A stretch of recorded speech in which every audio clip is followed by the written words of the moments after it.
the original cause of the banishment of Wilfrid from the house of his father. This stern measure Cedric had adopted, in hopes that, during Wilfrid's absence, Rowena might relinquish her preference, but in this hope he was disappointed. A disappointment which might be attributed in part to the mode in which his ward had been educated.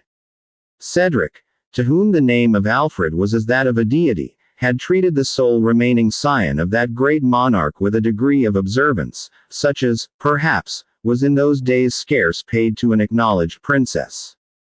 Rowena's will had been in almost all cases a law to his household, and Cedric himself, as if determined that her sovereignty should be fully acknowledged within that little circle at least, seemed to take a pride in acting as the first of her subjects.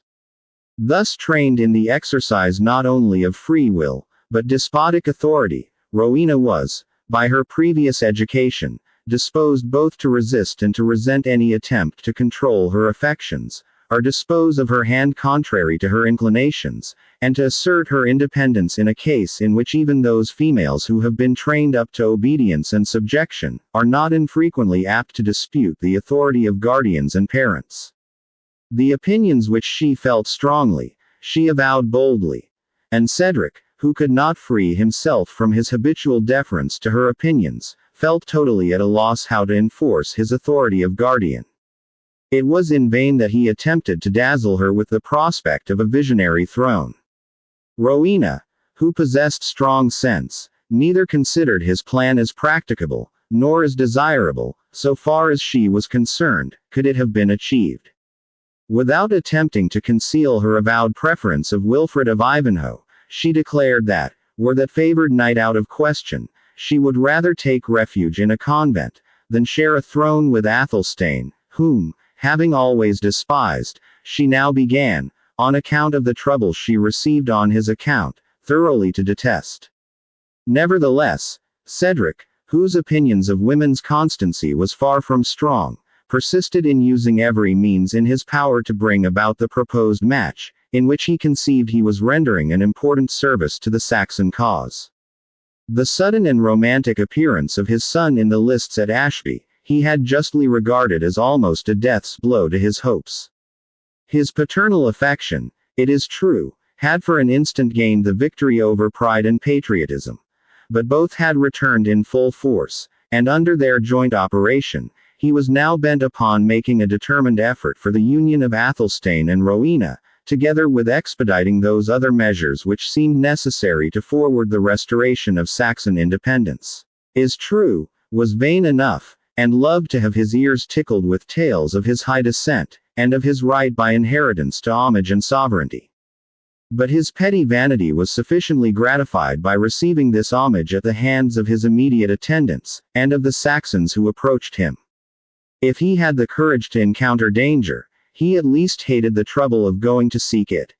And while he agreed in the general principles laid down by Cedric concerning the claim of the Saxons to independence, and was still more easily convinced of his own title to reign over them when that independence should be attained, yet when the means of asserting these rights came to be discussed, he was still Athelstane the unready, slow, irresolute, procrastinating, and unenterprising.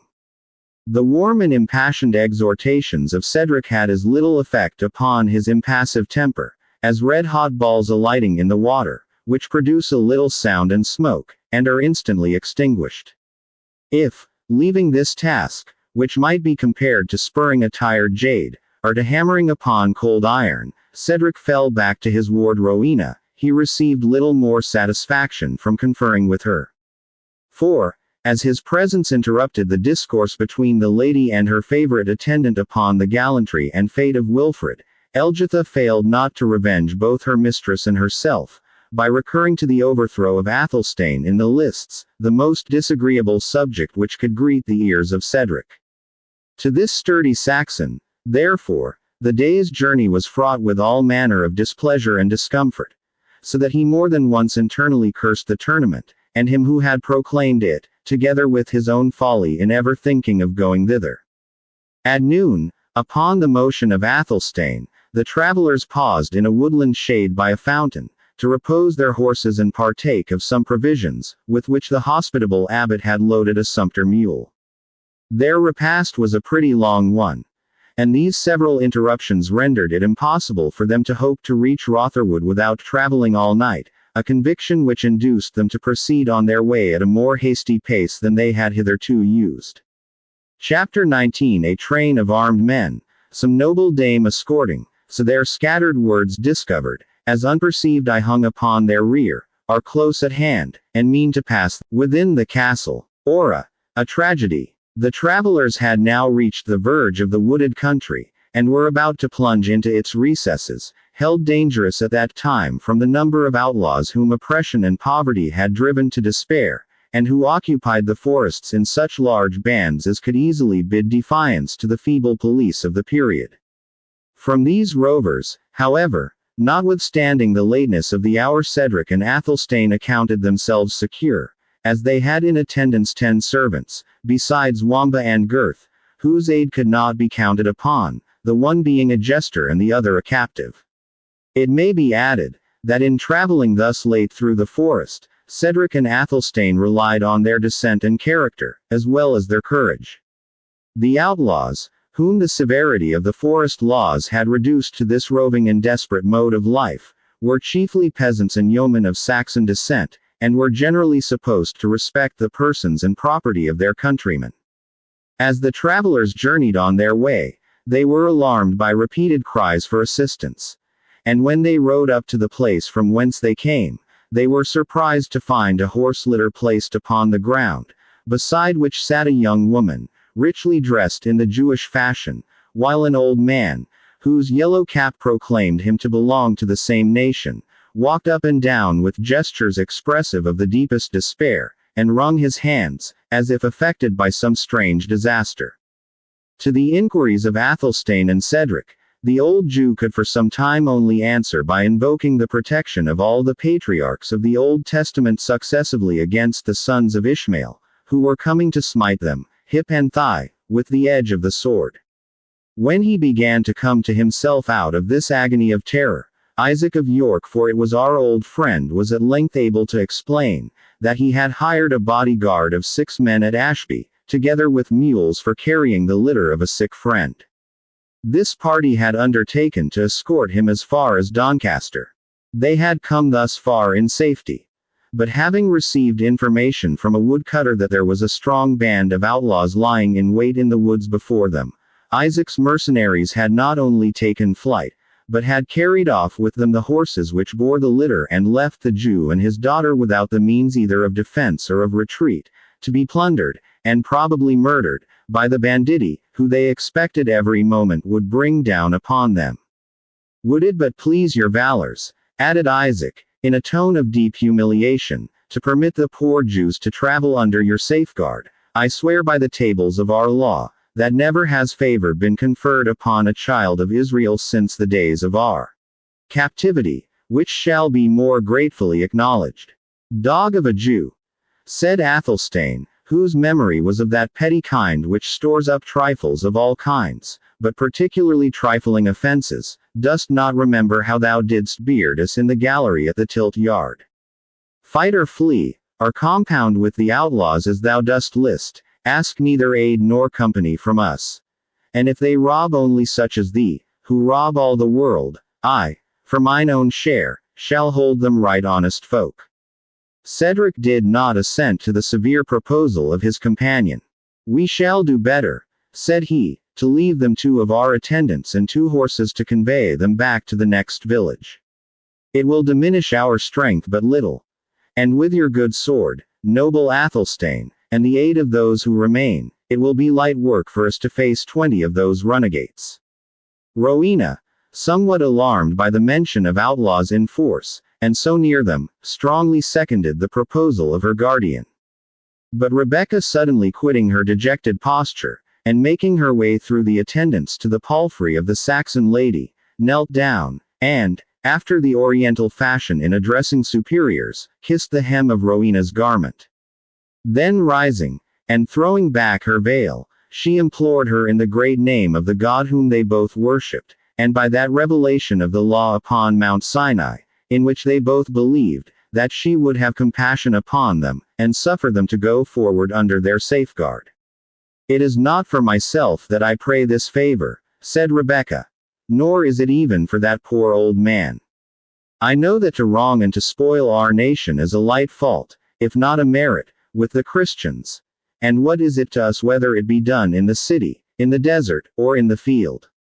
But it is in the name of one dear to many, and dear even to you, that I beseech you to let this sick person be transported with care and tenderness under your protection. For, if evil chance him, the last moment of your life would be embittered with regret for denying that which I ask of you. The noble and solemn air with which Rebekah made this appeal, gave it double weight with the fair Saxon. The man is old and feeble, she said to her guardian, the maiden young and beautiful, their friend sick and in peril of his life. Jews though they be, we cannot as Christians leave them in this extremity. Let them unload 2 of the sumpter mules, and put the baggage behind 2 of the serfs. The mules may transport the litter, and we have led horses for the old man and his daughter. Cedric readily assented to what she proposed, and Athelstane only added the condition, that they should travel in the rear of the whole party, where Wamba, he said, might attend them with his shield of boar's brawn. I have left my shield, fate of many a better knight than myself. Athelstane colored deeply, for such had been his own fate on the last day of the tournament. While Rowena, who was pleased in the same proportion, as if to make amends for the brutal jest of her unfeeling suitor, requested Rebekah to ride by her side. It were not fit I should do so, answered Rebekah, with proud humility, where my society might be held a disgrace to my protectress. By this time the change of baggage was hastily achieved. For the single word outlaws rendered every one sufficiently alert, and the approach of twilight made the sound yet more impressive. Amid the bustle, Gurth was taken from horseback, in the course of which removal he prevailed upon the jester to slack the cord with which his arms were bound. It was so negligently refastened, perhaps intentionally, on the part of Wamba, that Gurth found no difficulty in freeing his arms altogether from bondage, and then, gliding into the thicket, he made his escape from the party. The bustle had been considerable, and it was some time before Gurth was missed. For, as he was to be placed for the rest of the journey behind a servant, every one supposed that some other of his companions had him under his custody, and when it began to be whispered among them that Gurth had actually disappeared, they were under such immediate expectation of an attack from the outlaws, that it was not held convenient to pay much attention to the circumstance. The path upon which the party traveled was now so narrow, as not to admit, with any sort of convenience, above 2 riders abreast, and began to descend into a dingle, traversed by a brook whose banks were broken, swampy, and overgrown with dwarf willows. Cedric and Athelstane, who were at the head of their retinue, saw the risk of being attacked at this pass. But neither of them having had much practice in war, no better mode of preventing the danger occurred to them than that they should hasten through the defile as fast as possible.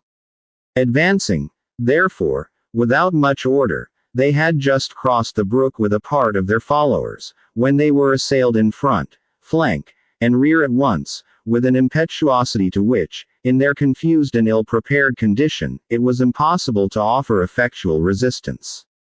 The shout of a white dragon! A white dragon! St. George for Merry England! War cries adopted by the assailants, as belonging to their assumed character of Saxon outlaws, was heard on every side, and on every side enemies appeared with a rapidity of advance and attack which seemed to multiply. Enemy appeared, launched at him his remaining javelin, which, taking better effect than that which he had hurled at Fangs, nailed the man against an oak tree that happened to be close behind him. Thus far successful, Cedric spurred his horse against a second, drawing his sword at the same time, and striking with such inconsiderate fury, that his weapon encountered a thick branch which hung over him, and he was disarmed by the violence of his own blow. He was instantly made prisoner, and pulled from his horse by 2 or 3 of the banditti who crowded around him. Athelstane shared his captivity, his bridle having been seized, and he himself forcibly dismounted, long before he could draw his weapon, or assume any posture of effectual defense. The attendants, embarrassed with baggage, surprised and terrified at the fate of their masters, fell an easy prey to the assailants. While the Lady Rowena, in the center of the cavalcade, and the Jew and his daughter in the rear, experienced the same misfortune. Of all the train none escaped except Wamba, who showed upon the occasion much more courage than those who pretended to greater sense. He possessed himself of a sword belonging to one of the domestics, who was just drawing it with a tardy and irresolute hand, laid it about him like a lion, drove back several who approached him, and made a brave though ineffectual attempt to succor his master. Finding himself overpowered, the jester at length threw himself from his horse, plunged into the thicket, and, favored by the general confusion, escaped from the scene of action. Yet the valiant jester, as soon as he found himself safe, hesitated more than once whether he should not turn back and share the captivity of a master to whom he was sincerely attached. "I have heard men talk of the blessings of freedom," he said to himself, "but I wish any wise man would teach me what use to make of it now that I have it." As he pronounced these words aloud, a voice very near him called out in a low and cautious tone, "Wamba!" And, at the same time, a dog, which he recognized to be Fangs, jumped up and fawned upon him. "Girth!" answered Wamba, with the same caution, and the swineherd immediately stood before him. "What is the matter?" said he eagerly. "What mean these cries, and that clashing of swords?" "Only a trick of the times," said Wamba. "They are all prisoners." "Who are prisoners?" exclaimed Girth, impatiently. "My lord, and my lady, and our master was too ready to fight," said the jester. "And Athelstane was not ready enough, and no other person was ready at all. And they are prisoners to green cassocks, and black visors. And they lie all tumbled about on the green, like the crab apples that you shake down to your swine. And I would laugh at it," said the honest jester, "if I could for weeping." And he shed tears of unfeigned sorrow. Girth's countenance kindled. "Wamba," he said, "thou hast a weapon, and thy heart was ever stronger than thy brain. We are only two, but a sudden attack from men of resolution will do much. Follow me." "Whither? And for what purpose?" said the jester. "To rescue Cedric." "But you have renounced his service but now," said Wamba. "That," said Girth, "was but while he was fortunate. Follow me." As the jester was about to obey, a third person suddenly made his appearance, and commanded them both to halt. From his dress and arms, Wamba would have conjectured him to be one of those outlaws who had just assailed his master. But, besides that he wore no mask, the glittering baldric across his shoulder, with the rich bugle horn which it supported, as well as the calm and commanding expression of his voice and manner, made him, notwithstanding the twilight, recognize Locksley the yeoman, who had been victorious, under such disadvantageous circumstances, in the contest for the prize of archery. "What is the meaning of all this?" said he, "or who is it that rifle, and ransom, and make prisoners, in these forests?" "You may look at their cassocks close by," said Wamba, "and see whether they be thy children's coats or no, for they are as like thine own, as one green peacock is to another." "I will learn that presently," answered Locksley. "And I charge ye, on peril of your lives, not to stir from the place where ye stand, until I have returned. Obey me, and it shall be the better for you and your masters. Yet stay, I must render myself as like these men as possible." So saying he unbuckled his baldric with the bugle, took a feather from his cap, and gave them to Wamba. Then drew a vizard from his pouch, and, repeating his charges to them to stand fast, went to execute his purposes of reconnoitering. "Let him be the devil," said Girth, "and he will. We can be no worse of waiting his return. If he belong to that party, he must already have given them the alarm, and it will avail nothing either to fight or fly. Besides, I have late experience, that errant thieves are not the worst men in the world to have to deal with." The yeoman returned in the course of a few minutes. "Friend Girth," he said, "I have mingled among yon men, and have learnt to whom they belong, and whither they are bound. There is, I think, no chance that they will proceed to any actual violence against their prisoners. For 3 men to attempt them at this moment, were little else than madness. For they are good men of war, and have, as such, placed sentinels to give the alarm when anyone approaches. But I trust soon to gather such a force, as may act in defiance of all their precautions. You are both servants, and, as I think, faithful servants, of Cedric the Saxon, the friend of the rights of Englishmen. He shall not want English hands to help him in this extremity. Come then with me, until I gather more aid. So saying, he walked through the wood at a great pace, followed by the jester and the swineherd. It was not consistent with Wamba's humor to travel long in silence. I think, said he, looking at the baldric and bugle which he still carried, that I saw the arrow shot which won this gay prize, and that not so long since as Christmas. And I, said Gurth, could take it on my hollydome, that I have heard the voice of the good yeoman who won it, by night as well as by day, and that the moon is not 3 days older since I did so. Mine honest friends, replied the yeoman, who, or what I am, is little to the present purpose. Should I free your master, you will have reason to think me the best friend you have ever had in your lives. And whether I am known by one name or another, or whether I can draw a bow as well or better than a cow-keeper, or whether it is my pleasure to walk in sunshine or by moonlight, are matters, which, as they do not concern you, so neither need ye busy yourselves respecting them. Our heads are in the lion's mouth, said Wamba, in a whisper to Gurth. Get them out. Chapter XX. When autumn nights were long and drear, and forest walks were dark and dim, how sweetly on the pilgrim's ear was wont to steal the hermit's hymn. Devotion borrows music's tone, and music took devotion's wing. And, like the bird that hails the sun, they soar to heaven, and soaring sing.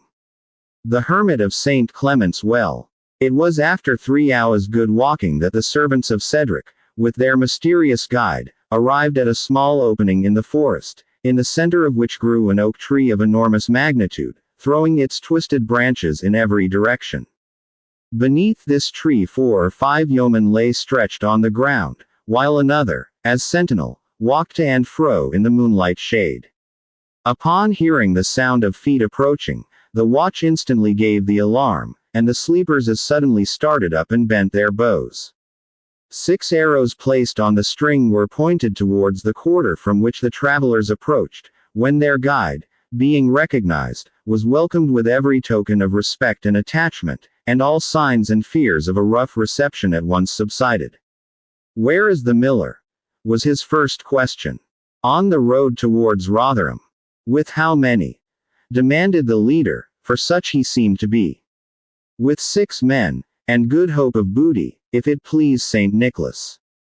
Devoutly spoken, said Locksley. And where is Alan A. Dale? Walked up towards the Watling Street, to watch for the Prior of Ivanhoe. And will turn to bay. Meet me here by daybreak. And stay, he added, I have forgotten what is most necessary of the whole. 2 of you take the road quickly towards Torquystone, the castle of Front de Buff. A set of gallants, who have been masquerading in such guise as our own, are carrying a band of prisoners thither. Watch them closely, for even if they reach the castle before we collect our force, our honor is concerned to punish them, and we will find means to do so. Keep a close watch on them therefore, and dispatch one of your comrades, the lightest of foot, to bring the news of the yeoman thereabout. They promised implicit obedience, and departed with alacrity on their different errands. In the meanwhile, their leader and his 2 companions, who now looked upon him with great respect, as well as some fear, pursued their way to the chapel of Copmanhurst. When they had reached the little moonlight glade, having in front the reverend, though ruinous chapel, and the rude hermitage, so well suited to ascetic devotion, Wamba whispered to Gurth, if this be the habitation of a thief, it makes good the old proverb, the nearer the church the farther from God. And by my coxcomb, he added, I think it be even so. Hearken but to the black sanctus which they are singing in the hermitage. In fact the anchorite and his guest were performing, at the full extent of their very powerful lungs, an old drinking song, of which this was the burden. Come, trowel the brown bowl to me, bully boy, come, trowel the brown bowl to me. Ho! Jolly Jenkin, I spy a knave in drinking, come, trowel the brown bowl to me. Now, that is not ill sung, said Wamba, who had thrown in a few of his own flourishes to help out the chorus. But who, in the saint's name, ever expected to have heard such a jolly chant come from out a hermit's cell at midnight? Marry, that should I, said Gurth, for the jolly clerk of Copmanhurst is a known man, and kills half the deer that are stolen in this walk. Men say that the keeper has complained to his official, and that he will be stripped of his cowl and cope altogether, if he keeps not better order. While they were thus speaking, Locksley's loud and repeated knocks had at length disturbed the anchorite and his guest. Enemies, good Sir Sluggard, and there be those malignant enough to construe the hospitable refreshment which I have been offering to you, a weary traveller, for the matter of 3 short hours, into sheer drunkenness and debauchery, vices alike alien to my profession and my disposition. Base calumniators, replied the knight, I would I had the chastising of them. Nevertheless, holy clerk, it is true that all have their enemies, and there be those in this very land whom I would rather speak to through the bars of my helmet than barefaced. Get thine iron pot on thy head then, friend Sluggard, as quickly as thy nature will permit, said the hermit, while I remove these pewter flagons, whose late contents run strangely in mine own pate, and to drown the clatter, for, in faith, I feel somewhat unsteady, strike into the tune which thou hearest me sing. It is no matter for the words. I scarce know them myself. So saying, he struck up a thundering De Profundis Clamavi, under cover of which he removed the apparatus of their banquet, while the knight, laughing heartily, and arming himself all the while, assisted his host with his voice from time to time as his mirth permitted. What devil's maddens are you after at this hour? Said a voice from without. Heaven forgive you, Sir Traveller, said the hermit, whose own noise, and perhaps his nocturnal potations, prevented from recognizing accents which were tolerably familiar to him. Wend on your way, in the name of God and Saint Dunstan, and disturb not the devotions of me and my holy brother. Mad priest, answered the voice from without, open to Locksley. All's safe. All's right, said the hermit to his companion. But who is he? Said the Black Knight. It imports me much to know. Who is he? Answered the hermit. I tell thee he is a friend. But what friend? Answered the knight. For he may be friend to thee and none of mine. What friend? Replied the hermit. That, now, is one of the questions that is more easily asked than answered. What friend?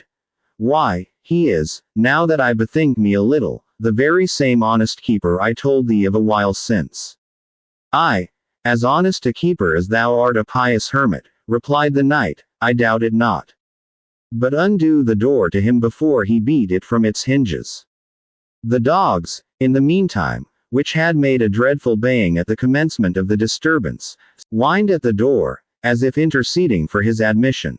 The hermit speedily unbolted his portal, and admitted Locksley, with his 2 companions. Why, hermit, was the yeoman's first question as soon as he beheld the knight, what boon companion hast thou here? A brother of our order, replied the friar, shaking his head. We have been at our orisons all night.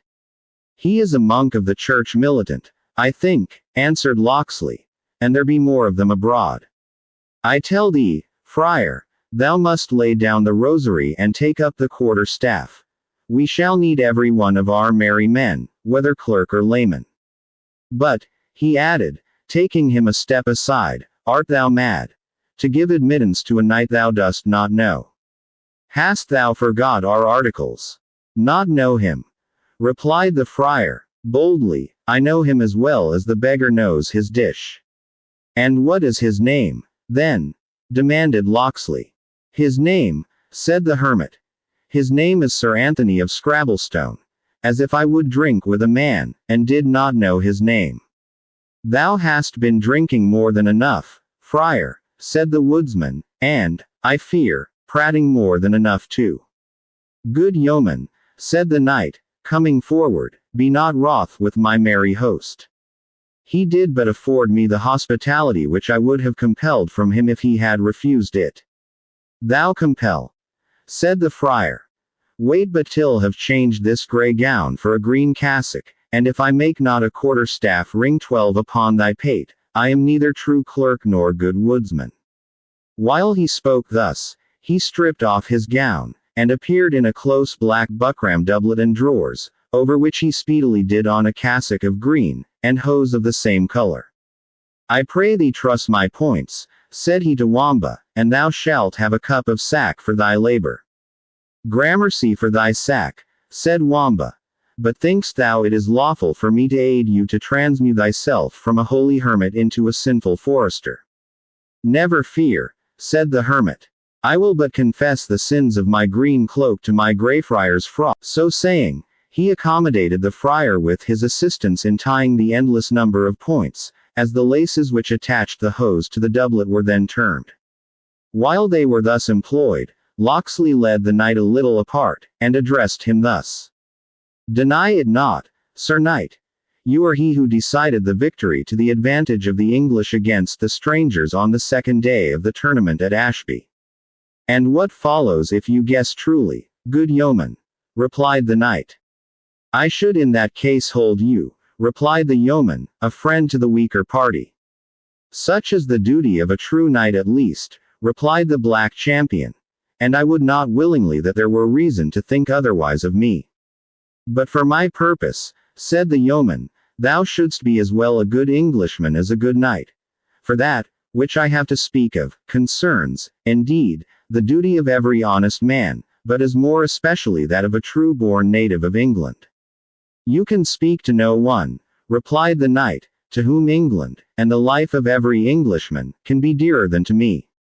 I would willingly believe so, said the woodsman, for never had this country such need to be supported by those who love her. Hear me, and I will tell thee of an enterprise, in which, if thou beest really that which thou seemest, thou mayest take an honorable part. A band of villains, in the disguise of better men than themselves, have made themselves master of the person of a noble Englishman, called Cedric the Saxon, together with his ward, and his friend Athelstane of Coningsburgh, and have transported them to a castle in this forest, called Torquystone. I ask of thee, as a good knight and a good Englishman, wilt thou aid in their rescue? I am bound by my vow to do so, replied the knight. But I would willingly know who you are, who request my assistance in their behalf. I am, said the forester, a nameless man. But I am the friend of my country, and of my country's friends. With this account of me you must for the present remain satisfied, the more especially since you yourself desire to continue unknown. Believe, however, that my word, when pledged, is as inviolate as if I wore golden spurs. I willingly believe it, said the knight. I have been accustomed to study men's countenances, and I can read in oppressed captives. Which done, I trust we shall part better acquainted, and well satisfied with each other. So, said Wamba to Gurth.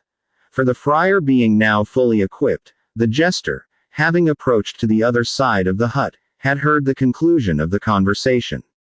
So we have got a new ally. I'll trust the valor of the knight will be truer metal than the religion of the hermit, or the honesty of the yeoman. For this Locksley looks like a born deer stealer, and the priest like a lusty hypocrite. Hold thy peace, Wamba, said Gurth. It may all be as thou dost guess. But were the horned devil to rise and proffer me his assistance to set at liberty Cedric and the Lady Rowena, I fear I should hardly have religion enough to refuse the foul fiend's offer, and bid him get behind me. The friar was now completely accoutred as a yeoman, with sword and buckler, bow, and quiver, and a strong partisan over his shoulder. He left his cell at the head of the party, and, having carefully locked the door, deposited the key under the threshold. Art thou in condition to do good service, friar, said Locksley, or does the brown bowl still run in thy head? Not more than a draught of St. Dunstan's fountain will allay, answered the priest. Something there is of a whizzing in my brain, and of instability in my legs, but you shall presently see both pass away." So saying, he stepped to the stone basin, in which the waters of the fountain as they fell formed bubbles which danced in the white moonlight, and took so long a draught as if he had meant to exhaust the spring. "When didst thou drink as deep a draught of water before, holy clerk of Copmanhurst?" said the Black Knight. "Never since my wine butt leaked, and let out its liquor by an illegal vent," replied the friar, "and so left me nothing to drink but my patron's bounty here." Then plunging his hands and head into the fountain, he washed from them all marks of the midnight revel. Thus refreshed and sobered, the jolly priest twirled his heavy partisan round his head with 3 fingers, as if he had been balanced. "Clerk me no clerks," replied the transformed priest. "By St. George and the Dragon, I am no longer a shaveling than while my frock is on my back. When I am cased in my green cassock, I will drink, swear, and woo a lass, with any blithe forester in the West Riding." "Come on, Jack Priest," said Locksley, "and be silent. Thou art as noisy as a whole convent on a holy eve, when the Father Abbot has gone to bed. Come on you, too, my masters, tarry not to talk of it. I say, come on, we must collect all our forces, and few enough we shall have, if we are to storm the castle of Reginald Front de Bœuf." "What? Is it Front de Bœuf?" said the Black Knight, "who has stopped on the king's highway the king's liege subjects? Is he turned thief and oppressor?" "Oppressor he ever was," said Locksley. "And for thief," said the priest, "I doubt if ever he were even half so honest a man as many a thief of my acquaintance." "Move on, priest, and be silent," said the yeoman. "It were better you led the way to the place of rendezvous, than say what should be left unsaid, both in decency and prudence." Chapter 21. Alas, how many hours and years have passed, since human forms have round this table sat, our lamp, our taper, on its surface gleamed. Methinks, I hear the sound of time long passed still murmuring o'er us, in the lofty void of these dark arches, like the lingering voices of those who long within their graves have slept. Ora, a tragedy. While these measures were taking in behalf of Cedric and his companions, the armed men by whom the latter had been seized, hurried their captives along towards the place of security, where they intended to imprison them. But darkness came to pursue. The summer morn had dawned upon them ere they could travel in full assurance that they held the right path. But confidence returned with light, and the cavalcade now moved rapidly forward. Meanwhile, the following dialogue took place between the 2 leaders of the banditti. "It is time thou shouldst leave us, Sir Maurice," said the Templar to de Bracy, "in order to prepare the second part of thy mystery. Thou art next, thou knowest, to act the knight deliverer." "I have thought better of it," said de Bracy. "I will not leave thee till the prize is fairly deposited in Front de Bœuf's castle. There will I appear before the Lady Rowena in mine own shape, and trust that she will set down to the vehemence of my passion the violence of which I have been guilty." "And what has made thee change thy plan, de Bracy?" replied the Knight Templar. "That concerns thee nothing," answered his companion. "I would hope, however, Sir Knight," said the Templar, "that this alteration of measures arises from no suspicion of my honorable meaning, such as Fitzurse endeavored to instill into thee." "My thoughts are my own," answered de Bracy.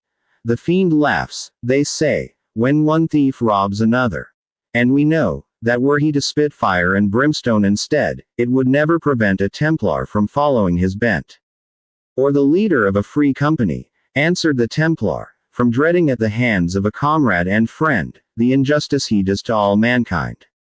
"This is unprofitable and perilous recrimination," answered de Bracy.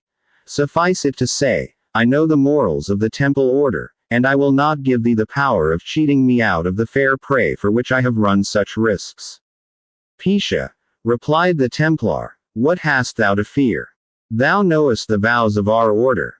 "Right well," said de Bracy, "and also how they are kept." "Come, Sir Templar, the laws of gallantry have a liberal interpretation in Palestine, and this is a case in which I will trust nothing to your conscience. Hear the truth, then, said the Templar. I care not for your blue-eyed beauty. There is in that train one who will make me a better mate. What? Wouldst thou stoop to the waiting damsel? Said de Bracy. No, Sir Knight, said the Templar, haughtily. To the waiting woman will I not stoop. I have a prize among the captives as lovely as thine own. By the mass, thou meanest the fair Jewess, said de Bracy. And if I do, said Bois Guilbert, who shall gainsay me? No one that I know, said de Bracy, unless it be your vow of celibacy, or a check of conscience for an intrigue with a Jewess. For my vow, said the Templar, our Grand Master hath granted me a dispensation. And for my conscience, a man that has slain 300 Saracens, need not reckon up every little failing, like a village girl at her first confession upon Good Friday Eve. Thou knowest best thine own privileges, said de Bracy. Yet, I would have sworn thy thought had been more on the old usurer's money bags, than on the black eyes of the daughter. I can admire both, answered the Templar. Besides, the old Jew is but half prize. I must share his spoils with Front de Boeuf, who will not lend us the use of his castle for nothing. I must have something that I can term exclusively my own by this foray of ours, and I have fixed on the lovely Jewess as my peculiar prize. But, now thou knowest my drift, thou wilt resume thine own original plan, wilt thou not? Thou hast nothing, thou seest, to fear from my interference. No, replied de Bracy, I will remain beside my prize. What thou say'st is passing true, but I like not the privileges acquired by the dispensation of the Grand Master, and the merit acquired by the slaughter of 300 Saracens. You have too good a right to a free pardon, to render you very scrupulous about peccadilloes. While this dialogue was proceeding, Cedric was endeavoring to wring out of those who guarded him an avowal of their character and purpose. You should be Englishmen, said he. And yet, sacred heaven, you prey upon your countrymen as if you were very Normans. You should be my neighbors, and, if so, my friends. For which of my English neighbors have reason to be otherwise? I tell ye, yeomen, that even those among ye who have been branded with outlawry have had from me protection. For I have pitied their miseries, and cursed the oppression of their tyrannic nobles. What, then, would you have of me? Or in what can this violence serve ye? Ye are worse than brute beasts in your actions, and will you imitate them in their very dumbness?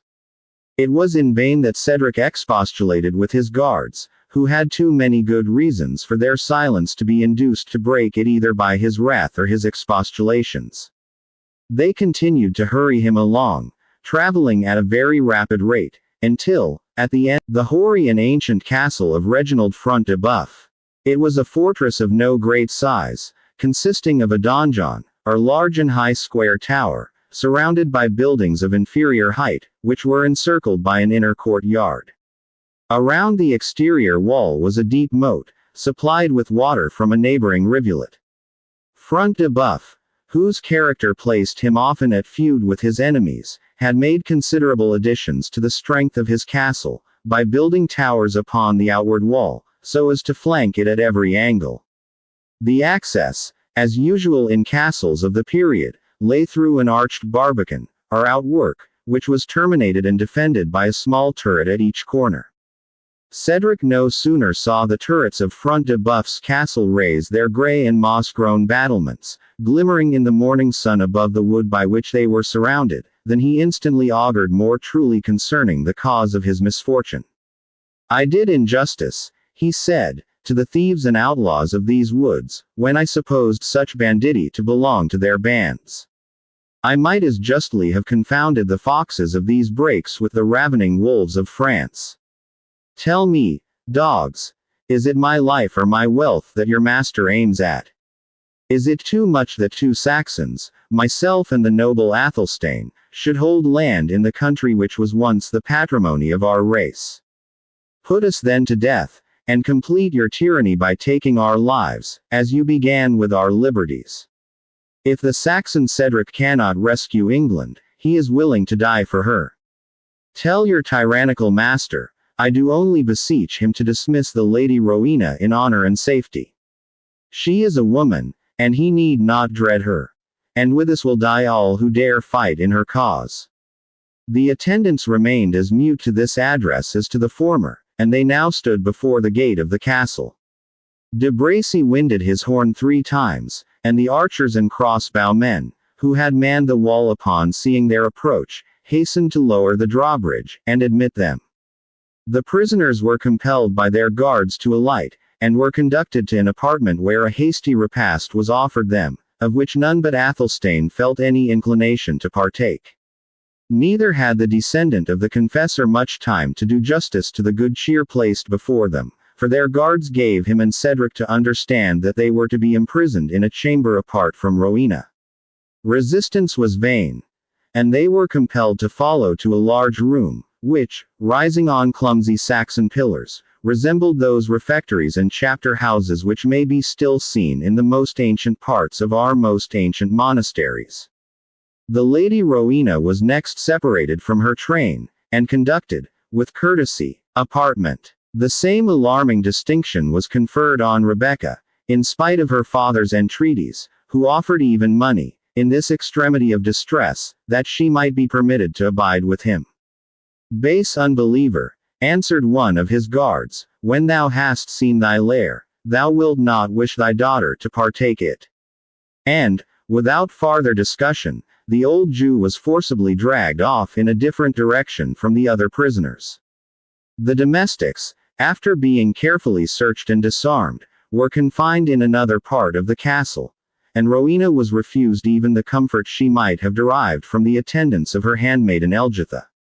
The apartment in which the Saxon chiefs were confined, for to them we turn our first attention, although at present used as a sort of guard room, had formerly been the great hall of the castle.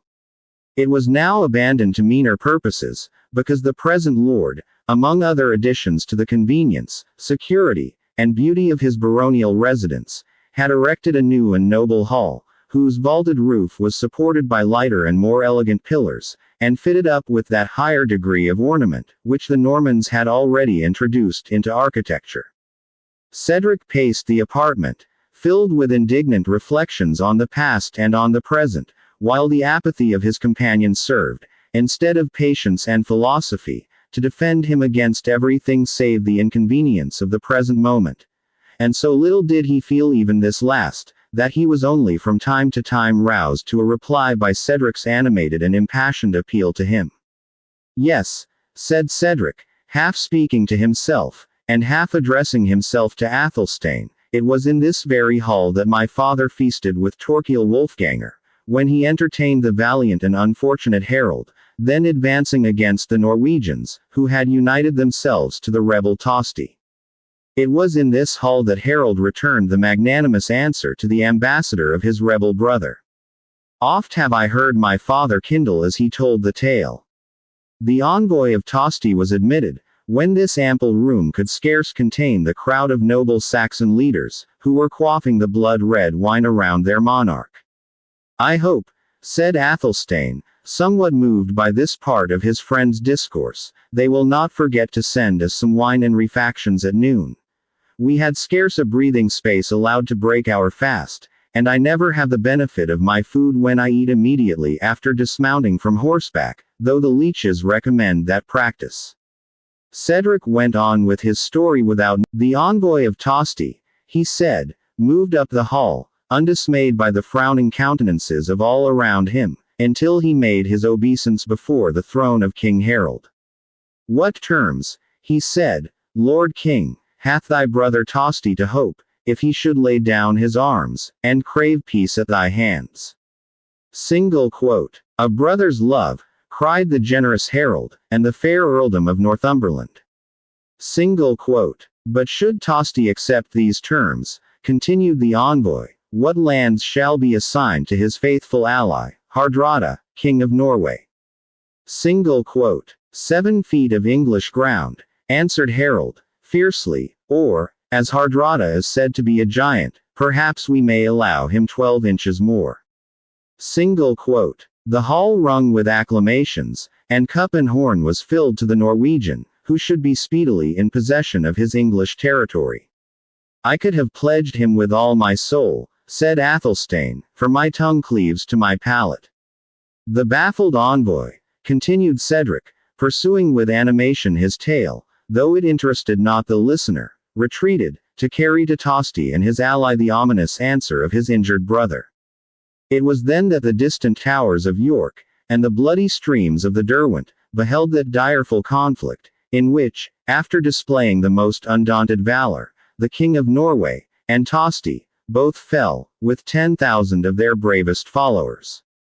Who would have thought that upon the proud day when this battle was won, the very gale which waved the Saxon banners in triumph, was filling the Norman sails, and impelling them to the fatal shores of Sussex? Who would have thought that Harold, within a few brief days, would himself possess no more of his kingdom, than the share which he allotted in his wrath to the Norwegian invader? Who would have thought that you, noble Athelstane, that you, descended of Harold's blood, and that I, whose father was not the worst defender of the Saxon crown, should be prisoners to a vile Norman, in the very hall in which our ancestors held such high festival? It is sad enough, replied Athelstane, but I trust they will hold us to a moderate ransom. At any rate it cannot be their purpose to starve us outright.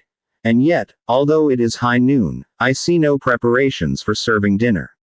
Look up at the window, noble Cedric, and judge by the sunbeams if it is not on the verge of noon. It may be so, answered Cedric, but I cannot look on that stained lattice without its awakening. Our hardy fathers knew not the art of making glass, or of staining it. The pride of Wolfganger's father brought an artist from Normandy to adorn his hull with this new species of emblazonment, that breaks the golden light of God's blessed day into so many fantastic hues. The foreigner came here poor, beggarly, cringing, and subservient, ready to doff his cap to the meanest native of the household. He returned pampered and proud, to tell his rapacious countrymen of the wealth and the simplicity of the Saxon nobles. A folly, O Athelstane, foreboded of old, as well as foreseen, by those descendants of Hengist and his hardy tribes, who retained the simplicity of their manners. We made these strangers our bosom friends, our confidential servants. We borrowed their artists and their arts, and despised the honest simplicity and hardihood with which our brave ancestors supported themselves, and we became enervated by Norman arts long ere we fell under Norman arms. Far better was our homely diet, eaten in peace and liberty, than the luxurious dainties, the love of which hath delivered us as bondsmen to the foreign conqueror. I should, replied Athelstane, hold very humble diet a luxury at present. And it astonishes me, noble Cedric, that you can bear so truly in mind the memory of past deeds, when it appareth you forget the very hour of dinner.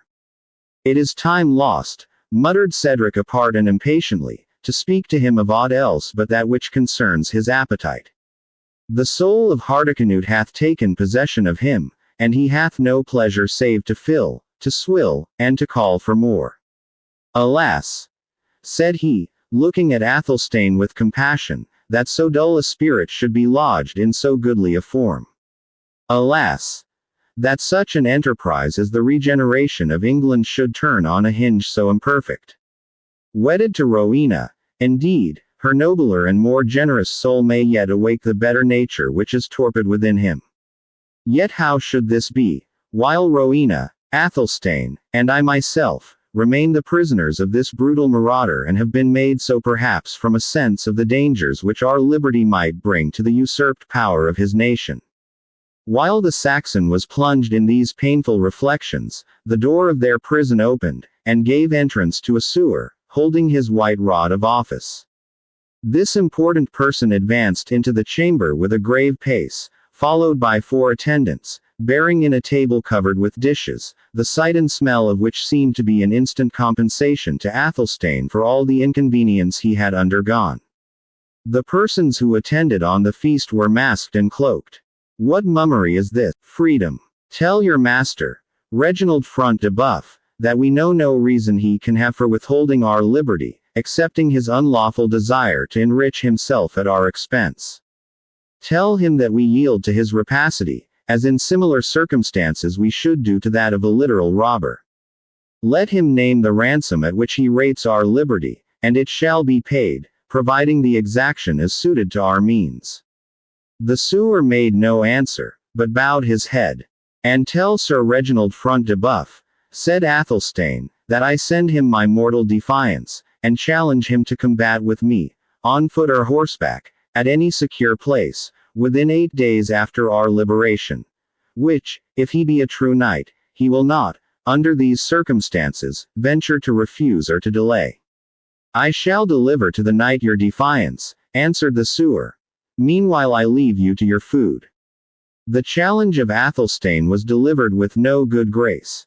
For a large mouthful, which required the exercise of both jaws at once, added to a natural hesitation, considerably damped the effect of the bold defiance it contained. Still, however, his speech was hailed by Cedric as an inconstable token of reviving spirit in his companion, whose previous indifference had begun, notwithstanding his respect for Athelstane's descent, to wear out his patience. But he now cordially shook hands with him in token of his approbation, and was somewhat grieved when Athelstane observed, that he would fight a dozen such men as Front de Bœuf, if, by so doing, he could hasten his departure from a dungeon where they put so much garlic into their pottage. Notwithstanding this intimation of a relapse into the apathy of sensuality, Cedric placed himself opposite to Athelstane, and soon showed, that if the distresses of his country could banish the recollection of food while the table was uncovered, yet no sooner were the victuals put there, than he proved that the appetite of his Saxon ancestors had descended to him along with their other qualities. The captives had not long enjoyed their refreshment, however, ere their attention was disturbed even from this most serious occupation by the blast of a horn winded before the gate. It was repeated 3 times, with as much violence as if it had been blown before an enchanted castle by the destined knight, at whose summons halls and towers, barbican and battlement, were to roll off like a morning vapor. The Saxons started from the table, and hastened to the window. But their curiosity was disappointed. For these outlets only looked upon the court of the castle, and the sound came from beyond its precincts. The summons, however, seemed of importance, for a considerable degree of bustle instantly took place in the castle. Chapter 22 My daughter.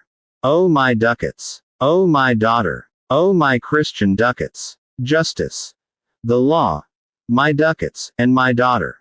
Merchant of Venice. Leaving the Saxon chiefs to return to their banquet as soon as their ungratified curiosity should permit them to attend to the calls of their half-satiated appetite, we have to look in upon the yet more severe imprisonment of Isaac of York. The poor Jew had been hastily thrust into a dungeon vault of the castle, the floor of which was deep beneath the level of the ground, and very damp, being lower than even the moat itself. The only light was received through 1 or 2 loopholes far above the reach of the captive's hand. These apertures admitted, even at midday, only a dim and uncertain light, which was changed for utter darkness long before the rest of the castle had lost the blessing of day. Chains and shackles, which had been the portion of former captives, from whom active exertions to escape had been apprehended, hung rusted and empty on the walls of the prison, and in the rings of one of those sets of fetters there remained 2 moldering bones, which seemed to have been once those of the human leg, as if some prisoner had been left not only to perish there, but to be consumed to a skeleton. At one end of this ghastly apartment was a large fire grate, over the top of which were stretched some transverse iron bars, half devoured with rust. The whole appearance of the dungeon might have appalled a stouter heart than that of Isaac, who, nevertheless, was more composed under the imminent pressure of danger, than he had seemed to be while affected by terrors, of which the cause was as yet remote and contingent. The lovers of the chase say that the hare feels more agony during the pursuit of the greyhounds, than when she is struggling in their fangs. And thus it is probable, that the Jews, by the very frequency of their fear on all occasions, had their minds in some degree prepared for every effort of tyranny which could be practiced upon them. so that no aggression, when it had taken place, could bring with it that surprise which is the most disabling quality of terror. Neither was it the first time that Isaac had been placed in circumstances so dangerous. He had upon his side the unyielding obstinacy of his nation, and that unbending resolution, with which Israelites have been frequently known to submit to the uttermost evils which power and violence can inflict upon them, rather than gratify their oppressors by granting their demands. In this humor of passive resistance, and with his garment collected beneath him to keep his limbs from the wet pavement, Isaac sat in a corner of his dungeon, where his folded hands, his disheveled hair and beard, his furred cloak and high cap, seen by the wiry and broken light, would have afforded a study for Rembrandt, had that celebrated painter existed at the period. The Jew remained, without altering his position, for nearly 3 hours, at the expiry of which steps were heard on the dungeon stair. The bolts screamed as they were withdrawn. The hinges creaked as the wicket opened, and Reginald Front de Bœuf, followed by the 2 Saracen slaves of the Templar, entered the prison. Front de Bœuf, a tall and strong man, whose life had been spent in public war or in private feuds and broils, and who had hesitated at no means of extending his feudal power, had features corresponding to his character, and which strongly expressed the fiercer and more malignant passions of the mind. The scars with which his visage was seamed, would, on features of a different cast, have excited the sympathy and veneration due to the marks of honorable valor. But, in the peculiar case of Front de Bœuf, they only added to the ferocity of his countenance, and to the dread which his presence inspired. This formidable baron was clad in a leathern doublet, fitted close to his body, which was frayed and soiled with the stains of his armor. He had no weapon, excepting a poniard at his belt, which served to counterbalance the weight of the bunch of rusty keys that hung at his right side. The black slaves who attended Front de Bœuf were stripped of their gorgeous apparel, and attired in jerkins and trousers of coarse linen, their sleeves being tucked up above the elbow, like those of butchers when about to exercise their function in the slaughter-house.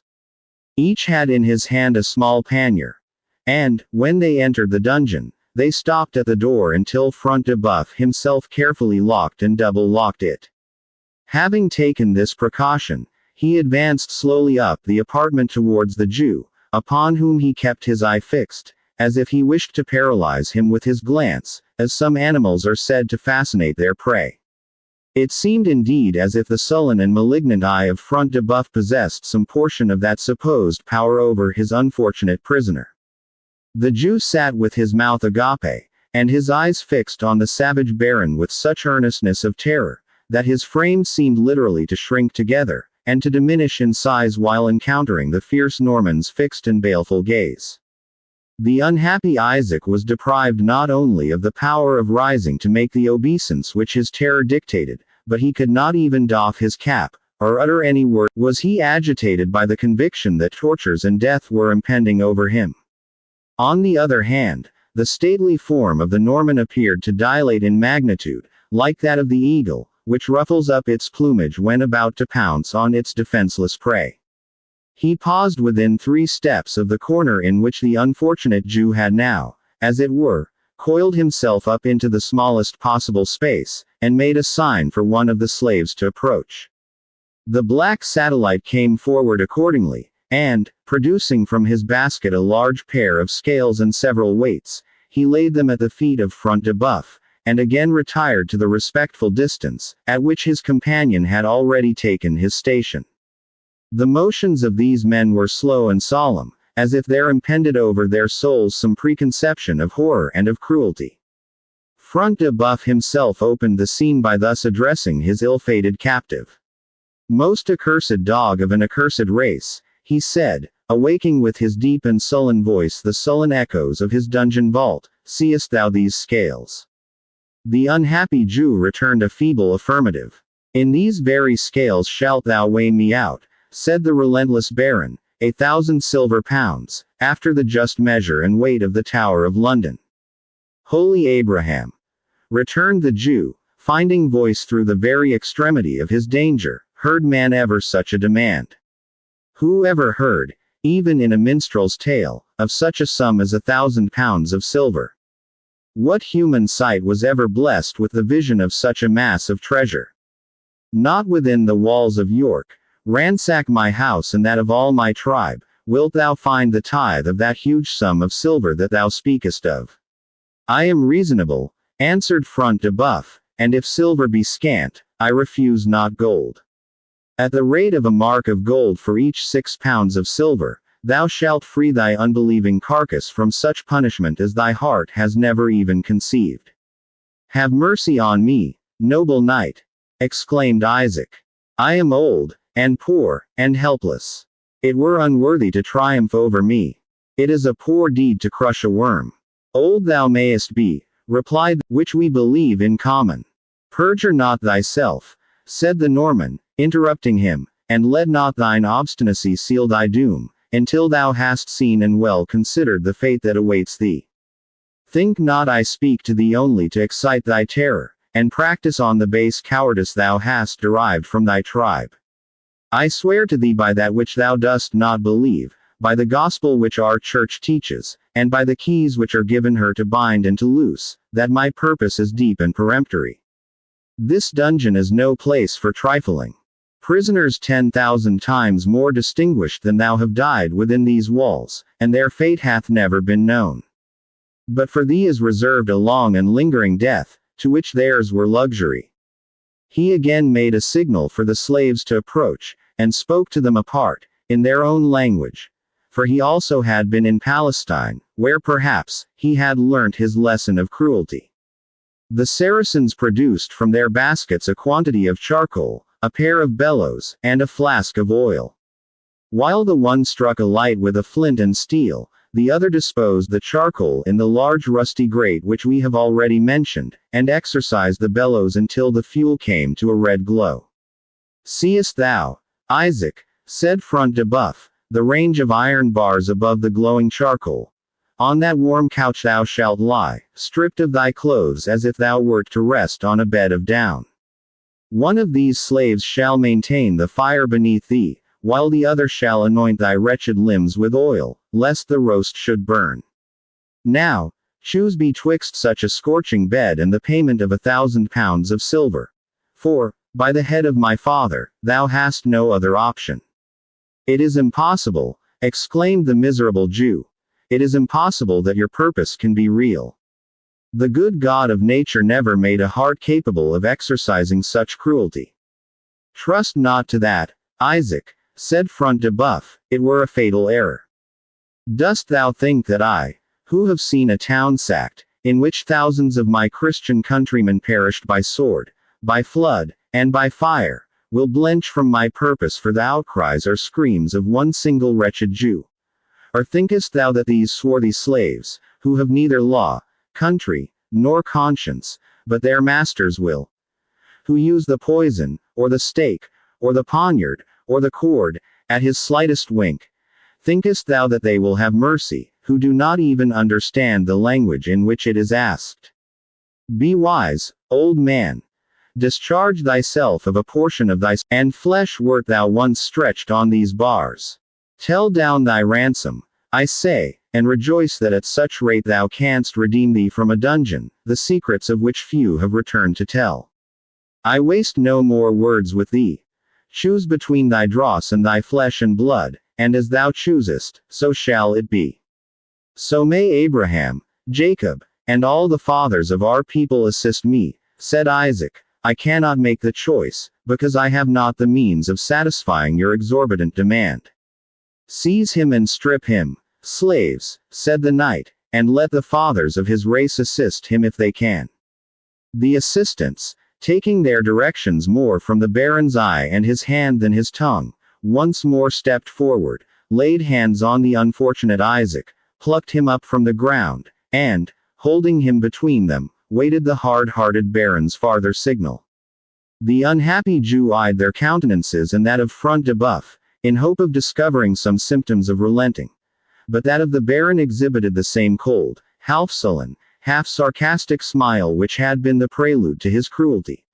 and the savage eyes of the Saracens, rolling gloomily under their dark brows, acquiring a yet more sinister expression by the whiteness of the circle which surrounds the pupil, evinced rather the secret pleasure which they expected from the approaching scene, than any reluctance to be its directors or agents. The Jew then looked at the glowing furnace, over which he was presently to be stretched, and seeing no chance of his tormentors relenting, his resolution gave way. "I will pay," he said, "the £1,000 of silver. That is," he added, after a moment's pause, "I will pay it with the help of my brethren. For I must beg as a mendicant at the door of our synagogue ere I make up so unheard of a sum." "When and where must it be delivered?" "Here," replied Front de Boeuf, "here it must be delivered. Weighed it must be. Weighed and told down on this very dungeon floor. Thinkest thou I will part with thee until thy ransom is secure?" "And what is to be my surety," said the Jew, "that I shall be at liberty after this ransom is paid?" "The word of a Norman noble, thou pawn-broking slave," answered Front de Boeuf. "The faith of a Norman nobleman, more pure than the gold and silver of thee and all thy tribe." "I crave pardon, noble lord," said Isaac timidly, "but wherefore should I rely wholly on the word of one who will trust nothing to mine?" "Because thou canst not help it, Jew," said the knight, sternly. "Wert thou now in thy treasure chamber at York, and were I craving a loan of thy shekels, it would be thine to dictate the time of payment, and the pledge of security. This is my treasure chamber. Here I have thee at advantage, nor will I again deign to repeat the terms on which I grant thee liberty." The Jew groaned deeply. "Grant me," he said, "at least with my own liberty, that of the companions with whom I travel. They scorned me as a Jew, yet they pitied my desolation, and because they tarried to aid me by the way, a share of my evil hath come upon them. Moreover, they may contribute in some sort to my ransom." "If thou meanest yonder Saxon churls," said Front de Boeuf, "their ransom will depend upon other terms than thine. Mind thine own concerns, Jew, I warn thee, and meddle not with those of others." "I am, then," said Isaac, "only to be set at liberty, together with mine wounded friend." "Shall I twice recommend it," said Front de Boeuf, "to a son of Israel, to meddle with his own concerns, and leave those of others alone? Since thou hast made thy choice, it remains but that thou payest down thy ransom, and that at a short day. Yet hear me," said the Jew, "for the sake of that very wealth which thou wouldst obtain at the expense of thy—" Here he stopped short, afraid of irritating the savage Norman. But Front de Boeuf only laughed, and himself filled up the blank at which the Jew had hesitated. "At the expense of my conscience, thou wouldst say, Isaac. Speak it out." "I tell thee, I am reasonable. I can bear the reproaches of a loser, even when that loser is a Jew. Thou wert not so patient, Isaac, when thou didst invoke justice against Jacques Fitzdotterel, for calling thee a usurious blood-sucker, when thy exactions had devoured his patrimony. I swear by the Talmud," said the Jew, "that your valor has been misled in that matter. Fitzdotterel drew his poniard upon me in mine own chamber, because I craved him for mine own silver. The term of payment was due at the Passover. I care not what he did," said Front de Boeuf. "The question is, when shall I have mine own? When shall I have the shekels, Isaac?" "Let my daughter Rebekah go forth to York," answered I. "Thy daughter?" said Front de Boeuf, as if surprised. "By heavens, Isaac, I would I had known of this. I deemed that yonder black-browed girl had been thy concubine, and I gave her to be a handmaiden to Sir Brian de Bois Guilbert, after the fashion of patriarchs and heroes of the days of old, who set us in these matters a wholesome example." The yell which Isaac raised at this unfeeling communication made the very vault to ring, and astounded the two Saracens so much that they let go their hold of the Jew. He availed himself of his enlargement to throw himself on the pavement, and clasp the knees of Front de Boeuf. "Take all that you have asked," said he, "Sir Knight. Take 10 times more. Reduce me to ruin and to beggary, if thou wilt. Nay, pierce me with thy poniard, broil me on that furnace, but spare my daughter, deliver her in safety and honor. As thou art born of woman, spare the honor of a helpless maiden. She is the image of my deceased Rachel, she is the last of 6 pledges of her love. Will you deprive a widowed husband of his sole remaining comfort? Will you reduce a father to wish that his only living child were laid beside her dead mother, in the tomb of our fathers? I would, said the Norman, somewhat relenting, that I had known of this before. I thought your race had loved nothing save their moneybags. Think not so vilely of us, Jews though we be, said Isaac, eager to improve the moment of apparent sympathy. The hunted fox, the tortured wildcat loves its young. The despised and persecuted race of Abraham love their children. Be it so, said Front de Boeuf. I will believe it in future, Isaac, for thy very sake. But it aids us not now. I cannot help what has happened, or what is to follow. My word is passed to my comrade in arms, nor would I break it for 10 Jews and Jewesses to boot. Besides, why shouldst thou think evil is to come to the girl, even if she became Bois Gilbert's booty? There must, exclaimed Isaac, wringing his hands in agony. When did Templars breathe aught but cruelty to men, and dishonor to women? Dog of an infidel, said Front de Boeuf, with sparkling eyes, and not sorry, perhaps, to seize a pretext for working himself into a passion. Blaspheme not the holy order of the Temple of Zion, but take thought instead to pay me the ransom thou hast promised, or woe betide thy Jewish throat. Robber and villain, said the Jew, retorting the insults of his oppressor with passion, which, however impotent, he now found it impossible to bridle. I will pay thee nothing. Not 1 silver penny will I pay thee, unless my daughter is delivered to me in safety and honor. Art thou in thy senses, Israelite? Said the Norman, sternly.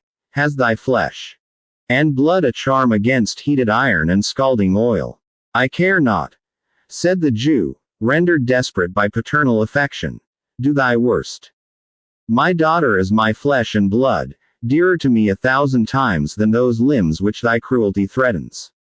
No silver will I give thee, unless I were to pour it molten down thy avaricious throat. No, not a silver penny will I give thee, Nazarene, were it to save thee from the deep damnation thy whole life has merited. Take my life if thou wilt, and say, the Jew, amidst his tortures, knew how to disappoint the Christian. We shall see that, said Front de Boeuf. For by the blessed rood, which is the abomination of thy accursed tribe, thou shalt feel the extremities of fire and steel. Strip him, slaves, and chain him down upon the bars.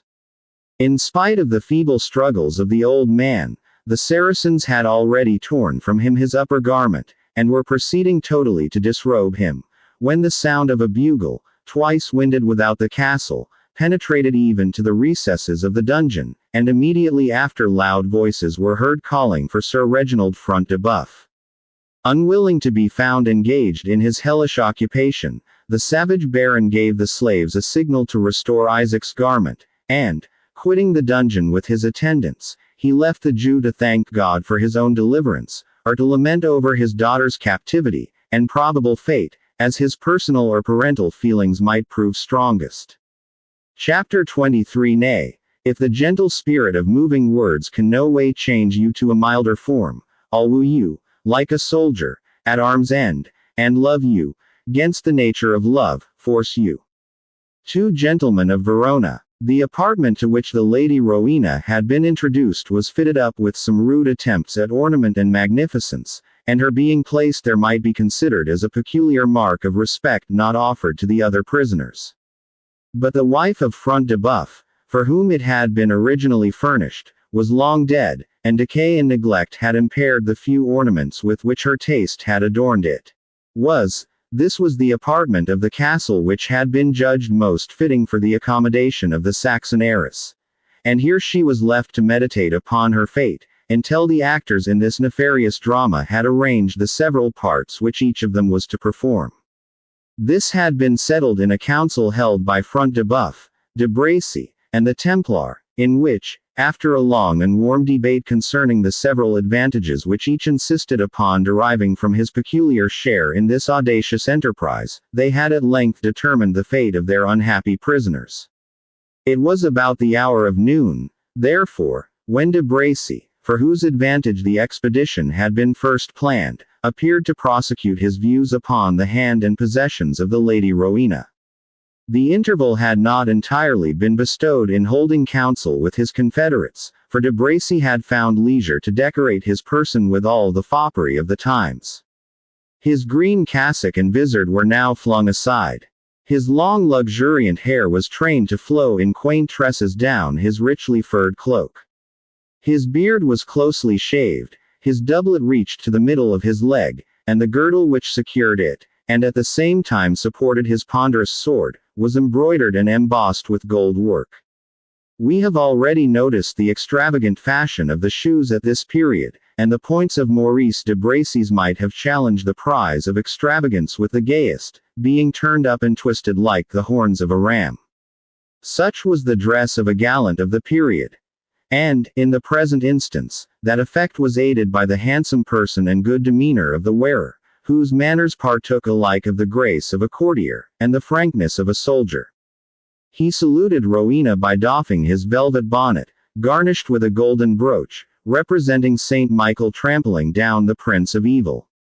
With this, he gently motioned the lady to a seat. And, as she still retained her standing posture, the knight ungloved his right hand, and motioned to conduct her thither. But Rowena declined, by her gesture, the proffered compliment, and replied, "If I be in the presence of my jailer, Sir Knight, nor will circumstances allow me to think otherwise, it best becomes his prisoner to remain standing till she learns her doom." "Alas! Fair Rowena," returned de Bracy, "you are in presence of your captive, not your jailer. And it is from your fair eyes that de Bracy must receive that doom which you fondly expect from him." "I know you not, sir," said the lady, drawing herself up with all the pride of offended rank and beauty. "I know you not. To thyself, fair maid," answered de Bracy, in his former tone. "To thine own charms be ascribed what I have done which passed the respect due to her, whom I have chosen queen of my heart, and lodestar of my eyes. I repeat to you, Sir Knight, that I know you not, and that no man wearing chain and spurs ought thus to intrude himself upon the presence of an unprotected lady. That I am unknown to you," said de Bracy, "is indeed my misfortune. Yet let me hope that de Bracy's name has not been always unspoken, when minstrels or heralds have praised deeds of chivalry, whether in the lists or in the battlefield. To heralds and to minstrels, then, leave thy praise, Sir Knight," replied Rowena, "more suiting for their mouths than for thine own. And tell me which of them shall record in song, or in book of tourney, the memorable conquest of this night, a conquest obtained over an old man, followed by a few timid hinds, and its booty, an unfortunate maiden, transported against her will to the castle of a robber." "You are unjust, Lady Rowena," said the knight, biting his lips in some confusion, and speaking in a tone more natural to him than that of affected gallantry, which he had at first adopted. "Yourself free from passion, you can allow no excuse for the frenzy of another, although caused by your own beauty." "I pray you, Sir Knight," said Rowena, "to cease a language so commonly used by strolling minstrels, that it becomes not the mouth of knights or nobles. Certes, you constrain me to sit down, since you enter upon such commonplace terms, of which each vile crowder hath a stock that might last from hence to Christmas." "Proud damsel," said de Bracy, incensed at finding his gallant style procured him nothing but contempt.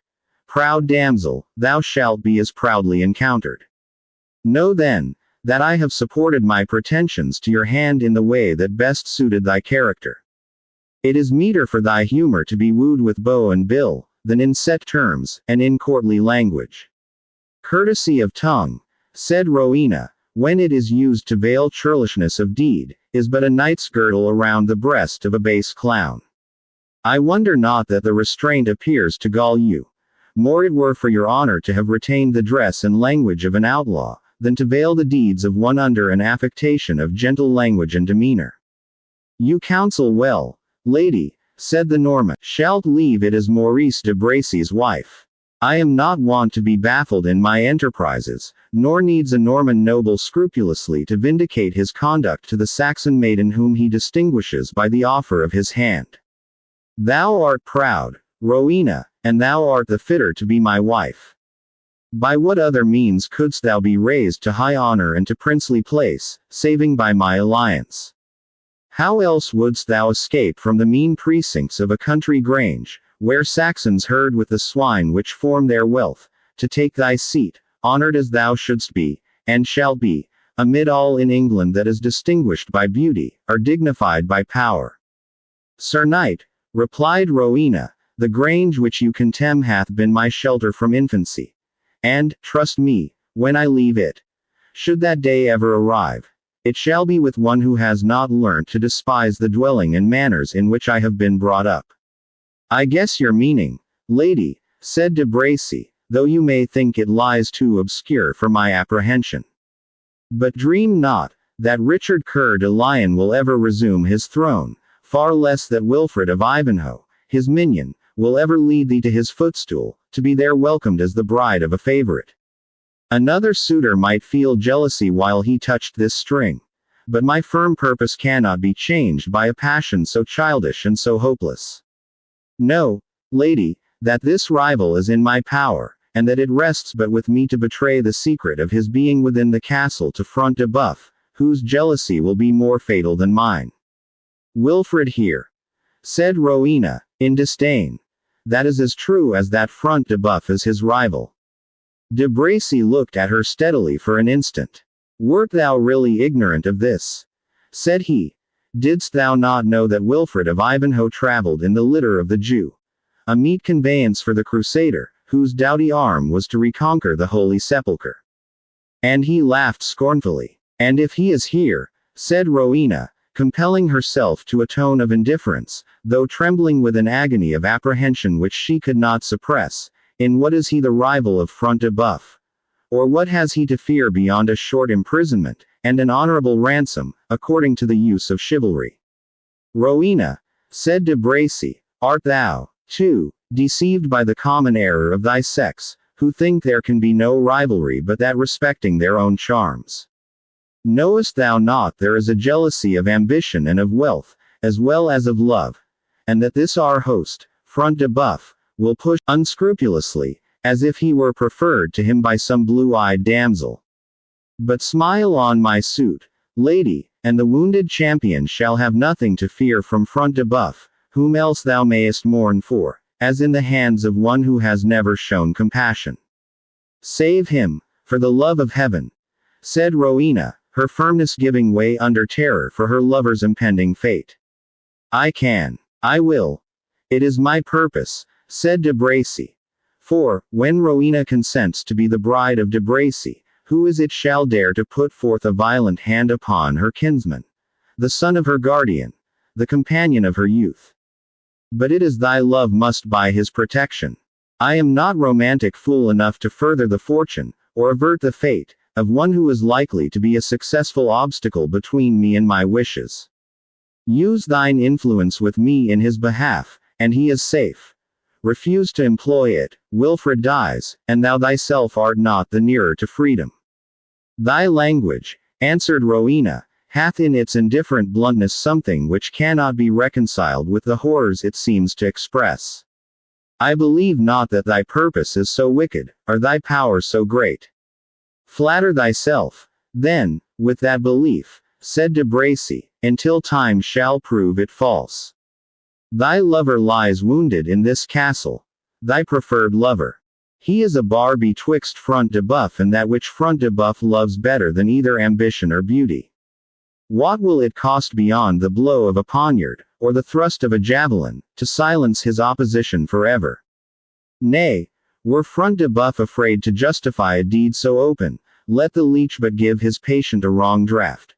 Let the chamberlain, or the nurse who tends him, but pluck the pillow from his head, and Wilfred in his present condition, is sped without the effusion of blood. Cedric also. And Cedric also, said Rowena, repeating his words. My noble, my generous guardian.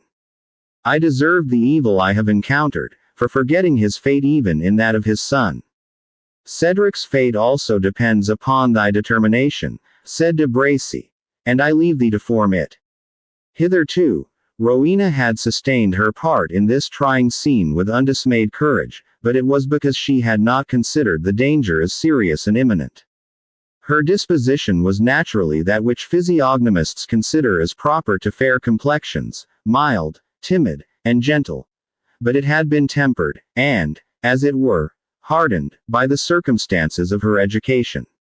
Accustomed to see the will of all, even of Cedric himself, sufficiently arbitrary with others, give way before her wishes, she had acquired deference of the circle in which we move. She could scarce conceive the possibility of her will being opposed, far less that of its being treated with total disregard.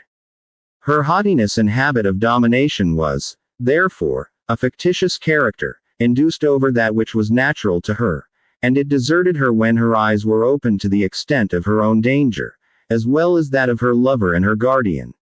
And when she found her will, the slightest expression of which was wont to command respect and attention, now placed in opposition to that of a man of a strong, fierce, and determined mind, who possessed the advantage over her, and was resolved to use it, she quailed before him. After casting her eyes around, as if to look for the aid which was nowhere to be found, and after a few broken interjections, she raised her hands to heaven, and burst into a passion of uncontrolled vexation and sorrow. It was impossible to see so beautiful a creature in such extremity without feeling for her, and de Bracy was not unmoved, though he was yet more embarrassed than touched. He had, in truth, gone too far to recede. And yet, in Rowena's present condition, she could not be acted on either by argument or threats. He paced the apartment to and fro, now vainly exhorting the terrified maiden to compose herself, now hesitating concerning his own line of conduct. If, thought he, I should be moved by the tears and sorrow of this disconsolate damsel, what should I reap but the loss of these fair hopes for which I have encountered so much risk, and the ridicule of Prince John and his jovial comrades? And yet, he said to himself, I feel myself ill-framed for the part which I am playing. I cannot look on so fair a face while it is disturbed with agony, or on those eyes when they are drowned in tears. I would she had retained her original haughtiness of disposition, or that I had a larger share of Front de Bœuf's thrice-tempered hardness of heart. Agitated by these thoughts, he could only bid the unfortunate Rowena be comforted, and assure her, that as yet she had no reason for the excess of despair to which she was now giving way. But in this task of consolation de Bracy was interrupted by the horn, hoarse-winded blowing far and keen, which had at the same time alarmed the other inmates of the castle, and interrupted their several plans of avarice and of license. Of them all, perhaps, de Bracy least regretted the interruption, for his conference with the Lady Rowena had arrived at a point, where he found it equally difficult to prosecute or to resign his enterprise. And here we cannot but think it necessary, indebted for their existence, should themselves have been such dreadful oppressors, and capable of excesses contrary not only to the laws of England, but to those of nature and humanity. But, alas! We have only to extract from the industrious Henry one of those numerous passages which he has collected from contemporary historians, to prove that fiction itself can hardly reach the dark reality of the horrors of the period.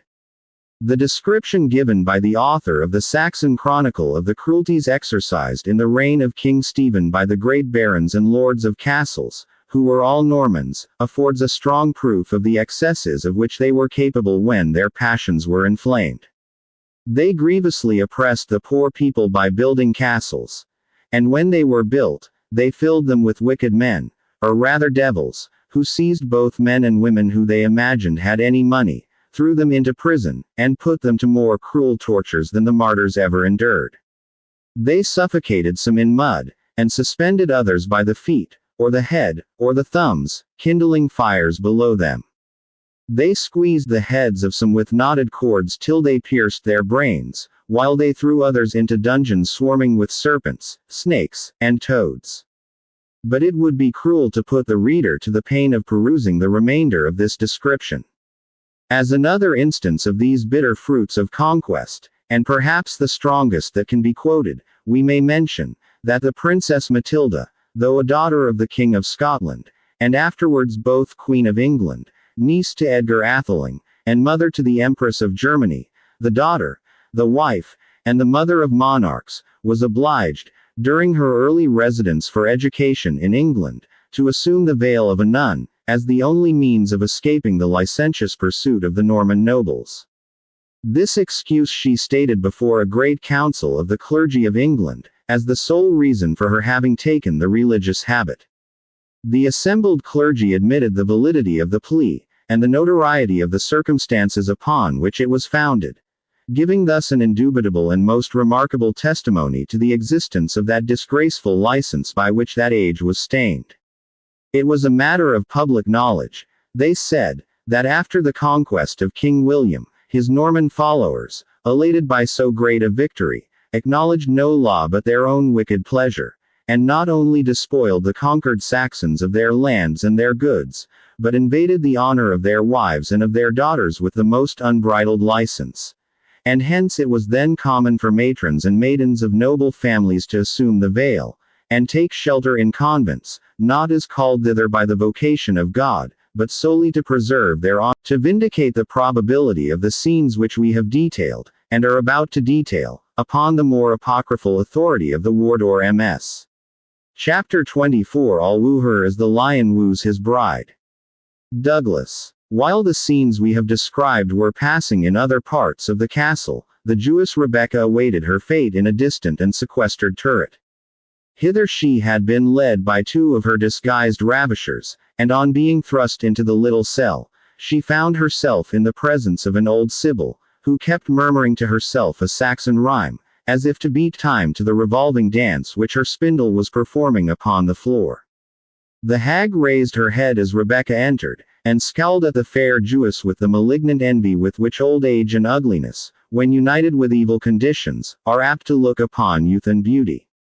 "Thou must up and away, old house cricket," said one of the men. "Our noble master commands it. Thou must e'en leave this chamber to a fairer guest." "Aye," grumbled the hag, "even thus as service requited. I have known when my bare word would have cast the best man at arms among ye out of saddle and out of service. And now must I up and away at the command of every groom such as thou." "Good dame Erfried," said the other man, "stand not to reason on it, but up and away. Lords, hests must be listened to with a quick ear. Thou hast had thy day, old dame, but thy sun has long been set. Thou art now the very emblem of an old war horse turned out on the barren heath. Thou hast had thy paces in thy time, but now a broken amble is the best of them. Come, amble off with thee. Ill omens dog ye both," said the old woman, "and a kennel be your burying place. May the evil demon Zernbach tear me limb from limb, if I leave my own cell ere I have spun out the hemp on my distaff. Answer it to our Lord, then, old housefiend," said the man, and retired. Rebecca. But it is easy to guess. Bright eyes, black locks, and a skin like paper, ere the priest stains it with his black unguent. Aye, it is easy to guess why they send her to this lone turret, whence a shriek could no more be heard than at the depth of 500 fathoms beneath the earth. Thou wilt have owls for thy neighbors, fair one, and their screams will be heard as far, and as much regarded, as thine own. Outlandish, too, she said, marking the dress and turban of Rebecca. "What country art thou of? A Saracen, or an Egyptian? Why dost not answer? Thou canst weep, canst thou not speak? Be not angry, good mother," said Rebecca. "Thou needst say no more," replied Erfried. "Men know a fox by the train, and a Jewess by her tongue. For the sake of mercy," said Rebecca, "tell me what I am to expect as the conclusion of the violence which hath dragged me hither. Is it my life they seek, to atone for my religion? I will lay it down cheerfully. Thy life, Minion, answered the Sibyl, what would taking thy life pleasure them? Trust me, thy life is in no peril. Such usage shalt thou have as was once thought good enough for a noble Saxon maiden. And shall a Jewess, like thee, repine because she hath no better? Look at me. I was as young and twice as fair as thou, when Front de Boeuf, father of this Reginald, and his Normans, stormed this castle. My father and his 7 sons defended their inheritance from story to story, from chamber to chamber. There was not a room, not a step of the stair, that was not slippery with their blood. They died. They died every man. And ere their bodies were cold, and ere their blood was dried, I had become the prey and the scorn of the conqueror.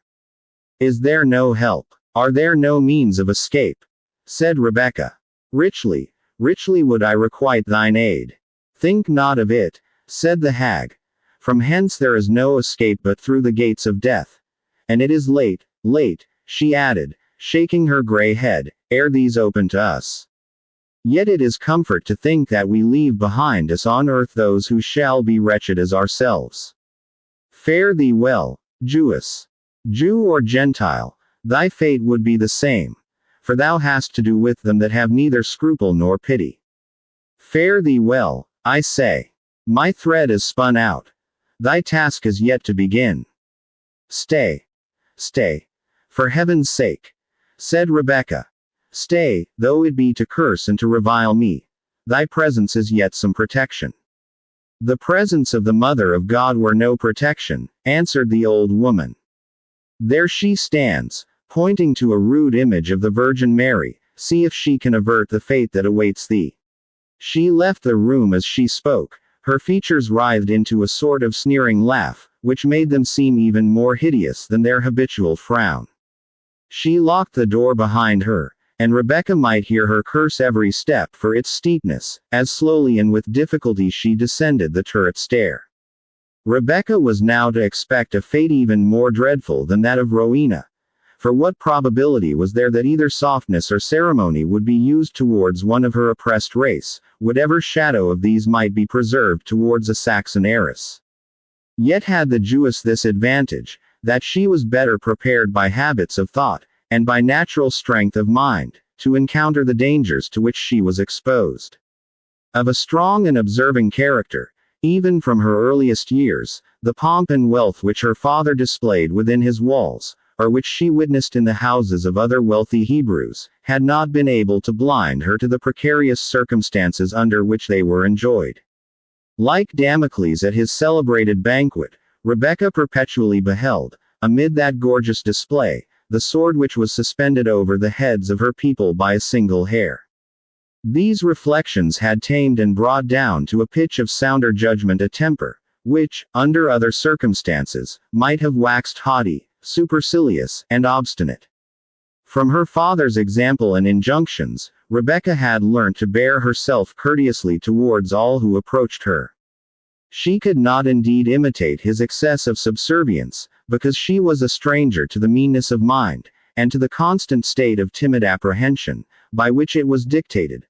But she bore herself with a proud humility, as if submitting to the evil circumstances in which she was placed as the daughter of a despised race, while she felt in her mind the consciousness that she was entitled to hold a higher rank from her merit, than the arbitrary despotism of religious prejudice permitted her to aspire to.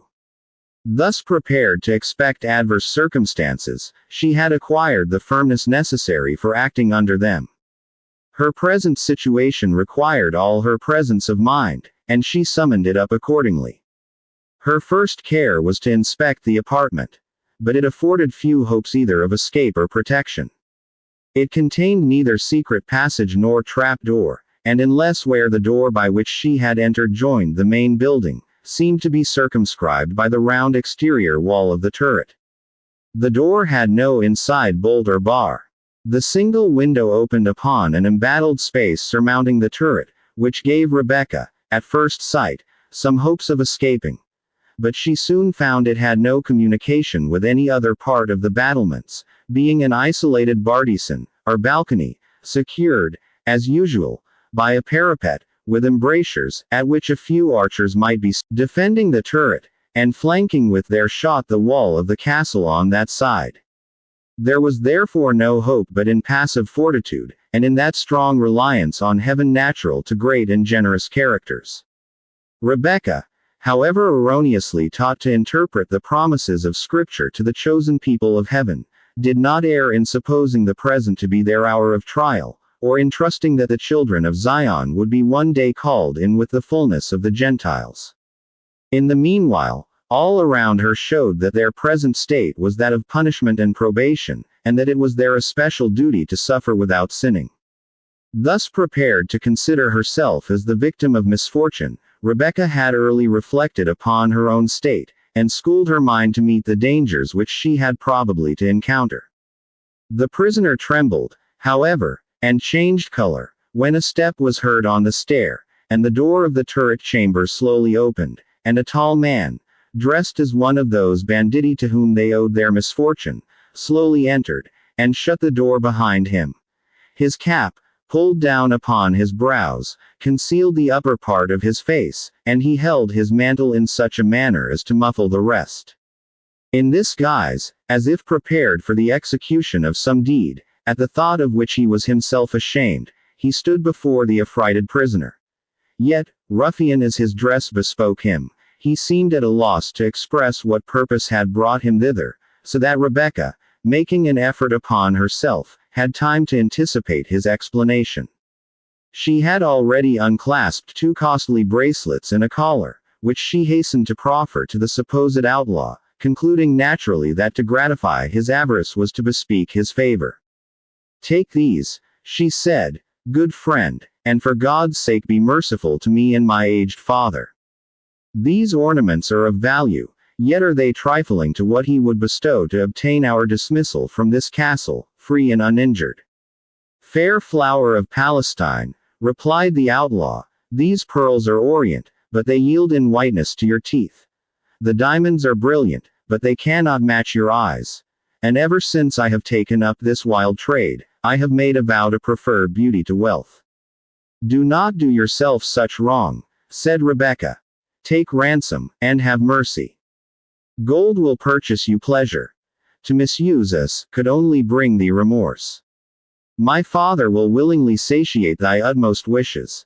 And if thou wilt act wisely, thou mayest purchase with our spoils thy restoration to civil society, mayest obtain pardon for past errors, and be placed beyond the necessity of committing more."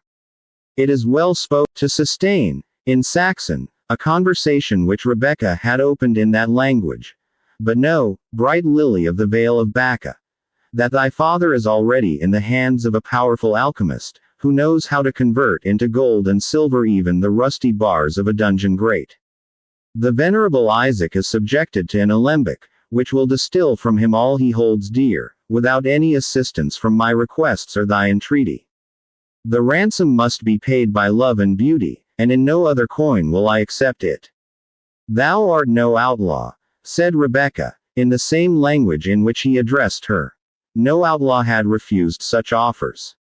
No outlaw in this land uses the dialect in which thou hast spoken. Thou art no outlaw, but a Norman. A Norman, noble perhaps in birth. Oh, be so in thy actions, and cast off this fearful mask of outrage and violence. "And thou, who canst guess so truly," said Brian de Bois Gilbert, dropping the mantle from his face, "art no true daughter of Israel, but in all, save youth and beauty, a very witch of Endor." "I am not an outlaw, then, fair Rose of Sharon. And I am one who will be more prompt to hang thy neck and arms with pearls and diamonds, which so well become them, than to deprive thee of these ornaments." "What wouldst thou have of me," said Rebecca, "if not my wealth? We can have naught in common between us. You are a Christian. I am a Jewess. Our union were contrary to the laws, alike of the church and the synagogue." "It were so, indeed," replied the Templar, laughing. "Wed with a Jewess. Dispardieu. Single quote dot. Not if she were the Queen of Sheba. And no, besides, sweet daughter of Zion, that were the most Christian king to offer me his most Christian daughter, with Languedoc for a dowry, I could not wed her. It is against my vow to love any maiden, otherwise than, par amours, as I will love thee. I am a Templar. Behold the cross of my holy order. Darest thou appeal to it, said Rebecca, on an occasion like the present? And if I do so, said the Templar, it concerns not thee, who art no believer in the blessed sign of our salvation. I believe as my fathers taught, said Rebecca, and may God forgive my belief if erroneous. But you, Sir Knight, what is yours, when you appeal without scruple to that which you deem most holy, even while you are about to transgress the most solemn of your vows as a knight, and as a man of religion? It is gravely and well preached, O daughter of Sirach, answered the Templar. But, gentle ecclesiastics, thy narrow Jewish prejudices make thee blind to our high privilege. Templar. But what lesser folly I may practice, I shall speedily be absolved from at the next preceptory of our order. Not the wisest of monarchs, not his father, whose examples you must needs allow are weighty, claimed wider privileges than we poor soldiers of the Temple of Zion have won by our zeal in its defense. The protectors of Solomon's temple may claim license by the example of Solomon. If thou readest the scripture, said the Jewess, and the lives of the saints, only to justify thine own license and profligacy, thy crime is like that of him who extracts poison from the most healthful and necessary herbs. The eyes of the Templar flashed fire at this reproof. Hearken, he said, Rebecca. I have hitherto spoken mildly to thee, but now my language shall be that of a conqueror. Thou art the captive of my bow and spear, subject to my will by the laws of all nations. Nor will I abate an inch of my right, or abstain from taking by violence what thou refusest to entreaty or necessity. Stand back, said Rebecca. Stand back, and hear me ere thou offerest to commit a sin so deadly. My strength thou mayest indeed overpower, for God made women weak, and trusted their defense to man's generosity. But I will proclaim thy villainy, Templar, from one end of Europe to the other. I will owe to the superstition of thy brethren what their compassion might refuse me. Each preceptory, each chapter of thy order, shall learn, that, like a heretic, thou hast sinned with a Jewess. Those who tremble not at thy crime, will hold thee accursed for having so far dishonored the cross thou wearest, as to follow a daughter of my people.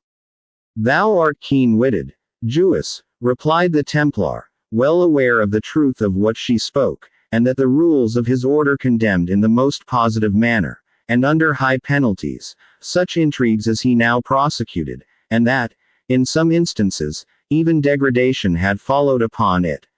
Thou art sharp-witted, he said. But loud must be thy voice of complaint, if it is heard beyond the iron walls of this castle. Within these, murmurs, laments, appeals to justice, and screams for help, die alike silent away. One thing only can save thee, Rebecca. Submit to thy fate. Embrace our religion, and thou shalt go forth in such state, that many a Norman lady shall yield as well in pomp as in beauty to the favorite of the best lance among the defenders of the temple. Submit to my fate, said Rebecca. And, sacred heaven, to what fate?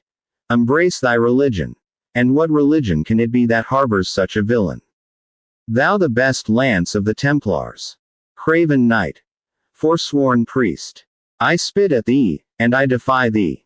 The God of Abraham's promise hath opened an escape to his daughter, even from this abyss of infamy. As she spoke, she threw open the latticed window which led to the bartizan. And in an instant after, stood on the very verge of the parapet, with not the slightest screen between her and the tremendous depth below. Unprepared for such a desperate effort, for she had hitherto stood perfectly motionless, Bois Guilbert had neither time to intercept nor to stop her. As he offered to advance, she exclaimed, Remain where thou art, proud Templar, or at thy choice advance. 1 foot nearer, and I plunge myself from the precipice. My body shall be crushed out of the very form of humanity upon the stones of that courtyard, ere it become the victim of thy brutality. As she spoke this, she clasped her hands and extended them towards heaven, as if imploring mercy on her soul before she made the final plunge. The Templar hesitated, and a resolution which had never yielded to pity or distress, gave way to his admiration of her fortitude. "Come down," he said, "rash girl. I swear by earth, and sea, and sky, I will offer thee no offense." "I will not trust thee, Templar," said Rebecca. "Thou hast taught me better how to estimate the virtues of thine order. The next preceptory would grant thee absolution for an oath, the keeping of which concerned naught but the honor or the dishonor of a miserable Jewish maiden." "You do me injustice," exclaimed the Templar fervently. "I swear to you by the name which I bear, by the cross on my bosom, by the sword on my side, by the ancient crest of my fathers do I swear, I will do thee no injury whatsoever. If not for thyself, yet for thy father's sake forbear. I will be his friend, and in this castle he will need a powerful one." "Alas," said Rebecca, "I know it but too well. Dare I trust thee?" "May my arms be reversed, and my name dishonored," said Brian de Bois Guilbert, "if thou shalt have reason to complain of me. Many a law, many a commandment have I broken, but my word never." "I will then trust thee," said Rebecca, "thus far." And she descended from the verge of the battlement, but remained standing close by one of the embrasures, or mashicals, as they were then called. "Here," she said, "I take my stand. Remain where thou art, and if thou shalt attempt to diminish by one step the distance now between us, thou shalt see that the Jewish maiden will rather trust her soul with God, than her honor to the Templar." While Rebecca spoke thus, her high and firm resolve, which corresponded so well with the expressive beauty of her countenance, gave to her looks, air, and manner, a dignity that seemed more than himself and high-spirited, thought he had never beheld beauty so animated and so commanding. "Let there be peace between us, Rebecca," he said. "Peace, if thou wilt," answered Rebecca. "Peace. But with this space between. Thou needst no longer fear me," said Bois Guilbert. "I fear thee not," replied she. "Thanks to him that reared this dizzy tower so high, that naught could fall from it alive. Thanks to him, and to the God of Israel. I fear thee not. Thou dost me injustice," said the Templar. "By earth, sea, and sky, thou dost me injustice. I am not naturally that which you have seen me, hard, selfish, and relentless. It was woman that taught me cruelty, and on woman therefore I have exercised it. But not upon such as thou. Hear me, Rebecca. Never did knight take lance in his hand with a heart more devoted to the lady of his love than Brian de Bois Guilbert. She, the daughter of a petty baron, who boasted for all his domains but a ruinous tower, and an unproductive vineyard, and some few leagues of the barren lands of Bordeaux, her name was known wherever deeds of arms were done, known wider than that of many a ladies that had a county for a dowry. Yes, he continued, pacing up and down the little platform, with an animation in which he seemed to lose all consciousness of Rebecca's presence. Yes, my deeds, my danger, my blood, made the name of Adelaide de Montemare known from the court of Castile to that of Byzantium. And how was I requited? When I returned with my dear bought honors, purchased by toil and blood, I found her wedded to a Gascon squire, whose name was never heard beyond the limits of his own paltry domain. Truly did I love her, and bitterly did I revenge me of her broken faith. But my vengeance has recoiled on myself. Since that day I have separated myself from life and its ties. My manhood must know no domestic home, must be soothed by no affectionate wife. My age must know no kindly hearth. My grave must be solitary, and no offspring must outlive me, to bear the ancient name of Bois Guilbert. At the feet of my superior I have laid down the right of self-action, the privilege of independence. The Templar, a serf in all but an evil recompense, said Rebecca, for the surrender of the rights which are dearest to humanity. Say not so, maiden, answered the Templar. Revenge is a feast for the gods. And if they have reserved it, as priests tell us, To themselves, it is because they hold it an enjoyment too precious for the possession of mere mortals. And ambition. It is a temptation which could disturb even the bliss of heaven itself. He paused a moment, and then added, Rebecca, she who could prefer death to dishonor, must have a proud and a powerful soul. Mine thou must be. Nay, start not, he added, it must be with thine own consent, and on thine own terms. Thou must consent to share with me hopes more extended than can be viewed from the throne of a monarch. Hear me ere you answer and judge ere you refuse. The Templar loses, as thou hast said, his social rights, his power of free agency, but he becomes a member and a limb of a mighty body, before which thrones already tremble. Even as the single drop of rain which mixes with the sea becomes an individual part of that resistless ocean, which undermines rocks and engulfs royal armadas. Such a swelling flood as that powerful league. Of this mighty order I am no mean member, but already one of the chief commanders, and may well aspire one day to hold the baton of Grand Master. The poor soldiers of the temple will not alone place their foot upon the necks of kings. A hemp-sandaled monk can do that. Our mailed steps shall ascend their throne. Our gauntlet shall wrench the scepter from their gripe. Not the reign of your vainly expected Messiah offers such power to your dispersed tribes as my ambition may aim at. I have sought but a kindred spirit to share it, and I have found such in thee. Sayest thou this to one of my people? Answered Rebecca. Bethink thee. Answer me not, said the Templar, by urging the difference of our creeds. Within our secret conclaves we hold these nursery tales in derision. Think not we long remained blind to the idiotical folly of our founders, who forswore every delight of life for the pleasure of dying martyrs by hunger, by thirst, and by pestilence, and by the swords of savages, while they vainly strove to defend a barren desert, valuable only in the eyes of superstition. Our order soon adopted bolder and wider views, and found out a better indemnification for our sacrifices. Our immense possessions in every kingdom of Europe, our high military fame, which brings within our circle the flower of chivalry from every Christian clime. These are dedicated to ends of which our pious founders little dreamed, and which are equally concealed from such weak spirits as embrace our order on the ancient principles, and whose superstition makes them our passive tools. But I will not further withdraw the veil of our mysteries. That bugle's only known by the application of the touchstone. I will soon return, and hold further conference with thee. He re-entered the turret chamber, and descended the stair, leaving Rebecca scarcely more terrified at the prospect of the death to which she had been so lately exposed, than at the furious ambition of the bold bad man in whose power she found herself so unhappily placed.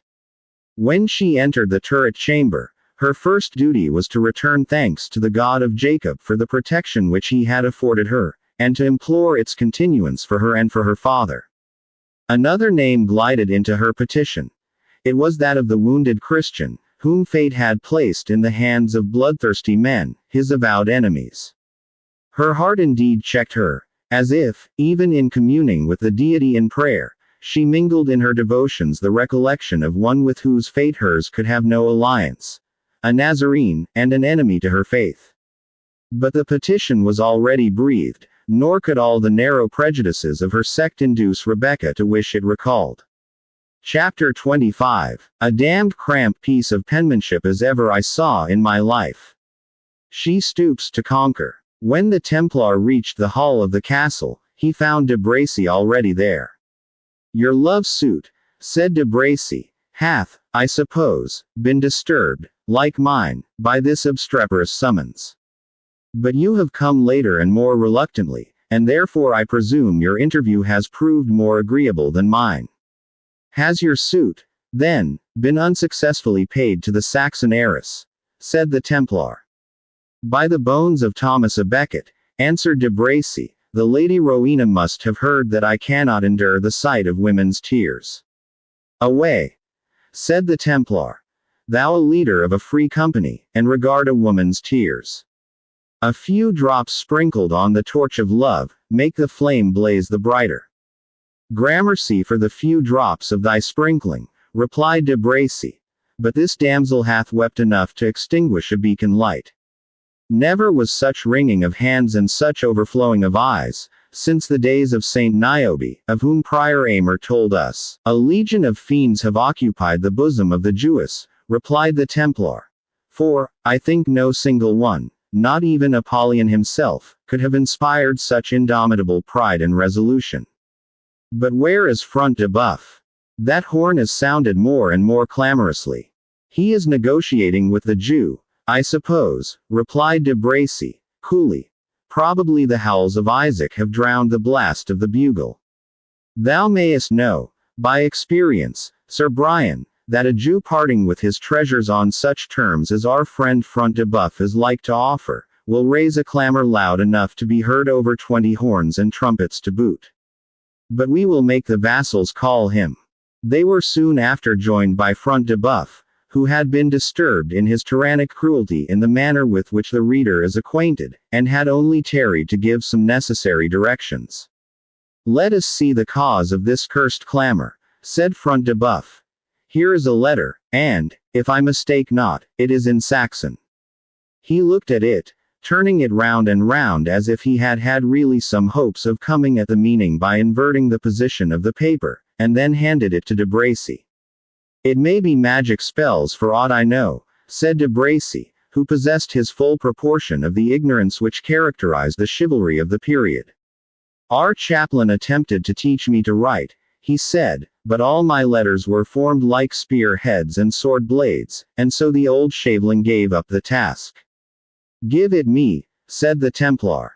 We have that of the priestly character, that we have some knowledge to enlighten our valor. Let us profit by your most reverend knowledge, then, said de Bracy. What says the scroll? It is a formal letter of defiance, answered the Templar. But, by Our Lady of Bethlehem, if it be not a foolish jest, it is the most extraordinary cartel that ever was sent across the drawbridge of a baronial castle. Jest, said Front de Boeuf. I would gladly know who dares jest with me in such a matter. Read it, Sir Brian. The Templar accordingly read it as follows. I, Wamba, the son of Witless, jester to a noble and free-born man, Cedric of Rotherwood, called the Saxon. And I, by St. Luke, it is so set down, answered the Templar. Then resuming his task, he went on. I, Gurth, the son of Beowulf, swineherd unto the said Cedric, with the assistance of our allies and confederates, who make common cause with us in this our feud, namely, the good knight, called for the present, Le Noir Faineant, and the stout yeoman, Robert Locksley, called Cleave the Wand. Do you, Reginald Front de Boeuf, and your allies and accomplices whomsoever, to wit, that whereas you have, without cause given or feud declared, wrongfully and by mastery seized upon the person of our Lord and Master the said Cedric, also upon the person of a noble and freeborn damsel, the Lady Rowena of Hargotstanstead, also upon the person of a noble and freeborn man, Athelstane of Coningsburgh, also upon the persons of certain freeborn men, there, see Nix, also upon certain serfs, their born bondsmen, also upon a certain Jew, named Isaac of York, together with his daughter, a Jewess, and certain horses and mules. Which noble persons, with their, see Nix, and slaves, and also with the horses and mules, Jew and Jewess before said, were all in peace with his majesty, and traveling as liege subjects upon the king's highway. Therefore we require and demand that the said noble persons, namely, Cedric of Rotherwood, Rowena of Hargotstanstead, Athelstane of Coningsburgh, with their servants, see Nix, and followers, also the horses and mules, Jew and Jewess aforesaid, together with all goods and chattels to them pertaining, be, within an hour after the delivery hereof, delivered to us, or to those whom we shall appoint to receive the same, and that untouched and unharmed in body and goods. Failing of which, we do pronounce to you, that we hold ye as robbers and traitors, and will wager our bodies against ye in battle, siege, or otherwise, and do our utmost to your annoyance and destruction. Wherefore may God have you in his keeping. Signed by us upon the eve of St. Withold's Day, under the great trysting oak in the Harthill Walk, the above being written by a holy man, clerk to God, Our Lady, and St. Dunstan, in the chapel of Copmanhurst. At the bottom of this document was scrawled, in the first place, a rude sketch of a cock's head and comb, with a legend expressing this hieroglyphic to be the sign manual of Wamba, son of Witless. Under this respectable emblem stood a cross, stated to be the mark of Gurth, the son of Beowulf. Then was written, in rough bold characters, the words, Le Noir Fainéant. And, to conclude the whole, an arrow, neatly enough drawn, was described as the mark of the yeoman Locksley. The knights heard this uncommon document read from end to end, and then gazed upon each other impatient of their ill-timed jocularity. I give you plain warning, he said, fair sirs, that you had better consult how to bear yourselves under these circumstances, than give way to such misplaced merriment. Front de Boeuf has not recovered his temper since his late overthrow, said de Bracy to the Templar. He is cowed at the very idea of a cartel, though it come but from a fool and a swineherd. By Saint Michael, answered Front de Boeuf, I would thou couldst stand the whole brunt of this adventure thyself, de Bracy. These fellows dared not have acted with such inconceivable impudence, had they not been supported by some strong bands. There are enough of outlaws in this forest to resent my protecting the deer. I did but tie one fellow, who was taken red-handed and in the fact, to the horns of a wild stag, which gored him to death in 5 minutes, and I had as many arrows shot at me as there were launched against yonder target at Ashby. Here, fellow, he added, to one of his attendants, hast thou sent out to see by what force this precious challenge is to be supported? There are at least 200 men assembled in the woods, answered a squire who was in attendance. Here is a proper matter, said Front de Boeuf, this comes of lending you the use of my castle, that cannot manage your undertaking quietly, but you must bring this nest of hornets about my ears. Of hornets? Said de Bracy. Of stingless drones rather. A band of lazy knaves, who take to the wood, and destroy the venison rather than labor for their maintenance. Stingless, replied Front de Boeuf. Fork-headed shafts of a cloth yard in length, and these shot within the breadth of a French crown, are sting enough. For shame, Sir Knight, said the Templar. Let us summon our people, and sally forth upon them. One knight, aye, one man at arms, were enough for 20 such peasants. Enough, and too much, said de Bracy. I should only be ashamed to couch lance against them. True, answered Front de Boeuf. Were they black Turks or Moors, Sir Templar, or the craven peasants of France, most valiant de Bracy. But these are English yeomen, over whom we shall have no advantage, save what we may derive from our arms and horses, which will avail us scarcely 20, besides the handful that were engaged in this mad business. Thou dost not fear, said the Templar, that they can assemble in force sufficient to attempt the castle. Not so, Sir Brian, answered Front de Boeuf. These outlaws have indeed a daring captain. But without machines, scaling ladders, and experienced leaders, my castle may defy them. Send to thy neighbors, said the Templar, let them assemble their people, and come to the rescue of 3 knights, besieged by a jester and a swineherd in the baronial castle of Reginald Front de Boeuf. You jest, Sir Knight, answered the Baron. But to whom should I send? Malvoisin is by this time at York with his retainers, and so are my other allies. And so should I have been, but for this infernal enterprise. Then send to York, and recall our people, said de Bracy. If they abide the shaking of my standard, or the sight of my free companions, I will give them credit for the boldest outlaws ever bent bow in green wood. And who shall bear such a message? Said Front de Boeuf. They will beset every path, and rip the errand out of his bosom. I have it, he added, after pausing for a moment. Sir Templar, thou canst write as well as read, and if we can but find the writing materials of my chaplain, who died a 12 months since in the midst of his Christmas carousals. So please ye, said the squire, who was still in attendance. I think old Erfried has them somewhere in keeping, for love of the confessor. He was the last man, I have heard her tell, who ever said aught to her, which man ought in courtesy to address to maid or matron. Go, search them out, Engelred, said Front de Boeuf. And then, Sir Templar, thou shalt return an answer to this bold challenge.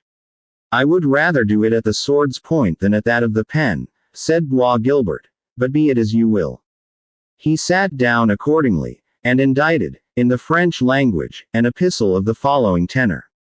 Sir Reginald Front de Boeuf, with his noble and knightly allies and confederates, receive no defiances at the hands of slaves, bondsmen, or fugitives. If the person calling himself the Black Knight have indeed a claim to the honors of chivalry, he ought to know that he stands degraded by his present association, and has no right to ask reckoning at the hands of good men of noble blood. Touching the prisoners we have made, we do morning before noon, so that their heads being placed on the battlements, shall show to all men how lightly we esteem those who have bestirred themselves in their rescue. Wherefore, as above, we require you to send a priest to reconcile them to God, in doing which you shall render them the last earthly service. This letter being folded, was delivered to the squire, and by him to the messenger who waited without, as the answer to that which he had brought. The yeoman having thus accomplished his mission, returned to the headquarters of the allies, which were for the present established under a venerable oak tree, about 3 arrow flights distant from the castle. Here Wamba and Gurth, with their allies the Black Knight and Locksley, and the jovial hermit, awaited with impatience an answer to their summons. Around, and at a distance from them, were seen many a bold yeoman, whose sylvan dress and weather-beaten countenances showed the ordinary nature of their occupation. More than 200 had already assembled, and others were fast coming in. Those whom they obeyed as leaders were only distinguished from the others by a feather in the cap, their dress, arms, and equipments being in all other respects the same. Besides these bands, a less orderly and a worse armed force, consisting of the Saxon inhabitants of the neighboring township, as well as many bondsmen and servants from Cedric's extensive estate, had already arrived, for the purpose of assisting in his rescue. Few of these were armed otherwise than with such rustic weapons as necessity sometimes converts to military purposes. Boar spears, scythes, flails, and the like, were their chief arms. For the Normans, with the usual policy of conquerors, were jealous of permitting to the vanquished Saxons the possession or the use of swords and spears. These circumstances rendered the assistance of the Saxons far from being so formidable to the besieged, as the strength of the men themselves, their superior numbers, and the animation inspired by a just cause, might otherwise well have made them. It was to the leaders of this motley army that the letter of the Templar was now delivered. Reference was at first made to the chaplain for an exposition of its contents. By the crook of St. Dunstan, said that worthy ecclesiastic, which hath brought more sheep within the sheepfold than the crook of e'er another saint in paradise, I swear that I cannot expound unto you this jargon, which, whether it be French or Arabic, is beyond my guess. He then gave the letter to Gurth, who shook his head gruffly, and passed it to Wamba. The jester looked at each of the 4 corners of the paper with such a grin of affected intelligence as a monkey is apt to assume upon similar occasions, then cut a caper, and gave the letter to Locke. If the long letters were bows, and the short letters broad arrows, I might know something of the matter, said the brave yeoman. But as the matter stands, the meaning is as safe, for me, as the stag that's at 12 miles distance. I must be clerk, then, said the Black Knight. And taking the letter from Locksley, he first read it over to himself, and then explained the meaning in Saxon to his confederates. Execute the noble Cedric! Exclaimed Wamba. By the rood, thou must be mistaken, Sir Knight. Not I, my worthy friend, replied the knight, I have explained the words as they are here set down. Then, by St. Thomas of Canterbury, replied Gurth, we will have the castle, should we tear it down with our hands. We have nothing else to tear it with, replied Wamba. but mine are scarce fit to make mammocks of freestone and mortar. 'Tis but a contrivance to gain time, said Locksley. They dare not do a deed for which I could exact a fearful penalty. I would, said the Black Knight, there were some one among us who could obtain admission into the castle, and discover how the case stands with the besieged. Methinks, as they require a confessor to be sent, this holy hermit might at once exercise his pious vocation, and procure us the information we desire. A plague on thee, and thy advice, said the pious hermit. I tell thee, Sir Slothful Knight, that when I doff my friar's frock, my priesthood, my sanctity, my very Latin, are put off along with it. And when in my green jerkin, I can better kill 20 deer than confess one Christian. I fear, said the Black Knight, I fear greatly, there is no one here that is qualified to take upon him, for the nonce, this same character of Father Confessor. All looked on each other, and were silent. I see, said Wamba, after a short pause, that the fool must be still the fool, and put his neck in the venture which wise men shrink from. You must know, my dear cousins and countrymen, that I wore russet before I wore motley, and was bred to be a friar, until a brain fever came upon me and left me just wit enough to be a fool. I trust, with the assistance of the good hermit's frock, together with the priesthood, sanctity, and learning which are stitched into the cowl of it, I shall be found qualified to administer both worldly and ghostly comfort. Hath he sense enough, think'st thou? Said the Black Knight, addressing Gurth. I know not, said Gurth. But if he hath not, it will be the first time he hath wanted wit to turn his folly to account. On with the frock, then, good fellow, quoth the knight, and let thy master send us an account of their situation within the castle. Their numbers must be few, and it is 5 to 1 they may be accessible by a sudden and bold attack. Time wears. Away with thee. And, in the meantime, said Locksley, we will beset the place so closely, that not so much as a fly shall carry news from thence. So that, my good friend, he continued, addressing Wamba, thou mayest assure these tyrants, that whatever violence they exercise on the persons of their prisoners, shall be most severely repaid upon their own. Pax vobiscum, said Wamba, who was now muffled in his religious disguise. And so saying he imitated the solemn and stately deportment of a friar, and departed to execute his mission. Chapter 26. The hottest horse will oft be cool, the dullest will show fire. The friar will often play the fool will play the friar. Old song. When the jester, arrayed in the cowl and frock of the hermit, and having his knotted cord twisted round his middle, stood before the portal of the castle of Front de Boeuf, the warder demanded of him his name and errand. Pax vobiscum, answered the jester, I am a poor brother of the order of St. Francis, who come hither to do my office to certain unhappy prisoners now secured within this castle. Thou art a bold friar, said the warder, to come hither. Where, pretended friar? Trust me, it will find good acceptance with him, and the cock shall crow, that the whole castle shall hear him. Gramercy, said the warder. But if I come to shame for leaving my post upon thine errand, I will try whether a friar's grey gown be proof against a grey goose shaft. With this threat he left his turret, and carried to the hall of the castle his unwanted intelligence, that a holy friar stood before the gate and demanded instant admission.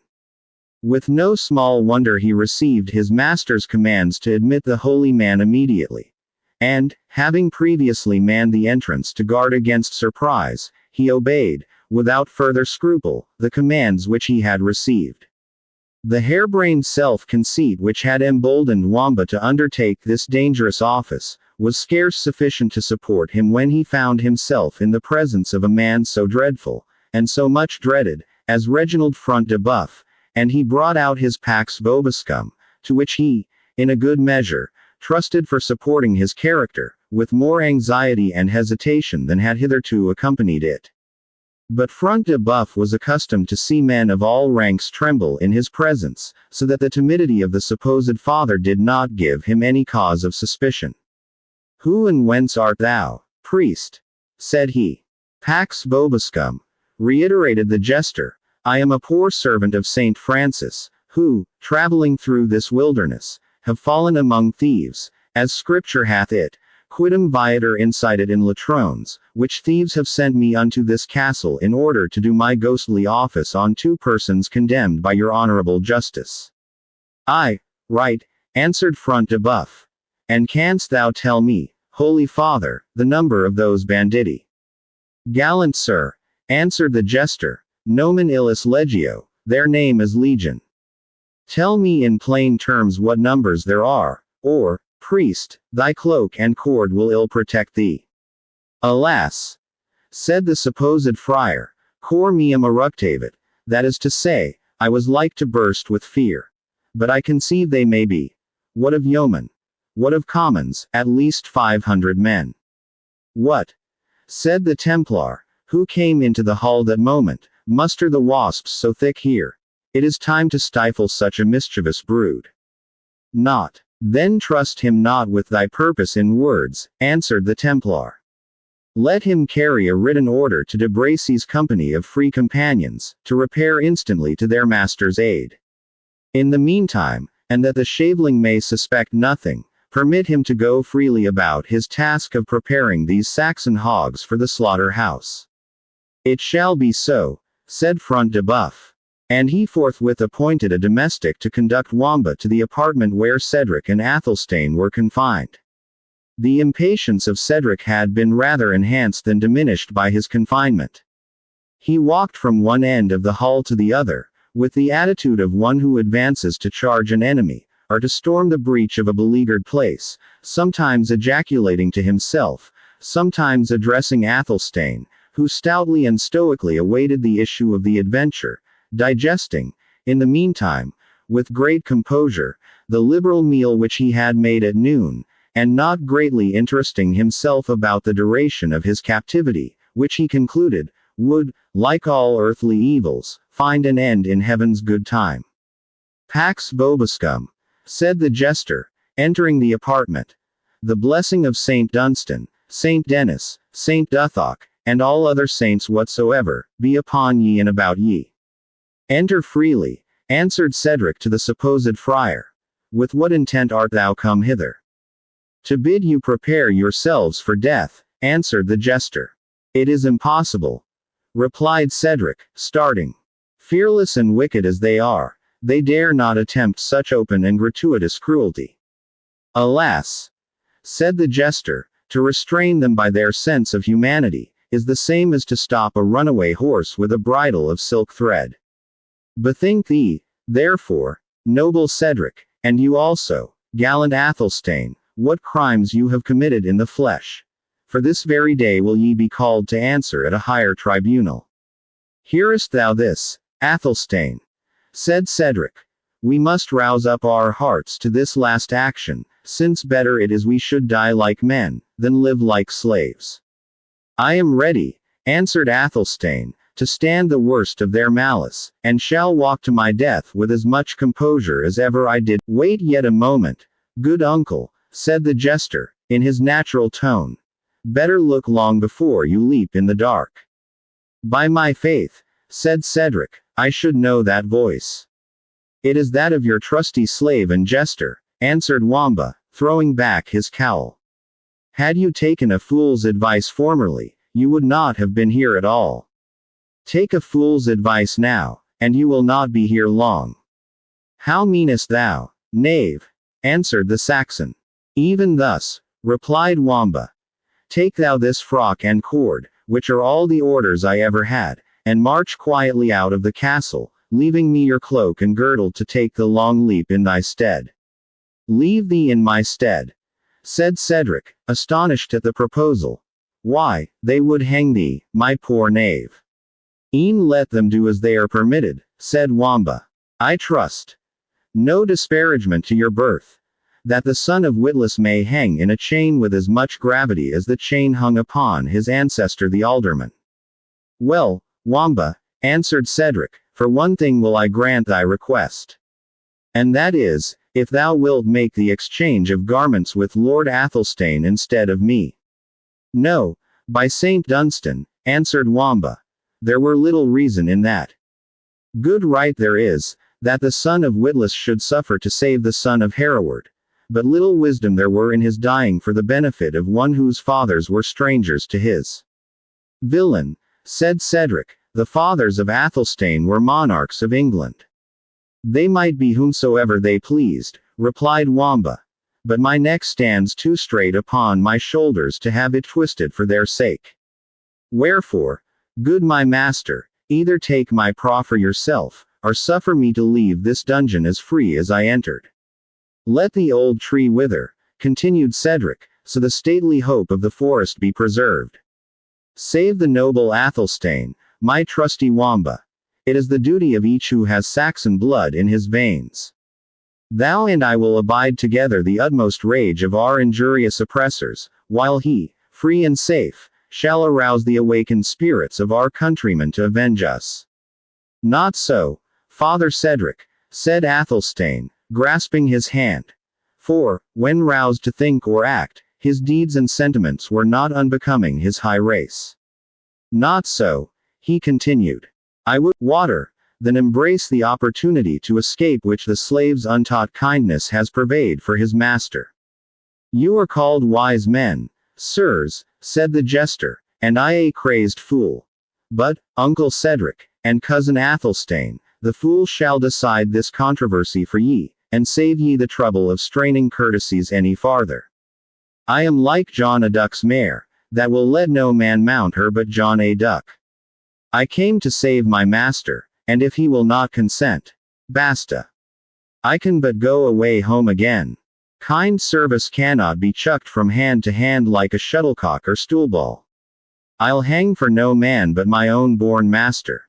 Go, then, noble Cedric, said Athelstane, neglect not this opportunity. Your presence without may encourage friends to our rescue. Your remaining here would ruin us all. And is there any prospect, then, of rescue from without? Said Cedric, looking to the jester. Prospect, indeed, echoed Wamba.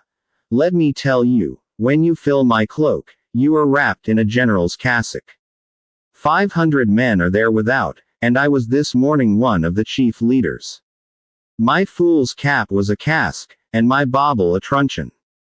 Well, we shall see what good they will make by exchanging a fool for a wise man. Truly, I fear they will lose in valor what they may gain in discretion.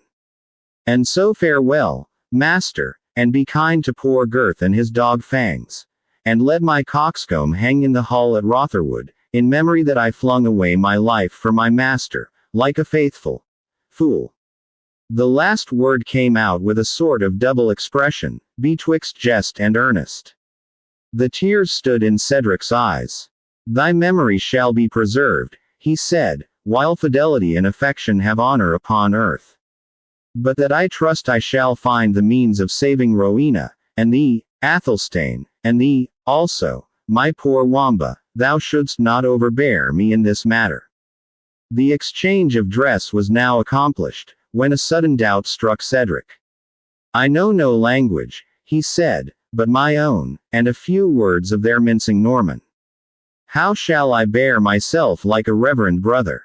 The spell lies in 2 words, replied Wamba. Pax vobiscum will answer all queries. If you go or come, eat or drink, bless or ban, Pax vobiscum carries you through it all. It is as useful to a friar as a broomstick to a witch, or a wand to a conjurer.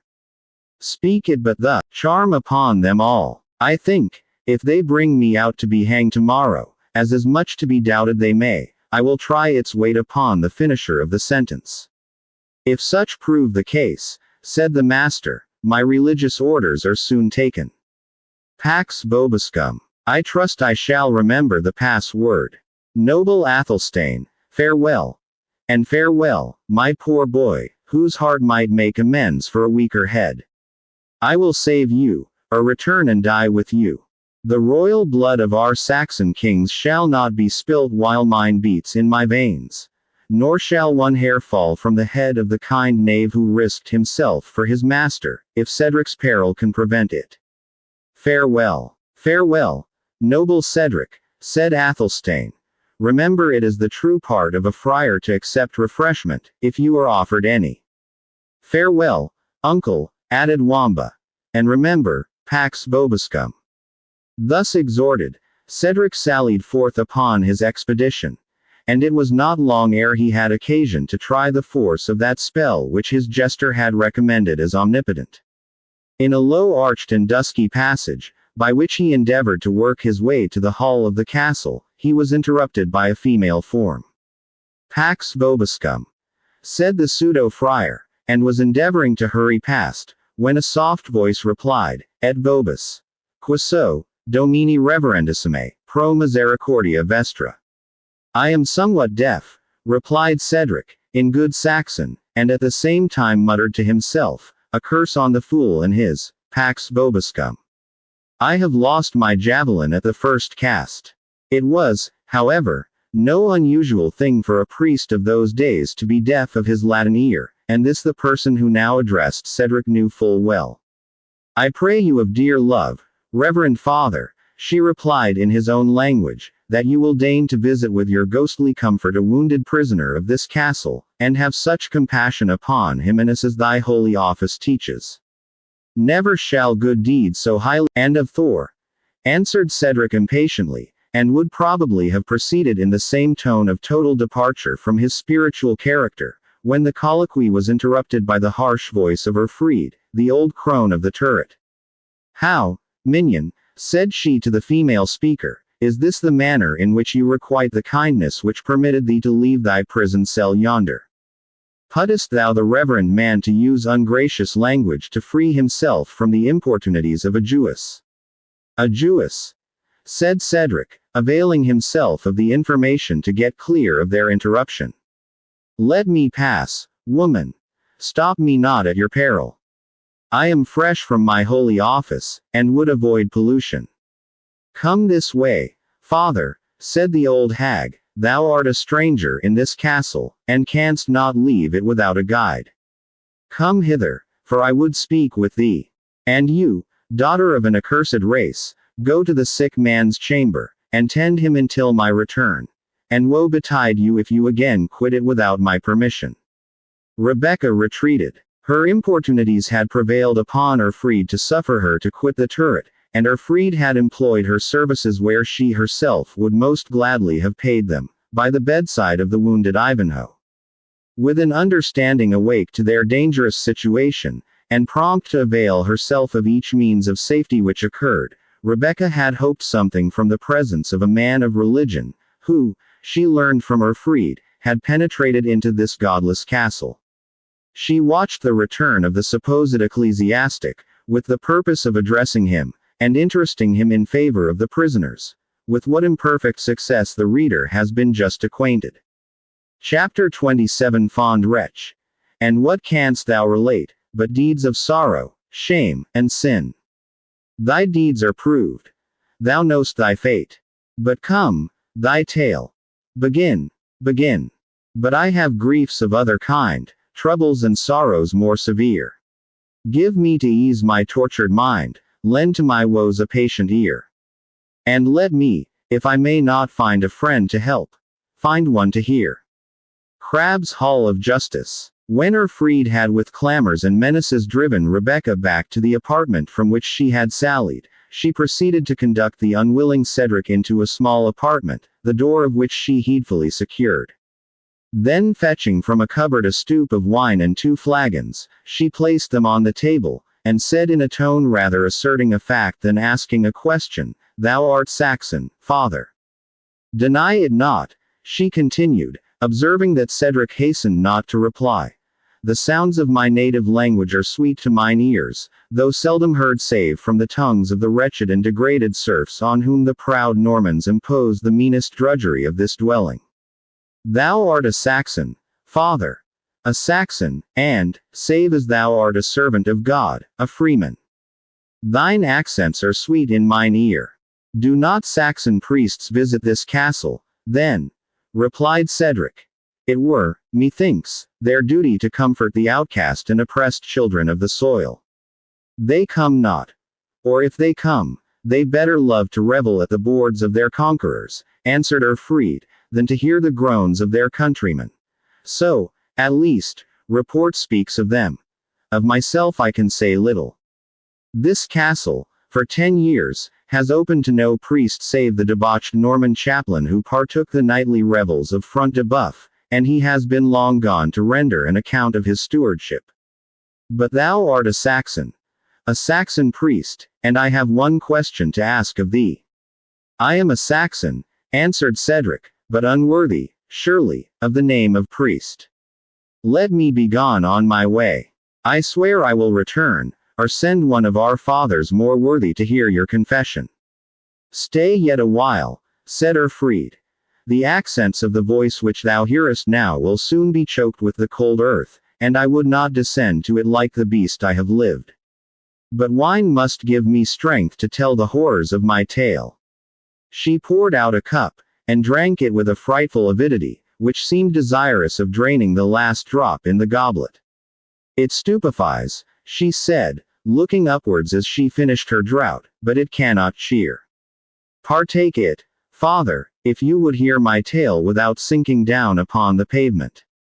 Cedric would have avoided pledging her in this ominous conviviality, but the proceeded with her story, as if appeased by his complaisance. I was not born, she said, father, the wretch that thou now seest me. I was free, was happy, was honored, loved, and was beloved. I am now a slave, miserable and degraded, the sport of my master's passions while I had yet beauty, the object of their contempt, scorn, and hatred, since it has passed away. Dost thou wonder, father, that I should hate mankind, and, above all, the race that has wrought this change in me? Can the wrinkled decrepit hag before thee, whose wrath must vent itself in impotent curses, forget she was once the daughter of the noble Thane of Torquystone, before whose frown 1,000 vassals trembled? Thou the daughter of Torquil Wolfganger, said Cedric, receding as he spoke. Thou, the daughter of that noble Saxon, my father's friend and companion in arms. Thy father's friend, echoed Erfried. Then Cedric called the Saxon stands before me, for the noble Hereward of Rotherwood had but one son, whose name is well known among his countrymen. But if thou art Cedric of Rotherwood, why this religious dress? Hast thou too despaired of saving thy country, and sought refuge from oppression in the shade of the convent? It matters not who I am, said Cedric. Proceed, unhappy woman, with thy tale of horror and guilt. Guilt there must be. There is guilt even in thy living to tell it. There is, answered the wretched woman, deep, black, damning guilt. Guilt, that lies like a load at my breast. Guilt, that all the penitential fires of hereafter cannot cleanse. Yes, in these halls, stained with the noble and pure blood of my father and my brethren. In these very halls, to have lived the paramour of their murderer, the slave at once and the partaker of his pleasures, was to render every breath which I drew of vital air, a crime and a curse. Wretched woman! Exclaimed Cedric. And while the friends of thy father, while each true Saxon heart, as it breathed a requiem for his soul, and those of his valiant sons, forgot not in their prayers the murdered Ulrica. While all mourned and honored the dead, thou hast lived to merit our hate and execration. Lived to unite thyself with the vile tyrant who murdered thy nearest and dearest.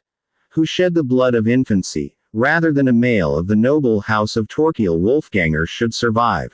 With him hast thou lived to unite thyself, and in the hand his race governed my soul most deeply, even in the hour of his guilty endearments. You hated him, and yet you lived, replied Cedric. Wretch! Was there no poniard? No knife? No bodkin? Well was it for thee, since thou didst prize such an existence, that the secrets of a Norman castle are like those of the grave. For had I but dreamed of the daughter of Torquil living in foul communion with the murderer of her father, the sword of a true Saxon had found thee out even in the arms of thy paramour. Wouldst thou indeed have done this justice to the name of Torquil? Said Ulrica, for we may now lay aside her assumed name of Erfried. Thou art then the true Saxon report speaks thee. For even within these accursed walls, where, as thou well sayest, guilt shrouds itself in inscrutable mystery, even there has the name of Cedric been sounded. And I, wretched and degraded, have rejoiced to think that there yet breathed an avenger of our unhappy nation. I also have had my hours of vengeance. I have fomented the quarrels of our foes, and heated drunken revelry into murderous broil. I have seen their blood flow. I have heard their dying groans. Look on me, Cedric. Are there not still left on this foul and faded face some traces of the features of Torquil? Ask me not of them, Ulrica, replied Cedric, in a tone of grief mixed with abhorrence. These traces form such a resemblance as arises from the graves of the dead, when a fiend has animated the lifeless corpse. Be it so, answered Ulrica. Yet wore these fiendish features the mask of a spirit of light when they were able to set at variance the elder Front de Boeuf and his son Reginald. The darkness of hell should hide what followed, but revenge must lift the veil, and darkly intimate what it would raise the dead to speak aloud. Long had the smoldering fire of discord glowed between the tyrant father and his savage son. Long had I nursed, in secret, the unnatural hatred. It blazed forth in an hour of drunken wassail, and at his own board fell my oppressor by the hand of his own son. Such are the secrets these vaults conceal. Rend asunder, ye accursed arches, she added, looking up towards the roof, and bury in your fall all who are conscious of the hideous mystery. And thou, creature of guilt and misery, said Cedric, what became thy lot on the death of thy ravisher? Guess it, vain or unheeded curses of an impotent hag, condemned to hear from my lonely turret the sounds of revelry in which I once partook, or the shrieks and groans of new victims of oppression. Ulrica, said Cedric, with a heart which still, I fear, regrets the lost reward of thy crimes, as much as the deeds by which thou didst acquire that meed, how didst thou dare to address thee to one who wears this robe? Consider, unhappy woman, what could the sainted Edward himself do for thee, were he here in bodily presence? The royal confessor was endowed by heaven with power to cleanse the ulcers of the body, but only God himself can cure the leprosy of the soul. Yet, turn not from me, stern prophet of wrath, she exclaimed, but tell me, if thou canst, in what shall terminate these new and awful feelings that burst on my solitude? Why do deeds, long since done, rise before me in new and irresistible horrors? What fate is prepared beyond the grave for her, to whom God has assigned on earth a lot of such unspeakable wretchedness? Better had I turned to Woden, Hertha, and Zernbach, to Mista, and to Skogula, the gods of our yet unbaptized ancestors, than endure the dreadful anticipations which have of late haunted my waking and my sleeping hours. I am no priest, said Cedric, turning with disgust from this miserable picture of guilt, wretchedness, and despair. I am no priest, though I wear a priest's garment. Priest or layman, answered Ulrica, thou art the first I have seen for 20 years, by whom God was feared or man regarded, and dost thou bid me despair? I bid thee repent, said Cedric. Seek to prayer and penance, and mayest thou find acceptance. But I cannot, I will not, longer abide with thee. Stay yet a moment, said Ulrica. Leave me not now, son of my father's friend, lest the demon who has governed my life should tempt me to avenge myself of thy hard-hearted scorn. Thinkest thou, if Front de Boeuf found Cedric the Saxon in his castle, in such a disguise, that thy life would be a long one? Already his eye has been upon thee like a falcon on his prey. And be it so, said Cedric. And let him tear me with beak and talons, ere my tongue say one word which my heart doth not warrant. I will die a Saxon. True in word, open in deed. I bid thee avaunt. Touch me not, stay me not. The sight of Front de Boeuf himself is less odious to me than thou, degraded and degenerate as thou art. Be it so, said Ulrica, no longer interrupting him. Go thy way, and forget, in the insolence of thy father's friend. Go thy way. If I am separated from mankind by my sufferings, separated from those whose aid I might most justly expect, not less will I be separated from them in my revenge. No man shall aid me, but the ears of all men shall tingle to hear of the deed which I shall dare to do. Farewell. Thy scorn has burst the last tie which seemed yet to unite me to my kind, a thought that my woes might claim the compassion of my people. Ulrica, said Cedric, softened by this appeal, hast thou borne up and endured to live through so much guilt and so much misery, and wilt thou now yield to despair when thine eyes are opened to thy crimes, and when repentance were thy fitter occupation? Cedric, answered Ulrica, thou little knowest the human heart. To act as I have acted, to think as I have thought, requires the maddening love of pleasure, mingled with the keen appetite of revenge, the proud consciousness of power. Droughts too intoxicating for the human heart to bear, and yet retain the power to prevent. Their force has long passed away. Age has no pleasures, wrinkles have no influence, revenge itself dies away in impotent curses. Then comes remorse, with all its vipers, mixed with vain regrets for the past, and despair for the future. Then, when all other strong impulses have ceased, we become like the fiends in hell, who may feel remorse, but never repentance. But thy words have awakened a new soul within me. Well hast thou said, all is possible for those who dare to die. Thou hast shown me the means of revenge, and be assured I will embrace them. It has hitherto shared this wasted bosom with other and with rival passions. Henceforward it shall possess me wholly, and thou thyself shalt say, that, whatever was the life of Ulrica, her death well became the daughter of the noble Torquil. There is a force without beleaguering this accursed castle. Hasten to lead them to the attack, and when thou shalt see a red flag wave from the turret on the eastern angle of the donjon, press the Normans hard. They will then have enough to do within, and you may win the wall in spite both of Bow and Mangonel. Begone, I pray thee. Follow thine own fate, and leave me to mine.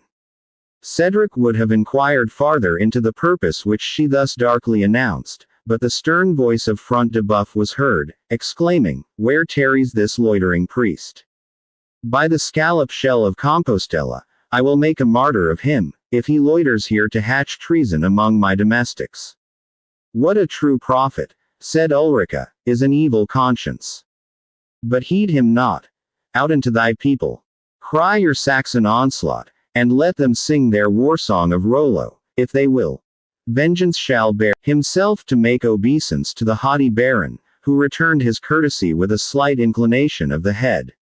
Thy penitents, father, have made a long shrift. It is the better for them, since it is the last they shall ever make. Hast thou prepared them for death? I found them, said Cedric, in such French as he could command, expecting the worst, from the moment they knew into whose power they had fallen.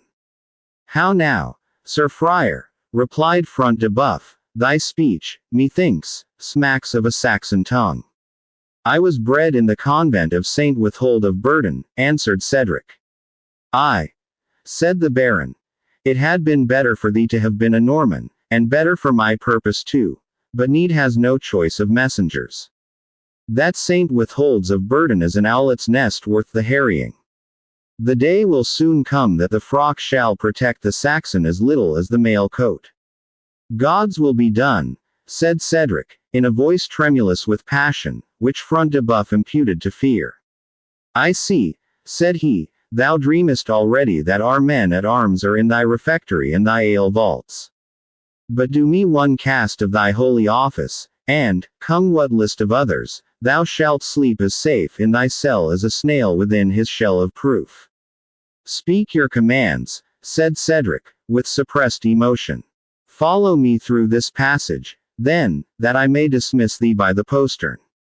And as he strode on his way before the supposed friar, Front de Boeuf thus schooled him in the part which he desired he should act.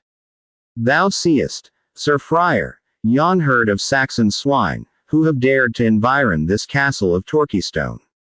Tell them whatever thou hast a mind of the weakness of this Fort Alice, or aught else that can detain them before it for 24 hours.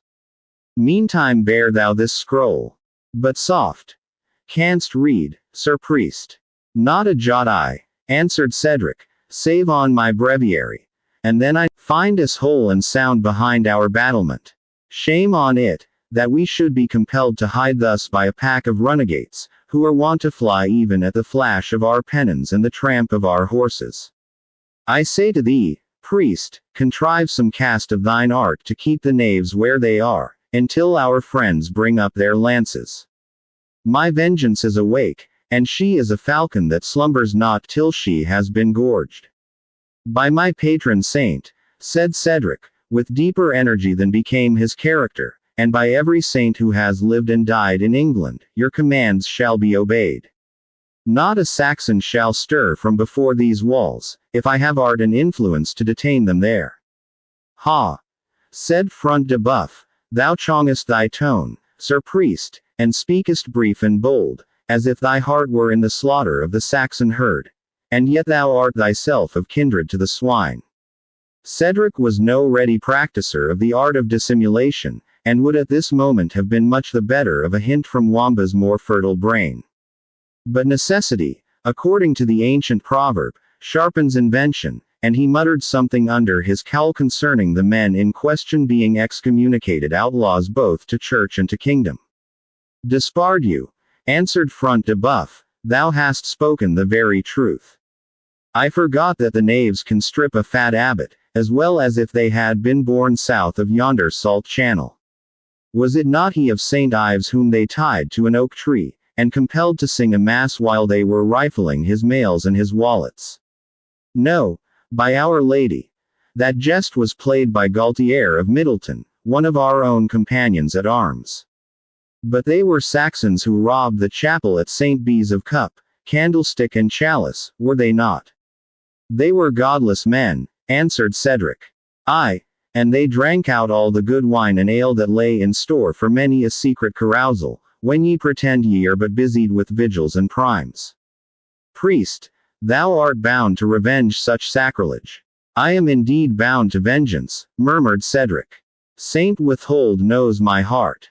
Front de Bœuf, in the meanwhile, led the way to a postern, where, passing the moat on a single plank, they reached a small barbican, or exterior defense, which communicated with the open field by a well-fortified sallyport. Begone, then, and if thou wilt do mine errand, and if thou return hither when it is done, thou shalt see Saxon flesh cheap as ever. Drench thy whole convent. Assuredly we shall meet again, answered Cedric. Something in hand the whilst, continued the Norman. And, as they parted at the postern door, he thrust into Cedric's reluctant hand a gold byzant, adding, remember, I will fly off both cowl and skin, if thou failest in thy purpose. And full leave will I give thee to do both, answered Cedric, leaving the postern, and striding forth over the free field with a joyful step, if, when we meet next, I deserve not better at thine hand. Turning then back towards the castle, he threw the piece of gold towards the donor, exclaiming at the same time, false Norman, thy money perish with thee. Front de Bœuf heard the words imperfectly, but the action was suspicious. Archers, he called to the warders on the outward battlements, send me an arrow through yon monk's frock.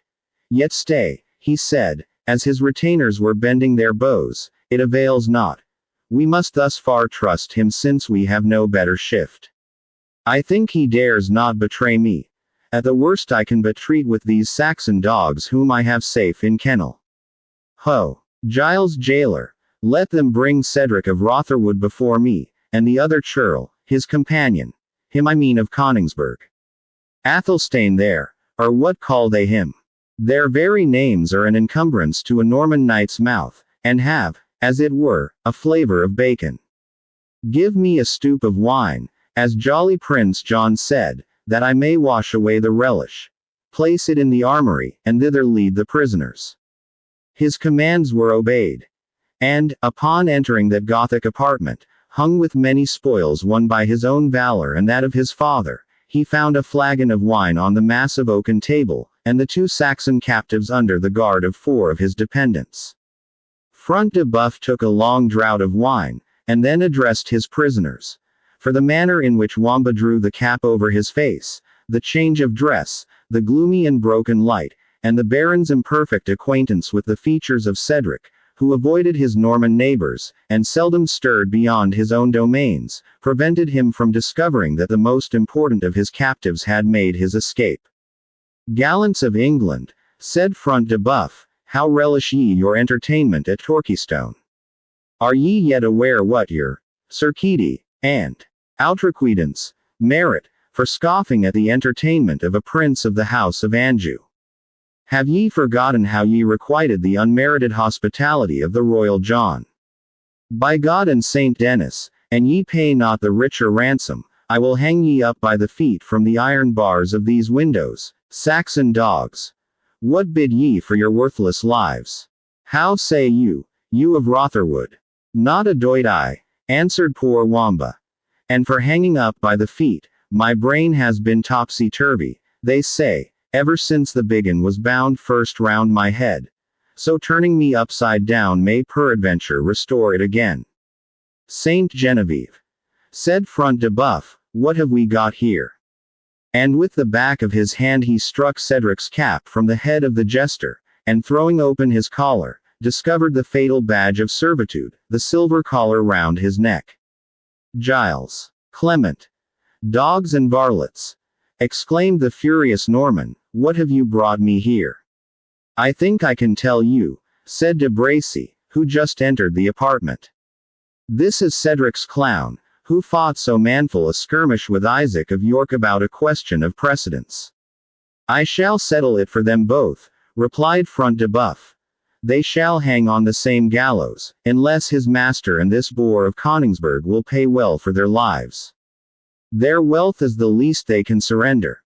They must also carry off with them the swarms that are besetting the castle, subscribe a surrender of their pretended immunities, and live under us as serfs and vassals. Too happy if, in the new world that is about to begin, we leave them the breath of their nostrils. Go," said he to two of his attendants, "fetch me the right Cedric hither, and I pardon your error for once, the rather that you but mistook a fool for a Saxon franklin." "Aye, but," said Wamba, "your chivalrous excellency will find there are more fools than franklins among us." "What means the knave?" said Front de Bœuf, looking towards his followers, who, lingering and loath, faltered forth their belief, that if this were not Cedric who was there in presence, they knew not what was become of him. "Saints of heaven!" exclaimed de Bracy, "he must have escaped in the monk's garments." "Fiends of hell!" echoed Front de Bœuf, "it was then the boar of Rotherwood whom I ushered to the postern, and dismissed with my own hands. And thou," he said, "you deal with me better than your word, noble knight," whimpered forth poor Wamba, whose habits of buffoonery were not to be overcome even by the immediate prospect of death. "If you give me the red cap you propose, out of a simple monk you will make a cardinal." "The poor wretch," said de Bracy, "is resolved to die in his vocation. Front de Bœuf, you shall not slay him. Give him to me to make sport for my free companions. How sayst thou, knave? Wilt thou take heart of grace, and go to the wars with me?" "Aye, with my master's leave," said Wamba. "For, look you, I must not slip collar," and he touched that which he wore without his permission. "Oh, a Norman saw will soon cut a Saxon collar," said de Bracy. "Aye, noble sir," said Wamba, "and thence goes the proverb. Norman saw on English oak, on English neck a Norman yoke. Norman spoon in English dish, and England ruled as Norman's wish.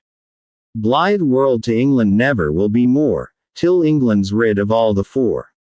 Single quote. "Thou dost well, de Bracy," said Front de Bœuf, "to stand there listening to a fool's jargon, when destruction is gaping for us. Seest thou not we are overreached, and that our proposed mode of communicating with our friends without has been disconcerted by this same motley gentleman thou art so fond to brother? What views have we to expect but instant storm? To the battlements then," said de Bracy. "When didst thou ever see me the graver for the thoughts of battle? Call the Templar yonder, and let him fight but half so well for his life as he has done for his order. Make thou to the walls thyself with thy huge body. Let me do my poor endeavor in my own way, and I tell thee the Saxon outlaws may as well attempt to scale the clouds, as the castle of Torquystone. Or, if you will treat with the banditti, why not employ the mediation of this worthy Franklin, who seems in such deep contemplation of the wine flagon? Here, Saxon, he continued, addressing Athelstane, and handing the cup to him, rinse thy throat with that noble liquor, and rouse up thy soul to say what thou wilt do for thy liberty. What a man, and wilt moreover assure us the retreat of that scum of mankind who are swarming around the castle, contrary to God's peace and the king's, said Front de Boeuf. In so far as I can, answered Athelstane, I will withdraw them. And I fear not but that my father Cedric will do his best to assist me. We are agreed then, said Front de Boeuf. Thou and they are to be set at freedom, and peace is to be on both sides, for payment of 1,000 marks. It is a trifling ransom, Saxon, and thou wilt owe gratitude to the moderation which accepts of it in exchange of your persons. But mark, this extends not to the Jew Isaac, nor to the Jew Isaac's daughter, said the Templar, who had now joined them. Neither, said Front de Boeuf, belong to this Saxon's company. I were unworthy to be called Christian, if they did, replied Athelstane. Deal with the unbelievers as ye list. Neither does the ransom include the Lady Rowena, said de Bracy. It shall never be said I was scared out of a fair prize without striking a blow for it. Neither, said Front de Boeuf, does our treaty refer to this wretched jester, whom I retain, that I may make him an example to every knave who turns jest into earnest. The Lady Rowena, answered Athelstane, with the most steady countenance, is my affianced bride. I will be drawn by wild horses before I consent to part with her. The slave Wamba has this day saved the life of my father Cedric. I will lose mine ere a hair of his head be injured. Thy affianced bride. The Lady Rowena the affianced bride of a vassal like thee, said de Bracy. Saxon, thou dreamest that the days of thy 7 kingdoms are returned again. I tell thee, the princes of the house of Anjou confer not their wards on men of such lineage as thine. My lineage, proud Norman, replied Athelstane, is drawn from a source more pure and ancient than that of a beggarly Frenchman, whose living is won by selling the blood of the thieves whom he assembles under his paltry standard. Kings were my ancestors, strong in war and wise in council, who every day feasted in their hall more hundreds than thou canst number individual followers, whose names have been sung by minstrels, and their laws recorded by wittenagemotes, whose bones were interred amid the prayers of saints, and over whose tombs minsters have been builded. Thou hast it, de Bracy, said Front de Boeuf, well pleased with the rebuff which his companion had received. The Saxon hath hit thee fairly. As fairly as a captive can strike, said de Bracy, with apparent carelessness, for he whose hands are tied should have his tongue at freedom. But thy glibness of reply, comrade, rejoined he, speaking to Athelstane, will not win the freedom of the Lady Rowena. To this Athelstane, who had already made a longer speech than was his custom to do on any topic, however interesting, returned no answer. The conversation was interrupted by the arrival of a menial, who announced that a monk demanded admittance at the postern gate. In the name of Saint Bennet, the prince of these bull beggars, said Front de Boeuf, have we a real monk this time, or another impostor? Search him, slaves. For an ye suffer a second impostor to be palmed upon you, I will have your eyes torn out, and hot coals put into the sockets.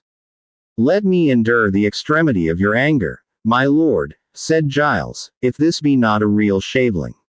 Your squire Jocelyn knows him well, and will vouch him to be Brother Ambrose, a monk in attendance upon the prior of Jorvao. Admit him, said Front de Boeuf. Most likely he brings us news from his jovial master. Surely the devil keeps holiday, and the priests are relieved from duty, that they are strolling thus wildly through the country. Remove these prisoners. And, Saxon, think on what thou hast heard. I claim, said Athelstane, an honorable imprisonment, with due care of my board and of my couch, as becomes my rank, and as is due to one who is in treaty for ransom. Moreover, I hold him that deems himself the best of you, bound to answer to me with his body for this aggression on my freedom. This defiance hath already been sent to thee by thy sewer. Thou underliest it, and art bound to answer me. There lies my glove. I answer not the challenge of my prisoner, said Front de Boeuf. Nor shalt thou, Maurice de Bracy. Giles, he continued, hang the Franklin's glove upon the tine of yonder branched antlers. There shall it remain until he is a free man. Should he then presume to demand it, or to affirm he was unlawfully made my prisoner, by the belt of Saint Christopher, he will speak to one who hath never refused to meet a foe on foot or on horseback, alone or with his vassals at his back. The Saxon prisoners were accordingly removed, just as they introduced the monk Ambrose, who appeared to be in great perturbation. This is the real Deus vobiscum, said Wamba, as he passed. Safe thou art, replied de Bracy. And for Christianity, here is the stout Baron Reginald Front de Boeuf, whose utter abomination is a Jew, and the good Knight Templar, Brian de Bois Guilbert, whose trade is to slay Saracens. If these are not good marks of Christianity, I know no other which they bear about them. Ye are friends and allies of our reverend father in God, Aymer, prior of Jorvaux, said the monk, without noticing the tone of de Bracy's reply. Ye owe him aid both by knightly faith and holy charity. For what saith the blessed Saint Augustine, in his treatise, De Civitate Dei? What saith the devil? Interrupted Front de Boeuf. Or rather what dost thou say, Sir Priest? We have little time to hear texts from the Holy Fathers. Sancta Maria! Ejaculated Father Ambrose, how prompt to ire are these unhallowed laymen. But be it known to you, brave knights, that certain murderous caitiffs, casting behind them fear of God, and reverence of his church, and not regarding the bull of the Holy See, Quis, Suadem Diabolo. Brother priest, said the Templar, all this we know or guess at. Tell us plainly, is thy master, the prior, made prisoner, and to whom? Surely, said Ambrose, he is in the hands of the men of Belial, infestors of these woods, and contemners of the holy text. Touch not mine anointed, and do my prophets not of evil. Single quote. Here is a new argument for our swords, sirs, said Front de Boeuf, turning to his companions. And so, instead of reaching us any assistance, the prior of Jorvaux requests aid at our hands. A man is well helped of these lazy churchmen when he hath most to do. But speak out, priest, and say at once, what doth thy master expect from us? So please you, said Ambrose, violent hands having been imposed on my reverend superior, contrary to the holy ordinance which I did already quote, and the men of Belial having rifled his mails and budgets, and stripped him of 200 marks of pure refined gold, they do yet demand of him a large sum beside, ere they will suffer him to depart from their uncircumcised hands. Wherefore the reverend Father in God prays you, as his dear friends, to rescue him, either by paying down the ransom at which they hold him, or by force of arms, at your best discretion. The foul fiend quell the prior, 10 times our number, and expect an assault every moment. And that was what I was about to tell you, said the monk, had your hastiness allowed me time. But, God help me, I am old, and these foul onslaughts distract an aged man's brain. Nevertheless, it is a verity that they assemble a camp, and raise a bank against the walls of this castle. To the battlements, cried de Bracy, and let us mark what these knaves do without. And so saying, he opened a latticed window which led to a sort of bartizan or projecting balcony, and immediately called from thence to those in the apartment. Saint Denis, but the old monk hath brought true tidings.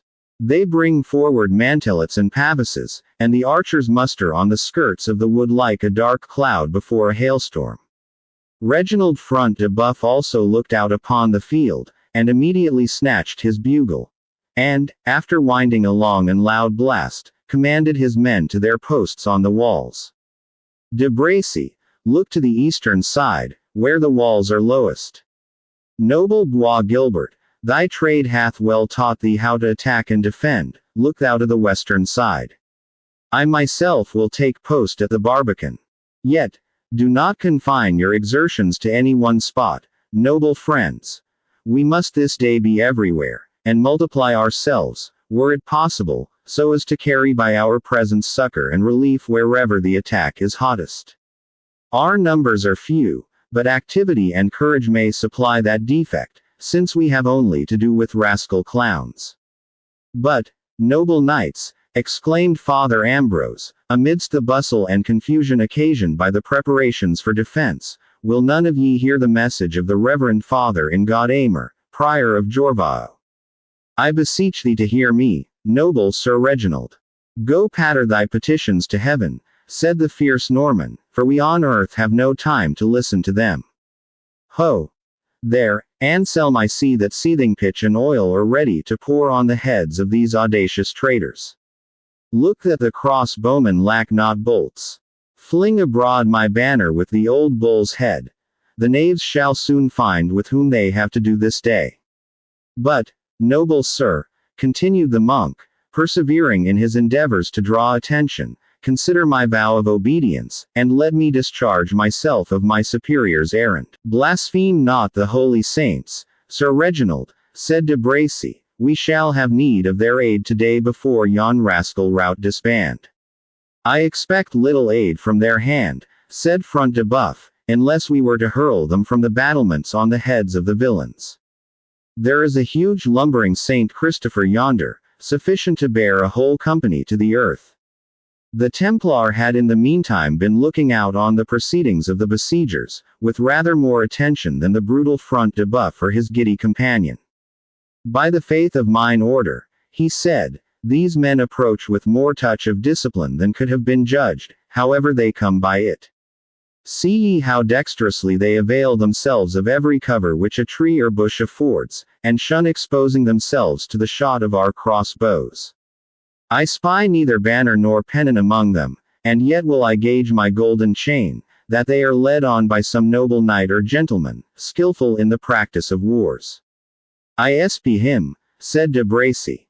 I see the waving of a knight's crest, and the gleam of his armor.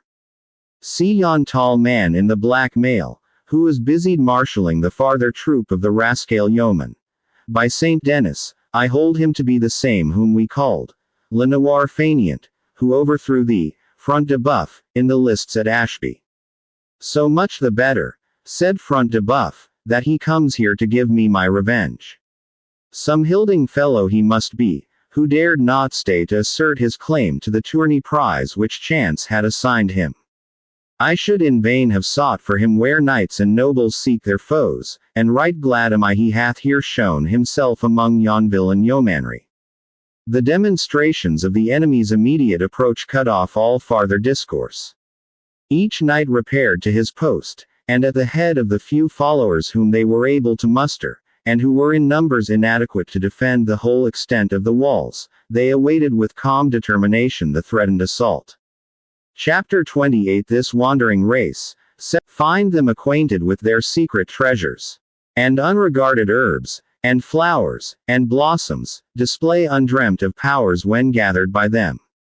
The Jew. Our history must needs retrograde for the space of a few pages, to inform the reader of certain passages material to his understanding the rest of this important narrative. His own intelligence may indeed have easily anticipated that, when Ivanhoe sunk down, and seemed abandoned by all the world, it was the importunity of Rebecca which prevailed on her father to have the gallant young warrior transported from the lists to the house which for the time the Jews inhabited in the suburbs of Ashby. It would not have been difficult to have persuaded Isaac to this step in any other circumstances, for his disposition was kind and grateful. But he had also the prejudices and scrupulous timidity of his persecuted people, and those were to be conquered. Holy Abraham! He exclaimed, he is a good youth, and my heart bleeds to see the gore trickle down his rich embroidered hacketon, and his corslet of goodly price. But to carry him to our house, damsel, hast thou well considered? He is a Christian, and by our law we may not deal with the stranger and Gentile, save for the advantage of our commerce. Speak not so, "My dear father," replied Rebekah, "we may not indeed mix with them in banquet and in jollity, but in wounds and in misery, the Gentile becometh the Jew's brother. I would I knew what the Rabbi Jacob ben Tudela would opine on it," replied Isaac. "Nevertheless, the good youth must not bleed to death. Let Seth and Reuben bear him to Ashby. Nay, let them place him in my litter," said Rebekah. "I will mount one of the palfreys.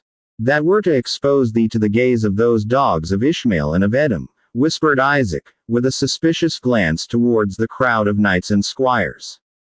But Rebekah was already busied in carrying her charitable purpose into effect, and listed not what he said, until Isaac, seizing the sleeve of her mantle, again exclaimed, in a hurried voice, "Beard of Aaron! What if the youth perish? If he die in our custody, shall we not be held guilty of his blood, and be torn to pieces by the multitude, answerable for his blood to God and to man?" "Nay," said Isaac, releasing his hold, "it grieveth me as much to see the drops of his blood, as if they were so many golden byzants from mine own purse. And I well know, that the lessons of Miriam, daughter of the Rabbi Manasseh of Byzantium, whose soul is in paradise, have made thee skillful in the art of healing, and that thou knowest the craft of herbs, and the force of elixirs. Therefore, do as thy mind giveth thee. Thou art a good damsel, a blessing, and a crown, and a song of rejoicing unto me and unto my house, and unto the people of my fathers." The apprehensions of Isaac, however, were not ill-founded, and the generous and grateful benevolence of his daughter exposed her, on her return to Ashby, to the unhallowed gaze of Brian de Bois Gilbert. The Templar twice passed and repassed them on the road, fixing his bold and ardent look on the beautiful Jewess, and we have already seen the consequences of the admiration which her charms excited when accident threw her into the power of that unprincipled voluptuary. Rebekah lost no time in causing the patient to be transported to their temporary dwelling, and proceeded with her own hands to examine and to bind up his wounds. The youngest reader of romances and romantic ballads must recollect how often the females, during the Dark Ages, as they are called, were initiated into the mysteries of surgery, and how frequently the gallant knight submitted the wounds of his person to her cure, whose eyes had yet more deeply penetrated his heart. But the Jews, both male and female, possessed and practiced the medical science in all its branches, and the monarchs and powerful barons of the time frequently committed themselves to the charge of some experienced sage among this despised people, when wounded or in sickness.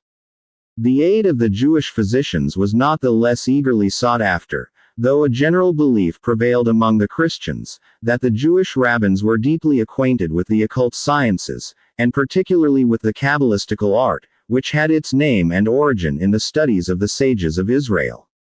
Neither did the rabbins disown such acquaintance with supernatural arts, which added nothing for what could add aught to the hatred with which their nation was regarded, while it diminished the contempt with which that malevolence was mingled. A Jewish magician might be the subject of equal abhorrence with a Jewish usurer, but he could not be equally despised. It is besides probable, considering the wonderful cures they are said to have performed, that the Jews possessed some secrets of the healing art peculiar to themselves, and which, with the beautiful Rebekah, had been heedfully brought up in all the knowledge proper to her nation, which her apt and powerful mind had retained, arranged, and enlarged, in the course of a progress beyond her years, her sex, and even the age in which she lived. Her knowledge of medicine and of the healing art had been acquired under an aged Jewess, the daughter of one of their most celebrated doctors, who loved Rebekah as her own child, and was believed to have communicated to her secrets, which had been left to herself by her sage father at the same time, and under the same circumstances. The fate of Miriam had indeed been to fall a sacrifice to the fanaticism of the times, but her secrets had survived in her apt pupil. Rebekah, thus endowed with knowledge as with beauty, was universally revered and admired by her own tribe, who almost regarded her as one of those gifted women mentioned in the sacred history. Her father himself, out of reverence for her talents, which involuntarily mingled itself with his unbounded affection, permitted the maiden a greater liberty than was usually indulged to those of her sex by the habits of her people, and was, as we have just seen, frequently guided by her opinion, even in preference to his own. When Ivanhoe reached the habitation of Isaac, he was still in a state of unconsciousness, owing to the profuse loss of blood which had taken place during his exertions in the lists.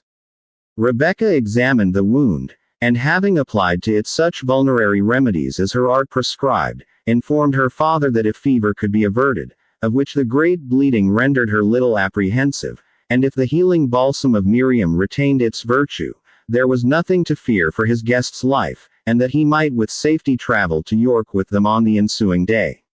Isaac looked a little blank at this annunciation.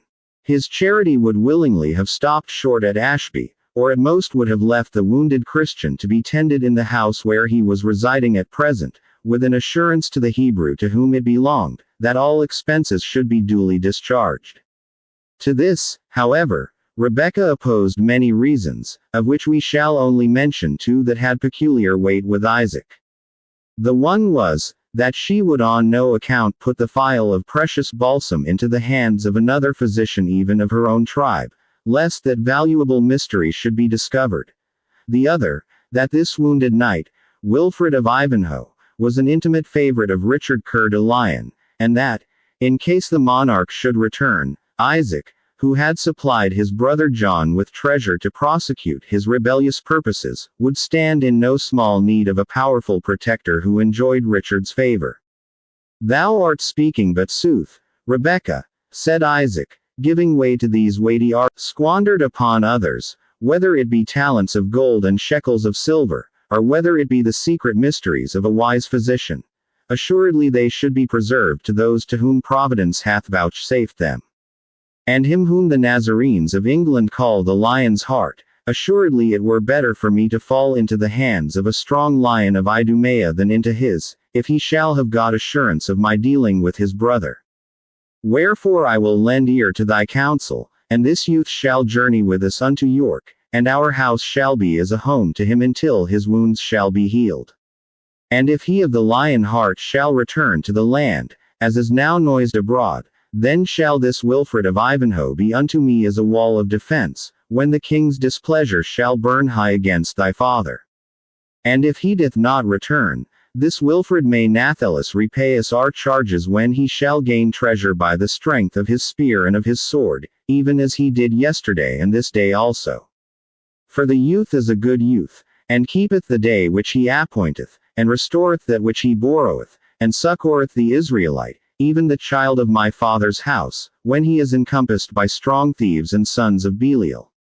It was not until evening was nearly closed that Ivanhoe was restored to consciousness of his situation. He awoke from a broken slumber, under the confused impressions which are naturally attendant on the recovery from a state of insensibility.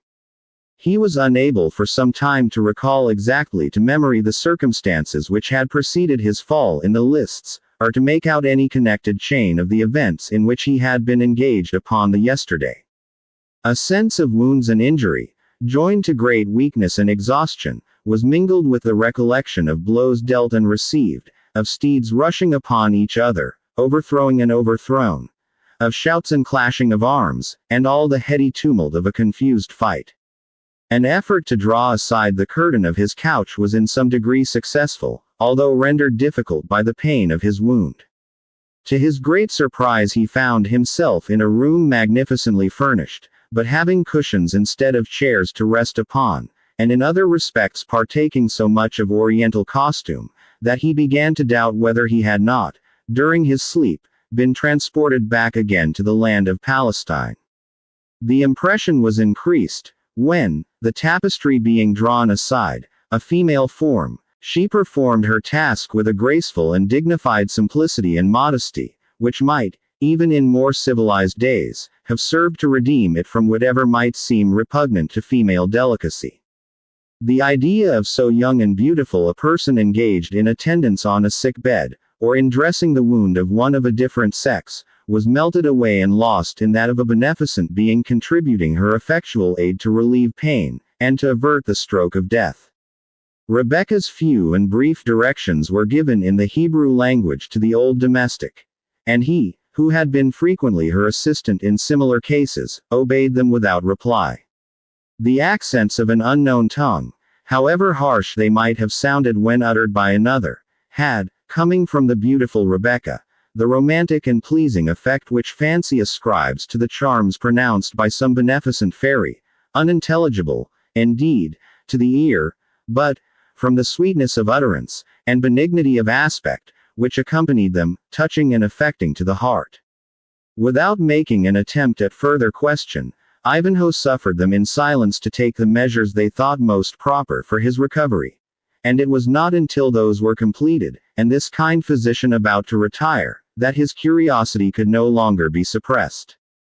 "Gentle maiden," he began in the Arabian tongue, with which his Eastern travels had rendered him familiar, and which he thought most likely to be understood by the turbaned and kaftaned damsel who stood before him. "I pray you, gentle maiden, of your courtesy."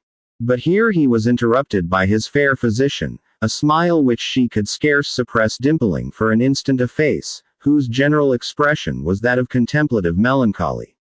"I am of England, Sir Knight, and speak the English tongue, although my dress and my lineage belong to another climate."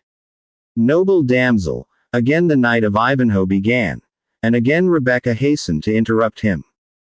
"Bestow not on me, Sir Knight," she said, "the epithet of noble. It is well you should speedily know that your handmaiden is a poor Jewess, the daughter of that Isaac of York, to whom you were so lately a good and kind lord. It well becomes him, and those of his household, to render to you such careful tendance as your present state necessarily demands. I know not whether the fair Rowena would have been altogether satisfied with the species of emotion with which her devoted knight had hitherto gazed on the beautiful features, and fair form, and lustrous eyes, of the lovely Rebecca. Eyes whose brilliancy was shaded, and, as it were, mellowed, by the fringe of her long silken eyelashes, and which a minstrel would have compared to the evening star darting. Rebecca had foreseen, and for this very purpose she had hastened to mention her father's name and lineage. Yet, for the fair and wise daughter of Isaac was not without a touch of female weakness. She could not but sigh internally when the glance of respectful admiration, not altogether unmixed with tenderness, with which Ivanhoe had hitherto regarded his unknown benefactress, was exchanged at once for a manner cold, composed, and collected, and fraught with no deeper feeling than that which expressed a grateful sense of courtesy received from an unexpected quarter, and from one of an inferior race. It was not that Ivanhoe's former carriage expressed more than that general devotional homage which youth always pays to beauty. Yet it was mortifying that one word should operate as a spell to remove poor Rebecca, who could not be supposed altogether ignorant of her title to such homage, into a degraded class, to whom it could not be honorably rendered. But the gentleness and candor of Rebecca's nature imputed no fault to Ivanhoe for sharing in the universal prejudices of his age and religion. On the contrary, the fair Jewess, though sensible her patient now regarded her as one of a race of reprobation, with whom it was disgraceful to hold any beyond the most necessary intercourse, ceased not to pay the same patient and devoted attention to his safety and convalescence.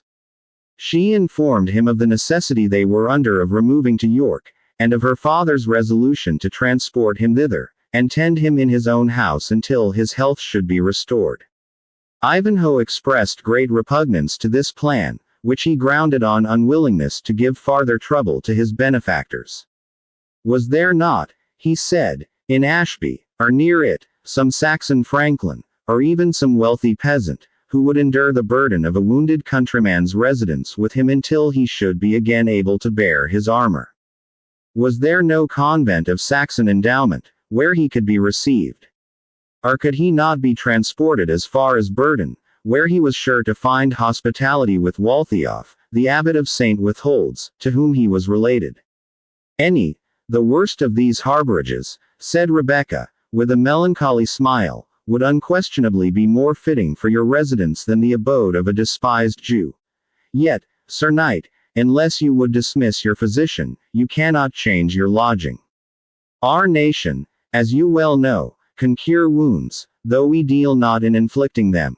And in our own family, in particular, are secrets which have been handed down since the days of Solomon, and of which you have already experienced the advantages. No, Nazarene. I crave your forgiveness, Sir Knight. No Christian leech, within the 4 seas of Britain, could enable you to bear your corslet within a month.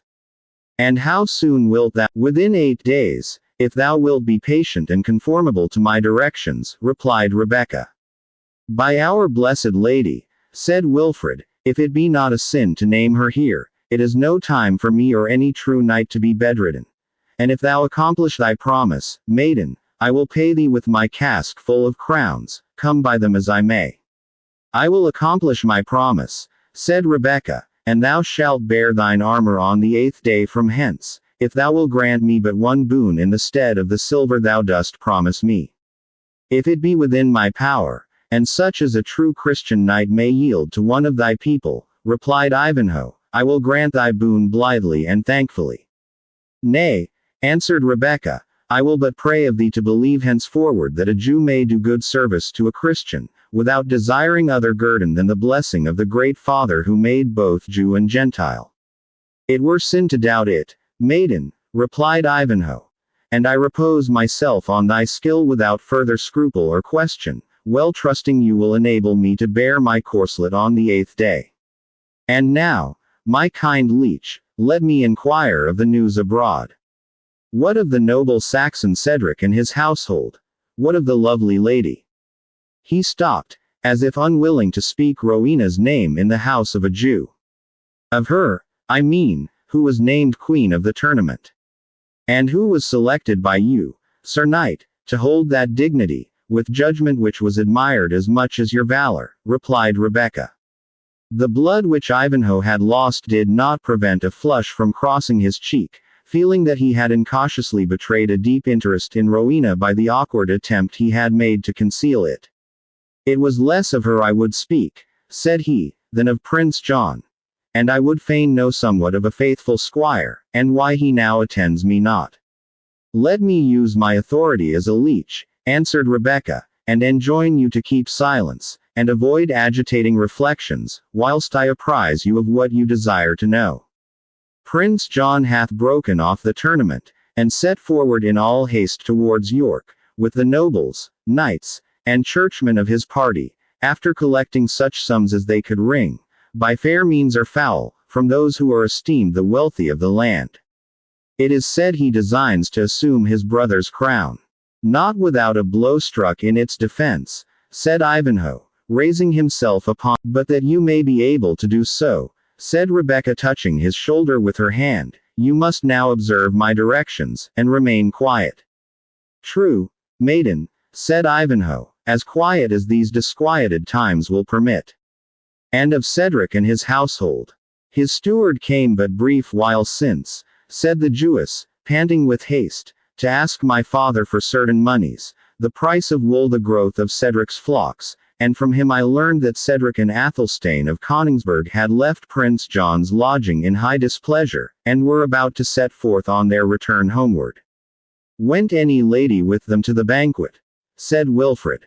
The Lady Rowena, said Rebecca, answering the question with more precision than it had been asked. The Lady Rowena went not to the prince's feast, and, as the steward reported to us, she is now on her journey back to Rotherwood, with her guardian Cedric. And touching your faithful squire Gurth. Ha! Exclaimed the knight, knowest thou his name? But thou dost, he immediately added, and well thou mayest, for it was from thy hand, and, as I am now convinced, from thine own generosity of spirit, that he received but yesterday 100 zecchins. Speak not of that, said Rebecca, blushing deeply. I see how easy it is for the tongue to betray what the heart would gladly conceal. But this sum of gold, said Ivanhoe, gravely, my honor is concerned in repaying it to your father. Let it be as thou wilt, said Rebecca, when 8 days have passed away. But think not, and speak not now, of aught that may retard thy recovery. Be it so, kind maiden, said Ivanhoe. I were most ungrateful to dispute thy commands. But one word of the fate of poor Gurth, and I have done with questioning thee. I grieve to tell thee, Sir Knight, answered the Jewess, that he is in custody by the order of Cedric. And then observing the distress which her communication gave to Wilfred, she instantly added, but the steward Oswald said, that if nothing occurred to renew his master's displeasure against him, he was sure that Cedric would pardon Gurth, a faithful serf, and one who stood high in favor, and who had but committed this error out of the love which he bore to Cedric's son. Would to God they may keep their purpose, said Ivanhoe, but it seems as if I were destined to bring ruin on whomsoever hath shown kindness to me. My king, by whom I was honored and distinguished, thou seest that the brother most indebted to him is raising his arms to grasp his crown. My regard hath brought restraint and trouble on the fairest of her sex. And now my father in his mood may slay this poor bondsman but for his love and loyal service to me. Thou seest, maiden, what an ill-fated wretch thou dost labor to assist. Be wise, and let me go, ere the misfortunes which track my footsteps like slaughhounds, shall involve thee also in their pursuit. Nay, said Rebecca, thy weakness and thy grief, Sir Knight, make thee miscalculate the purposes of heaven. Thou hast been restored to thy country when it most needed the assistance of a strong hand and a true heart, and thou hast humbled the pride of thine enemies and those of thy king, when their horn was most highly exalted, and for the evil which thou hast sustained, seest thou not that heaven has raised thee a helper and a physician, even among the most despised of the land? Therefore, be of good courage, and trust that thou art preserved for some marvel which thine arms shall work before this people. Adieu. And having taken the medicine which I shall send thee by the hand of Reuben, compose thyself again to rest, that thou mayest be the more able to endure the journey on the succeeding day. Ivanhoe was convinced by the reasoning, and obeyed the directions, of Rebecca. The draught which Reuben administered was of a sedative and narcotic quality, and secured the patient sound and undisturbed slumbers. In the morning his kind physician found him entirely free from feverish symptoms, and fit to undergo the fatigue of a journey. He was deposited in the horse litter which had brought him from the lists, and every precaution taken for his traveling with ease. In one circumstance only even the entreaties of Rebecca were unable to secure sufficient attention to the accommodation of the wounded knight. Isaac, like the enriched traveler of Juvenal's 10th satire, had ever the fear of robbery before his eyes, conscious that he would be alike accounted fair game by the marauding Norman noble, and by the Saxon outlaw. He therefore journeyed at a great rate, and made short halts, and shorter repasts, so that he passed by Cedric and Athelstane who had several hours the start of him, but who had been delayed by their protracted feasting at the convent of St. Withold's, disputes between him and the party whom he had hired to attend him as a guard. These men were Saxons, and not free by any means from the national love of ease and good living which the Normans stigmatized as laziness and gluttony. Reversing Shylock's position, they had accepted the employment in hopes of feeding upon the wealthy Jew, and were very much displeased when they found themselves disappointed, by the rapidity with which he insisted on their proceeding. They remonstrated also upon the risk of damage to their horses by these forced marches. Finally, there arose betwixt Isaac and his satellites a deadly feud, concerning the quantity of wine and ale to be allowed for consumption at each meal. And thus it happened, that when the alarm of danger approached, and that which Isaac feared was likely to come upon him, he was deserted by the discontented mercenaries on whose protection he had relied, without using the means necessary to secure their attachment. In this deplorable condition the Jew, with his daughter and her wounded patient, were found by Cedric, as has already been noticed, and soon afterwards fell into the power of de Bracy and his confederates. Little notice was at first taken of the horse litter, and it might have remained behind but for the curiosity of de Bracy, who looked into it under the impression that it might contain the object of his enterprise, for Rowena had not unveiled herself. But de Bracy's astonishment was considerable, when he discovered that the litter contained a wounded man, who, conceiving himself to have fallen into the power of Saxon outlaws, with whom his name might be a protection for himself and his friends, frankly avowed himself to be Wilfred of Ivanhoe. The ideas of chivalrous honor, which, amidst his wildness and levity, never utterly abandoned de Bracy, prohibited him from doing the knight any injury in his defenseless condition, and equally interdicted his betraying him to Front de Boeuf, who would have had no scruples to put to death, under any circumstances, the rival claimant of the fief of Ivanhoe. On the other hand, to liberate a suitor preferred by the Lady Rowena, as the events of the tournament, and indeed Wilfred's previous banishment from his father's house, had made matter of notoriety, was a pitch far above the flight of de Bracy's generosity. A middle course betwixt good and evil was all which he found himself capable of adopting, and he commanded 2 of his own squires to keep close by the litter, and to suffer no one to approach it. If questioned, they were directed by their master to say, that the empty litter of the Lady Rowena was employed to transport one of their comrades who had been wounded in the scuffle. On arriving at Torquystone, while the explanation was accordingly returned by these men to Front de Boeuf, when he questioned them why they did not make for the battlements upon the alarm. A wounded companion. He replied in great wrath and astonishment. No wonder that churls and yeomen wax so presumptuous as even to lay leaguer before castles, and that clowns and swineherds send defiances to nobles, since men at arms have turned sick men's nurses, and free companions are grown keepers of dying folks' curtains, when the castle is about to be assailed. To the battlements, ye loitering villains! He exclaimed, raising his stentorian voice till the arches around rung again, to the battlements, or I will splinter your bones with this truncheon.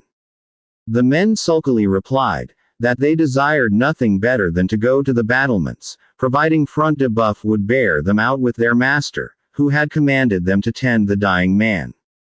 The dying man, knaves, rejoined the Baron. I promise thee we shall all be dying men and we stand not to it the more stoutly. But I will relieve the guard upon this caitiff companion of yours. Here, Arfried. Hag, fiend of a Saxon witch. Hearest me not? Tend me this bedridden fellow since he must needs be tended, whilst these knaves use their weapons. Here be 2 arblasts, comrades, with windlaces and quarrels. To the barbican with you, and see you drive each bolt through a Saxon brain. The men, who, like most of their description, were fond of enterprise and detested inaction, went joyfully to the scene of danger as they were commanded, and thus the charge of Ivanhoe was transferred to Erfried, or Ulrica. But she, whose brain was burning with remembrance of injuries and with hopes of vengeance, was readily induced to devolve upon Rebecca the care of her patient. Chapter 29. Ascend the watch-tower yonder, valiant soldier, look on the field, and say how goes the battle. Schiller's Maid of Orleans. A moment of peril is often also a moment of open-hearted kindness and affection. We are thrown off our guard by the general pleasure which she experienced, even at a time when all around them both was danger, if not despair. As she felt his pulse, and inquired after his health, there was a softness in her touch and in her accents implying a kinder interest than she would herself have been pleased to have voluntarily expressed. Her voice faltered and her hand trembled, and it was only the cold question of Ivanhoe, "Is it you, gentle maiden?" which recalled her to herself, and reminded her the sensations which she felt were not and could not be mutual. A sigh escaped, but it was scarce audible, and the questions which she asked the knight concerning his state of health were put in the tone of calm friendship. Ivanhoe answered her hastily that he was, in point of health, as well, and better than he could have expected. "Thanks," he said, "dear Rebecca, to thy helpful skill." "He calls me dear Rebecca," said the maiden to herself, but it is in the cold and careless tone which ill suits the word. His war horse, his hunting hound, are dearer to him than the despised Jewess. My mind, gentle maiden, continued Ivanhoe, is more disturbed by anxiety, than my body with pain. From the speeches of those men who were my warders just now, I learn that I am a prisoner, and, if I judge aright of the loud hoarse voice which even now dispatched them hence on some military duty, I am in the castle of Front de Boeuf. If so, how will this end, or how can I protect Rowena and my father? He names not the Jew or Jewess, said Rebecca internally. Yet what is our portion in him, and how justly am I punished by heaven for letting my thoughts dwell upon him. She hastened after this brief self-accusation to give Ivanhoe what information she could. But it amounted only to this, that the Templar Bois Guilbert, and the Baron Front de Boeuf, were commanders within the castle, that it was beleaguered from without, but by whom she knew not. She added, that there was a Christian priest within the castle who might be possessed of more information. A Christian priest, said the knight, joyfully. Fetch him hither, Rebecca, if thou canst. Say a sick man desires his ghostly counsel. Say what thou wilt, but bring him. Something I must do or attempt, but how can I determine until I know how matters stand without? Rebecca, in compliance with the wishes of Ivanhoe, made that attempt to bring Cedric into the wounded knight's chamber, which was defeated as we have already seen by the interference of Erfried, who had also been on the watch to intercept the supposed monk, occasioned by the defensive preparations which had been considerable for some time, now increased into tenfold bustle and clamor. The heavy, yet hasty step of the men-at-arms, traversed the battlements or resounded on the narrow and winding passages and stairs which led to the various bartisans and points of defense. The voices of the knights were heard, animating their followers, or directing means of defense, while their commands were often drowned in the clashing of armor, or the clamorous shouts of those whom they addressed. Tremendous as these sounds were, and yet more terrible from the awful event which they presaged, there was a sublimity mixed with them, which Rebecca's high-toned mind could feel even in that moment of terror. Her eye kindled, although the blood fled from her cheeks, and there was a strong mixture of fear, and of a thrilling sense of the sublime, as she repeated, half whispering to herself, half speaking to her companion, the sacred text. The quiver rattleth, the glittering spear and the shield, the noise of the captains and the shouting. But Ivanhoe was like the war horse of that sublime passage, glowing with impatience at his inactivity, and with his ardent desire to mingle in the affray of which these sounds were the introduction. If I could but drag myself, he said, to yonder window, that I might see how this brave game is like to go. If I had but bow to shoot a shaft, or battle axe to strike were it but a single blow for our deliverance. It is in vain. It is in vain. I am alike nerveless and weaponless. Fret not thyself, noble knight, answered Rebecca, the sounds have ceased of a sudden. It may be they join not battle. Thou knowest not of it, said Wilfred, impatiently. This dead pause only shows that the men are at their posts on the walls, and expecting an instant attack. What we have heard was but the instant muttering of the storm. It will burst anon in all its fury. Could I but reach yonder window? Thou wilt but injure thyself by the attempt, noble knight, replied his attendant. Observing his extreme solicitude, she firmly added, I myself will stand at the lattice, and describe to you as I can what passes without. You must not. You shall not. Exclaimed Ivanhoe. Each lattice, each aperture, will be soon a mark for the archers, some random shaft. It shall be welcome, murmured Rebecca, as with firm pace she ascended 2 or 3 steps, which led to the window of which they spoke. Rebecca, dear Rebecca, exclaimed Ivanhoe, following with wonderful promptitude the directions of Ivanhoe, and availing herself of the protection of the large ancient shield, which she placed against the lower part of the window. Rebecca, with tolerable security to herself, could witness part of what was passing without the castle, and report to Ivanhoe the preparations which the assailants were making for the storm. Indeed, the situation which she thus obtained was peculiarly favorable for this purpose, because, being placed on an angle of the main building, Rebecca could not only see what passed beyond the precincts of the castle, but also commanded a view of the outwork likely to be the first object of the meditated assault. It was an exterior fortification of no great height or strength, intended to protect the postern gate, through which Cedric had been recently dismissed by Front de Boeuf. The castle moat divided this species of barbican from the rest of the fortress, so that, in case of its being taken, it was easy to cut off the communication with the main building, by withdrawing the temporary bridge. In the outwork was a sallyport corresponding to the postern of the castle, and the whole was surrounded by a strong palisade. Rebecca could observe, from the number of men placed for the defense of this post, that the besieged entertained apprehensions for its safety. And from the mustering of the assailants in a direction nearly opposite to the outwork, it seemed no less plain that it had been selected as a vulnerable point of attack. These appearances she hastily communicated to Ivanhoe, and added, "The skirts of the wood seem lined with archers, although only a few are advanced from its dark shadow." "Under what banner?" asked Ivanhoe. "Under no ensign of war which I can observe," answered Rebecca. "A singular novelty," muttered the knight, "to advance to storm such a castle without pennon or banner displayed. Seest thou who they be that act as leaders?" "A knight, clad in sable armor, is the most conspicuous," said the Jewess. "He alone is armed from head to heel, and seems to assume the direction of all around him." "What device does he bear on his shield?" replied Ivanhoe. "Something resembling a bar of iron, and a padlock painted blue on the black shield." "A fetterlock in shacklebolt azure," said Ivanhoe. "I know not who may bear the device, but well I ween it might now be mine own. Canst thou not see the motto? Scarce the glances fair upon his shield, it shows as I tell you." "Seem there no other leaders?" exclaimed the anxious inquirer. "None of mark and distinction that I can behold from this station," said Rebecca. "But, doubtless, the other side of the castle is also assailed. They appear even now preparing to advance. God of Zion, protect us.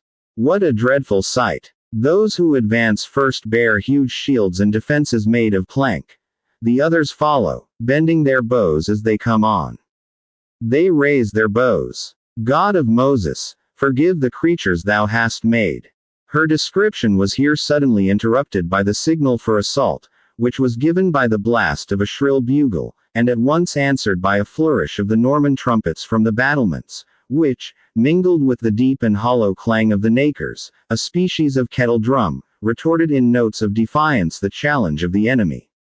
The shouts of both parties augmented the fearful din, the assailants crying, "St. George for Merry England," and the Normans answering them with loud cries of "En avant de Bracy, Beauchamp, Beau Saint, Front de Boeuf à la Rescousse," according to the war cries of their different commanders. It was not, however, by clamor that the contest was to be decided, and the desperate efforts of the assailants were met by an equally vigorous defense on the part of the besieged. The archers, trained by their woodland pastimes to the most effective use of the long bow, shot, to use the appropriate phrase of the time, so wholly together, that no point at which a defender could show the least part of his person, escaped their cloth-yard shafts. By this heavy discharge, which continued as thick and sharp as hail, while, notwithstanding, every arrow had its individual aim, and flew by scores together against each embrasure and opening in the parapets, as well as at every window where a defender either occasionally had post, or might be suspected to be stationed.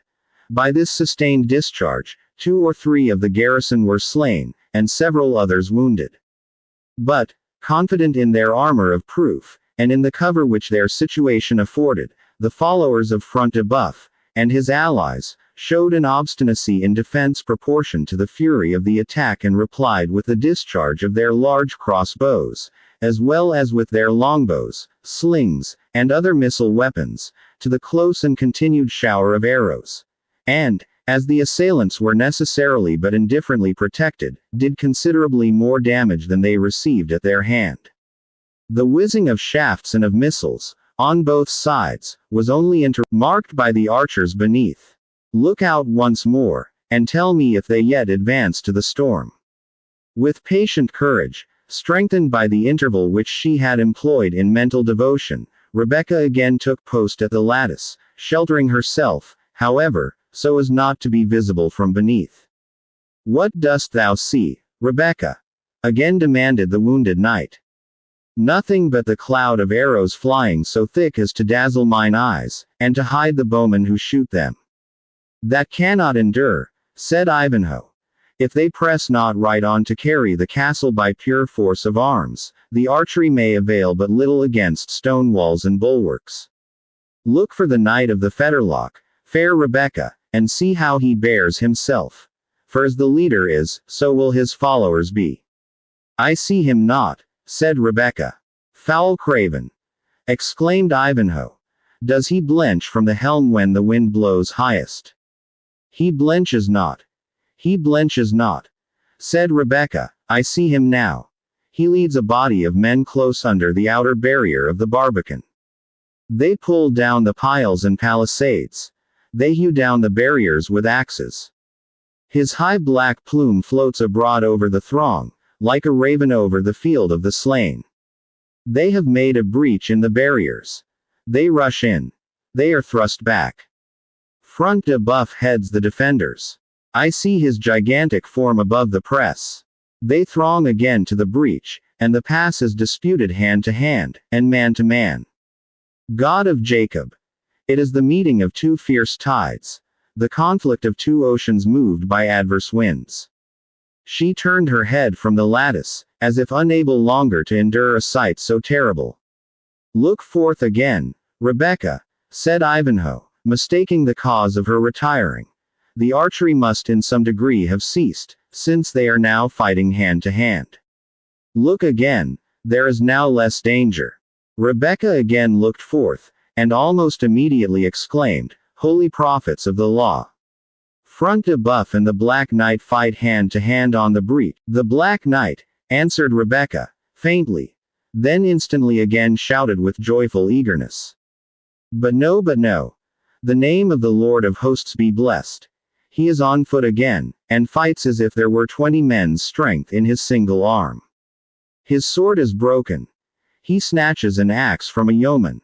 He presses Front de Boeuf with blow on blow. The giant stoops and totters like an oak under the steel of the woodman. He falls. He falls. Front de Boeuf! Exclaimed Ivanhoe. Front de Boeuf! Answered the Jewess. His men rush to the rescue, headed by the haughty Templar. Their united force compels the champion to pause. They drag Front de Boeuf within the walls. The assailants have won the barriers, have they not? Said Ivanhoe. They have. They have. Exclaimed Rebecca. And they press the besieged hard upon the outer wall. Some plant ladders, some swarm like bees, and endeavor to ascend upon the shoulders of each other. Down go stones, beams, and trunks of trees upon their heads, and as fast as they bear the wounded to the rear, fresh men supply their places in the assault. Great God! Hast thou given men thine own image, that it should be thus cruelly defaced by the hands of their brethren? Think not of that, said Ivanhoe. This is no time for such thoughts. Who yield? Who push their way? The ladders are thrown down, replied Rebecca, shuddering. The soldiers lie groveling under them like crushed reptiles. The besieged have the better. Saint George strike for us! Exclaimed the knight. Do the false yeomen give way? No, exclaimed Rebecca. They bear themselves right yeomanly. The Black Knight approaches the postern with his huge axe. The thundering blows which he deals, you may hear them above all the din and shouts of the battle. Stones and beams are hailed down on the bold champion. He regards them no more than if they were thistledown or feathers. By St. John of Acre, said Ivanhoe, raising himself joyfully on his couch, methought there was but one man in England that might do such a deed. The postern gate shakes, continued Rebecca. It crashes. It is splintered by his blows. They rush in. The outwork is won. Oh, God! They hurl the defenders from the battlements. No, replied Rebecca, the Templar has destroyed the plank on which they crossed. Few of the defenders escaped with him into the castle. The shrieks and cries which you hear tell the fate of the others. Alas! I see it is still more difficult to look upon victory than upon battle. What do they now, maiden? Said Ivanhoe. Look forth yet again. This is no time to faint at bloodshed. It is over for the time, answered Rebecca. Our friends strengthen themselves within the outwork which they have mastered, and it affords them so good a shelter from the foeman's shot, that the garrison only bestow a few bolts on it from interval to interval, as if rather to disquiet than effectually to injure them. Our friends, said Wilfred, will surely not abandon an enterprise so gloriously begun and so happily attained. Oh no, I will put my faith in the good knight whose axe hath rent heart of oak and bars of iron. Singular, he again muttered to himself, if there be two who can do a deed of such daring-do, a fetterlock, and a shacklebolt on a field sable, what may that mean? Seest thou not else, Rebecca, by which the Black Knight may be distinguished? Nothing, said the Jewess. All about him is black as the wing of the night raven. Nothing can I spy that can mark him further. But having once seen him put forth his strength in battle, methinks I could know him again among 1,000 warriors. He rushes to the fray as if he were summoned to a banquet. There is more than mere strength, there seems as if the whole soul and spirit of the champion were given to every blow which he deals upon his enemies. God assoilize him of the sin of bloodshed. It is fearful, yet magnificent, to behold how the arm and heart of one man can triumph over hundreds. Rebecca, said Ivanhoe, thou hast painted a hero. Surely they rest but to refresh their force, or to provide the means of crossing the moat. Under such a leader as thou hast spoken this night to be, there are no craven fears, no cold-blooded delays, no yielding up a gallant emprise, since the difficulties which render it arduous render it also glorious. I swear by the honor of my house, I vow by the name of my bright lady love, I would endure 10 years' captivity to fight one day by that good knight's side in such a quarrel as this. Alas, said Rebecca, leaving her station at the window, and approaching the couch of the wounded knight, this impatient yearning after action, this struggling with and repining at your present weakness, will not fail to injure your returning health. How couldst thou hope to inflict wounds on others, ere that be healed which thou thyself hast received? Rebecca, he replied, thou knowest not how impossible it is for one trained to actions of chivalry to remain passive as a priest, or a woman, when they are acting deeds of honor around him. The love of battle is the food upon which we live. The dust of the melee is the breath of our nostrils. We live not. We wish not to live longer than while we are victorious and renowned. Such, maiden, are the laws of chivalry to which we are sworn, and to which we offer all that we hold dear. Alas, said the fair Jewess, and what is it, valiant knight, save an offering of sacrifice to a demon of vain glory, and a passing through the fire to Moloch? What remains to you is the prize of all the blood you have spilled, of all the travail and pain you have endured, of all the tears which your deeds have caused, when death hath broken the strong man's spear, and overtaken the speed of his war horse. What remains? Cried Ivanhoe. Glory, maiden, glory, which gilds our sepulchre and embalms our name. Glory, continued Rebecca, alas, is the rusted mail which hangs as a hatchment over the champion's dim and mouldering tomb, is the defaced sculpture of the inscription which the ignorant monk can hardly read to the enquiring pilgrim. Are these sufficient rewards for the sacrifice of every kindly affection, for a life spent miserably that ye may make others miserable? Or is there such virtue in the rude rhymes of a wandering bard, that domestic love, kindly affection, peace and happiness, are so wildly bartered, to become the hero of those ballads which vagabond minstrels sing to drunken churls over their evening ale? By the soul of Hereward, replied the knight impatiently, thou speakest, maiden, of thou knowest not what. Thou wouldst quench the pure light of chivalry, which alone distinguishes the noble from the base, the gentle knight from the churl and the savage, which rates our life far, far beneath the pitch of our honor, raises us victorious over pain, toil, and suffering, and teaches us to fear no evil but disgrace. Thou art no Christian, Rebecca, and to thee are unknown those high feelings which swell the bosom of a noble maiden when her lover hath done some deed of emprise which sanctions his flame. Chivalry. Why, maiden, she is the nurse of pure and high affection, the stay of the oppressed, the redresser of grievances, the curb of the power of the tyrant. Nobility were but an empty name without her, and liberty finds the best protection in her lance and her sword. I am, indeed, said Rebecca, sprung from a race whose courage was distinguished in the defense of their own land, but who warred not, even while yet a nation, save oppression. Well hast thou spoken, Sir Knight. Until the God of Jacob shall raise up for his chosen people a second Gideon, or a new Maccabeus, it ill beseemeth the Jewish damsel to speak of battle or of war. The high-minded maiden concluded the argument in a tone of sorrow, which deeply expressed her sense of the degradation of her people, embittered perhaps by the idea that Ivanhoe considered her as one not entitled to interfere in a case of honor, and incapable of entertaining or expressing sentiments of honor and generosity. How little he knows this bosom, she said, to imagine that cowardice or meanness of soul must needs be its guests, because I have censured the fantastic chivalry of the Nazarenes. Would to heaven that the shedding of mine own blood, drop by drop, could redeem the captivity of Judah.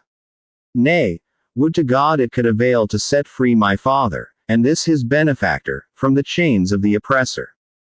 The proud Christian should then see whether the daughter of God's chosen people dared not to die as bravely as the vainest Nazarene maiden, that boasts her descent from some petty chieftain of the rude and frozen north. She then looked towards the couch of the wounded knight. He sleeps, she said. Nature exhausted by sufferance and the waste of spirits, his wearied frame embraces the first moment of temporary relaxation to sink into slumber. Alas! Is it a crime that I should look upon him, when it may be for the last time? When yet but a short space, and those fair features will be no longer animated by the bold and buoyant spirit which forsakes them not even in sleep. When the nostril shall be distended, the mouth agape, the eyes fixed and bloodshot, and when the proud and noble knight may be trodden on by the lowest caitiff of this accursed castle, yet stir not when the heel is lifted up against him. And my father. Oh, my father. Evil is it with his daughter, when his gray hairs are not remembered because of the golden locks of youth. What know I but that these evils are the messengers of Jehovah's wrath to the unnatural child, who thinks of a stranger's captivity before a parent's, who forgets the desolation of Judah, and looks upon the comeliness of a Gentile and a stranger. But I will tear this folly from my heart, though every fiber bleed as I rend it away. She wrapped herself closely in her veil, and sat down at a distance from the couch of the wounded knight, with her back turned towards it, fortifying, or endeavoring to fortify her mind, not only against the impending evils from without, but also against those treacherous feelings which assailed her from within. Chapter XXX. Approach the chamber, look upon his bed. His is the passing of no peaceful ghost, which, as the lark arises to the sky, mid-morning's sweetest breeze and softest dew, is winged to heaven by good men's sighs and tears. Anselm parts otherwise. Old play. During the interval of quiet which followed the first success of the besiegers, while the one party was preparing to pursue their advantage, and the other to strengthen their means of defense, the Templar and de Bracy held brief council together in the hall of the castle. "Where is Front de Boeuf?" said the latter, who had superintended the defense of the fortress on the other side. "Men say he hath been slain." "He lives," said the Templar, coolly, "lives as yet. But had he worn the bull's head of which he bears the name, and 10 plates of iron to fence it withal, he must have gone down before yonder fatal axe. Yet a few hours, and Front de Boeuf is with his fathers, a powerful limb lopped off Prince John's enterprise. And a brave addition to the kingdom of Satan," said de Bracy. "This comes of reviling saints and angels, and ordering images of holy things and holy men to be flung down on the heads of these rascal yeomen. Go to. Thou art a fool," said the Templar. "Thy superstition is upon a level with Front de Boeuf's want of faith. Neither of you can render a reason for your belief or unbelief." "Benedicite, Sir Templar," replied de Bracy, "pray you to keep better rule with your tongue when I am the theme of it. By the Mother of Heaven, I am a better Christian man than thou in thy fellowship. For the bruit goeth shrewdly out, that the most holy order of the Temple of Zion nurseth not a few heretics within its bosom, and that Sir Brian de Bois Gilbert is of the number. His Horn and Baldric. And this is old Fitzurse's boasted policy, encouraging these malapert knaves to rebel against us. Had I not been armed in proof, the villain had marked me down 7 times with as little remorse as if I had been a buck in season. He told every rivet on my armor with a cloth-yard shaft, that rapped against my ribs with as little compunction as if my bones had been of iron. But that I wore a shirt of Spanish mail under my plate coat, I had been fairly sped. But you maintained your post, said the Templar. We lost the outwork on our part. That is a shrewd loss, said de Bracy. The knaves will find cover there to assault the castle more closely, and may, if not well watched, gain some unguarded corner of a tower, or some forgotten window, and so break in upon us. Our numbers are too few for the defense of every point, and the men complain that they can nowhere show themselves, but they are the mark for as many arrows as a parish butt on a holy day even. Front de Buff is dying too, so we shall receive no more aid from his bull's head and brutal strength. How think you, Sir Brian, were we not better make a virtue of necessity, and compound with the rogues by delivering up our prisoners? How? Exclaimed the Templar. Deliver up our prisoners, and stand an object alike of ridicule and execration, as the doughty warriors who dared by a night attack to possess themselves of the persons of a party of defenseless travelers, yet could not make good a strong castle against a vagabond troop of outlaws, led by swineherds, jesters, and the very refuse of mankind. Shame on thy counsel, Maurice de Bracy. The ruins of this castle shall bury both my body and my shame, ere I consent to such base and dishonorable composition. Let us to the walls, then, said de Bracy, carelessly. That man never breathed, be he Turk or Templar, who held life at lighter rate than I do. But I trust there is no dishonor in wishing I had here some 2 scores of my gallant troop of free companions. Oh, my brave lances! If ye knew but how hard your captain were this day bested, how soon should I see my banner at the head of your clump of spears? And how short while would these rabble villains stand to endure your encounter? Wish for whom thou wilt, said the Templar, but let us make what defense we can with the soldiers who remain. They are chiefly Front de Buff's followers, hated by the English for 1,000 acts of insolence and oppression. The better, said de Bracy. The rugged slaves will defend themselves to the last. Thou shalt see Maurice de Bracy bear himself this day as a gentleman of blood and lineage. To the walls, answered the Templar. And they both ascended the battlements to do all that skill could dictate, and manhood accomplish, in defense of the place. They readily agreed that the point of greatest danger was that opposite to the outwork of which the assailants had possessed themselves. The castle, indeed, was divided from that barbican by the moat, and it was impossible that the besiegers could assail the postern door, with which the outwork corresponded, without surmounting that obstacle. But it was the opinion both of the Templar and de Bracy, that the besiegers, if governed by the same policy their leader had already displayed, would endeavor, by a formidable assault, to draw the chief part of the defenders. Observation to this point, and take measures to avail themselves of every negligence which might take place in the defense elsewhere. To guard against such an evil, their numbers only permitted the knights to place sentinels from space to space along the walls in communication with each other, who might give the alarm whenever danger was threatened. Meanwhile, they agreed that de Bracy should command the defense at the postern, and the Templar should keep with him a score of men or thereabouts as a body of reserve, ready to hasten to any other point which might be suddenly threatened.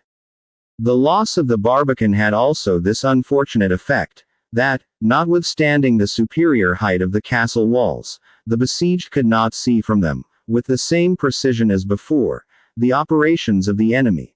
For some straggling underwood approached so near the sallyport of the outwork, that the assailants might introduce into it whatever force they thought proper, not only under cover, but even without the knowledge of the defenders. Utterly uncertain, therefore, upon what point the storm was to burst, De Bracy and his companion were under the necessity of providing against every possible contingency, and their followers, however brave, experienced the anxious dejection of mind incident to men enclosed by enemies, who possessed the power of choosing their time and mode of attack. Meanwhile, the lord of the beleaguered and endangered castle lay upon a bed of bodily pain and mental agony.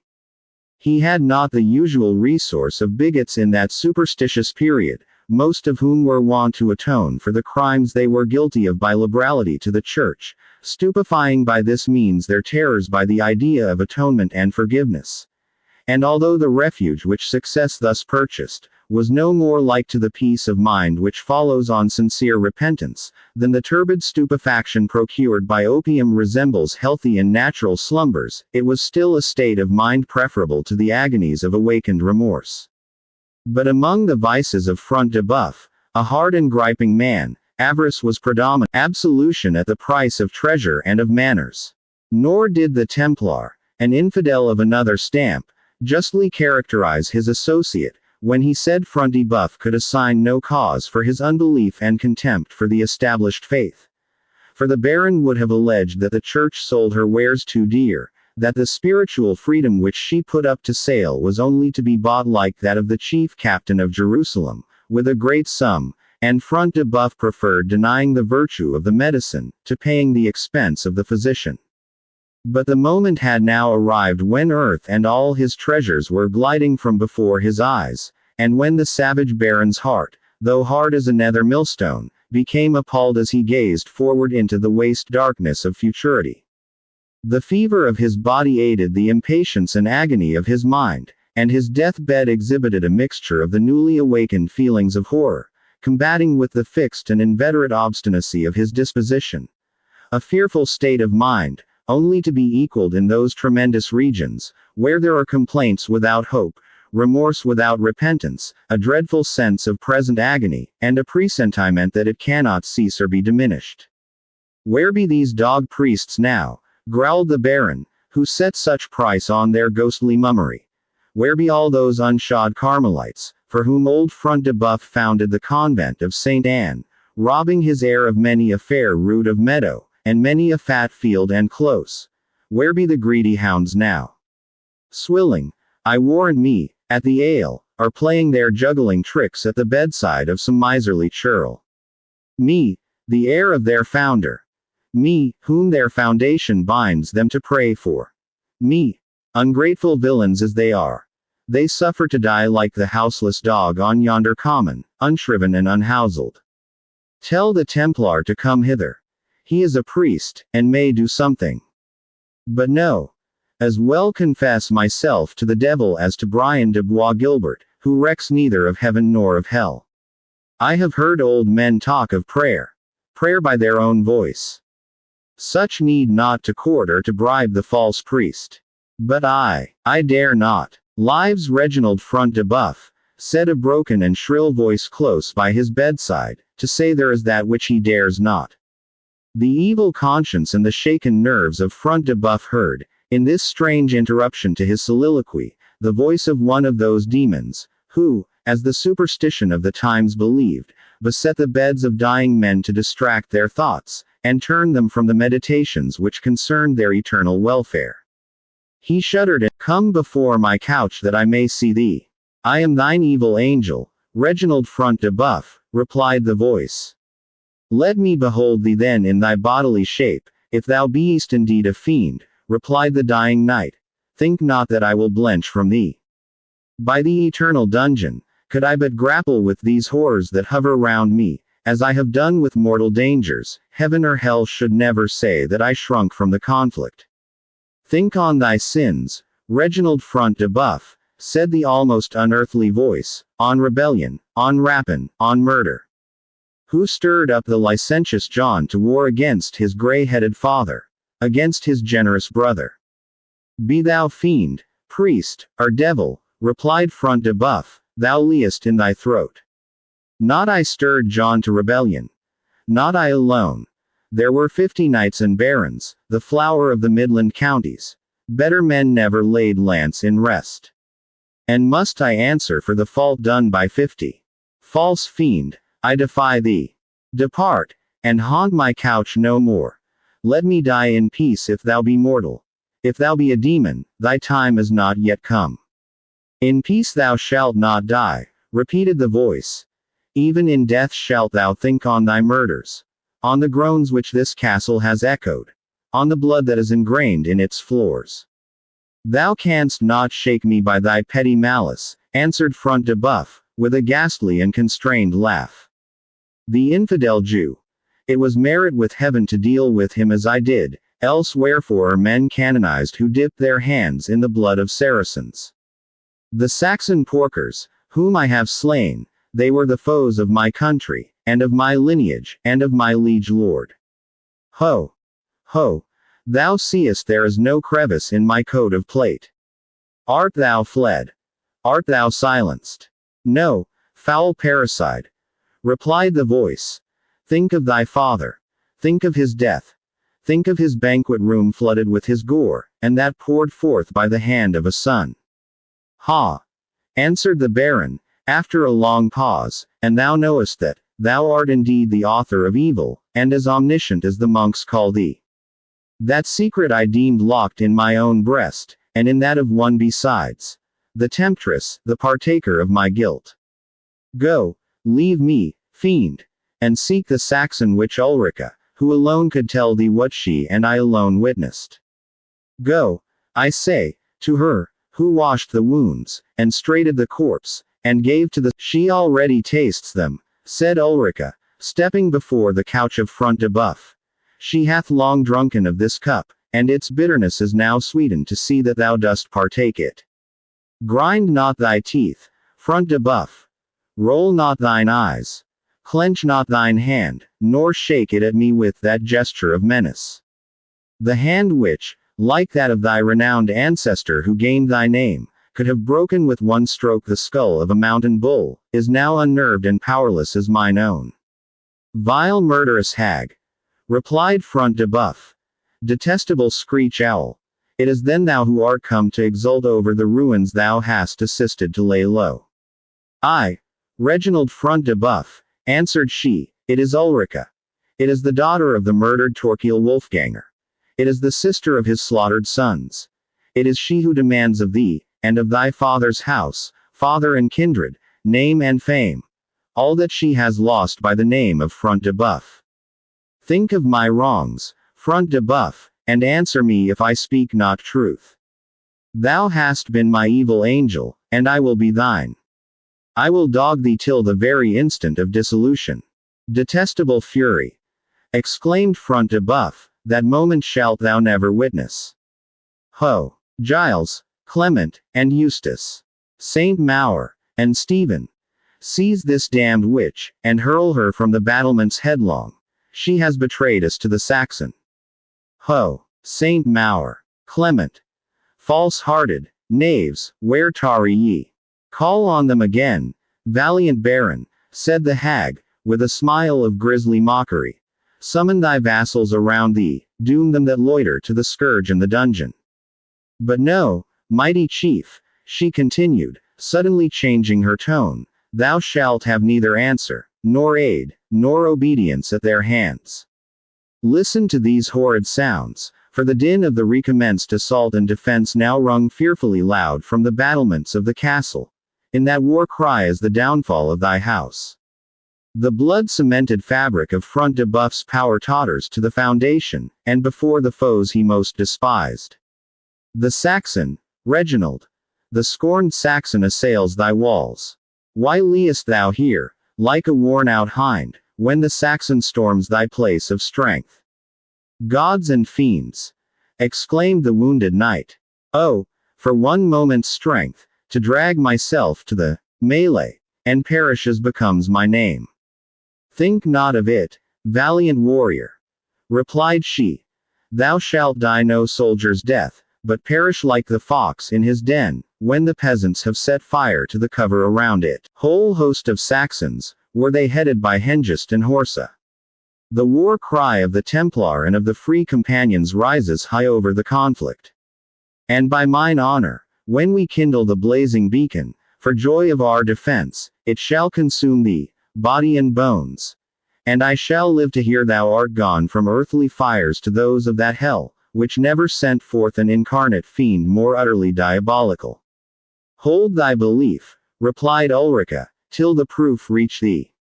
But, no, she said, interrupting herself, thou shalt know, even now, the doom, which all thy power, strength, and courage, is unable to avoid, though it is prepared for thee by this feeble band.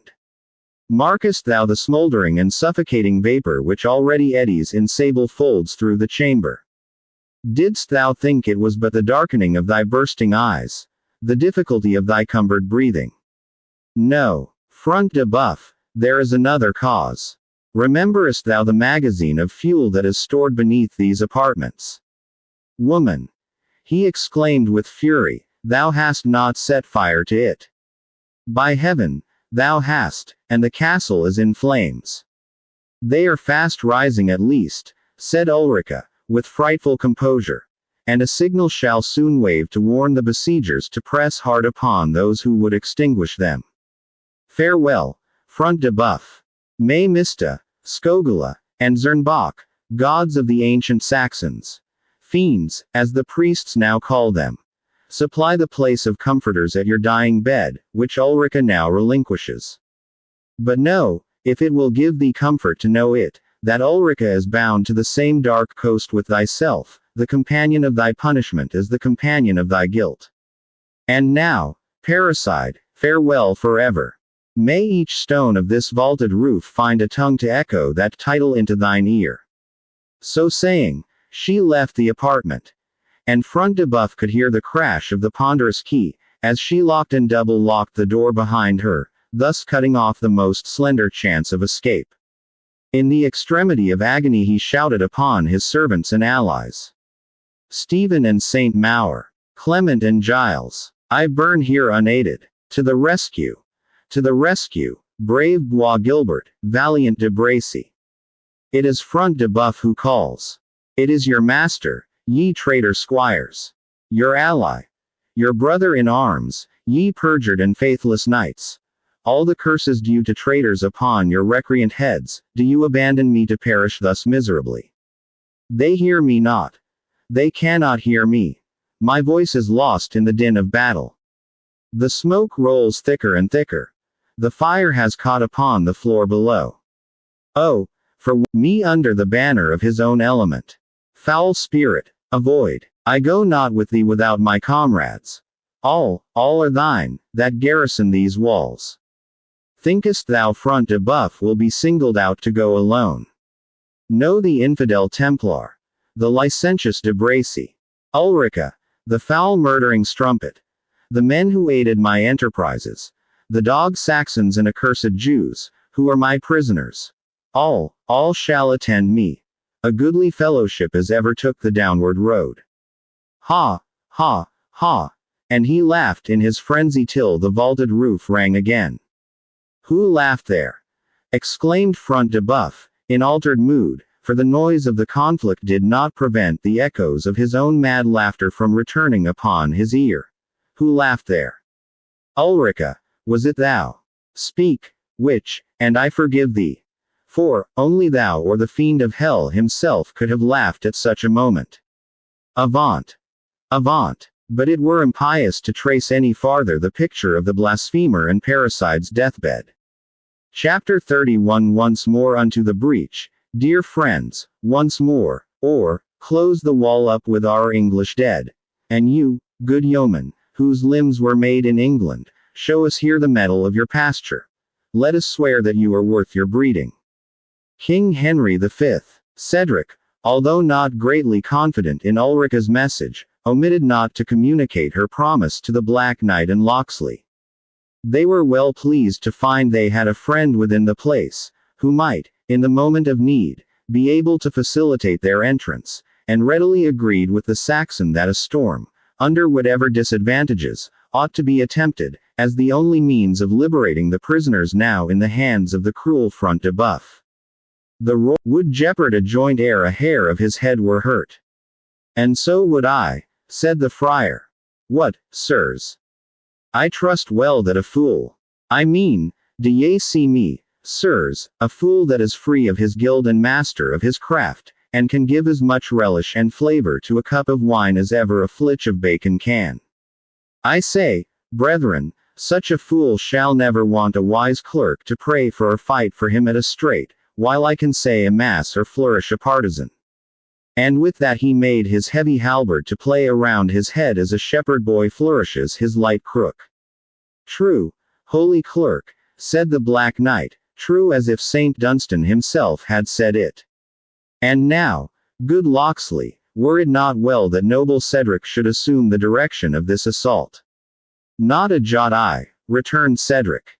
I have never been wont to study either how to take or how to hold out those abodes of tyrannic power, which the Normans have erected in this groaning land. I will fight among the foremost. But my honest neighbors well know I am not a trained soldier in the discipline of wars, or the attack of strongholds. Since it stands thus with noble Cedric, said Locksley, I am most willing to take on me the direction of the archery.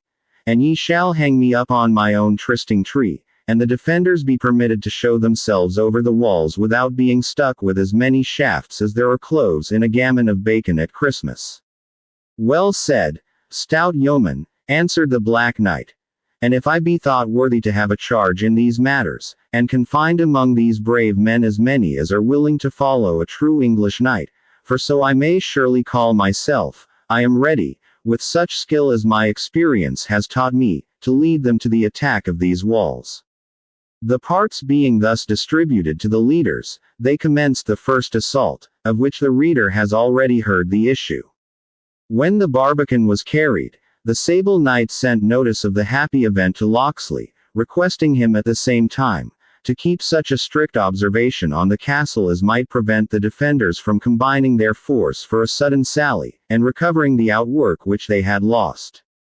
This the knight was chiefly desirous of avoiding, conscious that the men whom he led, being hasty and untrained volunteers, imperfectly armed and unaccustomed to discipline, must, upon any sudden attack, fight at great disadvantage with the veteran soldiers of the Norman knights, who were well provided with arms both defensive and offensive. The knight employed the interval in causing to be constructed a sort of floating bridge, or long raft, by means of which he hoped to cross the moat in despite of the resistance of the enemy.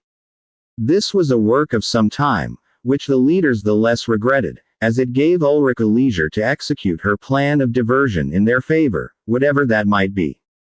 When the raft was completed, the Black Knight addressed the besiegers. It avails not waiting here longer, my friends.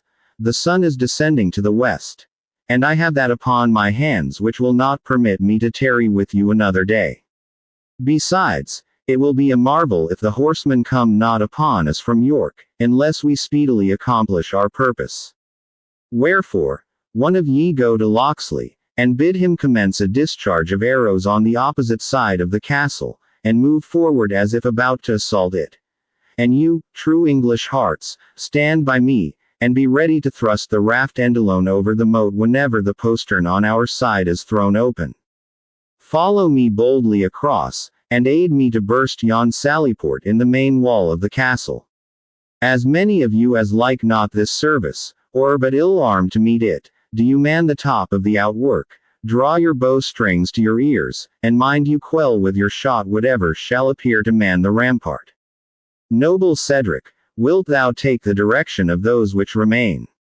Not so, by the soul of Hereward, said the Saxon.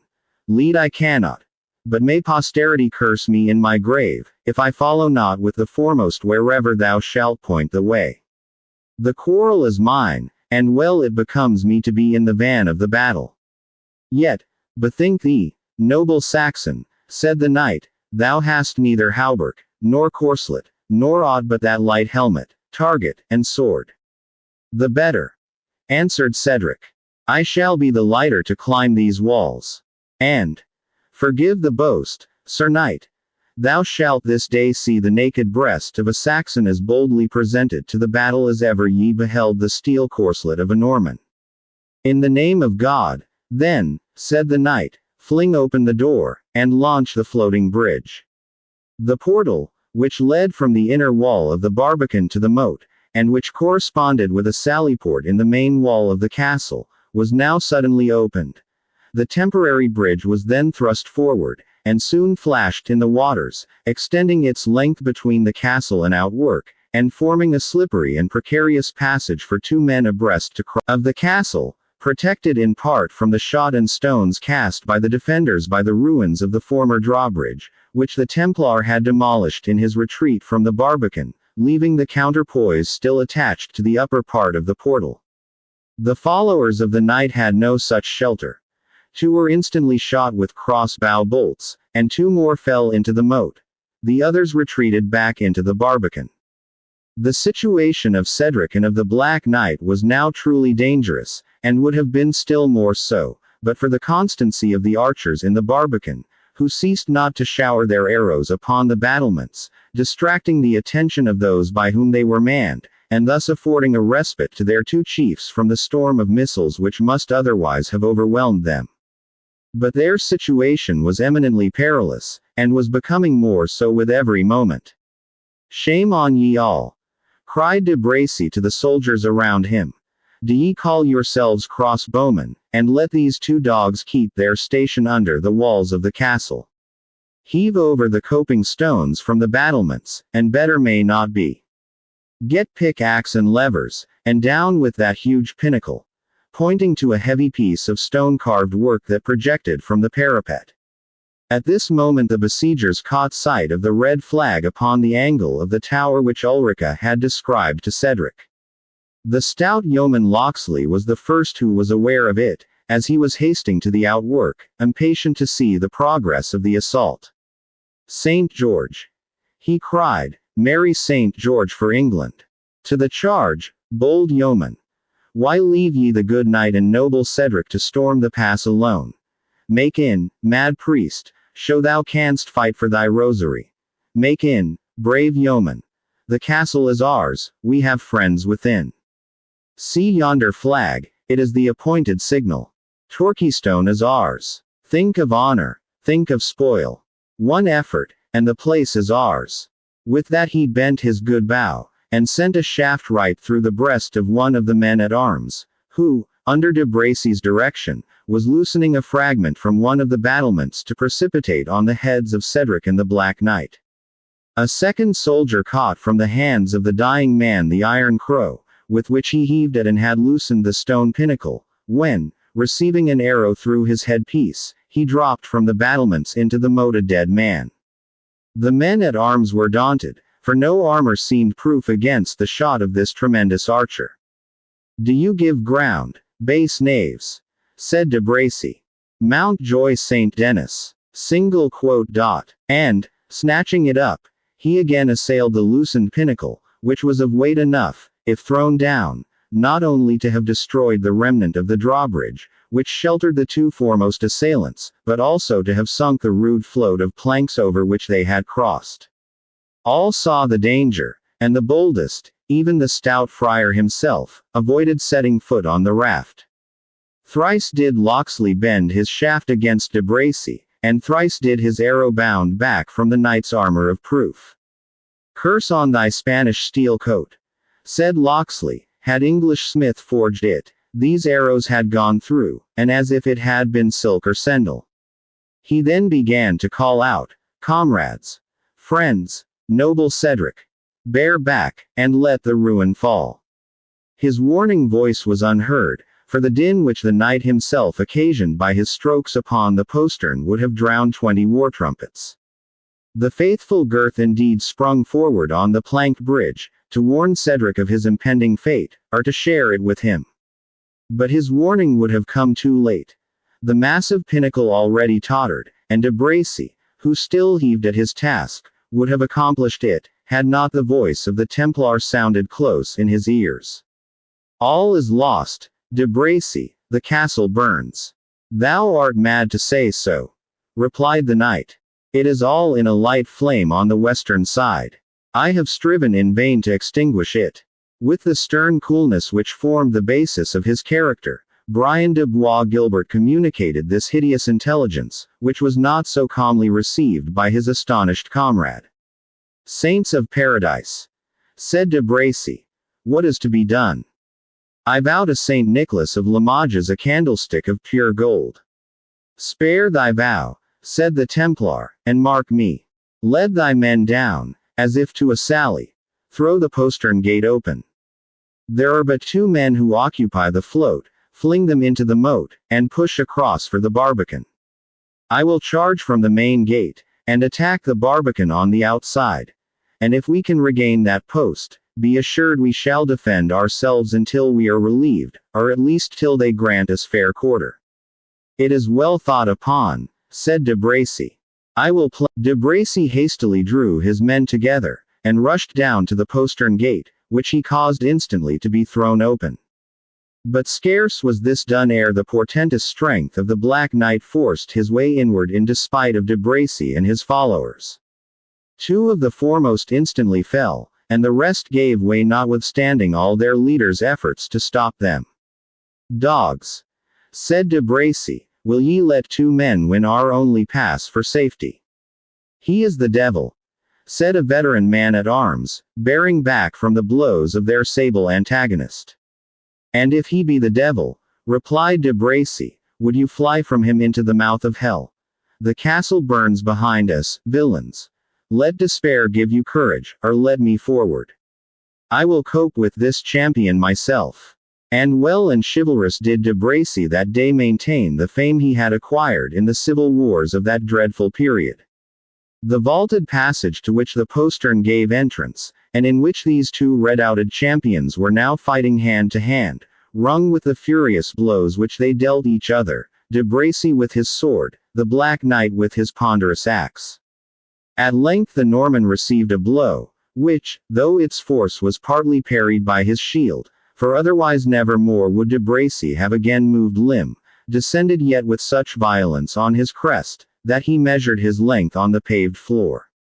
Yield thee, de Bracy, said the black champion, stooping over him, and holding against the bars of his helmet the fatal poniard with which the knights dispatched their enemies, and which was called the dagger of mercy. Yield thee, Maurice de Bracy, rescue or no rescue, or thou art but a dead man. I will not yield, replied de Bracy faintly, to an unknown conqueror. Tell me thy name, or work thy pleasure on me. It shall never be said that Maurice de Bracy was prisoner to a nameless churl. The Black Knight whispered something into the ear of the vanquished. I yield me to be true prisoner, rescue or no rescue, answered the Norman, exchanging his tone of stern and determined obstinacy for one of deep though sullen submission. Go to the barbican, said the victor, in a tone of authority, and there wait my further orders. Yet first, let me say, said de Bracy, the life of every man in the castle shall answer it if a hair of his head be singed.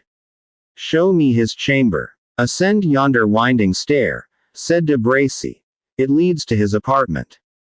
Wilt thou not accept my guidance? He added, in a submissive voice. No, to the barbican, and there wait my orders. I trust thee not, de Bracy. During this combat and the brief conversation which ensued, Cedric, at the head of a body of men, among whom the friar was conspicuous, had pushed across the bridge as soon as they saw the postern open, and drove back the dispirited and despairing followers of de Bracy, of whom some asked quarter, some offered vain resistance, and the greater part fled towards the courtyard. De Bracy himself arose from the ground, and cast a sorrowful glance after his conqueror. He trusts me not, he repeated, but have I deserved his trust? He then lifted his sword from the floor, took off his helmet in token of submission, and, going to the barbican, gave up his sword to Locksley, whom he met by the way. As the fire augmented, symptoms of it became soon apparent in the chamber, where Ivanhoe was watched and tended by the Jewess Rebecca. He had been awakened from his brief slumber by the noise of the battle, and his attendant, who had, at his anxious desire, again placed herself at the window to watch and report to him the fate of the attack, was for some time prevented from observing either, by the increase of the smoldering and stifling vapor. At length the volumes of smoke which rolled into the apartment, the cries for water, which were heard even above the din of the battle made them sensible of the progress of this new danger. "The castle burns," said Rebecca. "It burns. What can we do to save ourselves?" "Fly, Rebecca, and save thine own life," said Ivanhoe, "for no human aid can avail me."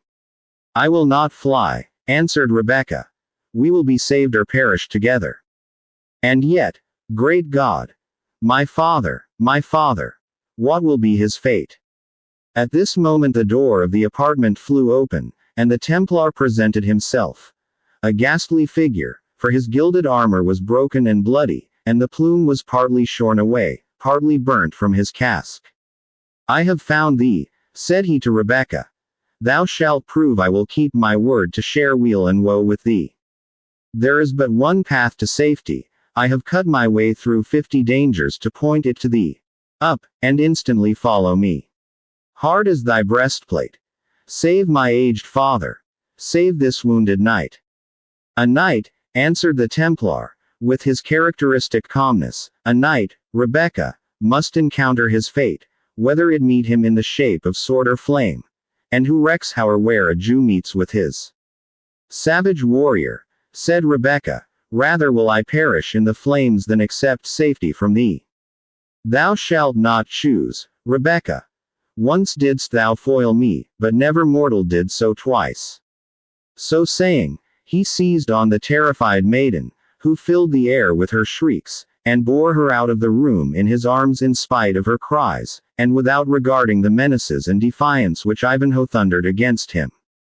"Hound of the Temple! Stain to thine order! Set free the damsel! Traitor of Bois Gilbert, it is Ivanhoe commands thee! Villain, I will have thy heart's blood! I had not found thee, Wilfred," said the Black Knight, who at that instant entered the apartment, "but for thy shouts. If thou beest true knight," said Wilfred, "think not of me. Pursue yon ravisher. Save the Lady Rowena. Look to the noble Cedric." "In their turn," answered he of the fetterlock, "but thine is first." And seizing upon Ivanhoe, he bore him off with as much ease as the Templar had carried off Rebecca, rushed with him to the postern, and having there delivered his burden to the care of 2 yeomen, he again entered the castle to assist in the rescue of the other prisoners. One turret was now in bright flames, which flashed out furiously from window and shot hole. But in other parts, the great thickness of the walls and the vaulted roofs of the apartments resisted the progress of the flames, and there the rage of man still triumphed, as the scarce more dreadful element held mastery elsewhere. For the besiegers pursued the defenders of the castle from chamber to chamber, and satiated in their blood the vengeance which had long animated them against the soldiers of the tyrant front, abandoned all hope of safety, and, with a crucifix clasped in agony to her bosom, sat in expectation of instant death. He committed her to the charge of Gurth, to be conducted in safety to the Barbican, the road to which was now cleared of the enemy, and not yet interrupted by the flames.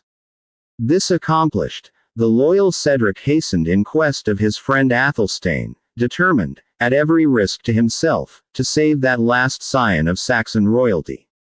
But ere Cedric penetrated as far as the old hall in which he had himself been a prisoner, the inventive genius of Wamba had procured liberation for himself and his companion in adversity. When the noise of the conflict announced that it was at the hottest, the jester began to shout, with the utmost power of his lungs, "St. George and the Dragon!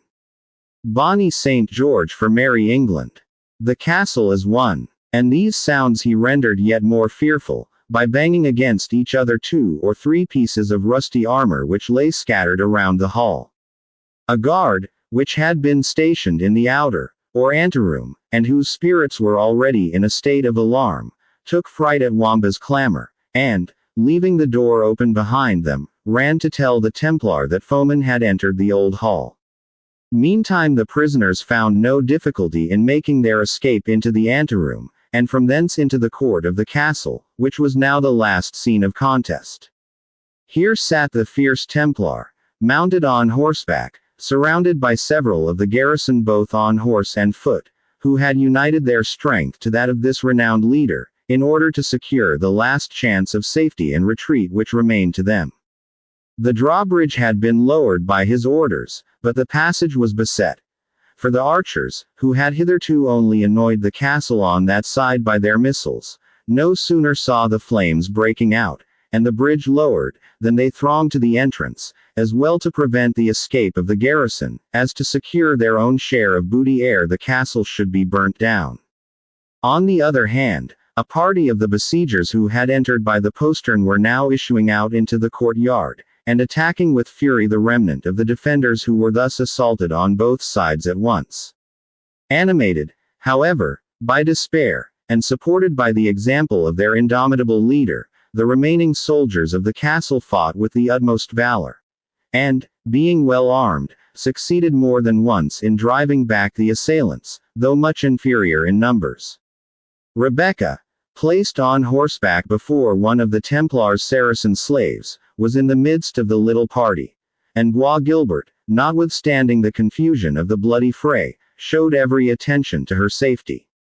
Repeatedly he was by her side, and, neglecting his own defense, held before her the fence of his triangular steel-plated shield. And anon starting from his position by her, he cried his war cry, dashed forth, same instant once more at her bridle rein. Athelstane, who, as the reader knows, was slothful, but not cowardly, beheld the female form whom the Templar protected thus sedulously, and doubted not that it was Rowena whom the knight was carrying off, in despite of all resistance which could be offered. By the soul of Saint Edward, he said, I will rescue her from yonder overproud knight, and he shall die by my hand. Think what you do, cried Wamba. Hasty hand catches frog for fish. By my bauble, yonder is none of my Lady Rowena. See but her long dark locks. Nay, and ye will not know black from white, ye may be leader, but I will be no follower. No bones of mine shall be broken unless I know for whom. And you without armor too. Bethink you, silk bonnet never kept out steel blade. Nay, then, if wilful will to water, wilful must drench. Deus vobiscum. Most doughty Athelstane, he concluded, loosening the hold which he had hitherto kept upon the Saxon's tunic. To snatch a mace from the pavement, on which it lay beside one whose dying grasp had just relinquished it. To rush on the Templar's band, and to strike in quick succession to the right and left, leveling a warrior at each blow, was, for Athelstane's great strength, now animated with unusual fury, but the work of a single moment. He was soon within 2 yards of Bois Guilbert, whom he defied in his loudest tone. Turn, false-hearted Templar. Let go her whom thou art unworthy to touch. Turn, limb of a hand of murdering and hypocritical robbers. Dog, said the Templar, grinding his teeth, I will teach thee to blaspheme the holy order of the Temple of Zion. And with these words, half-wheeling his steed, he made a demi-courbette towards the Saxon, and rising in the stirrups, so as to take full advantage of the descent of the horse, he discharged a fearful blow upon the head of Athelstane. Well said Wamba, that silken bonnet keeps out no steel blade. So trenchant was the Templar's weapon, that it shore asunder, as it had been a willow twig, the tough and plated handle of the mace, which the ill-fated Saxon reared to parry the blow, and, descending on his head, leveled him with the earth. Ha! Beau Saint! Exclaimed Bois Guilbert, thus be it to the maligners of the Temple Knights. Taking advantage of the dismay which was spread by the fall of Athelstane, and, rendered perilous by the numbers of arrows shot off at him and his party. But this did not prevent him from galloping round to the barbican, of which, according to his previous plan, he supposed it possible de Bracy might have been in possession. De Bracy! De Bracy! He shouted, art thou there? I am here, replied de Bracy, but I am a prisoner. Can I rescue thee? Cried Bois Guilbert. No, replied de Bracy. I have rendered me, rescue or no rescue. I will be true prisoner. Save thyself. There are hawks abroad. Put the seas betwixt you and England. I dare not say more. Well, answered the Templar, and thou wilt tarry there. Remember I have redeemed word and glove. Be the hawks where they will, methinks the walls of the preceptory of Templestowe will be cover sufficient, and thither will I, like heron to her haunt. Having thus spoken, he galloped off with his followers. Those of the castle who had not gotten to horse, still continued to fight desperately with the besiegers, after the departure of the Templar, but rather in despair of quarter than that they entertained any hope of escape. The fire was spreading rapidly through all parts of the castle, when Ulrica, who had first kindled it, appeared on a turret, in the guise of one of the ancient Furies, yelling forth a war song, such as was of yore raised on the field of battle by the skalds of the yet heathen Saxons. Her long disheveled grey hair flew back from her uncovered head. The inebriating delight of gratified vengeance contended in her eyes with the fire of insanity. And she brandished the distaff which she held in her hand, as if she had been one of the fatal sisters, who spin and abridge the thread of human life. Tradition has preserved some wild strophes of the barbarous. The torch goeth not to the bridal chamber, it steams and glitters blue with sulphur. Whet the steel, the raven croaks. Light the torch, Zernbach is yelling. Whet the steel, sons of the dragon. Kindle the torch, daughter of Hengist. 2. The black cloud is low over the Thane's castle, the eagle screams. He rides on its bosom. Scream not, grey rider of the sable cloud, thy banquet is prepared. The maidens of Valhalla look forth, the race of Hengist will send them guests. Shake your black tresses, maidens of Valhalla, and strike your loud timbrels for joy. Many a haughty step bends to your halls, many a helmed head. 3. Dark sits the evening upon the Thane's castle, the black clouds gather round. Soon shall they be red as the blood of the valiant. The destroyer of forests shall shake his red crest against them. He, the bright consumer of palaces, broad wave, he loves to lick the hissing blood as it bursts warm from the wound. 4. All must perish. The sword cleaveth the helmet. The strong armor is pierced by the lance. Fire devoureth the dwelling of princes, engines break down the fences of the battle. All must perish. The race of Hengist is gone. The name of Horsa is no more. Shrink not then from your doom, sons of the sword. Let your blades drink blood like wine. Feast ye in the banquet of slaughter, by the light of the blazing halls. Strong be your swords while your blood is warm, and spare neither for pity nor fear, for vengeance hath but an hour. Strong hate itself shall expire, I also must perish. The towering flames had now surmounted every obstruction, and rose to the evening skies one huge and burning beacon, seen far and wide through the adjacent country. Tower after tower crashed down, with blazing roof and rafter, and the combatants were driven from the courtyard. The vanquished, of whom very few remained, scattered and escaped into the neighboring wood. The victors, assembling in large bands, gazed with wonder, not unmixed with fear, upon the flames, in which their own ranks and arms glanced dusky red. The maniac figure of the Saxon Ulrica was for a long time visible on the lofty stand she had chosen, tossing her arms abroad with wild exultation, as if she reigned empress of the conflagration which she had raised. At length, with a terrific each murmur of the armed spectators, who, for the space of several minutes, stirred not a finger, save to sign the cross. The voice of Locksley was then heard, shout, yeomen, the den of tyrants is no more. Let each bring his spoil to our chosen place of rendezvous at the trysting tree in the Harthill Walk. For there at break of day will we make just partition among our own bands, together with our worthy allies in this great deed of vengeance. Chapter 32. Trust me, each state must have its policies. Kingdoms have edicts, cities have their charters. Even the wild outlaw, in his forest walk, keeps yet some touch of civil discipline. For not since Adam wore his verdant apron, hath man with man in social union dwelt, but laws were made to draw that union closer.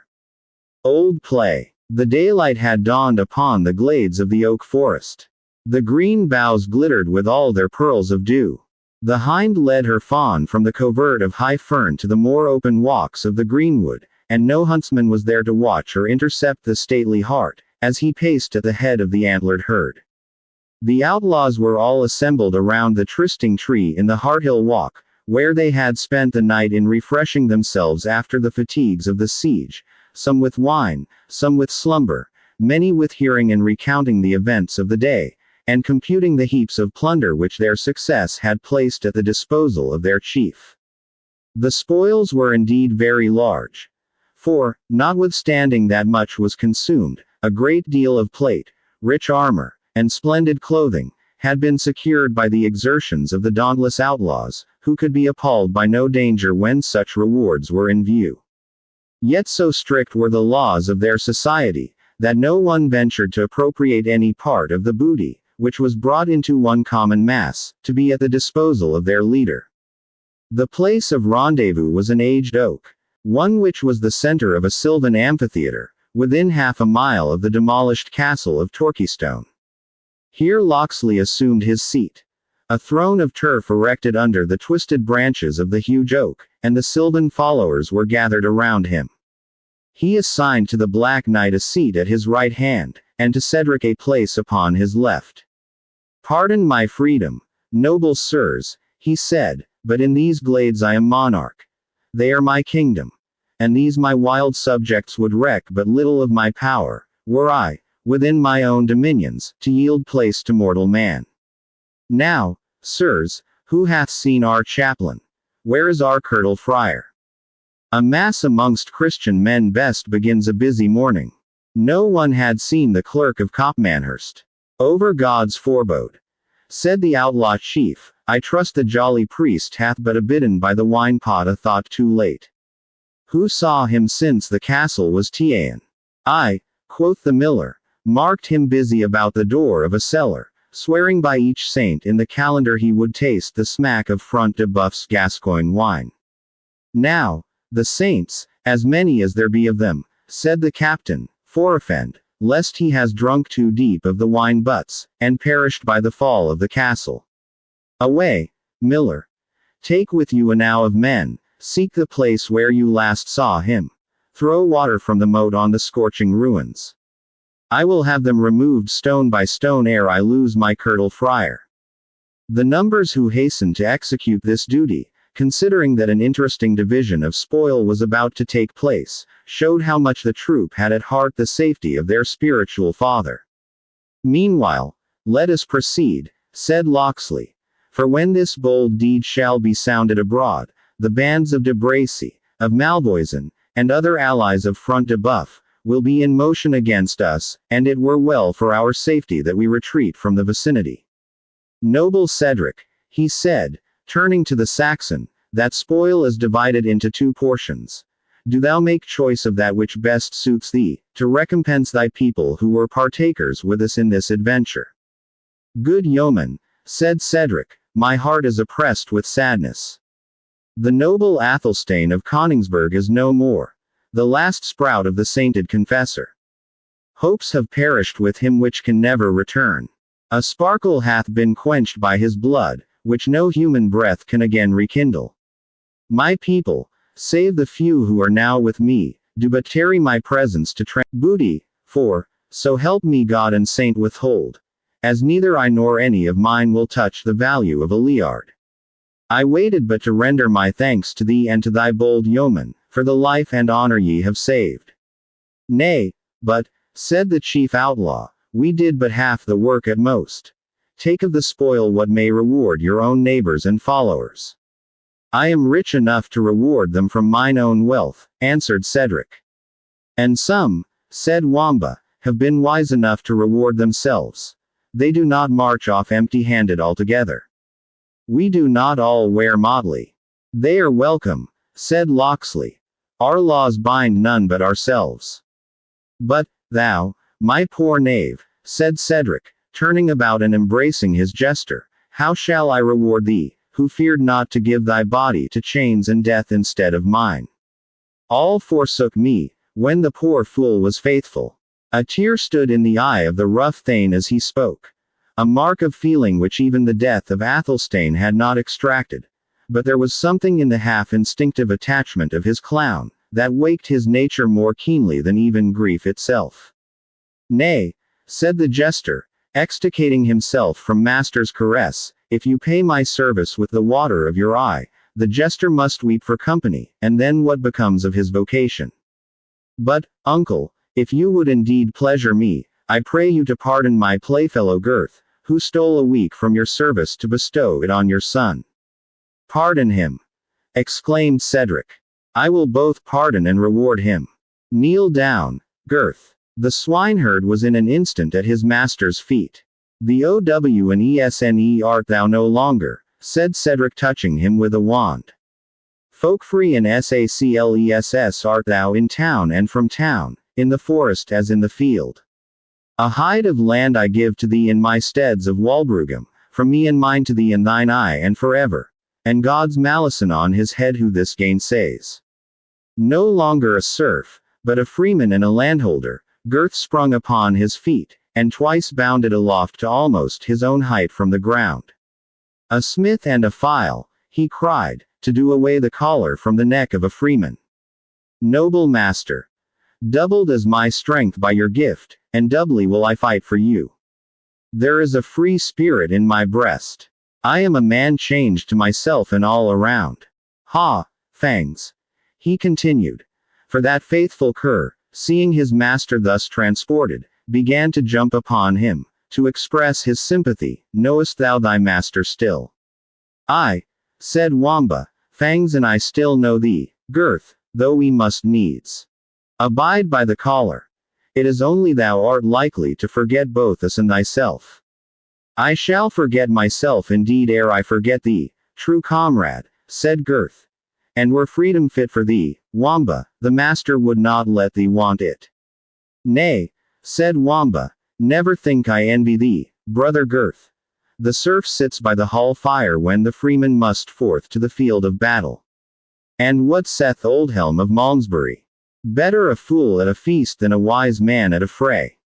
The tramp of horses was now heard, and the Lady Rowena appeared, surrounded by several riders, and a much stronger party of footmen, who joyfully shook their pikes and clashed their brown bills for joy of her freedom. She herself, richly attired, and mounted on a dark chestnut palfrey, had recovered all the dignity of her manner, and only an unwonted degree of paleness showed the sufferings she had undergone. Her lovely brow, though sorrowful, bore on it a cast of reviving hope for the future, as well as of grateful thankfulness for the past deliverance. She knew that Ivanhoe was safe, and she knew that Athelstane was dead. The former assurance filled her with the most sincere delight, and if she did not absolutely rejoice at the latter, she might be pardoned for feeling the full advantage of being freed from further persecution on the only subject in which she had ever been contradicted by her guardian Cedric. As Rowena bent her steed towards Locksley's seat, that bold yeoman, with all his followers, rose to receive her, as if by a general instinct of courtesy. The blood rose to her cheeks, as, courteously waving her hand, and bending so low that her beautiful and loose tresses were for an instant mixed with the flowing mane of her palfrey, she expressed in few but apt words her obligations and her gratitude to Locksley and her other deliverers. God bless you, brave men, she concluded. God and Our Lady bless you and requite you for gallantly periling yourselves in the cause of the oppressed. If any of you should hunger, remember Rowena has food. If you should thirst, she has many a butt of wine and brown ale. And if the Normans drive ye from these walks, Rowena has forests of her own, where her gallant deliverers may range at full freedom, and never ranger ask whose arrow hath struck down the deer. Thanks, gentle lady, said Locksley. Thanks from my company and my tree in deep meditation, his arms crossed upon his breast, and Rowena was in hopes she might pass him unobserved. He looked up, however, and, when aware of her presence, a deep flush of shame suffused his handsome countenance. He stood a moment most irresolute. Then, stepping forward, took her palfrey by the rein, and bent his knee before her. Will the Lady Rowena deign to cast an eye on a captive knight, on a dishonored soldier? Sir Knight, answered Rowena, in enterprises such as yours, the real dishonor lies not in failure, but in success. Conquest, lady, should soften the heart, answered de Bracy. let me but know that the Lady Rowena forgives the violence occasioned by an ill-fated passion, and she shall soon learn that de Bracy knows how to serve her in nobler ways. I forgive you, Sir Knight, said Rowena, as a Christian. That means, said Wamba, that she does not forgive him at all. But I can never forgive the misery and desolation your madness has occasioned, continued Rowena. Unloose your hold on the lady's rein, said Cedric, coming up. By the bright sun above us, but it were shame, I would pin thee to the earth with my javelin. But be well assured, thou shalt smart, Maurice de Bracy, for thy share in this foul deed. He threatens safely who threatens a prisoner, said de Bracy. But when had a Saxon any touch of courtesy? Then retiring 2 steps backward, he permitted the lady to move on. Cedric, ere they departed, expressed his peculiar gratitude to the Black Champion, and earnestly entreated him to accompany him to Rotherwood. I know, he said, that ye errant knights desire to carry your fortunes on the point of your lance, and reck not of land or goods. But war is a changeful mistress, and a home is sometimes desirable even to the champion whose trade is wandering. Thou hast earned one in the halls of Rotherwood, noble knight. Cedric has wealth enough to repair the injuries of fortune, and all he has is his deliverers. Come, therefore, to Rotherwood, not as a guest, but as a son or brother. Cedric has already made me rich, said the knight. He has taught me the value of Saxon virtue. Peradventure when I come hither, I will ask such a boon as will put even thy generosity to the test. It is granted ere spoken out, said Cedric, striking his ready hand into the gauntleted palm of the Black Knight. It is granted already, were it to affect half my fortune. Gauge not thy promise so lightly, said the Knight of the Fetterlock. Yet well I hope to gain the boon I shall ask. Meanwhile, adieu. I have but to say, added the Saxon, that, during the funeral rites of the noble Athelstane, I shall be an inhabitant of the halls of his castle of Coningsburgh. They will be open to all who choose to partake of the funeral banqueting. And, I speak in name of the noble Edith, mother of the fallen prince, they will never be shut against him who labored so bravely, though unsuccessfully, to save Athelstane from Norman chains and Norman steel. I, said Wamba, who had resumed his attendance on his master, rare feeding there will be. Pity that the noble Athelstane cannot banquet at his own funeral. But he, continued the jester, lifting up his eyes gravely, is supping in paradise, and doubtless does honor to the cheer. Peace, and move on, said Cedric, his anger at this untimely jest being checked by the recollection of Wamba's recent services. Rowena waved a graceful adieu to him of the Fetterlock. The Saxon bade God speed him, and on they moved through a wide glade of the forest. They had scarce departed, ere a sudden procession moved from under the greenwood branches, swept slowly round the sylvan amphitheatre, and took the same direction with Rowena and her followers. The priests of a neighboring convent, in expectation of the ample donation, or sole scat, which Cedric had propined, attended upon the car in which the body of Athelstane was laid, and sang hymns as it was sadly and slowly borne on the shoulders of his vassals to his castle of Coningsburgh, to be there deposited in the grave of Hengist, from whom the deceased derived his long descent. Many of his vassals had assembled at the news of his death, and followed the bier with all the external marks, at least, of dejection and sorrow. Again the outlaws arose, and paid the same rude and spontaneous homage to death, which they had so lately rendered to beauty. The slow chant and mournful step of the priests brought back to their remembrance such of their comrades as had fallen in the yesterday's array. But such recollections dwell not long with those who lead a life of danger and enterprise, and ere the sound of the death hymn had died on the wind, the outlaws were again busied in the distribution of their spoil. Valiant, you to take from that mass of spoil whatever may best serve to pleasure you, and to remind you of this my trysting tree. I accept the offer, said the knight, as frankly as it is given. And I ask permission to dispose of Sir Maurice de Bracy at my own pleasure. He is thine already, said Locksley, and well for him. Else the tyrant had graced the highest bough of this oak, with as many of his free companions as we could gather, hanging thick as acorns around him. But he is thy prisoner, and he is safe, though he had slain my father. De Bracy, said the knight, thou art free. Depart. He whose prisoner thou art scorns to take mean revenge for what is past. But beware of the future, lest a worse thing befall thee. Maurice de Bracy, I say beware. De Bracy bowed low and in silence, and was about to withdraw, when the yeoman burst at once into a shout of execration and derision. The proud knight instantly stopped, turned back, folded his arms, drew up his form to its full height, and exclaimed, Peace, ye yelping curs, who open upon a cry which ye followed not when the stag was at bay. De Bracy scorns your censure as he would disdain your applause. To your brakes and caves, ye outlawed thieves, and be silent when aught knightly or noble is but spoken within a league of your fox earths. This ill-timed defiance might have procured for De Bracy a volley of arrows, but for the hasty and imperative interference of the outlaw chief. Meanwhile the knight caught a horse by the rein, for several which had been taken in the stables of Front de Boeuf stood accoutred around, and were a valuable part of the booty. He threw himself upon the saddle, and galloped off through the wood. When the bustle occasioned by this incident was somewhat composed, the chief outlaw took from his neck the rich horn and baldric which he had recently gained at the strife of archery near Ashby. Noble knight, he said to him of the fetterlock, if you disdain not to grace by your acceptance a bugle which an English yeoman has once worn, this I will pray you to keep as a memorial of your gallant bearing.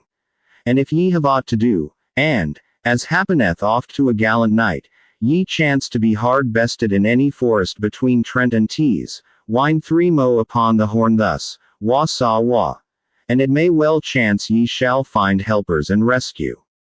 He then gave breath to the bugle, and winded once and again the call. Then in his turn he winded the call till all the greenwood rang.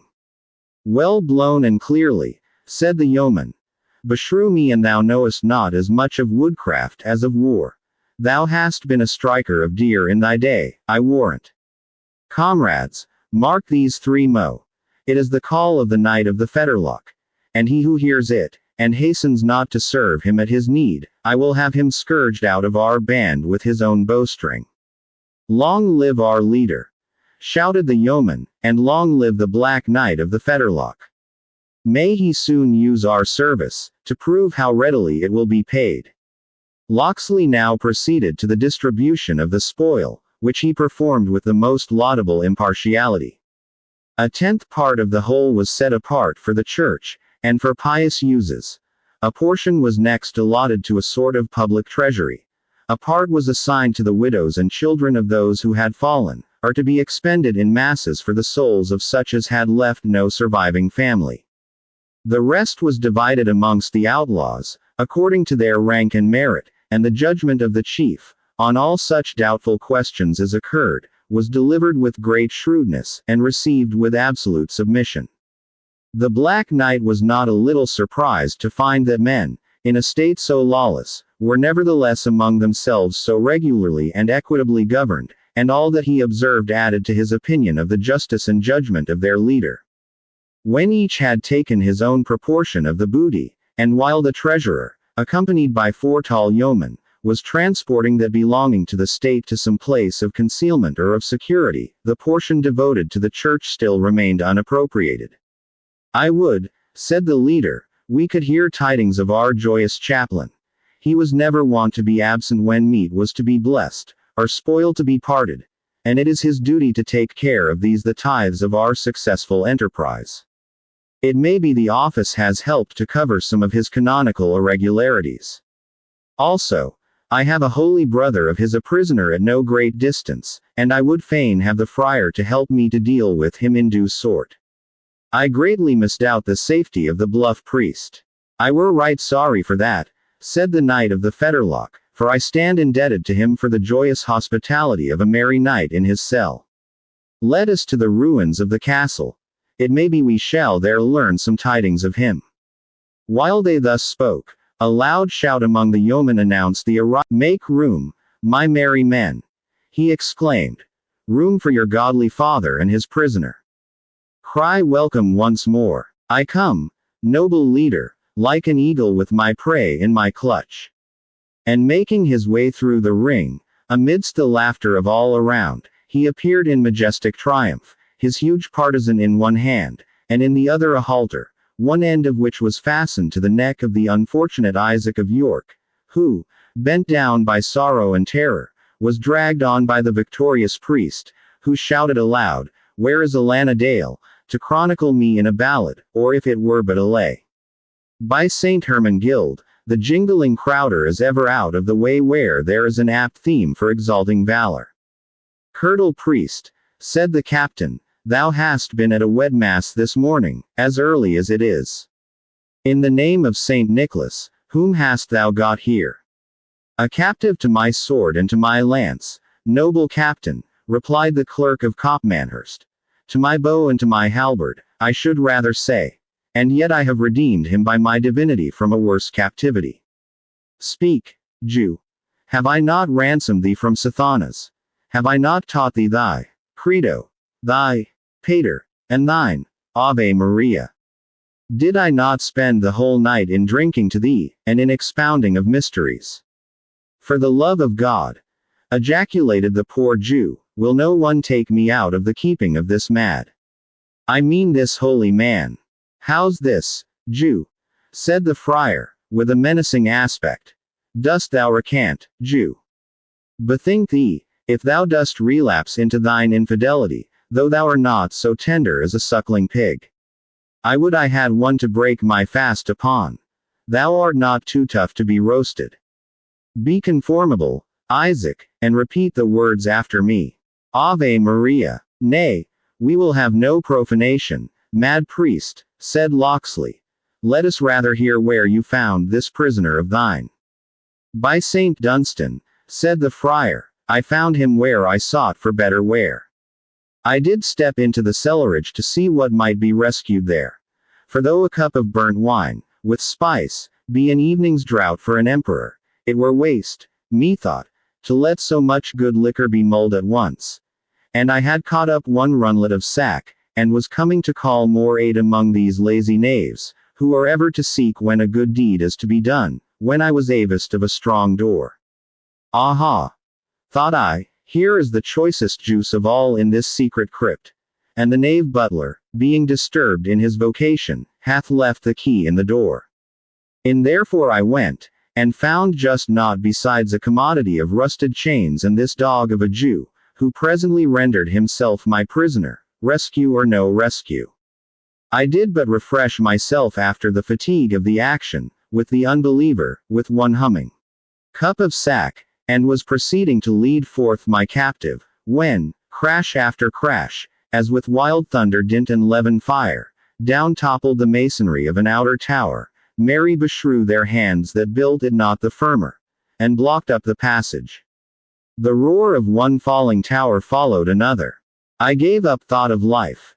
And deeming it a dishonor to one of my profession to pass out of this world in company with a Jew, I heaved up my halberd to beat his brains out. But I took pity on his gray hairs, and judged it better to lay down the partisan, and take up my spiritual weapon for his conversion. And truly, by the blessing of St. Dunstan, the seed has been sown in good soil. Only that, with speaking to him of mysteries through the whole night, and being in a manner fasting, for the few draughts of sack which I sharpened my wits with were not worth marking, my head is well nigh dizzied, I trow. But I was clean exhausted. Gilbert and Wibbald know in what state they found me, quite and clean exhausted. We can bear witness, said Gilbert. For when we had cleared away the ruin, and by St. Dunstan's help lighted upon the dungeon stair, we found the runlet of sack half empty, the Jew half dead, and the friar more than half exhausted, as he calls it. Ye be knaves. Ye lie, retorted the offended friar. It was you and your gormandizing companions that drank up the sack, and called it your morning draught. I am a pagan, and I kept it not for the captain's own throat. But what recks it? The Jew is converted, and understands all I have told him, very nearly, if not altogether, as well as myself. Jew, said the captain, is this true? Hast thou renounced thine unbelief? May I so find mercy in your eyes, said the Jew, as I know not one word which the reverend prelate spake to me all this fearful night. Alas! I was so distraught with agony, and fear, and grief, that had our holy father Abraham come to preach to me, he had found but a deaf listener. Thou liest, Jew, and thou knowest thou dost, said the friar. I will remind thee of but one word of our conference. Thou didst promise to give all thy substance to our holy order. So help me the promise, fair sirs, said Isaac, even more alarmed than before, as no such sounds ever crossed my lips.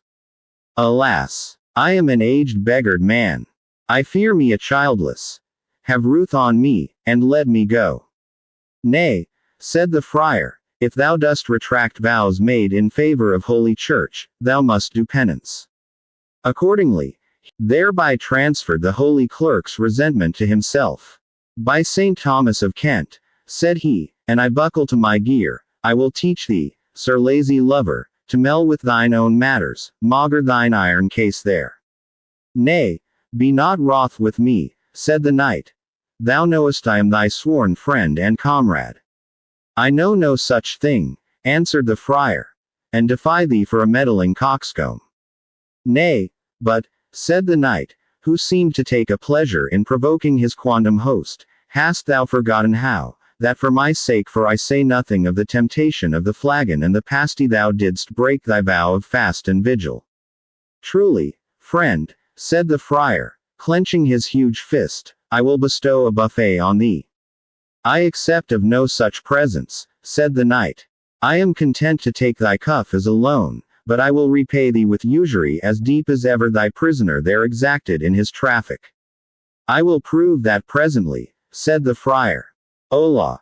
Cried the captain, what art thou after, mad friar? Brawling beneath our trysting tree? No brawling, said the knight, it is but a friendly interchange of courtesy. Friar, strike an thou darest. I will stand thy blow, if thou wilt stand mine. Thou hast the advantage with that iron pot on thy head, said the churchman, but have at thee. Down thou goest, and thou wert Goliath of Gath in his brazen helmet. The friar bared his brawny arm up to the elbow, and putting his full strength to the blow, gave the knight a buffet that might have felled an ox. But his adversary stood firm as a rock. A loud shout was uttered by all the yeomen around, for the clerk's cuff was proverbial amongst them, and there were few who, in jest or earnest, had not had the occasion to know its vigor. Now, priest, said the knight, pulling off his gauntlet, if I had vantage on my head, I will have none on my hand. Stand fast as a true man.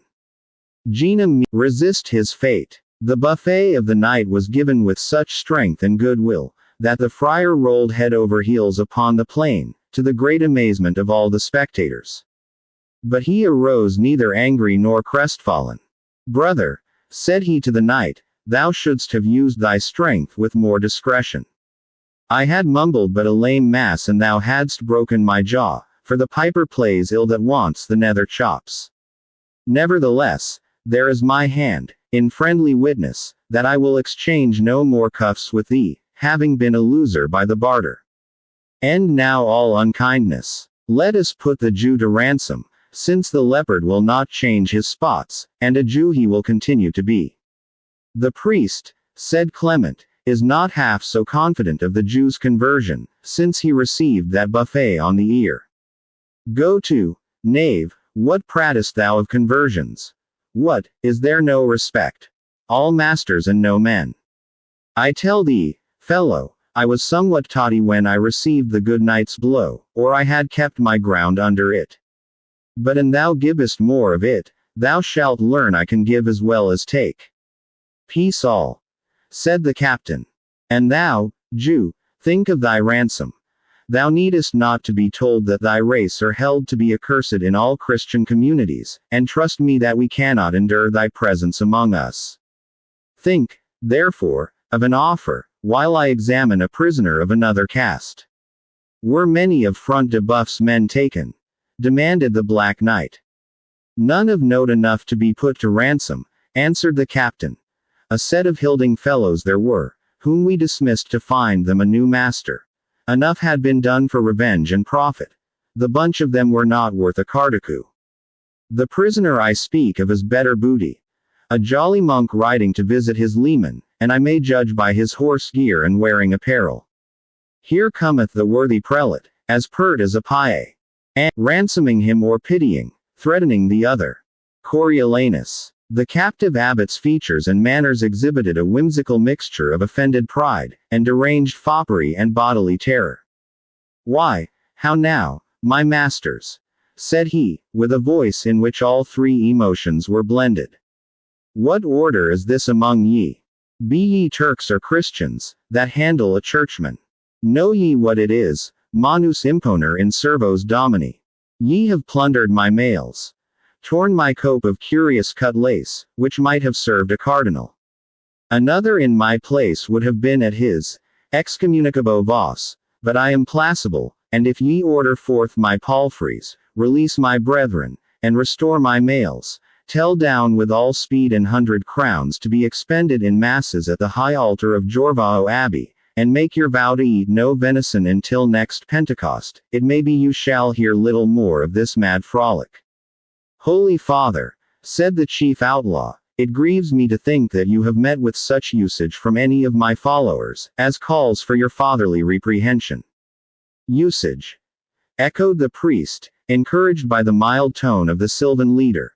It were usage fit for no hound of good race, much less for a Christian, far less for a priest, and least of all for the prior of the holy community of Ivanhoe. Here is a profane and drunken minstrel, called Alan A. Dale, nebulo quidem, who has menaced me with corporal punishment. Nay, with death itself, and I pay not down 400 crowns of ransom, to the boot of all the treasure he hath already robbed me of. Gold chains and gimmal rings to an unknown value, besides what is broken and spoiled among their rude hands, such as my pouncer box and silver crisping tongs. It is impossible that Alan A. Dale can have thus treated a man of your reverend bearing, replied the captain. It is true as the gospel of Saint Nicodemus, said the prior.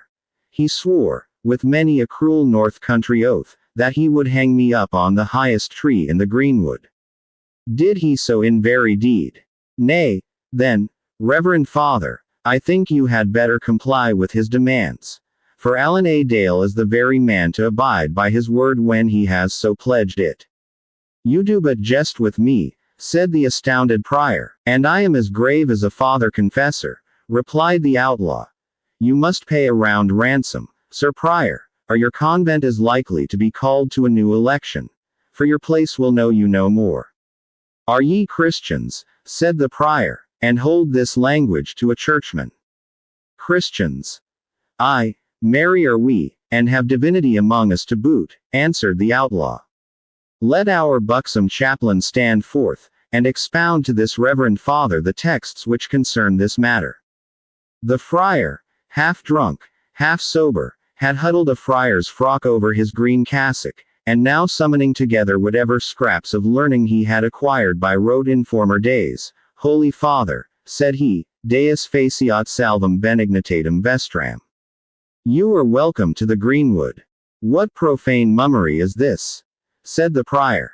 Friend, if thou beest indeed of the church, it were a better deed to show me how I may escape from these men's hands, than to stand ducking and grinning here like a Morris dancer. Truly, Reverend Father, said the friar, I know but one mode in which thou mayest escape. This is St. Andrew's Day with us, we are taking our tithes. But not of the church, then, I trust, my good brother, said the prior. Of church and lay, said the friar. And therefore, Sir Prior, facite vobis amicos de mammone iniquitatis. Make yourselves friends of the mammon of unrighteousness, for no other friendship is like to serve your turn. I love a jolly woodsman at heart, said the prior, softening his tone. Come, ye must not deal too hard with me. I can well of woodcraft, and can wind a horn clear and lustily, and hollow till every oak rings again. Come, ye must not deal too hard with me. Give him a horn, said the outlaw. We will prove the skill he boasts of. The prior Aymer winded a blast accordingly. The captain shook his head. Sir Prior, he said, thou blowest a merry note, but it may not ransom thee. We cannot afford, as the legend on a good knight's shield hath it, to set thee free for a blast. Moreover, I have found thee. Thou art one of those, who, with new French graces and Tra li Ross, disturb the ancient English bugle notes. Prior, that last flourish on the requite hath added 50 crowns to thy ransom, for corrupting the true old manly blasts of venery. Well, friend, said the abbot, peevishly, thou art ill to please with thy woodcraft. Back, were it not well, said the lieutenant of the gang apart to the captain, that the prior should name the Jew's ransom, and the Jew name the prior's. Thou art a mad knave, said the captain, but thy plan transcends. Here, Jew, step forth. Look at that holy Father Aymer, prior of the rich abbey of Ivanhoe, and tell us at what ransom we should hold him. Thou knowest the income of his convent, I warrant thee. Oh, assuredly, said Isaac. I have trafficked with the good fathers, and bought wheat and barley, and fruits of the earth, and also much wool. Oh, it is a rich abbey stayed, and they do live upon the fat, and drink the sweet wines upon the lees, these good fathers of Ivanhoe. Ah, if an outcast like me had such a home to go to, and such incomings by the year and by the month, I would pay much gold and silver to redeem my captivity. Hound of a Jew! Exclaimed the prior, no one knows better than thy own cursed self, that our holy house of God is indebted for the finishing of our chancel.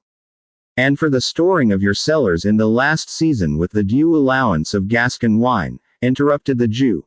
But that is small matters.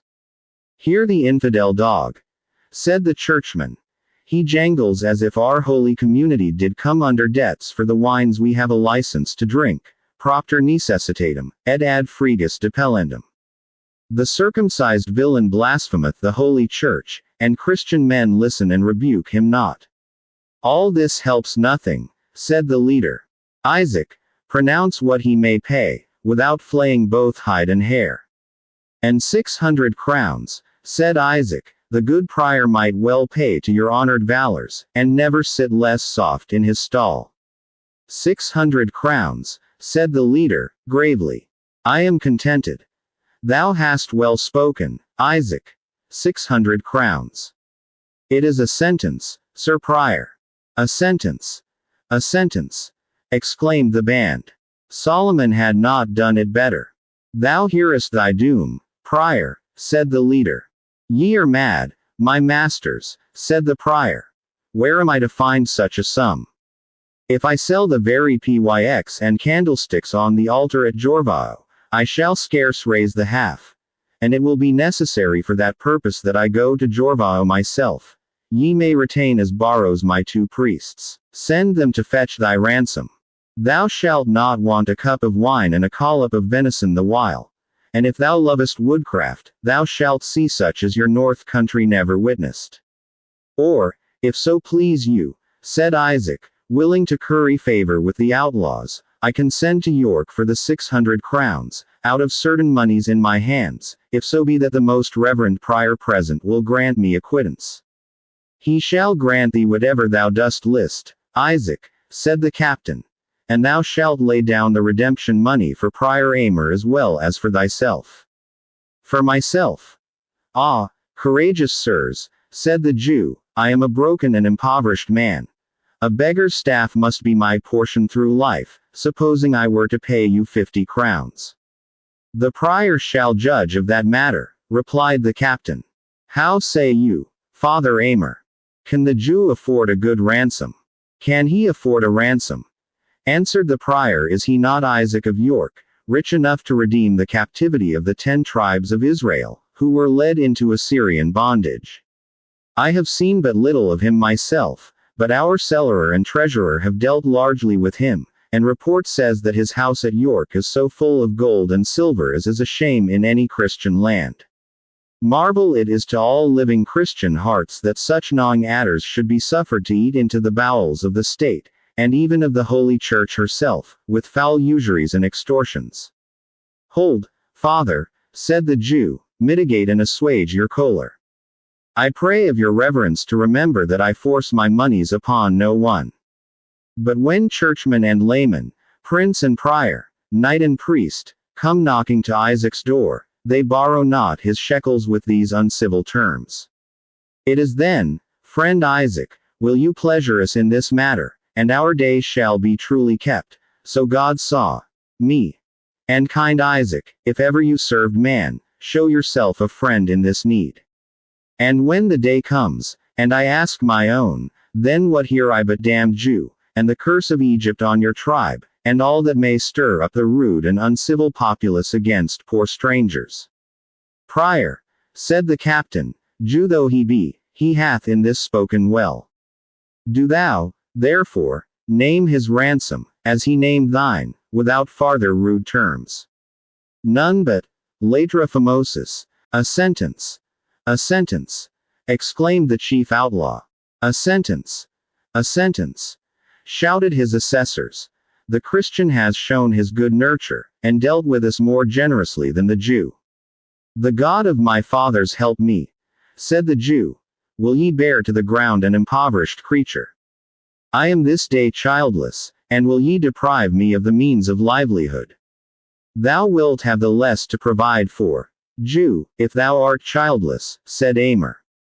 Alas, my lord, said Isaac, your law permits you not to know how the child of our bosom is entwined with the strings of our heart. O Rebekah! Laughter of my beloved Rachel!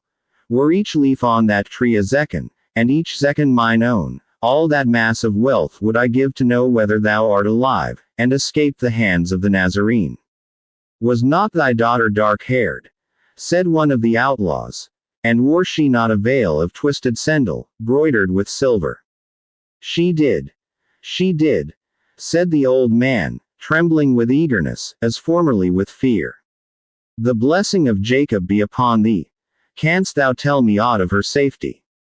It was she, then, said the yeoman, who was carried off by the proud Templar, when he broke through our ranks on yester even. I had drawn my bow to send a shaft after him, but spared him even for the sake of the damsel, who I feared might take harm from the arrow. Oh, answered the Jew, I would to God thou hadst shot, though the arrow had pierced her bosom. Better the tomb of her fathers than the dishonorable couch of the licentious and savage Templar. Ichabod, the glory hath departed from my house. Friends, said the chief, looking round, the old man is but a Jew, natheless his grief touches me. Deal uprightly with us, Isaac. Will paying this ransom of 1,000 crowns leave thee altogether penniless? Isaac, recalled to think of his worldly goods, the love of which, by dint of inveterate habit, contended even with his parental affection, grew pale, stammered, and could not deny there might be some small surplus. Well, go to. What though there be, said the outlaw, we will not reckon with thee too closely. Without treasure thou mayest as well hope to redeem thy child from the clutches of Sir Brian de Bois Guilbert, as to shoot a stag royal with a headless shaft. We will take thee at the same ransom. We shall avoid the heinous offense of rating a Jew merchant as high as a Christian prelate, and thou wilt have 600 crowns remaining to treat for thy daughter's ransom.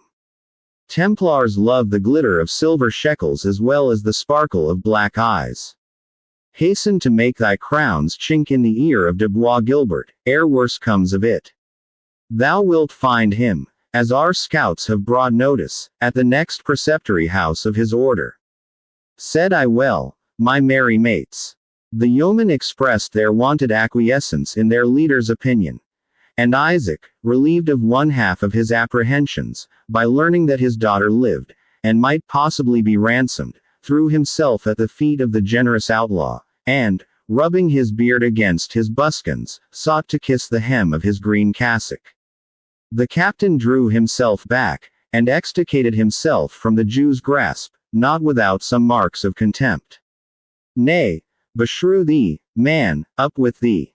I am English born, and love no such Eastern prostrations. Kneel to God, and not to a poor sinner, like me. I, Jew, said Prior Aymer.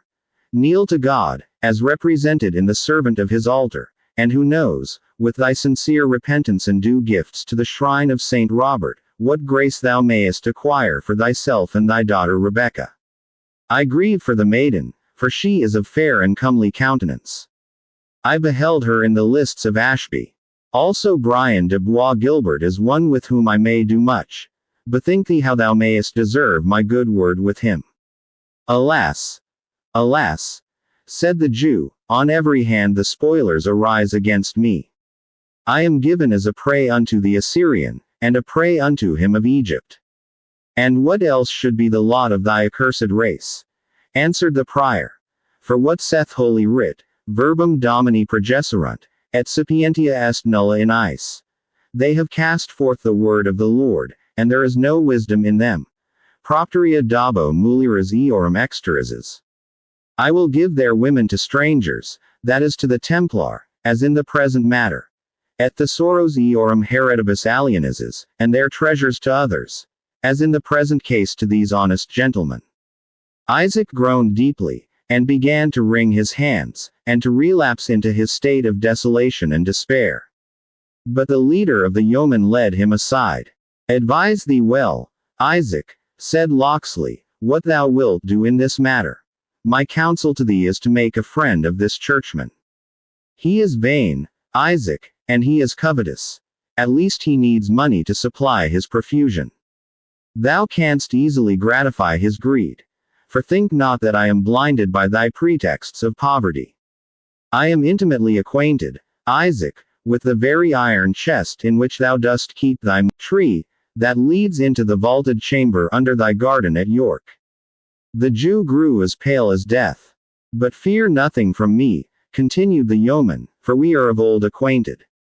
Dost thou not remember the sick yeoman whom thy fair daughter Rebecca redeemed from the gyves at York, and kept him in thy house till his health was restored, when thou didst dismiss him recovered, and with a piece of money? Usurer as thou art, thou didst never place coin at better interest than that poor silver mark, for it has this day saved thee 500 crowns. And thou art he whom we called Dickon Ben the Bow, said Isaac. I thought ever I knew the accent of thy voice. I am Ben the Bow, said the captain, and Locksley, and have a good name besides all these. But thou art mistaken, good Ben the Bow, concerning that same vaulted apartment.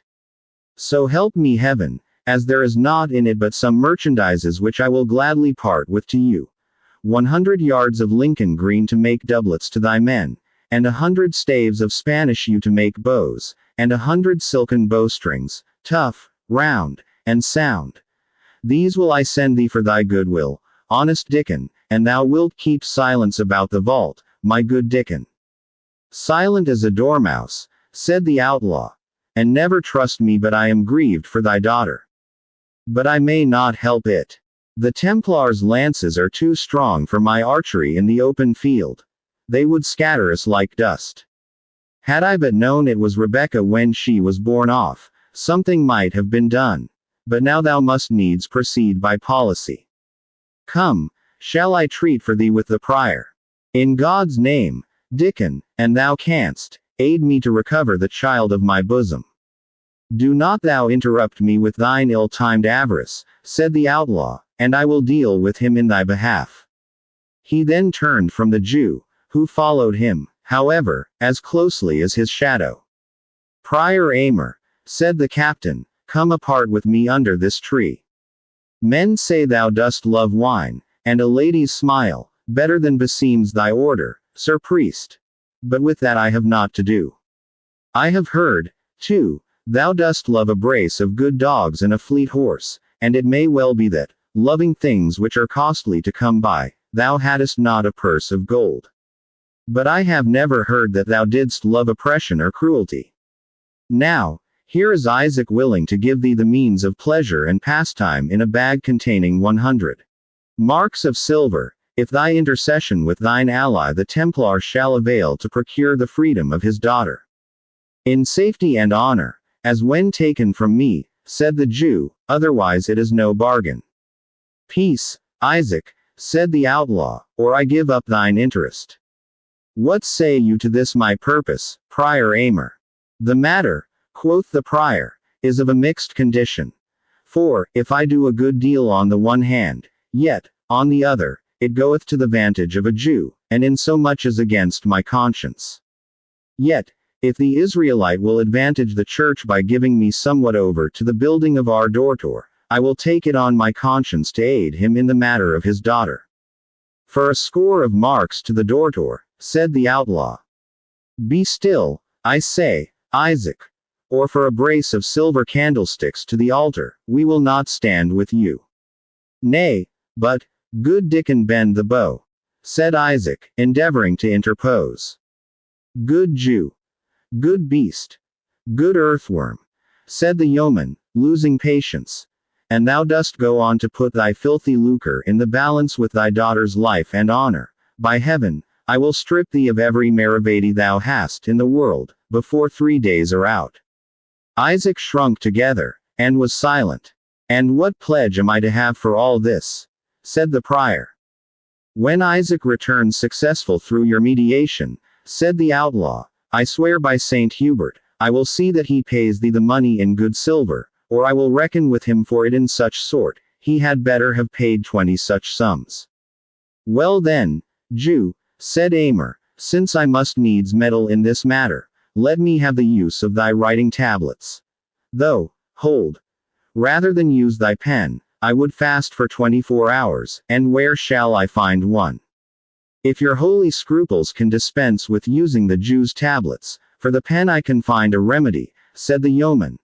And, bending his bow, he aimed his shaft at a wild goose which was soaring over their heads, the advanced guard of a phalanx of his tribe, which were winging their way to the distant and solitary fens of Holderness. The bird came fluttering down, Gilbert, and having carefully sealed up the tablets, delivered them to the Jew, saying, This will be thy safe conduct to the preceptory of Templestowe, and, as I think, is most likely to accomplish the delivery of thy daughter, if it be well backed with proffers of advantage and commodity at thine own hand. For, trust me well, the good knight Bois Gilbert is of their confraternity that do not for naught. Well, prior, said the outlaw, I will detain thee no longer here than to give the Jew a quittance for the 600 crowns at which thy ransom is fixed. I accept of him for my paymaster. And if I hear that ye boggle at allowing him in his accompts the sum so paid by him, Saint Mary refuse me, and I burn not the abbey over thine head, though I hang 10 years the sooner.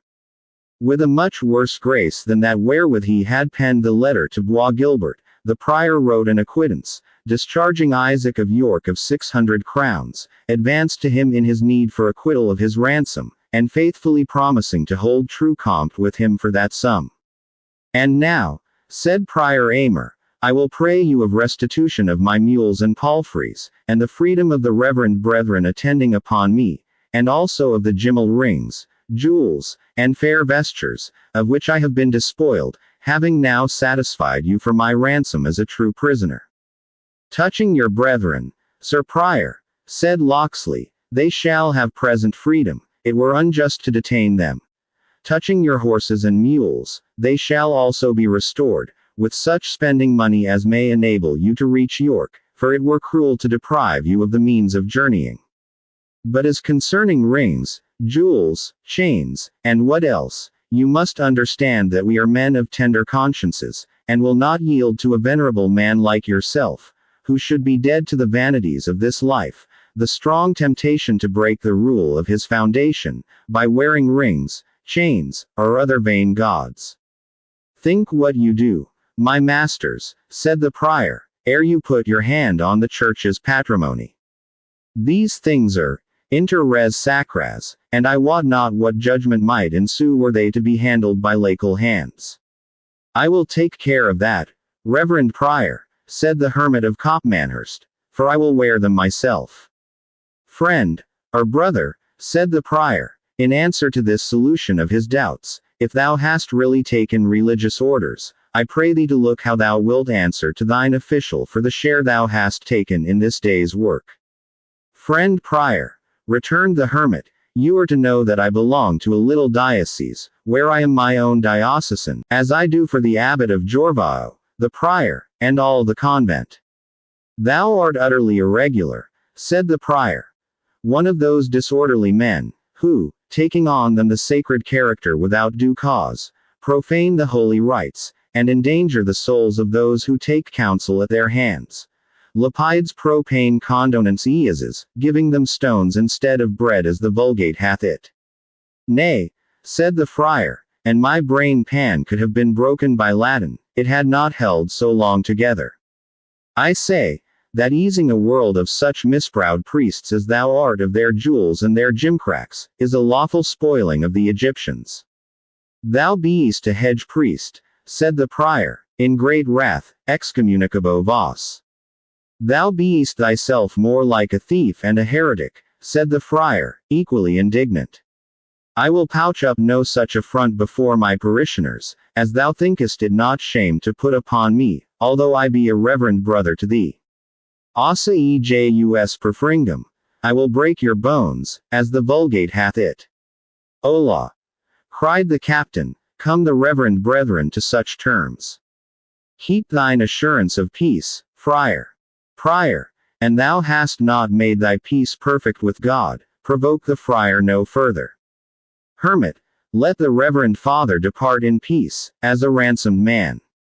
The yeoman separated the incensed priests, who continued to raise their voices, vituperating each other in bad Latin, which the prior delivered the more fluently, and the hermit with the greater vehemence. The prior at length recollected himself sufficiently to be aware that he was compromising his dignity, by squabbling with such a hedge priest as the outlaw's chaplain, and being joined by his attendants, rode off with considerably less pomp, and in a much more apostolical condition, so far as worldly matters were concerned, than he had exhibited before this rencounter. It remained that the Jew should produce some security for the ransom which he was to pay on the prior's account, as well as upon his own. He gave, accordingly, an order sealed with his signet, to a brother of his tribe at York, requiring him to pay to the bearer the sum of 1,000 crowns, and to deliver certain merchandises specified in the note. My brother Shiva, he said, groaning deeply, hath the key of my warehouses. And of the vaulted chamber, whispered Locksley. Whomsoever into that secret, it is safe with me, said the outlaw, so be that this thy scroll produce the sum therein nominated and set down. But what now, Isaac? Art dead? Art stupefied? Hath the payment of 1,000 crowns put thy daughter's peril out of thy mind? The Jew started to his feet. No, Dickon, no. I will presently set forth. Farewell, thou whom I may not call good, and dare not and will not call evil. Yet ere Isaac departed, the outlaw chief bestowed on him this parting advice. Be liberal of thine offers, Isaac, and spare not thy purse for thy daughter's safety. Credit me, that the gold thou shalt spare in her cause, will hereafter give thee as much agony as if it were poured molten down thy throat. Isaac acquiesced with a deep groan, and set forth on his journey, accompanied by 2 tall foresters, who were to be his guides, and at the same time his guards, through the wood. The Black Knight, who had seen with no small interest these various proceedings, now took his leave of the outlaw in turn. Nor could he avoid expressing his surprise at having witnessed so much of civil policy amongst persons cast out from all the ordinary protection and influence of the laws. Good fruit, Sir Knight, said the yeoman, will sometimes grow on a sorry tree, and evil times are not always productive of evil alone and unmixed. Amongst those who are drawn into this lawless state, there are, doubtless, numbers who wish to exercise its license with some moderation, and some who regret, it may be, that they are obliged to follow such a trade at all. And to one of those, said the knight, I am now, I presume, speaking. Sir Knight, said the outlaw, we have each our secret. You are welcome to form your judgment of me, and I may use my conjectures touching you, though neither of our shafts may hit the mark they are shot at. But as I do not pray to be admitted into your mystery, be not offended that I preserve my own. I crave pardon, brave outlaw, said the knight, your reproof is just. But it may be we shall meet hereafter with less of concealment on either side. Meanwhile we part friends, do we not? There is my hand upon it, said Locksley, and I will call it the hand of a true evil which he forbears. Fare thee well, gallant outlaw. Thus parted that fair fellowship. And he of the Fetterlock, mounting upon his strong war horse, rode off through the forest. Chapter 34 King John. I'll tell thee what, my friend, he is a very serpent in my way. And wheresoe'er this foot of mine doth tread, he lies before me. Dost thou understand me? King John. There was brave feasting in the castle of York, to which Prince John had invited those nobles, prelates, and leaders, by whose assistance he hoped to carry through his ambitious projects upon his brother's throne. Waldemar Fitzurse, his able and politic agent, was at secret work among them, tempering all to that pitch of courage which was necessary in making an open declaration of their purpose. But their enterprise was delayed by the absence of more than one main limb of the Confederacy.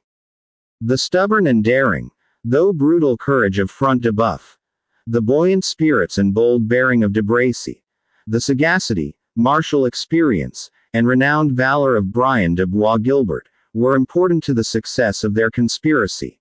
And, while cursing in secret their unnecessary and unmeaning absence, neither John nor his adviser dared to proceed without them. Isaac the Jew also seemed to have vanished, and with him the hope of certain sums of money, making up the subsidy for which Prince John had contracted with that Israelite and his brethren. This deficiency was likely to prove perilous in an emergency so critical. It was on the morning after the fall of Torquystone, that a confused report began to spread abroad in the city of York, that de Bracy and Bois Guilbert, with their confederate Front de Boeuf, had been taken or slain.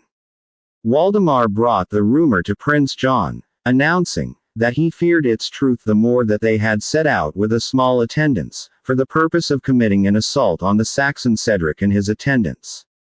At another time the prince would have treated this deed of violence as a good jest. But now, that it interfered with and impeded his own plans, he exclaimed against the perpetrators, and spoke, "The unprincipled marauders," he said. "Were I ever to become monarch of England, I would hang such transgressors over the drawbridges of their own castles." But to become monarch of England, said his Ahithophel coolly, it is necessary not only that your grace should endure the transgressions of these unprincipled marauders, but that you should afford them your protection, notwithstanding your laudable zeal for the laws they are in the habit of infringing. We shall be finely helped, if the churl Saxons should have realized your grace's vision, of converting feudal drawbridges into gibbets. And yonder bold-spirited Cedric seemeth one to whom such an imagination might occur. Your grace is well aware, it will be dangerous to stir without Front de Boeuf, de Bracy, and the Templar, and yet we have gone too far to recede with safety. Prince John struck his forehead with impatience, and then began to stride up and down the apartment.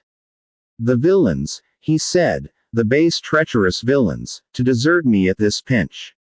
Nay, say rather the feather-pated giddy madman, said Waldemar, who must be toying with follies when such business was in hand. What is to be done? Said the prince, stopping short before Waldemar. I know nothing which can be done, answered his counselor, save that which I have already taken order for. I came not to bewail this evil chance with your grace, until I had done my best to remedy it. Thou art ever my better angel, Waldemar, said the prince. And when I have such a chancellor to advise withal, the reign of John will be renowned in our annals. What hast thou commanded? I have ordered Louis Winkelbrand, de Bracy's lieutenant, to cause his trumpet sound to horse, and to display his banner, and to set presently forth towards the castle of Front de Boeuf, to do what yet may be done for the succor of our friends. Prince John's face flushed with the pride of a spoilt child, who has undergone what it conceives to be an insult. By the face of God, he said, Waldemar Fitzurse, much hast thou taken upon thee. And over Malapert thou wert to cause trumpet to blow, our banner to be raised, in a town where ourselves were fatal, I judged it best to take this much burden upon me, in a matter of such importance to your grace's interest. Thou art pardoned, Fitzurse, said the prince, gravely. Thy purpose hath atoned for thy hasty rashness. But whom have we here? De Bracy himself, by the rood. And in strange guise doth he come before us. It was indeed De Bracy. Bloody with spurring, fiery red with speed. His armor bore all the marks of the late obstinate fray, being broken, defaced, and stained with blood in many places, and covered with clay and dust from the crest to the spur. Undoing his helmet, he placed it on the table, and stood a moment as if to collect himself before he told his news. De Bracy, said Prince John, what means this? Speak, I charge thee. Are the Saxons in rebellion? Speak, De Bracy, said Fitzurse, almost in the same moment with his master, thou wert wont to be a man. Where is the Templar? Where Front de Boeuf? The Templar is fled, said De Bracy. Front de Boeuf you will never see more. He has found a red grave among the blazing rafters of his own castle, and I alone am escaped to tell you. Cold news, said Waldemar, to us, though you speak of fire and conflagration. The worst news is not yet said, answered De Bracy. And, coming up to Prince John, he uttered in a low and emphatic tone. Richard is in England. I have seen and spoken with him.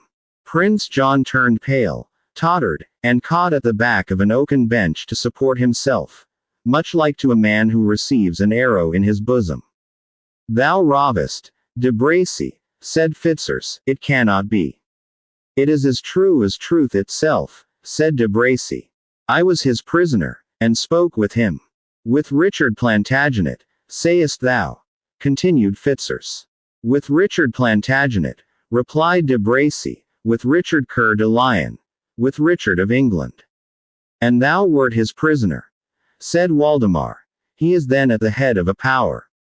No, only a few outlawed yeomen were around him, them only to assist at the storming of Torquystone. Aye, said Fitzurse, such is indeed the fashion of Richard. A true knight-errant he, and will wander in wild adventure, trusting the prowess of his single arm, like any Sir Guy or Sir Bevis, while the weighty affairs of his kingdom slumber, and his own safety is endangered. What dost thou propose to do, De Bracy? I offered Richard the service of my free lances, and he refused them.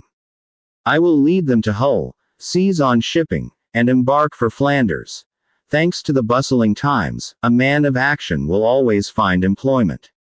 And thou, Waldemar, wilt thou take lance and shield, and lay down thy policies, and wend along with me, and share the fate which God sends us? I am too old, Maurice, and I have a daughter, answered Waldemar. Give her to me, Fitzurse, and I will maintain her as fits her rank, with the help of lance and stirrup, said De Bracy. Not so, answered Fitzurse. I will take sanctuary in this church of St. Peter. The Archbishop is my sworn brother. During this discourse, Prince John had gradually awakened from the stupor into which he had been thrown by the unexpected intelligence, and had been attentive to the conversation which passed betwixt his followers. They fall off from me, he said to himself, they hold no more by me than a withered leaf by the bough when a breeze blows on it. Hell and fiends! Can I shape no means for myself when I am deserted by these cravens? He paused, and there was an expression of diabolical passion in the constrained laugh with which he at length broke in on their conversation. Ha! Ha! Ha! My good lords, by the light of Our Lady's brow, I held ye sage men, bold men, ready-witted men. Yet ye throw down wealth, honor, pleasure, all that our noble game promised you, at the moment it might be won by one bold cast. I understand you not, said De Bracy. As soon as Richard's return is blown abroad, he will be at the head of an army, and all is then over with us. I would counsel you, my lord, either to fly to France or take the protection of the Queen Mother. I seek no safety for myself, said Prince John, haughtily, that I could secure by a word spoken to my brother. But although you, de Bracy, and you, Waldemar Fitzurse, de Bracy, that Robert Estoteville lies betwixt thee and Hull with all his forces, and that the Earl of Essex is gathering his followers. If we had reason to fear these levies even before Richard's return, trowest thou there is any doubt now which party their leaders will take? Trust me, Estoteville alone has strength enough to drive all thy free lances into the Humber. Waldemar Fitzurse and de Bracy looked in each other's faces with blank dismay. There is but one road to safety, continued the prince, and his brow grew black as midnight. This object of our terror journeys alone. He must be met withal. Not by me, said de Bracy, hastily. I was his prisoner, and he took me to mercy. I will not harm a feather in his crest. Who spoke of harming him? Said Prince John, with a hardened laugh. The knave will say next that I meant he should slay him. No, a prison were better. And whether in Britain or Austria, what matters it? Things will be but as they were when we commenced our enterprise. It was founded on the hope that Richard would remain a captive in Germany. Our uncle Robert lived and died in the castle of Cardiff. Aye, but, said Waldemar, your sire Henry sat more firm in his seat than your grace can. I say the best prison is that which is made by the sexton. No dungeon like a church vault. I have said my say. Prison or tomb, said de Bracy, I wash my hands of the whole matter. Villain, said Prince John, thou wouldst not bewray our counsel. Counsel was never bewrayed by me, said de Bracy, haughtily, nor must the name of villain be coupled with mine. Peace, Sir Knight, said Waldemar, and you, good my lord, forgive the scruples of valiant de Bracy. I trust I shall soon remove them. That passes your eloquence, Fitzurse, replied the knight. Why, good Sir Maurice, rejoined the wily politician, start not aside like a scared steed, without, at least, considering the object of your terror. This Richard. But a day since, and it would have been thy dearest wish to have met him hand to hand in the ranks of battle. 100 times I have heard thee wish it. Aye, said de Bracy, but that was as thou sayest, hand to hand, and in the ranks of battle. Thou never heardest me breathe a thought of assaulting him alone, and in a forest. Thou art no good knight if thou dost aye, but I promise you, said de Bracy, that neither Tristram nor Lancelot would have been match, hand to hand, for Richard Plantagenet, and I think it was not their wont to take odds against a single man. Thou art mad, de Bracy. What is it we propose to thee, a hired and retained captain of free companions, whose swords are purchased for Prince John's service? Thou art apprised of our enemy, and then thou scruplest, though thy patron's fortunes, those of thy comrades, thine own, and the life and honor of every one amongst us, be at stake. I tell you, said de Bracy, sullenly, that he gave me my life. True, he sent me from his presence, and refused my homage. So far I owe him neither favor nor allegiance, but I will not lift hand against him. It needs not. Send Louis Winkelbrand and a score of thy lances. Ye have sufficient ruffians of your own, said de Bracy. Not one of mine shall budge on such an errand. Art thou so obstinate, de Bracy? Said Prince John. And wilt thou forsake me, after so many protestations of zeal for my service? I mean it not, said de Bracy. I will abide by you in aught that becomes a knight, whether in the lists or in the camp.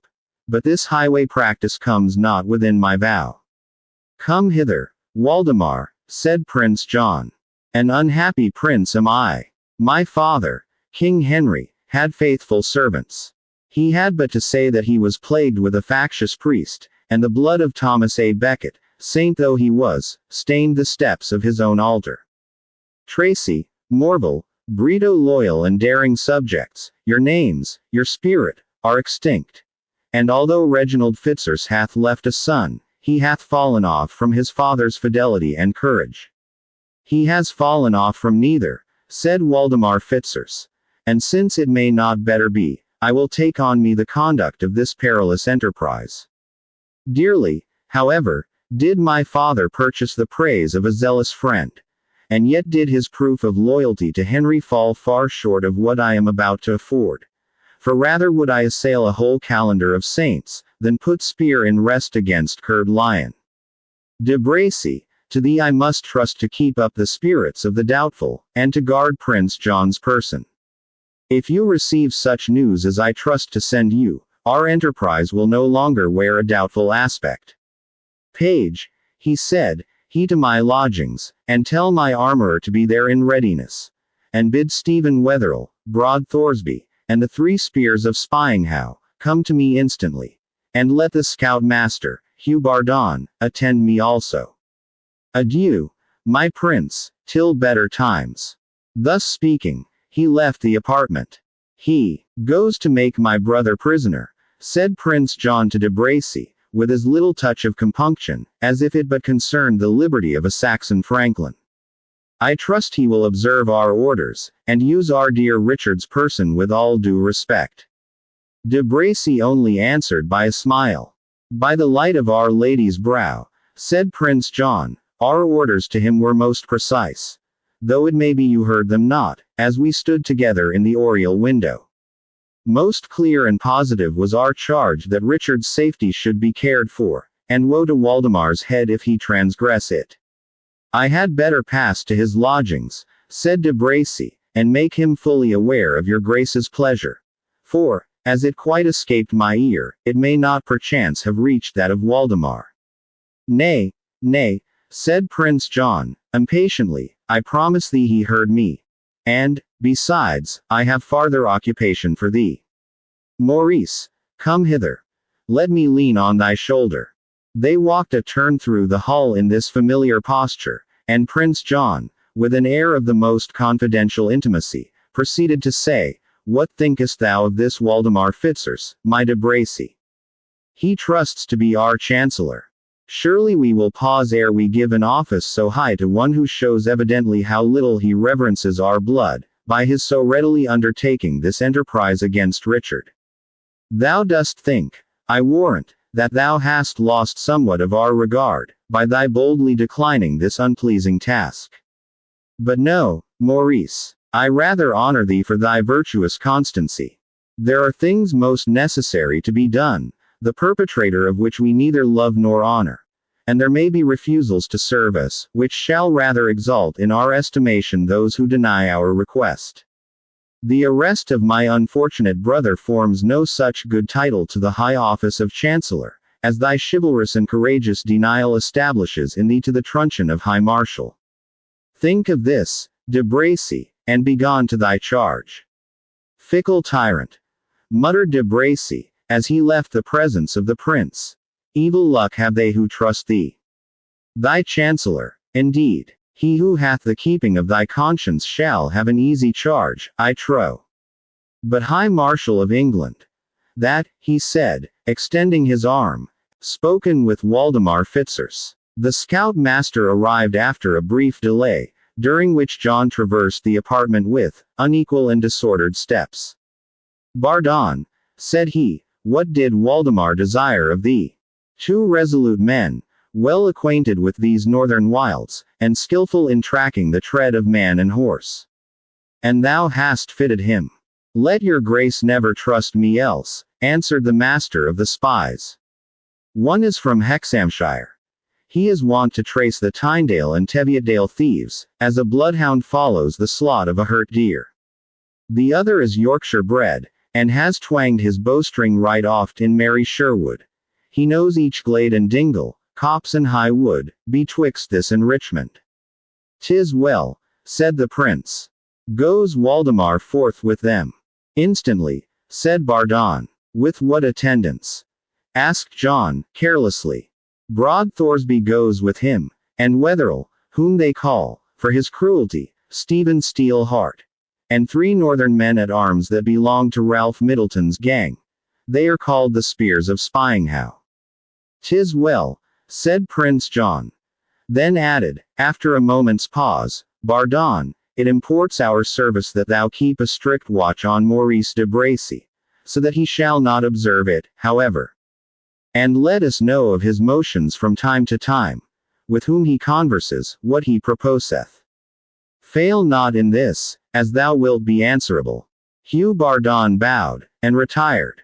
If Maurice betrays me, said Prince John, if he betrays me, as his bearing leads me to fear, I will have his head, were Richard thundering at the gates of York.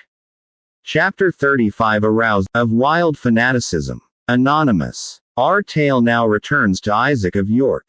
Mounted upon a mule, the gift of the outlaw, with 2 tall yeomen to act as his guard and guides, the Jew had set out for the preceptory of Templestowe, for the purpose of negotiating his daughter's redemption. The preceptory was but a day's journey from the demolished castle of Torquystone, and the Jew had hoped to reach it before nightfall. Accordingly, having dismissed his guides at the verge of the forest, and rewarded them with a piece of silver, he began to press on with such speed as his weariness permitted him to exert. But his strength failed him totally ere he had reached within 4 miles of the temple court. Racking pains shot along his back and through his limbs, and the excessive anguish which he felt at heart being now augmented by bodily suffering, he was rendered altogether incapable of proceeding farther than a small market town, where dwelt a Jewish rabbi of his tribe, eminent in the medical profession, and to whom Isaac was well known. Nathan ben Israel received his suffering countryman with that kindness which the law prescribed, and which the Jews practiced to each other. He insisted on his betaking himself to repose, and used such remedies as were then in most repute to check the progress of the fever, which terror, fatigue, ill usage, and sorrow, had brought upon the poor old Jew. On the morrow, when Isaac proposed to arise and pursue his journey, Nathan remonstrated against his purpose, both as his host and as his physician. It might cost him, he said, his life. But Isaac replied, that more than life and death depended upon his going that morning to Templestowe. To Templestowe, said his host with surprise, again felt his pulse, and then muttered to himself, his fever is abated, yet seems his mind somewhat alienated and disturbed. And why not to Templestowe? Answered his patient. I grant thee, Nathan, that it is a dwelling of those to whom the despised children of the promise are a stumbling block and an abomination. Yet thou knowest that pressing affairs of traffic sometimes carry us among these bloodthirsty Nazarene soldiers, and that we visit the preceptories of the Templars, as well as the commanderies of the Knights Hospitallers, as they are called. I know it well, said Nathan. But wotst thou that Lucas de Beaumanoir, the chief of their order, and whom they term Grand Master, is now himself at Templestowe? I know it not, said Isaac. He hath since come to England, unexpected by his brethren, said Ben Israel, and he cometh among them with a strong and outstretched arm to correct and to punish. His countenance is kindled in anger against those who have departed from the vow which they have made, and great is the fear of those sons of Belial. Thou must have heard of his name. It is well known unto me, said Isaac. The Gentiles deliver this Lucas Beaumanoir as a man zealous to slaying for every point of the Nazarene law. And our brethren have termed him a fierce destroyer of the Saracens, and a cruel tyrant to the children of the promise. And truly have they termed him, said Nathan the physician. Other Templars may be moved from the purpose of their heart by pleasure, or bribed by promise of gold and silver. But Beaumanoir is of a different stamp, hating sensuality, despising treasure, and pressing forward to that which they call the crown of martyrdom. The God of Jacob speedily send it unto him, and unto them all. Specially hath this proud man extended his glove over the children of Judah, as holy David over Edom, holding the murder of a Jew to be an offering of as sweet savor as the death of a Saracen. Impious and false things has he said even of the virtues of our medicines, as if they were the devices of Satan. The Lord rebuke him. Nevertheless, said Isaac, I must present myself at Templestowe, though he hath made his face like unto a fiery furnace 7 times heated. He then explained to Nathan the pressing cause of his journey. The rabbi listened with interest, and testified his sympathy after the fashion of his people, rending his clothes, and saying, Ah, my daughter! Ah, my daughter! Alas! For the beauty of Zion! Alas! for the captivity of Israel. Thou seest, said Isaac, how it stands with me, and that I may not tarry.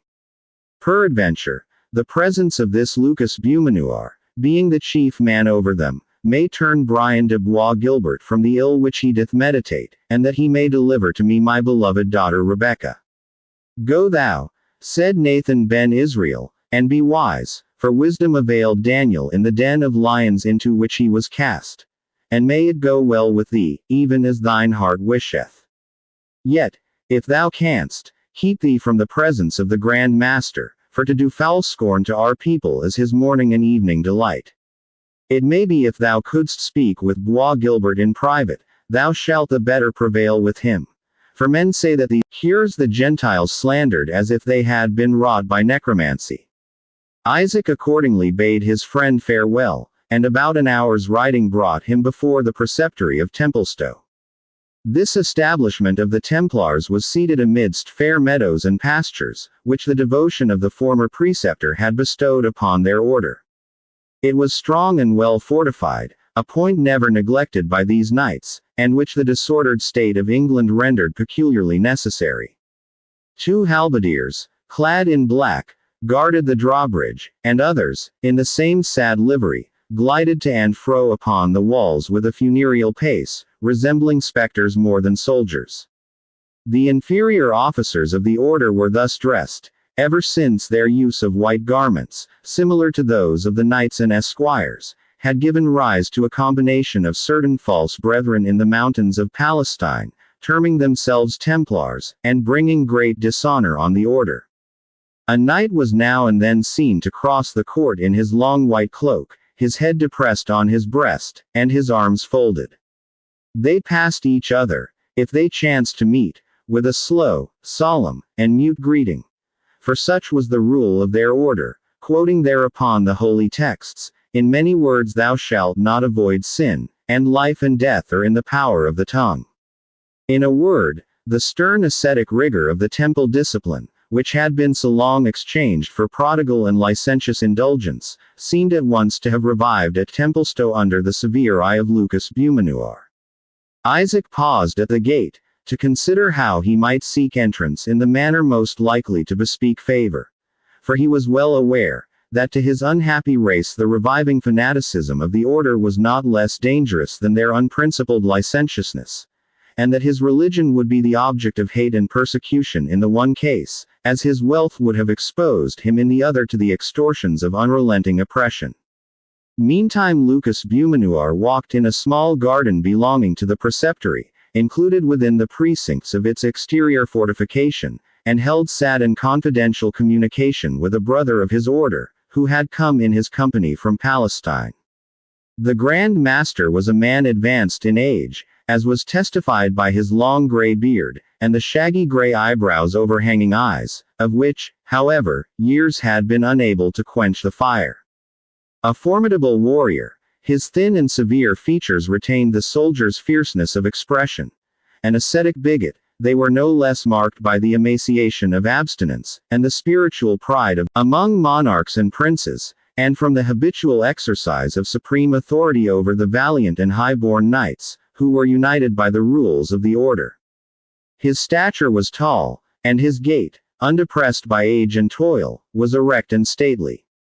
His white mantle was shaped with severe regularity, according to the rule of Saint Bernard himself, being composed of what was then called beryl cloth, exactly fitted to the size of the wearer, and bearing on the left shoulder the octangular cross peculiar to the order, formed of red cloth. No vair or ermine decked this garment. But in respect of his age, the Grand Master, as permitted by the rules, wore his doublet lined and trimmed with the softest lambskin, dressed with the wool outwards, which was the nearest approach he could regularly make to the use of fur, then the greatest luxury of dress. In his hand he bore that singular abacus, or staff of office, with which Templars are usually represented, having at the upper end a round plate, on which was engraved the cross of the order, inscribed within a circle or orle, as heralds term it. His companion, who attended on this great personage, had nearly the same dress in all respects, but his extreme deference towards his superior showed that no other equality subsisted between them. The preceptor, for such he was in rank, walked not in a line with the Grand Master, but just so far behind that Beaumanoir could speak to him without turning round his head. "Conrade," said the Grand Master, "dear companion of my battles and my toils, to thy faithful bosom alone I can confide my sorrows. To thee alone can I tell how oft, since I came to this kingdom, I have desired to be dissolved and to be with the just. Not one object in England hath met mine eye which it could rest upon with pleasure, save the tombs of our brethren, beneath the massive roof of our temple church in yonder proud capital. Oh, valiant Robert de Ros! Did I exclaim internally, as I gazed upon these good soldiers of the cross, where they lie sculptured on their sepulchres. Oh, worthy William de Marshall! Open your marble cells, and take to your repose a weary brother, who would rather strive with 100,000 pagans than witness the decay of our holy order."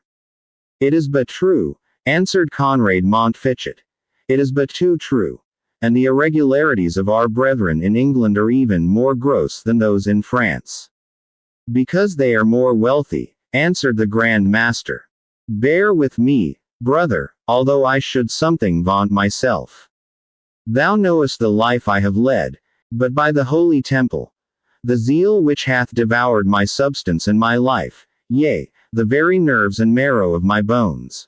By that very holy temple I swear to thee, that save thyself and some few that still retain the ancient severity of our order, I look upon no brethren whom I can bring my soul to embrace under that holy name. What say our statutes, and how do our brethren observe them? They should wear no vain or worldly ornament, no crest upon their helmet, no gold upon stirrup or bridle bit. Yet who now go pranked out so proudly and so gaily as the poor soldiers of the temple? They are forbidden by our statutes to take one bird by means of another, to shoot beasts with bow or arblast, to halloo to a hunting horn, or to spur the horse after game. But now, at hunting and hawking, and each idle sport of wood and river, who so prompt as the Templars in all these fond vanities? They are forbidden to read, save what their superior permitted, or listen to what is read, save such holy things as may be recited aloud during the hours of refaction. But lo! Their ears are at the command of idle minstrels, and their eyes study empty romance. They were commanded to extirpate magic and heresy. Lo! They are charged with studying the accursed cabalistical secrets of the Jews, and the magic of the Paynim Saracens.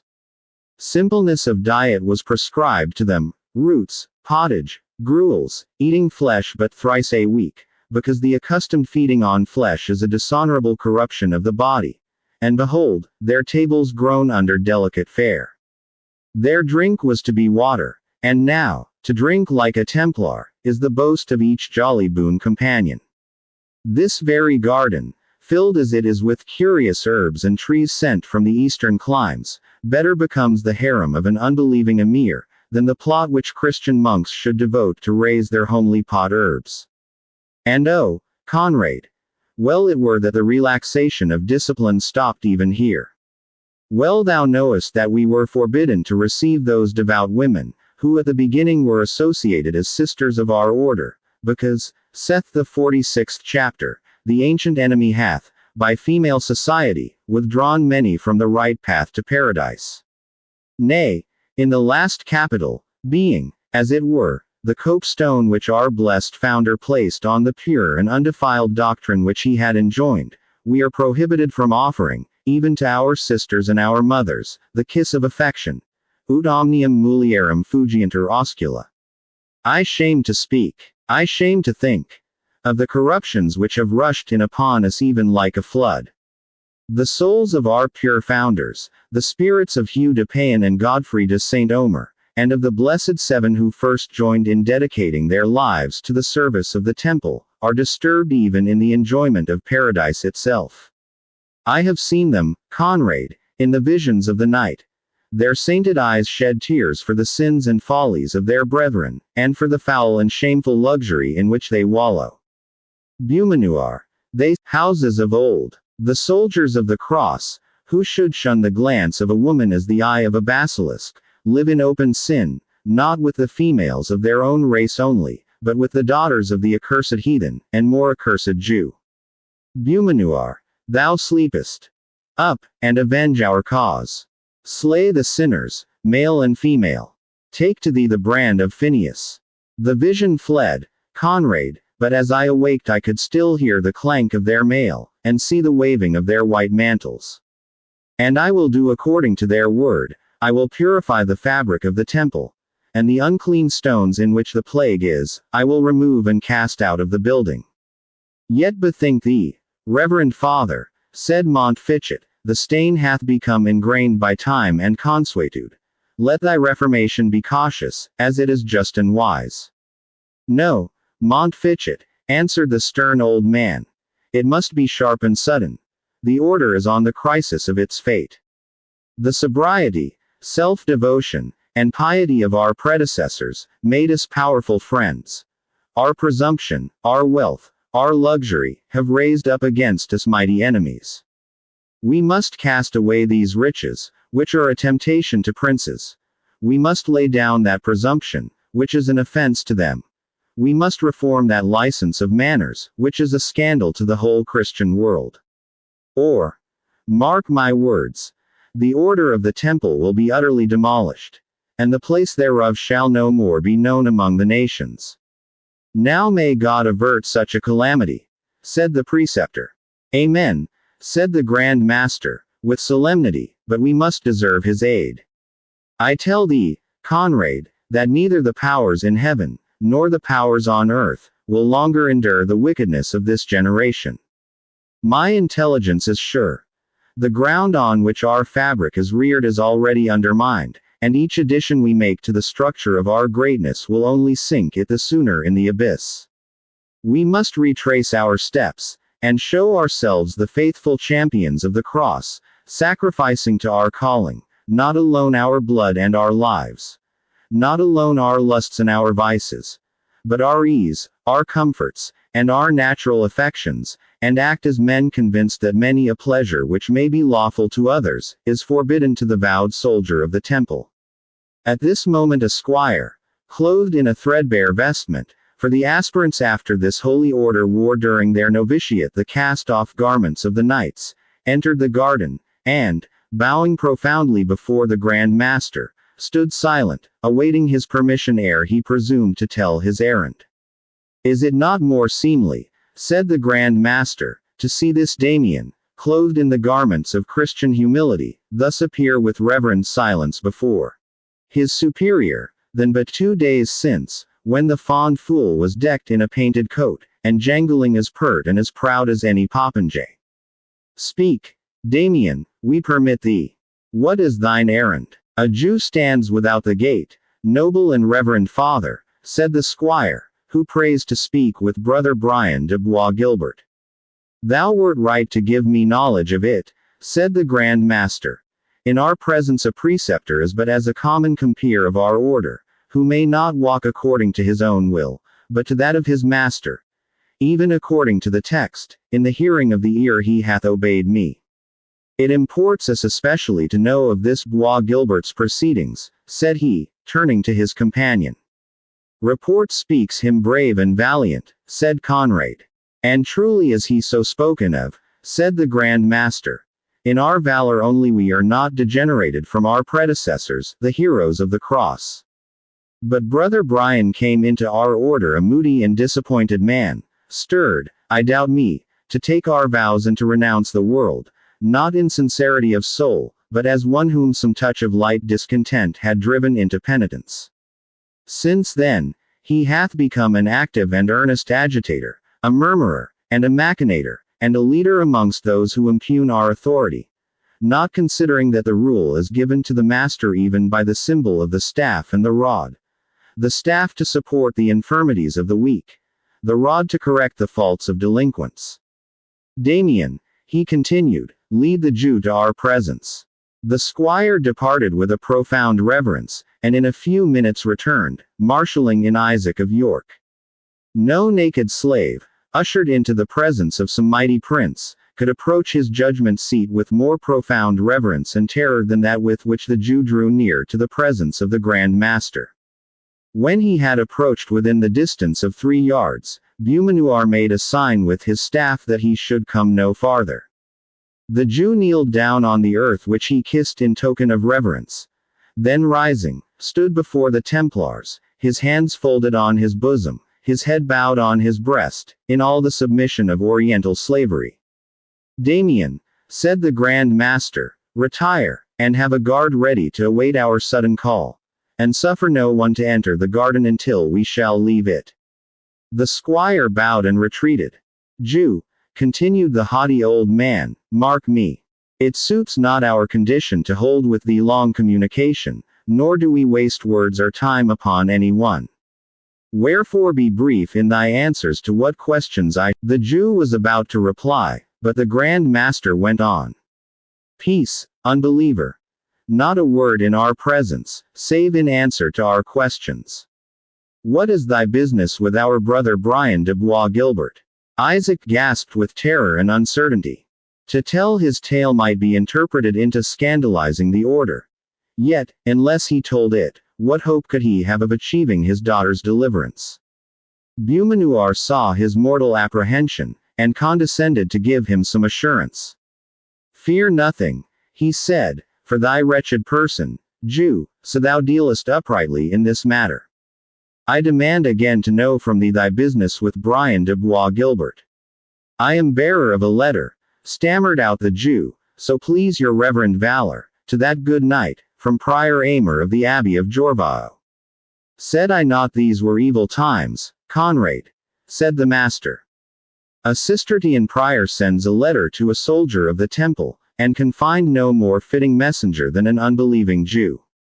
Give me the letter." The Jew, with trembling hands, undid the folds of his Armenian cap, in which he had deposited the prior's tablets for the greater security, and was about to approach, with hand extended and body crouched, to place it within the reach of his grim interrogator. "Back, dog," said the Grand Master. "I touch not misbelievers, save with the sword. Conrade, take thou the letter from the Jew, and give it to me." Ivanhoe, being thus possessed of the tablets, inspected the outside carefully, and then proceeded to undo the packthread which secured its folds. "Reverend Father," said Conrade, interposing, though with much deference, "wilt thou break the seal?" "And will I not?" said Ivanhoe, with a frown. "Is it not written in the 42nd capital, De Lectione Literarum, that a Templar shall not receive a letter, no not from his father, without communicating the same to the Grand Master, and reading it in his presence?" He then perused the letter in haste, with an expression of surprise and horror. "Read it over again more slowly." "Read it aloud, Conrade," said the Grand Master. "And do thou to Isaac attend to the purport of it, for we will question thee concerning it." Conrade read the letter, which was in these words: "Aymer, by divine grace, Prior of the Cistercian House of St. Mary's of Ivanhoe, to Sir Brian de Bois Guilbert, a knight of the Holy Order of the Temple, wisheth health, with the bounties of King Bacchus and of my Lady Venus. Touching our present condition, dear brother, we are a captive in the hands of certain lawless and godless men, who have not feared to detain our person, and put us to ransom. Whereby we have also learned of Front de Boeuf's misfortune, and that thou hast escaped with that fair Jewish sorceress, whose black eyes have bewitched thee. We are heartily rejoiced of thy safety. Nevertheless, we pray thee to be on thy guard in the matter of this second witch of Endor. For we are privately assured that your great master, who careth not a bean for cherry cheeks and black eyes, comes from Normandy to diminish your mirth, and amend your misdoings. Wherefore we pray you heartily to beware, and to be found watching, even as the holy text hath it, invenientur vigilantes. And the wealthy Jew her father, Isaac of York, having prayed of me letters in his behalf, I gave him these, earnestly advising, and in a sort entreating, that you do hold the damsel to ransom, seeing he will pay you from his bags as much as may find 50 damsels upon safer terms, whereof I trust to have my part when we make merry together, as true brothers, not forgetting the wine cup. For what saith the text, venum litificat cor hominis. And again, rex delectabitur pulchritude tua. Till which merry meeting, we wish you farewell. Given from this den of thieves, about the hour of matins. Amer Pr. S. M. Jorvolsiensis. Postscriptum. Truly your golden chain hath not long abidden with me, and will now sustain, around the neck of an outlaw deer stealer, the whistle wherewith he calleth on his hounds. What sayest thou to this, Conrade? Said the Grand Master. Den of thieves. And a fit residence is a den of thieves for such a prior. No wonder that the hand of God is upon us, and that in the Holy Land we lose place by place, foot by foot, before the infidels, when we have such churchmen as this Amer. And what meaneth he, I trow, by this second witch of Endor? Said he to his confidant, something apart. Conrade was better acquainted perhaps by practice with the jargon of gallantry, than was his superior, and he expounded the passage which embarrassed the Grand Master, to be a sort of language used by worldly men towards those whom they loved, par amours, but the explanation did not satisfy the bigoted Beaumanoir. There is more in it than thou dost guess, Conrade. Thy simplicity is no match for this deep abyss of wickedness. This Rebecca of York was a pupil of that Miriam of whom thou hast heard. Thou shalt hear the Jew own it even now. Then turning to Isaac, he said aloud, Thy daughter, then, is prisoner with Brian de Bois Gilbert. I, Reverend valorous sir, stammered poor Isaac, and whatsoever ransom a poor man may pay for her deliverance. Peace, said the Grand Master. This thy daughter hath practiced the art of healing, hath she not? Ay, gracious sir, answered the Jew, with more confidence. And knight and yeoman, squire and vassal, may bless the goodly gift which heaven hath assigned to her. Many a one can testify that she hath recovered them by her art, when every other human aid hath proved vain.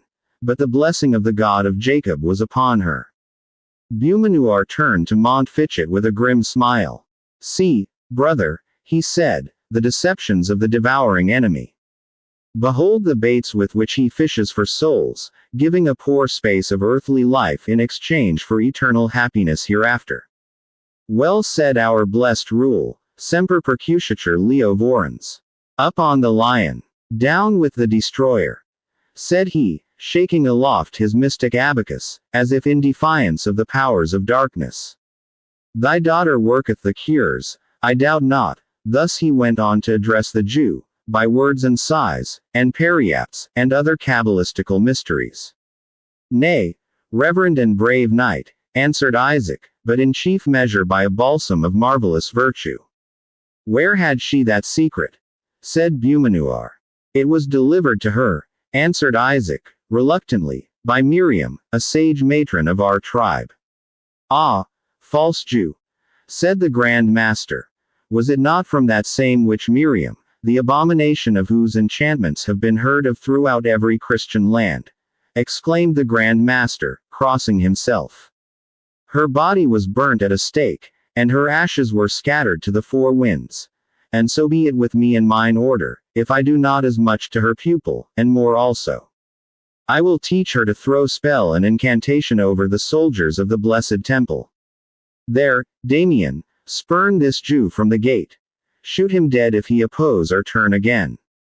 With his daughter we will deal as the Christian law and our own high office, better than return to the house of the rabbi, and endeavor, through his means, to learn how his daughter was to be disposed of. He had hitherto feared for her honor, he was now to tremble for her life. Meanwhile, the Grand Master ordered to his presence the preceptor of Templestowe. Chapter 36. Say not my art is fraud. All live by seeming. The beggar begs with it, and the gay courtier gains land and title, rank and rule, by seeming. The clergy scorn it not, and the bold soldier will eke with it his service. All admit it, all practice it, and he who is content with showing what he is, shall have small credit in church, or camp, or state. So wags the world. Old play. Albert Malvoisin, President, or, in the language of the order, preceptor of the establishment of Templestowe, was brother to that Philip Malvoisin who has been already occasionally mentioned in this history, and was, like that baron, in close league with Brian de Bois Guilbert. Amongst dissolute and unprincipled men, of whom the Temple order included but too many, Albert of Templestowe might be distinguished. But with this difference from the audacious Bois Guilbert, that he knew how to throw over his vices and his ambition the veil of hypocrisy, and to assume in his exterior the fanaticism which he internally despised. Had not the arrival of the Grand Master been so unexpectedly sudden, he would have seen nothing at Templestowe which might have appeared to argue any relaxation of discipline. And, even although surprised, and, to a certain extent, detected, Albert Malvoisin listened with such respect and apparent contrition to the rebuke of his superior, and made such haste to reform the particulars he censured.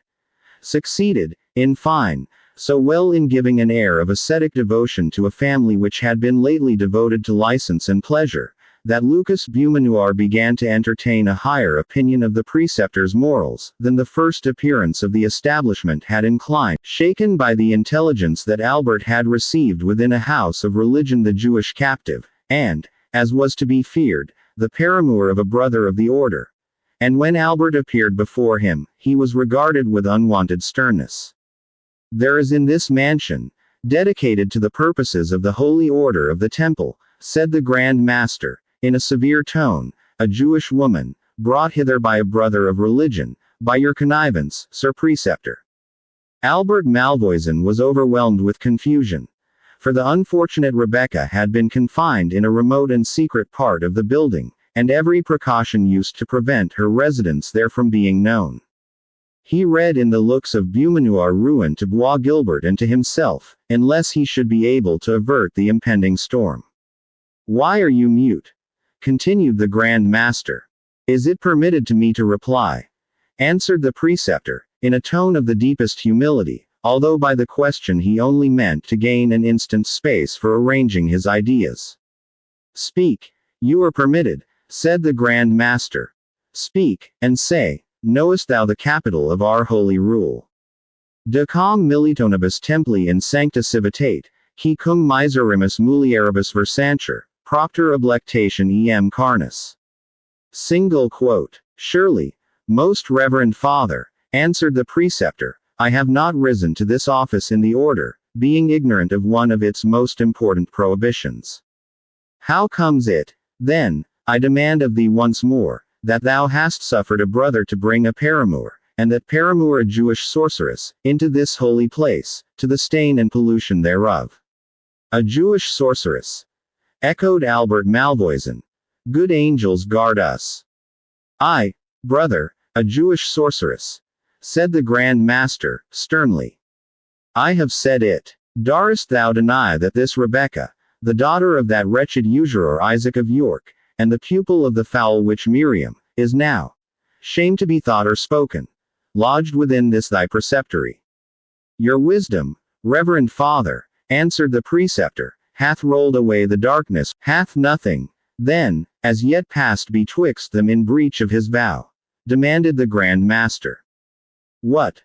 Under this roof," said the preceptor, crossing himself. "Saint Magdalene and the 10,000 virgins forbid. Know if I have sinned in receiving her here, it was in the erring thought that I might thus break off our brother's besotted devotion to this Jewess, which seemed to me so wild and unnatural, that I could not but ascribe it to some touch of insanity, more to be cured by pity than reproof. But since your reverend wisdom hath discovered this Jewish queen to be a sorceress, perchance it may account fully for his enamored folly." It dith," said Beaumanoir. "See, brother Conrad, the peril of yielding to the first devices and blandishments of Satan. We look upon woman only to gratify the lust of the eye, and to take pleasure in what men call her beauty. And the ancient enemy, the devouring lion, obtains power over us, to complete, by talisman and spell, a work which was begun by idleness and folly. It may be that our brother Bois Guilbert does in this matter deserve rather pity than severe chastisement, rather the support of the staff, than the strokes of the rod, and that our admonitions and prayers may turn him from his folly, and restore him to his brethren. It were deep pity, said Conrad Montfichet, to lose to the order one of its best lances, when the holy community most requires the aid of its sons. 300 Saracens hath this Brian de Bois Guilbert slain with his own hand. The blood of these accursed dogs, said the Grand Master, shall be a sweet and acceptable offering to the saints and angels whom they despise and blaspheme, and with their aid will we counteract the spells and charms with which our brother is entwined as in a net. He shall burst the bands of this Delilah, as Samson burst the 2 new cords with which the Philistines had bound him, and shall slaughter the infidels, even heaps upon heaps. But concerning this foul witch, who hath flung her enchantments over a brother of the holy temple, assuredly she shall die the death. But the laws of England, said the preceptor, who, though delighted that the Grand Master's resentment, thus fortunately averted from himself and Bois Guilbert, had taken another direction, began now to fear he was carrying it too far. The laws of England, interrupted Beaumanoir, permit and enjoin each judge to execute justice within his own jurisdiction. The most petty baron may arrest, try, and condemn a witch found within his own domain. And shall that power be denied to the Grand Master of the Temple within a preceptory of his order? No. We will judge and condemn. The witch shall be taken out of the land, and the wickedness thereof shall be forgiven. Prepare the castle hall for the trial of the sorceress. Albert Malvoisin bowed and retired. Not to give directions for preparing the hall, but to seek out Brian de Bois Guilbert, and communicate to him how matters were likely to terminate. It was not long ere he found him, foaming with indignation at a repulse he had anew sustained from the fair Jewess. The unthinking, he said, the ungrateful, to scorn him who, amidst blood and flames, would have saved her life at the risk of his own. By heaven, Malvoisin, I abode until roof and rafters crackled and crashed around me. I was the butt of 100 arrows. They rattled on mine armor like hailstones against a latticed casement, and the only use I made of my shield was for her protection. This did I endure for her. And now the self-willed girl upbraids me that I did not leave her to perish, and refuses me not only the slightest proof of gratitude, but even the most distant hope that ever she will be brought to grant any. The devil, that possessed her race with obstinacy, has concentrated its full force in her single person. The devil, said the preceptor, I think, possessed you both. How oft have I preached to you caution, if not continence? Did I not tell you that there were enough willing Christian damsels to be met with, who would think it sin to refuse so brave a knight, La Donne de Montmorency, and you must needs anchor your affection on a wilful, obstinate Jewess. By the mass, I think old Lucas Beaumanoir guesses right, when he maintains she hath cast a spell over you. Lucas Beaumanoir, said Bois Guilbert reproachfully. Are these your precautions, Malvoisin? Hast thou suffered the dotard to learn that Rebecca is in the preceptory? How could I help it? Said the preceptor. I neglected nothing that could keep secret your mystery. But it is betrayed, and whether by the devil or no, the devil only can tell. But I have turned the matter as I could. You are safe if you renounce Rebecca. You are pitied. The victim of magical delusion. She is a sorceress, and must suffer as such. She shall not, by heaven, said Bois Guilbert. By heaven, she must and will, said Malvoisin. Neither you nor any one else can save her. Lucas Beaumanoir hath settled that the death of a Jewess will be a sin offering sufficient to atone for all the amorous indulgences of the Knights Templars, and thou knowest he hath both the power and will to execute so reasonable and pious a purpose. Will future ages believe that such what they may believe, I know not, said Malvoisin, calmly, but I know well, that in this our day, clergy and laymen, take 99 to the 100, will cry, Amen, to the Grand Master's sentence. I have it, said Bois Guilbert. Albert, thou art my friend. Thou must connive at her escape, Malvoisin, and I will transport her to some place of greater security and secrecy. I cannot, if I would, replied the preceptor. The mansion is filled with the attendants of the Grand Master, and others who are devoted to him. And, to be frank with you, brother, I would not embark with you in this matter, even if I could hope to bring my bark to haven. I have risked enough already for your sake. I have no mind to encounter a sentence of degradation, or even to lose my preceptory, for the sake of a painted piece of Jewish flesh and blood. And you, if you will be guided by my counsel, will give up this wild goose chase, and fly your hawk at some other game. Think, Bois Gilbert. Thy present rank, thy future honors, all depend on thy place in the order. Shouldst thou adhere perversely to thy passion for this Rebecca, thou wilt give Beaumanoir the power of expelling thee, and he will not neglect it. He is jealous of the truncheon which he holds in his trembling gripe, and he knows thou stretchest thy bold hand towards it. Doubt not he will ruin thee, if thou affordest him a pretext so fair as thy protection of a Jewish sorceress. Give him his scope in this matter, for thou canst not control him. When the staff is in thine own firm grasp, thou mayest caress the daughters of Judah, or burn them, as may best suit thine own humor. Malvoisin, said Bois Gilbert, thou art a cold-blooded friend, said the preceptor, hastening to fill up the blank, in which Bois Gilbert would probably have placed a worse word. A cold-blooded friend I am, and therefore more fit to give thee advice. I tell thee once more, that thou canst not save Rebecca. I tell thee once more, thou canst but perish with her. Go he thee to the Grand Master. Throw thyself at his feet and tell him. Not at his feet, by heaven, but to the dotard's very beard will I say. Say to him, then, to his beard, continued Malvoisin, coolly, that you love this captive Jewess to distraction. And the more thou dost enlarge on thy passion, the greater will be his haste to end it by the death of the fair enchantress. While thou, taken in flagrant delict by the avowal of a crime contrary to thine oath, canst hope no aid of thy brethren, and must exchange all thy brilliant visions of ambition and power, to lift perhaps a mercenary spear in some of the petty quarrels between Flanders and Burgundy. Thou speakest the truth, for Rebecca, she hath not merited at my hand that I should expose rank and honor for her sake. I will cast her off. Yes, I will leave her to her fate, unless. Qualify not thy wise and necessary resolution, said Malvoisin. Women are but the toys which amuse our lighter hours. Ambition is the serious business of life. Perish 1,000 such frail baubles as this Jewess, before thy manly step pause in the brilliant career that lies stretched before thee.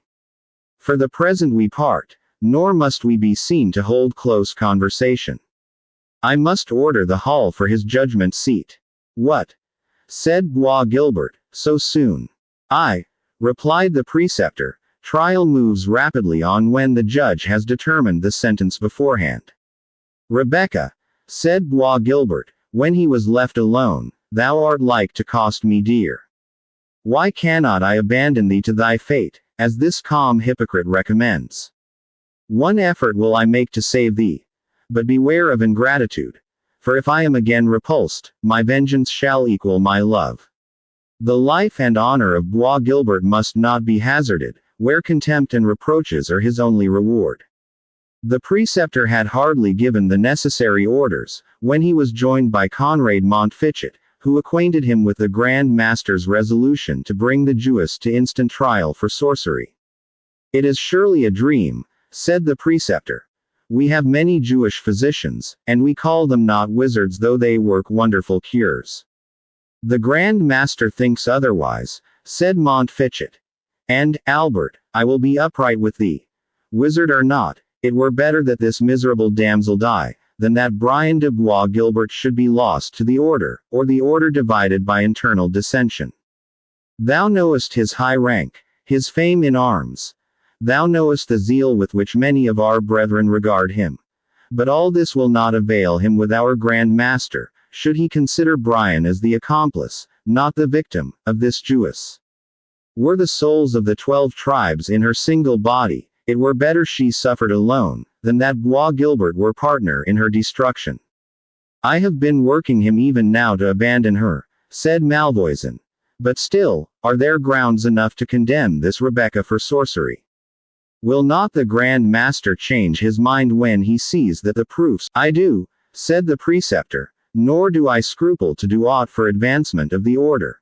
But there is little time to find engines fitting. Malvoisin, they must be found, said Conrad. Well will it advantage both the order and thee. This Templestowe is a poor preceptory. That of Maison Dieu is worth double its value. Thou knowest my interest with our old chief. Find those who can carry this matter through, and thou art preceptor of Maison Dieu in the fertile Kent. How sayst thou? There is, replied Malvoisin, among those who came hither with Bois Gilbert, 2 fellows whom I well know. Servants they were to my brother Philip de Malvoisin, and passed from his service to that of Front de Boeuf. It may be they know something of the witcheries of this woman. Away, seek them out instantly.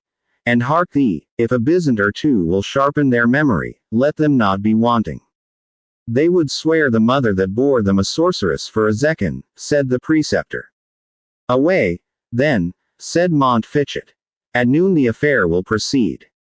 I have not seen our senior in such earnest preparation since he condemned to the stake Hamed Alfagi, a convert who relapsed to the Moslem faith. The ponderous castle bell had tolled the point of noon, when Rebecca heard a trampling of feet upon the private stair which led to her place of confinement. The noise announced the arrival of several persons, and the circumstance rather gave her joy. For she was more afraid of the solitary visits of the fierce and passionate Bois Gilbert than of any evil that could befall her besides. The door of the chamber was unlocked, and Conrad and the preceptor Malvoisin entered, attended by 4 warders clothed in black, and bearing halberds. Daughter of an accursed race, said the preceptor, arise and follow us. Whither? Said Rebecca, and for what purpose? Damsel, answered Conrad, it is not for thee to question, but to obey. Nevertheless, be it known to thee, that thou art to be brought before the tribunal of the Grand Master of our holy order, there to answer for thine offenses. May the God of Abraham be praised, said Rebecca, folding her hands devoutly. The name of a judge, though an enemy to my people, is to me as the name of a protector. And, by a pair of folding doors placed at the end, entered the great hall in which the Grand Master had for the time established his court of justice. The lower part of this ample apartment was filled with squires and yeomen, who made way not without some difficulty for Rebecca, attended by the preceptor and Montfichet, and followed by the guard of halberdiers, to move forward to the seat appointed for her. As she passed through the crowd, her arms folded and her head depressed, a scrap of paper was thrust into her hand, which she received almost unconsciously, and continued to hold without examining its contents. The assurance that she possessed some friend in this awful assembly gave her courage to look around, and to mark into whose presence she had been conducted. She gazed, accordingly, upon the scene, which we shall endeavor to describe in the next chapter. Chapter 37. Stern was the law which bade its votaries leave at human woes with human hearts to grieve. Stern was the law, which at the winning while of frank and harmless mirth forbade to smile. But sterner still, when high the iron rod of tyrant power she shook, and called that power of God. The Middle Ages. The tribunal, erected for the trial of the innocent and unhappy Rebecca, occupied the dais or elevated part of the upper end of the great hall. A platform, which we have already described as the place of honor, destined to be occupied by the most distinguished inhabitants or guests of an ancient mansion. On an elevated seat, directly before the accused, sat the Grand Master of the Temple, in full and ample robes of flowing white, holding in his hand the mystic staff, which bore the symbol of the order. At his feet was placed a table, occupied by 2 scribes, chaplains of the order, whose duty it was to reduce to formal record the proceedings of the day. The black dresses, bare scalps, and demure looks of these churchmen, formed a strong contrast to the warlike appearance of the knights who attended, either as residing in the preceptory, or as come thither to attend upon their Grand Master. The preceptors, of whom there were 4 present, occupied seats lower in height. and somewhat drawn back behind that of their superior. And the knights, who enjoyed no such rank in the order, were placed on benches still lower, and preserving the same distance from the preceptors as these from the Grand Master. Behind them, but still upon the dais or elevated portion of the hall, stood the esquires of the order, in white dresses of an inferior quality. The whole assembly wore an aspect of the most profound gravity, and in the faces of the knights might be perceived traces of military daring, united with the solemn carriage becoming men of a religious profession, and which, in the presence of their Grand Master, failed not to sit upon every brow. The remaining and lower part of the hall was filled with guards, holding partisans, and with other attendants whom curiosity had drawn thither, to see at once a Grand Master and a Jewish sorceress. By far the greater part of those inferior persons were, in one rank or other, connected with the order, and were accordingly distinguished by their black dresses. But peasants from the neighboring country were not refused admittance, for it was the pride of Beaumanoir to render the edifying spectacle of the justice which he administered as public as possible. His large blue eyes seemed to expand as he gazed around the assembly, and his countenance appeared elated by the conscious dignity, and imaginary merit, of the part which he was about to perform. A psalm, which he himself accompanied with a deep mellow voice, which age had not deprived of its powers, commenced the proceedings of the day. And the solemn sounds, Venite exultemus Domino, so often sung by the Templars before engaging with earthly adversaries, was judged by Lucas most appropriate to introduce the approaching triumph, for such he deemed it, over the powers of darkness. The deep prolonged notes, raised by 100 masculine voices accustomed to combine in the choral chant, arose to the vaulted roof of the hall, and rolled on amongst its arches with the pleasing yet solemn sound of the rushing of mighty waters. When the sounds ceased, the Grand Master glanced his eye slowly around the circle, and observed that the seat of one of the preceptors was vacant. Brian de Bois Gilbert, by whom it had been occupied, had left his place, and was now standing near the extreme corner of one of the benches occupied by the knights companions of the temple, one hand extending his long mantle, so as in some degree to hide his face, while the other held his cross-handled sword, with the point of which, sheathed as it was, he was slowly drawing lines upon the oaken floor. "Unhappy man," said the Grand Master, "cannot look upon her. And who knows by what impulse from his tormentor his hand forms these cabalistic lines upon the floor? It may be our life and safety are thus aimed at. But we spit at and defy the foul enemy. Semper Leo percuscitur. Single quote. This was communicated apart to his confidential follower, Conrad Montfichet. The Grand Master then raised his voice, and addressed the assembly. "Reverend and valiant men, knights, preceptors, and companions of this holy order, my brethren and my children. You also, well-born and pious esquires, who aspire to wear this holy cross. And you also, Christian brethren, of every degree. Be it known to you, that it is not defect of power in us which hath occasioned the assembling of this congregation. For, however unworthy in our person, yet to us is committed, with this batoon, full power to judge and to try all that regards the weal of this our holy order. Holy Saint Bernard, in the rule of our knightly and religious profession, hath said, in the 59th capital, that he would not that brethren be called together in council, save at the will and command of the Master, leaving it free to us, as to those more worthy fathers who have preceded us in this our office, to judge, as well of the occasion as of the time and place in which a chapter of the whole order, or of any part thereof, may be convoked. Also, in all such chapters, it is our duty to hear the advice of our brethren, and to proceed according to our own pleasure. But when the raging wolf hath made an inroad upon the flock, and carried off one member thereof, it is the duty of the kind shepherd to call his comrades together, that with bows and slings they may quell the invader, according to our well-known rule, that the lion is ever to be beaten down. We have therefore summoned to our presence a Jewish woman, by name Rebecca, daughter of Isaac of York, a woman infamous for sortileges and for witcheries, whereby she hath maddened the blood, and besotted the brain, not of a churl, but of a knight. Not of a secular knight, but of one devoted to the service of the holy temple. Not of a knight companion, but of a preceptor of our order, first in honor as in place. Our brother, Brian de Bois Gilbert, is well known to ourselves, and to all degrees who now hear me, as a true and zealous champion of the cross, by whose arm many deeds of valor have been wrought in the Holy Land, and the holy places purified from pollution by the blood of those infidels who defiled them. Neither have our brother's sagacity and prudence been less in repute among his brethren than his valor and discipline. Insomuch, that knights, both in eastern and western lands, have named de Bois Gilbert as one who may well be put in nomination as successor to this Batoon, when it shall please heaven to release us from the toil of bearing it.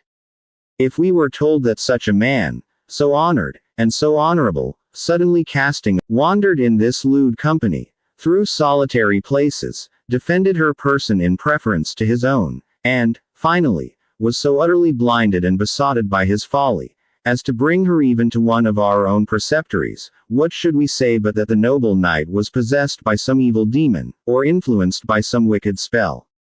If we could suppose it otherwise, think not rank, valor, high repute, or any earthly consideration, should prevent us from visiting him with punishment, that the evil thing might be removed, even according to the text, offered malum ex vobis. For various and heinous are the acts of transgression against the rule of our blessed order in this lamentable history. First, he hath walked according to his proper will, contrary to Capital 33, quod nullus juxta proprime voluntatem incidat.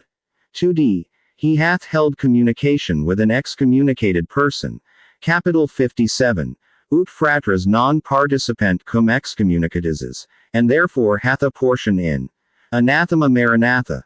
3d. He hath conversed with strange women, contrary to the Capital, ut fratres non conversantur cum extranis mulieribus. 4th. He hath not avoided, nay, he hath, it is to be feared, solicited the kiss of woman. By which, saith the last rule of our renowned order, ut fugiantur oscula, the soldiers of the cross are brought into a snare.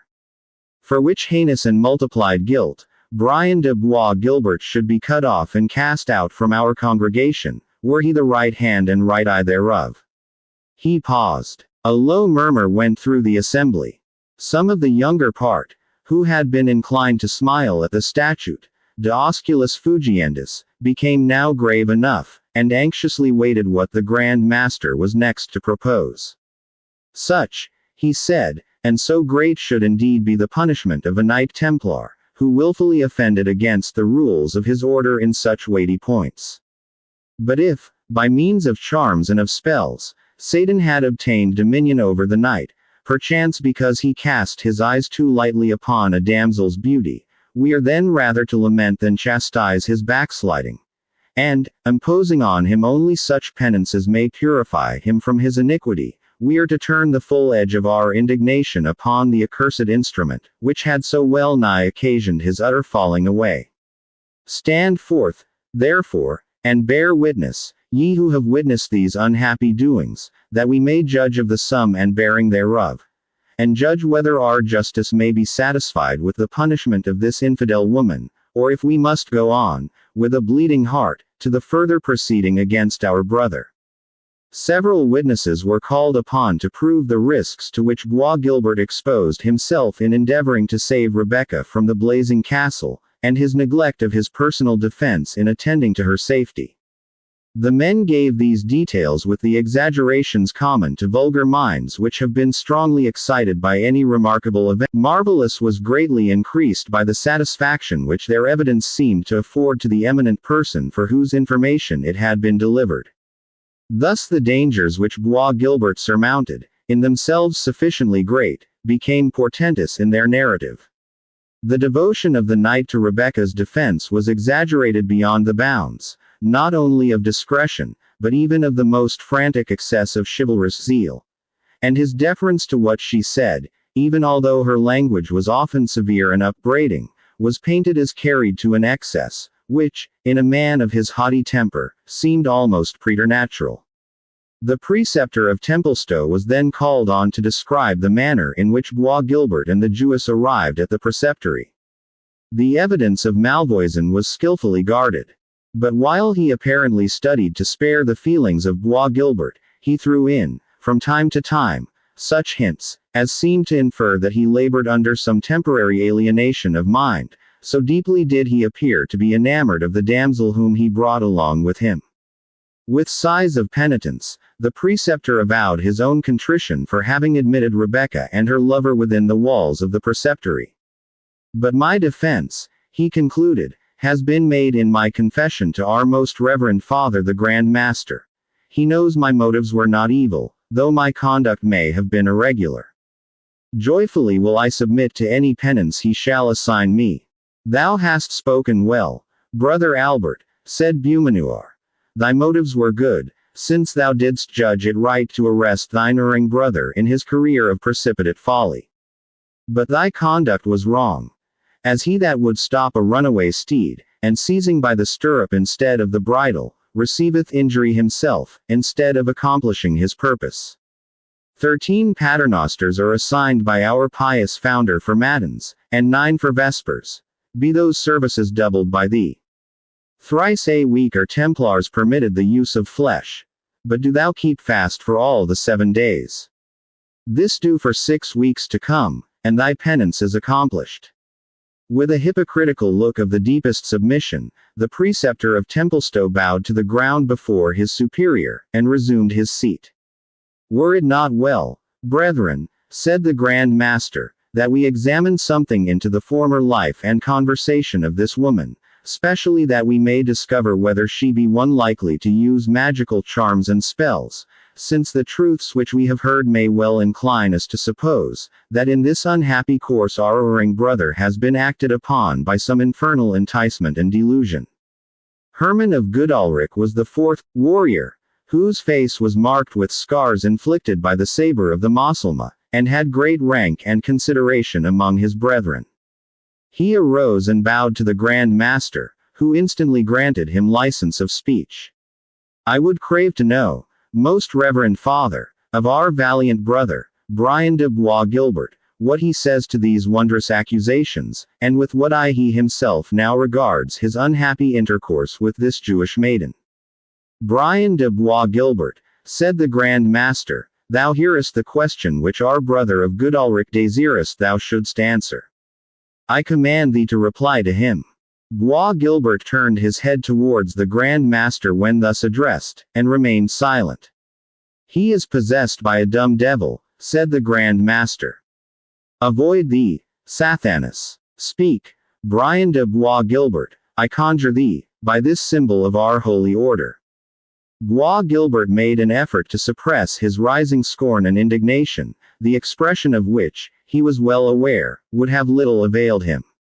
Brian de Bois Guilbert, he answered, replies not, most reverend Father, to such wild and vague charges. If his honor be impeached, he will defend it with his body, and with that sword which has often fought for Christendom. We forgive thee, brother Brian, said the Grand Master. Though that thou hast boasted thy warlike achievements before us, is a glorifying of thine own deeds, and cometh of the enemy, who tempteth us to exalt our own worship. But thou hast our pardon, judging thou speakest less of thine own suggestion than from the impulse of him whom by heaven's leave, we will quell and drive forth from our assembly. A glance of disdain flashed from the dark fierce eyes of Bois Guilbert, but he made no reply. And now, pursued the Grand Master, since our brother of Goodalricke's question has been thus imperfectly answered, pursue we our quest, brethren, and with our patron's assistance, we will search to the bottom this mystery of iniquity. Let those who have aught to witness of the life and conversation of this Jewish woman, stand forth before us. There was a bustle in the lower part of the hall, and when the Grand Master inquired the reason, it was replied, there was in the crowd a bedridden man, whom the prisoner had restored to the perfect use of his limbs, by a miraculous balsam. The poor peasant, a Saxon by birth, was dragged forward to the bar, terrified at the penal consequences which he might have incurred by the guilt of having been cured of the palsy by a Jewish damsel. Perfectly cured he certainly was not, for he supported himself forward on crutches to give evidence.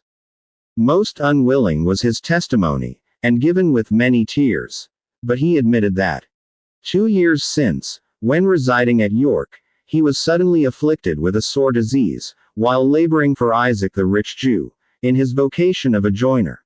That he had been unable to stir from his bed until the remedies applied by Rebekah's directions, and especially a warming and spicy-smelling balsam, had in some degree restored him to the use of his limbs. Moreover, he said, she had given him a pot of that precious ointment, and furnished him with a piece of money withal, to return to the house of his father, near to Templestowe. And may it please your gracious reverence, said the man, I cannot think the damsel meant harm by me, though she hath the ill hap to be a Jewess. For even when I used her remedy, I said the Pater and the Creed, and it never operated a whit less kindly. Peace, slave, said the Grand Master, and begone. It well suits brutes like thee to be tampering and trinketing with hellish cures, and to be giving your labor to the sons of mischief. I tell thee, the fiend can impose diseases for the very purpose of removing them, in order to bring into credit some diabolical fashion of cure. Hast thou that unguent of which thou speakest?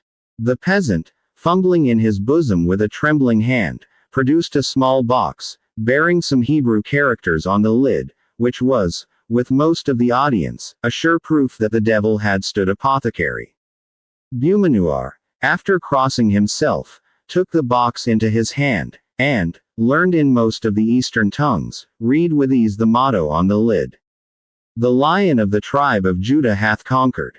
Strange powers of Sathanas, said he, which can convert Scripture into blasphemy, mingling poison with our necessary food. Is there no leech here who can tell us the ingredients of this mystic unguent? 2 mediciners, as they called themselves, the one a monk, the other a barber, appeared, and avouched they knew nothing of the materials, excepting that they savored of myrrh and camphire, which they took to be Oriental herbs. But with the true professional hatred to a successful practitioner of their art, they insinuated that, since the medicine was beyond their own knowledge, it must necessarily have been compounded from an unlawful and magical pharmacopoeia. Since they themselves, though no conjurers, fully understood every branch of their art, so far as it might be exercised with the good faith of a Christian. When this medical research was ended, the Saxon peasant desired humbly to have back the medicine which he had found so salutary, but the Grand Master frowned severely at the request. What is thy name, fellow? Said he to the cripple. Hig, the son of Snell, answered, bedridden, than to accept the benefit of unbelievers, medicine that thou mayest arise and walk. Better to despoil infidels of their treasure by the strong hand, than to accept of them benevolent gifts, or do them service for wages. Go thou, and do as I have said. Alack, said the peasant, and it shall not displease your reverence, the lesson comes too late for me, for I am but a maimed man. But I will tell my 2 brethren, who serve the rich Rabbi Nathan ben Samuel, that your mastership says it is more lawful to rob him than to render him faithful service. Out with the prating villain, said Beaumanoir, who was not prepared to refute this practical application of his general maxim. Hig, the son of Snell, withdrew into the crowd, but, interested in the fate of his benefactress, lingered until he should learn her doom, even at the risk of again encountering the frown of that severe judge, the terror of which withered his very heart within him. At this period of the trial, the Grand Master commanded Rebekah to unveil herself. Opening her lips for the first time, she replied patiently, but with dignity, that it was not the wont of the daughters of her people to uncover their faces when alone in an assembly of strangers. The sweet tones of her voice, and the softness of her reply, impressed on the audience a sentiment of pity and sympathy. But Beaumanoir, in whose mind the suppression of each feeling of humanity which could interfere with his imagined duty, was a virtue of itself, repeated his commands that his victim should be unveiled. The guards were about to remove her veil accordingly, when she stood up before the Grand Master and said, Nay, but for the love of your own daughters. Alas, she said, recollecting herself, Ye have no daughters. Yet for the remembrance of your mothers, for the love of your sisters, and of female decency, let me not be thus handled in your presence. It suits not a maiden to be disrobed by such rude grooms. I will obey you, she added, with an expression of patient sorrow in her voice, which had almost melted the heart of Beaumanoir himself.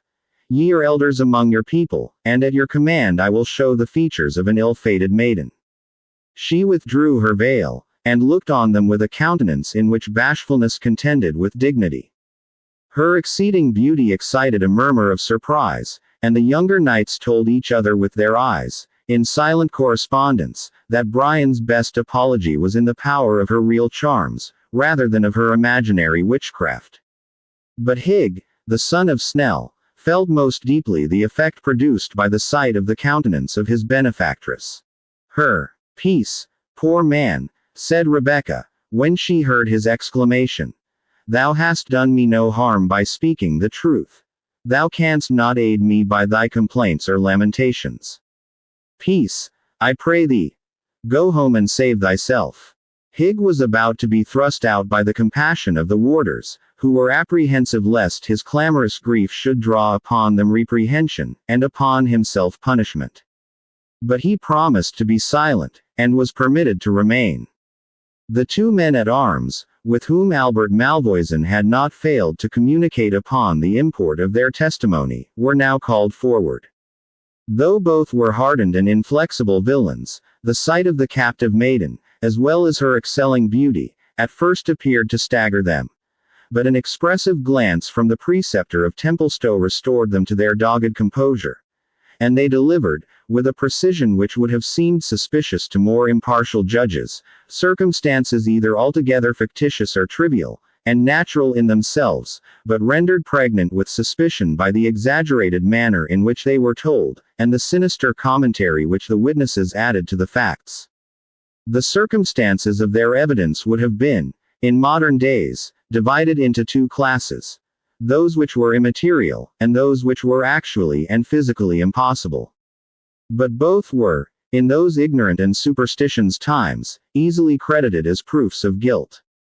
The first class set forth, that Rebecca was heard to mutter to herself in an unknown tongue, that the songs she sung by fits were of a strangely sweet sound, which made the ears of the hearer tingle, and his heart throb, that she spoke at times to herself, and seemed to look upward for a reply, that her garments were of a strange and mystic form, unlike those of women of good repute, that she had rings impressed with cabalistical devices, and that strange characters were broidered on her veil.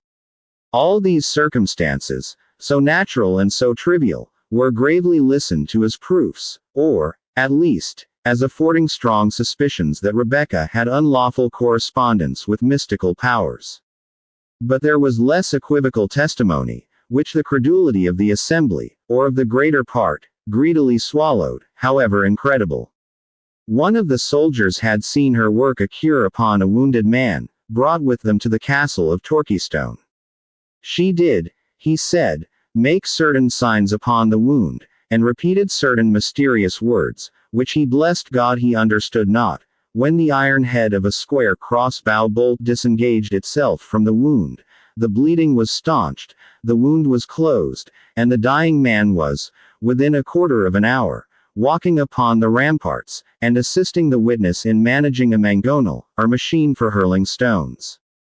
This legend was probably founded upon the fact that Rebecca had attended on the wounded Ivanhoe when in the castle of Torquystone. But it was the more difficult to dispute the accuracy of the witness, as, in order to produce real evidence in support of his verbal testimony, he drew from his pouch the very bolt head, which, according to his story, had been miraculously extracted from the wound. And as the iron weighed a full ounce, it completely confirmed the tale, however marvelous. His comrade had been a witness from a neighboring battlement of the scene betwixt Rebecca and Bois Guilbert, when she was upon the point of precipitating herself from the top of the tower. Not to be behind his companion, this fellow stated, that he had seen Rebecca perch herself upon the parapet of the turret, and there take the form of a milk-white swan, under which appearance she flitted 3 times round the castle of Torquystone. then again settle on the turret, and once more assume the female form. Less than one half of this weighty evidence would have been sufficient to convict any old woman, poor and ugly, even though she had not been a Jewess. United with that fatal circumstance, the body of proof was too weighty for Rebecca's youth, though combined with the most exquisite beauty. The Grand Master had collected the suffrages, and now in a solemn tone demanded of Rebecca what she had to say against the sentence of condemnation, which he was about to pronounce.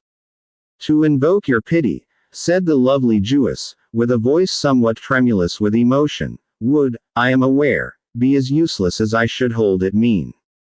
To state that to relieve the sick and wounded of another religion, cannot be displeasing to the acknowledged founder of both our faiths, were also unavailing. To plead that many things which these men whom may heaven pardon, have spoken against me are impossible, would avail me but little, since you believe in their possibility. And still less would it advantage me to explain, that the peculiarities of my dress, language, and manners, are those of my people.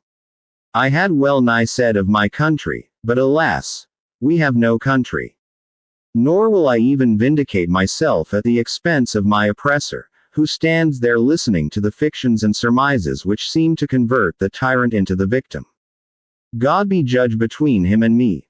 But rather would I submit to 10 such deaths as your pleasure may denounce against me, than listen to the suit which that man of Belial has urged upon me, friendless, defenseless, and his prisoner.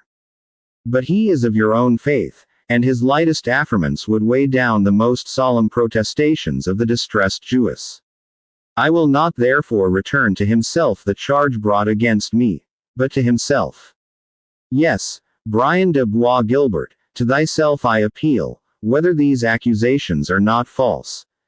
Speak, she said, if thou art a man. If thou art a Christian, speak.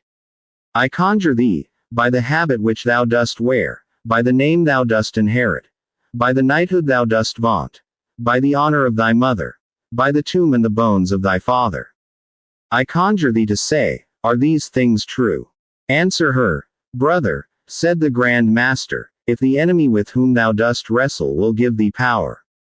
In fact, Bois Guilbert seemed agitated by contending passions, which almost convulsed his features, and it was with a constrained voice that at last he replied, looking to Rebecca. The scroll. The scroll. Aye, said Beaumanoir, this is indeed testimony. The victim of her witcheries can only name the fatal scroll, the spell inscribed on which is, doubtless, the cause of his silence. But Rebecca put another interpretation on the words extorted as it were from Bois Guilbert, and glancing her eye upon the slip of parchment which she continued to hold in her hand, she read written thereupon in the Arabian character, demand a champion. The murmuring commentary which ran through the assembly at the strange reply of Bois Guilbert, gave Rebecca leisure to examine and instantly to destroy the scroll unobserved. When the whisper had ceased, the Grand Master spoke. Rebecca, thou canst derive no benefit from the evidence of this unhappy knight, for whom, as we well perceive, the enemy is yet too powerful. Hast thou aught else to say? There is yet one chance of life left to me, said Rebecca, even by your own fierce laws. Life has been miserable. Miserable, at least, of late. But I will not cast away the gift of God, while he affords me the means of defending it. I deny this charge. I maintain my innocence, and I declare the falsehood of this accusation. I challenge the privilege of trial by combat, and will appear by my champion. And who, Rebecca, replied the Grand Master, will lay lance in rest for a sorceress? Who will be the champion of a Jewess?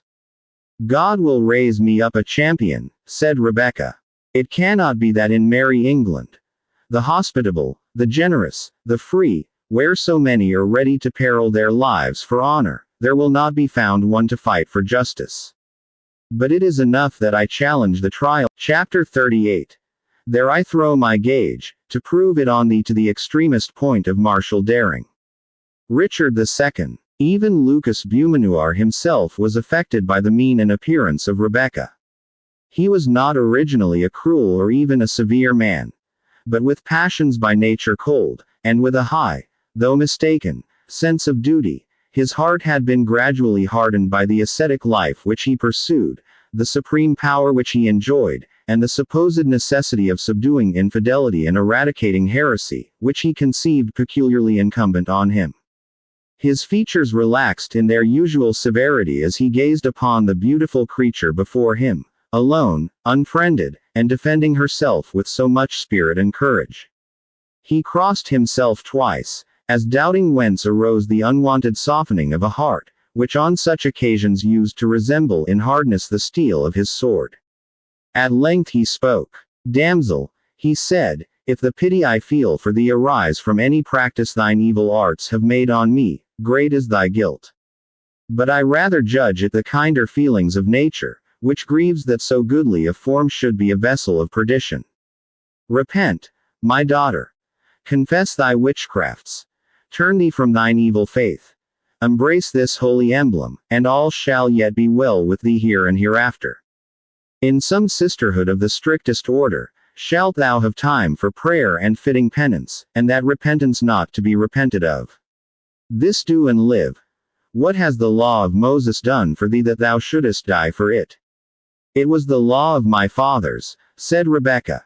It was delivered in thunders and in storms upon the mountain of Sinai, in cloud and in fire. This, if ye are Christians, ye believe. It is, you say, recalled. But so my teachers have not taught me. Let our chaplain, said Bumanuar, stand forth, and tell this obstinate infidel. Forgive the interruption, said Rebekah, meekly. I am a maiden, unskilled to dispute for my religion, but I can die for it. Looked at the flimsy texture and slender fingers, a slight and frail gauge for a purpose so deadly. Seest thou, Rebekah, as this thin and light glove of thine is to one of our heavy steel gauntlets, so is thy cause to that of the temple, for it is our order which thou hast defied. Cast my innocence into the scale, answered Rebekah, and the glove of silk shall outweigh the glove of iron. Then thou dost persist in thy refusal to confess thy guilt, and in that bold challenge which thou hast made. I do persist, noble sir, answered Rebekah. So be it then, in the name of heaven, said the Grand Master, and may God show the right. Amen, replied the preceptors around him, and the word was deeply echoed by the whole assembly. Brethren, said Bumanuar, you are aware that we might well have refused to this woman the benefit of the trial by combat. But though a Jewess and an unbeliever, she is also a stranger and defenseless, and God forbid that she should ask the benefit of our mild laws, and that it should be refused to her. Moreover, we are knights and soldiers as well as men of religion, and shame it were to us upon any pretense, to refuse proffered combat. Thus, therefore, stands the case. Rebekah, the daughter of Isaac of York, is, by many frequent and suspicious circumstances, defamed of sorcery practiced on the person of a noble knight of our holy order, and hath challenged the combat in proof of her innocence. To whom, reverend brethren, is it your opinion that we should deliver the gage of battle, naming him, at the same time, to be our champion on the field? To Brian de Bois Gilbert, whom it chiefly concerns, said the preceptor of Goodalric, and who, moreover, best knows how the truth stands in this matter. But if, said the Grand Master, our brother Brian be under the influence of a charm or a spell, we speak but for the sake of precaution, for to the arm of none of our holy order would we more willingly confide this or a more weighty cause. Reverend Father, answered the preceptor of Goodalric, no spell can affect the champion who comes forward to fight for the judgment of God. Thou sayest right, brother, said the Grand Master.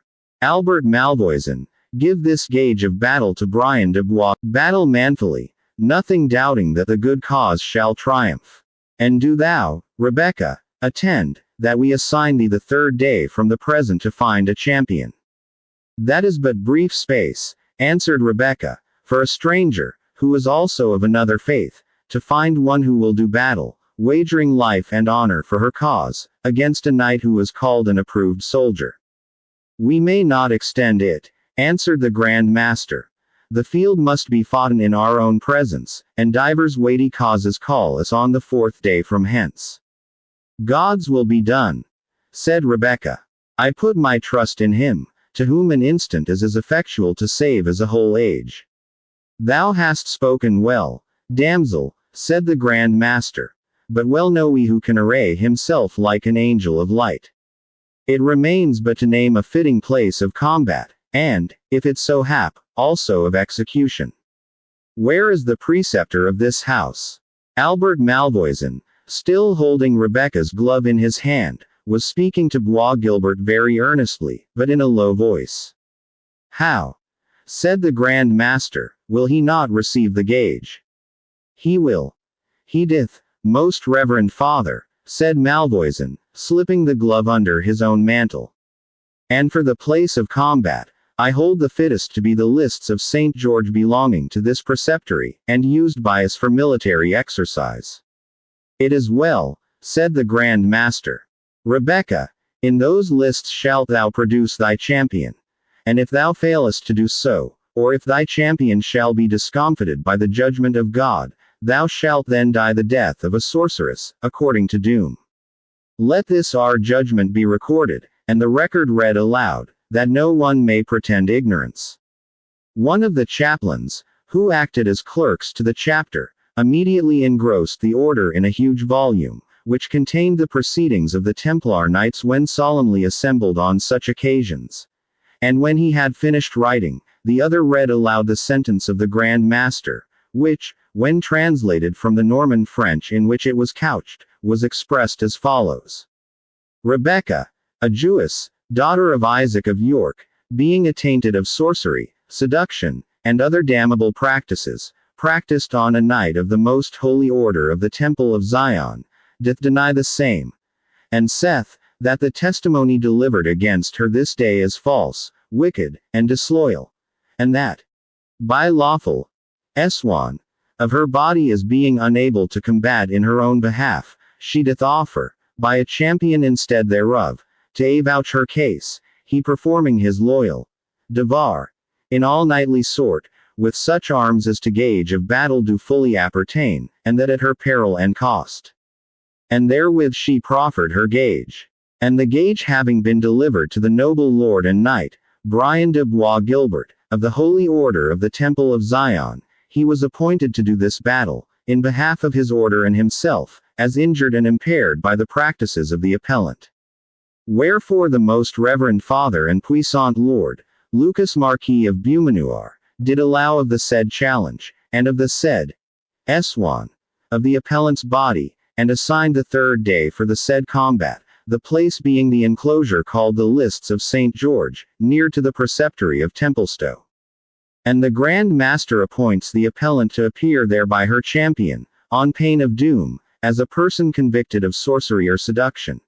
And also the defendant so to appear, under the penalty of being held and adjudged recreant in case of default.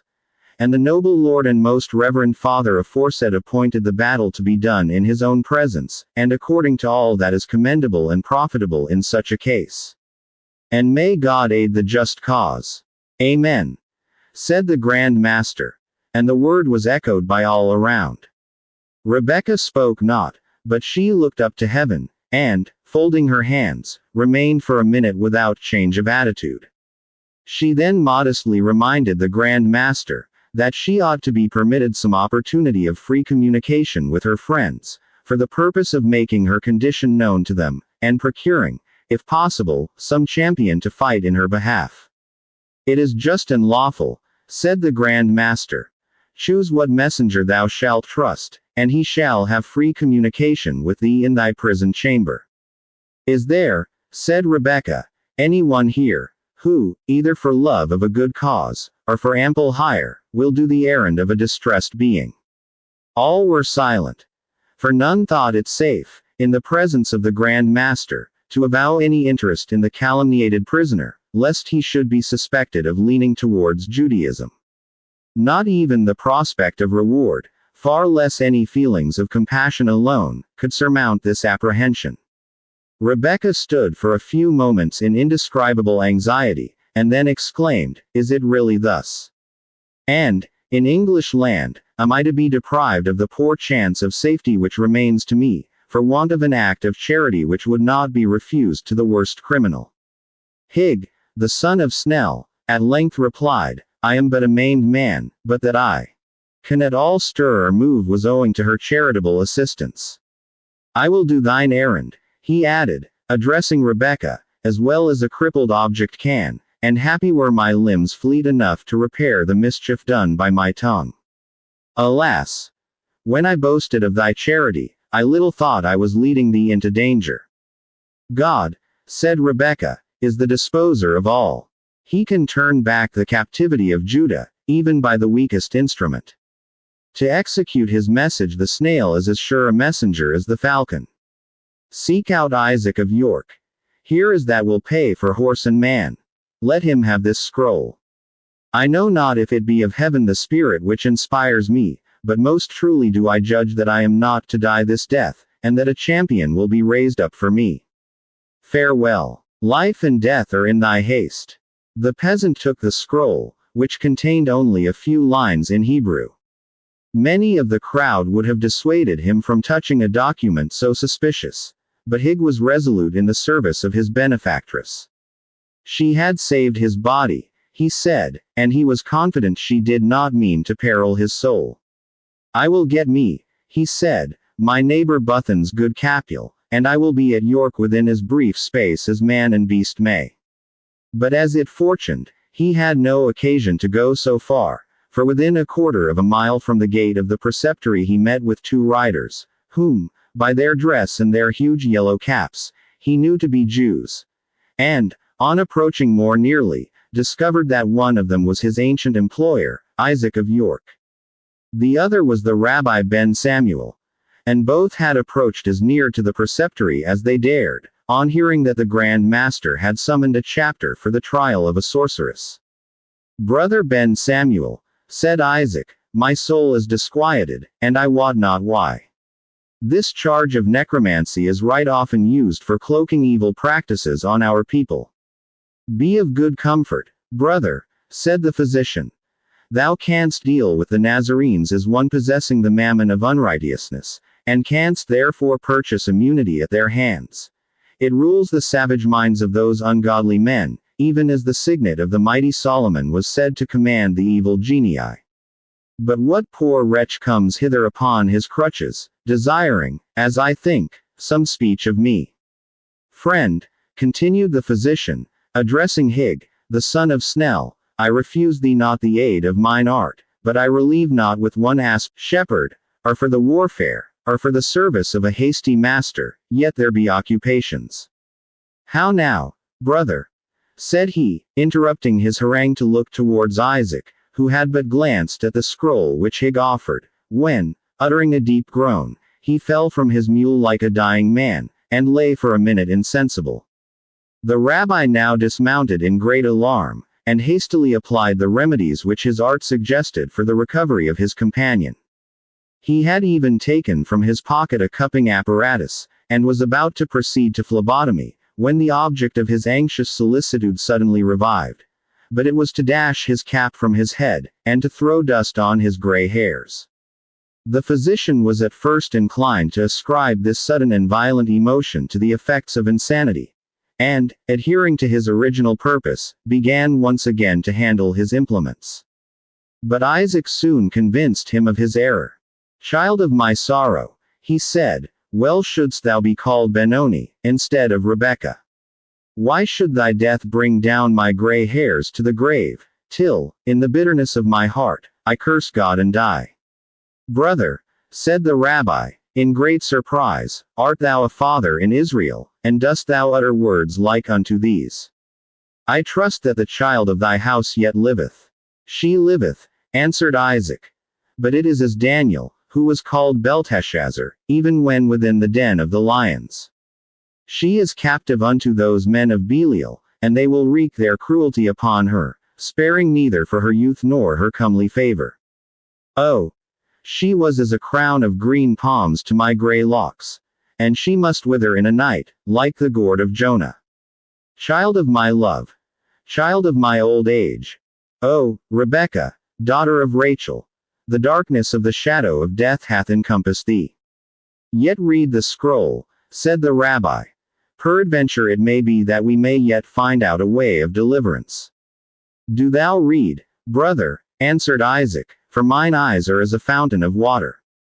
The physician read, but in their native language, the following words.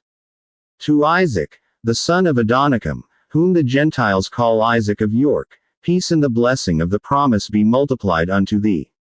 My father, I am as one doomed to die for that which my soul knoweth not, even for the crime of witchcraft. My father, if a strong man can be found to do battle for my cause with sword and spear, according to the custom of the Nazarenes, and that within the lists of Templestowe, on the 3rd day from this time, peradventure our fathers hath none to help her. But if this may not be, let the virgins of our people mourn for me as for one cast off, and for the hart that is stricken by the hunter, and for the flower which is cut down by the scythe of the mower. Wherefore look now what thou doest, and whether there be any rescue.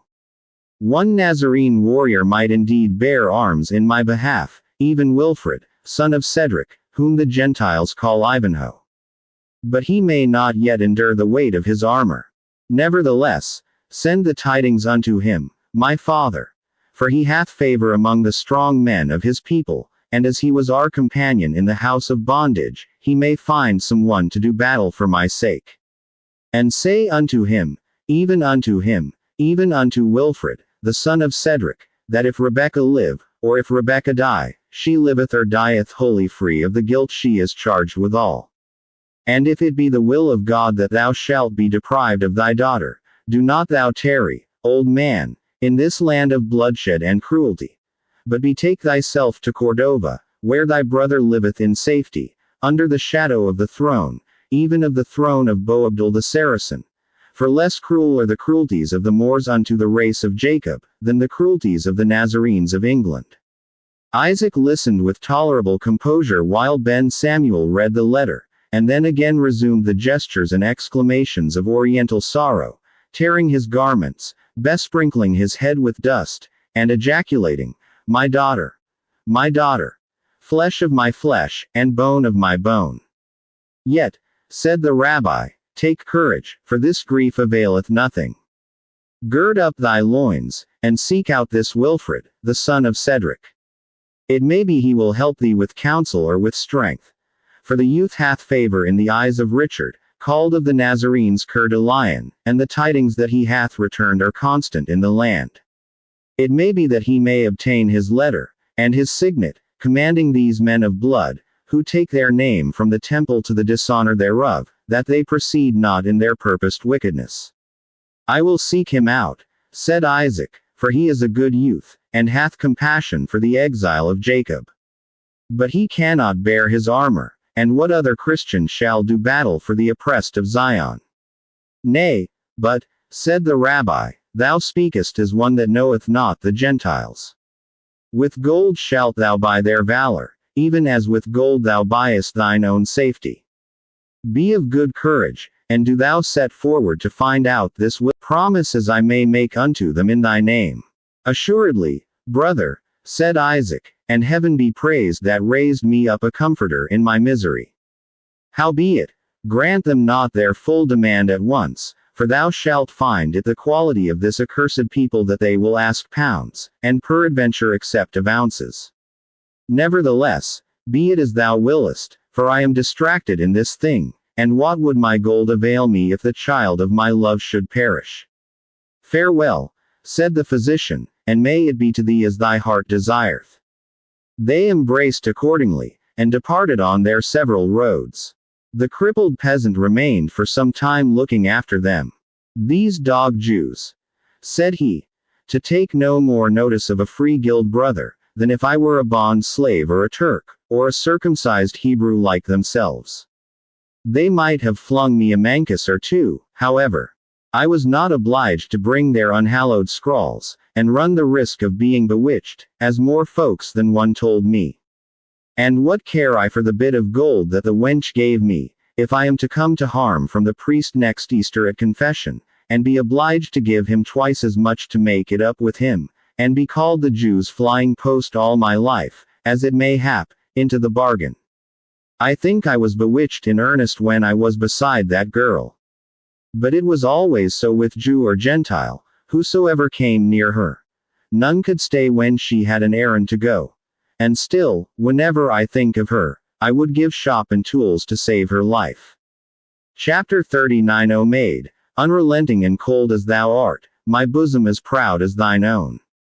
Seward. It was in the twilight of the day when her trial, if it could be called such, had taken place, that a low knock was heard at the door of Rebekah's prison chamber. It disturbed not the inmate, her father's God before her moved, an awful guide, in smoke and flame. By day, along the astonished lands the cloudy pillar glided slow. By night, Arabia's crimson sands returned the fiery column's glow. There rose the choral hymn of praise, and trump and timbrel answered keen, and Zion's daughters poured their lays, with priests and warriors' voice between. No portents now our foes amaze, forsaken Israel wanders lone.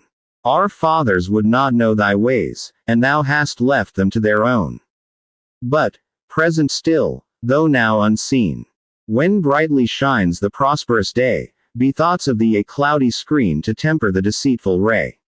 And oh, when stoops on Judah's path in shade and storm the frequent night, be thou, long-suffering, slow to wrath, a burning, and a shining light. Our harps we left by Babel's streams, the tyrant's jest, the Gentile's scorn. No censer round our altar beams, a contrite heart, and humble thought, are mine accepted sacrifice. When the sounds of Rebekah's devotional hymn had died away in silence, the low knock at the door was again renewed. Enter, she said, if thou art a friend. And if a foe, I have not the means of refusing thy entrance. I am, said Brian de Bois Gilbert, entering the apartment, friend or foe, Rebekah, as the event of this interview shall make me. Alarmed at the sight of this man, whose licentious passion she considered as the root of her misfortunes, Rebekah drew backward with a cautious and alarmed, yet not a timorous demeanor, into the farthest corner of the apartment, as if determined to retreat as far as she could, but to stand her ground when retreat became no longer possible. She drew herself into an attitude not of defiance, but of resolution, as one that would avoid provoking assault, yet was resolute to repel it, being offered, to the utmost of her power. You have no reason to fear me, Rebekah, said the Templar. Or if I must so qualify my speech, you have at least now no reason to fear me. I fear you not, Sir Knight, replied Rebekah, although her short-drawn breath seemed to belie the heroism of her accents. My trust is strong, and I fear thee not. You have no cause, answered Bois Gilbert, gravely. My former frantic attempts you have not now to dread. Within your call are guards, over whom I have no authority. They are designed to conduct you to death, Rebekah, yet would not suffer you to be insulted by any one, even by me, were my frenzy. For frenzy it is, to urge me so far. May heaven be praised, said the Jewess. Death is the least of my apprehensions in this den of evil. Ay, replied the Templar, the idea of death is easily received by the courageous mind, when the road to it is sudden and open. A thrust with a lance, a stroke with a sword, were to me little. To you, a spring from a dizzy battlement, a stroke with a sharp poniard, has no terrors, compared with what either thinks disgrace. Mark me, I say this. Perhaps mine own sentiments of honor are not less fantastic, Rebekah, than thine are. But we know alike how to die for them. Unhappy man, said the Jewess, and art thou condemned to expose thy life for principles, of which thy sober judgment does not acknowledge the changeful billows of human opinion, but mine is anchored on the rock of ages. Silence, maiden, answered the Templar. Such discourse now avails but little. Thou art condemned to die not a sudden and easy death, such as misery chooses, and despair welcomes, but a slow, wretched, protracted course of torture, suited to what the diabolical bigotry of these men calls thy crime. And to whom? If such my fate, to whom do I owe this? said Rebecca, surely only to him, who, for a most selfish and brutal cause, dragged me hither, and who now, for some unknown purpose of his own, strives to exaggerate the wretched fate to which he exposed me. Think not, said the Templar, that I have so exposed thee. I would have bucklered thee against such danger with my own bosom, as freely as ever I exposed it to the shafts which had otherwise reached thy life. Had thy purpose been the honorable protection of the innocent, said Rebecca, I had thanked thee for thy care. As it is, thou hast claimed merit for it so often, that I tell thee life is worth nothing to me, preserved at the price which thou wouldst exact for it.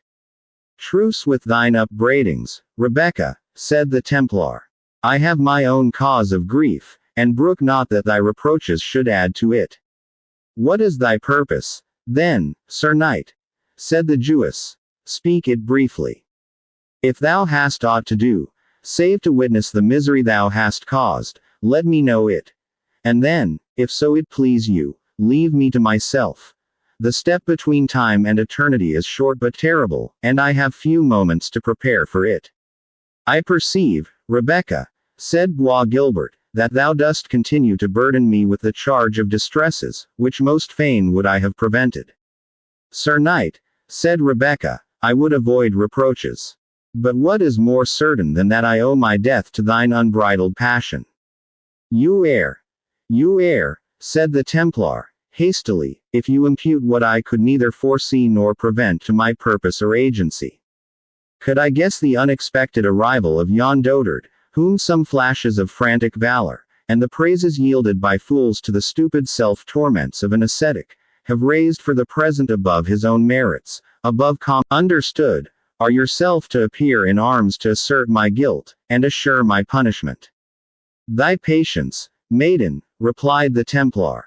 No race knows so well as thine own tribes how to submit to the time, and so to trim their bark as to make advantage even of an adverse wind. Lamented be the hour, said Rebecca, that has taught such art to the house of Israel.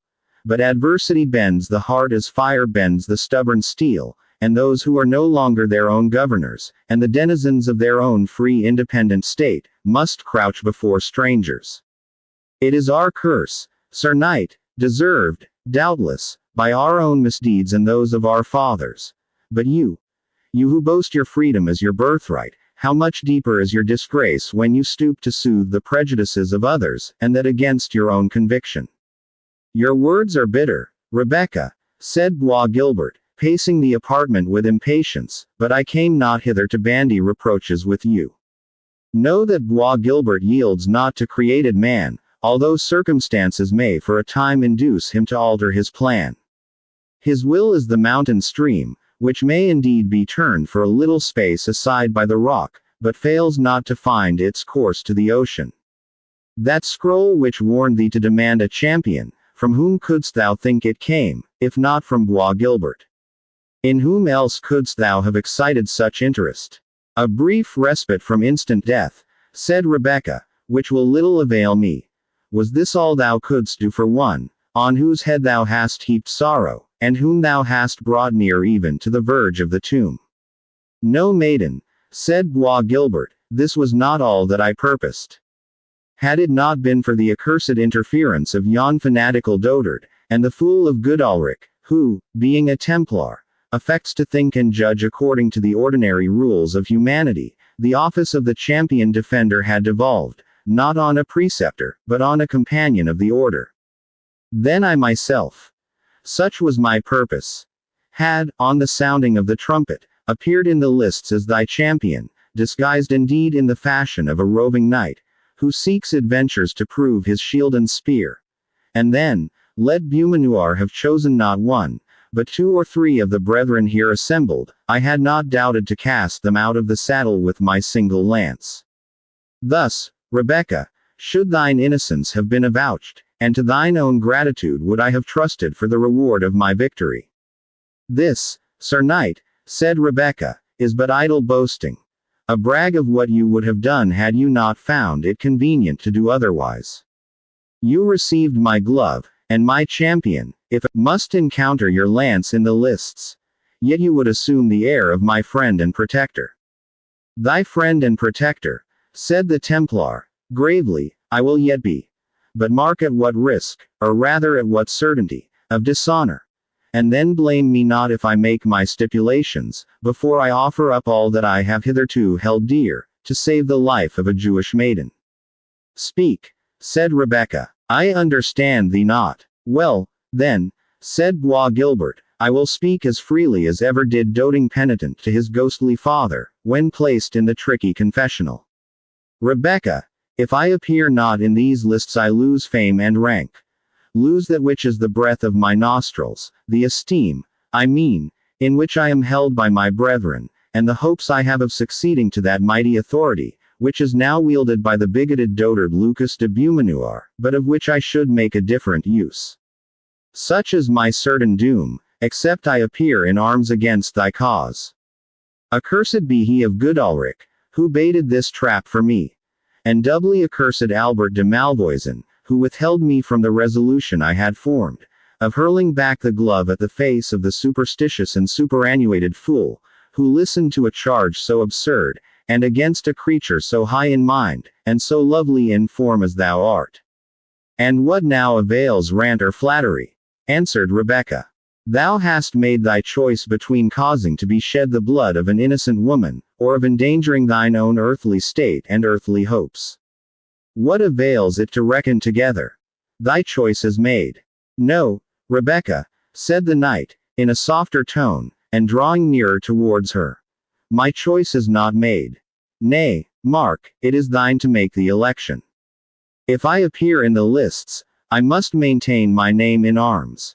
And if I do so, championed or unchampioned, thou diest by the stake and faggot, for there lives not the knight who hath coped with me in arms on equal issue, or on terms of vantage, save Richard Coeur de Lion, and his minion of Ivanhoe. Ivanhoe, as thou well knowest, is unable to bear his corslet, and Richard is in a foreign prison. If I appear, then thou diest, even although thy charms should instigate some hot-headed youth to enter the lists in thy defense. And what avails repeating this so often? Said Rebecca. Much, replied the Templar. For thou must learn to look at thy fate. Appear not, then am I a degraded and dishonored knight, accused of witchcraft and of communion with infidels. The illustrious name which has grown yet more so under my wearing, becomes a hissing and a reproach. I lose fame, I lose honor, I lose the prospect of such greatness as scarce emperors attain to.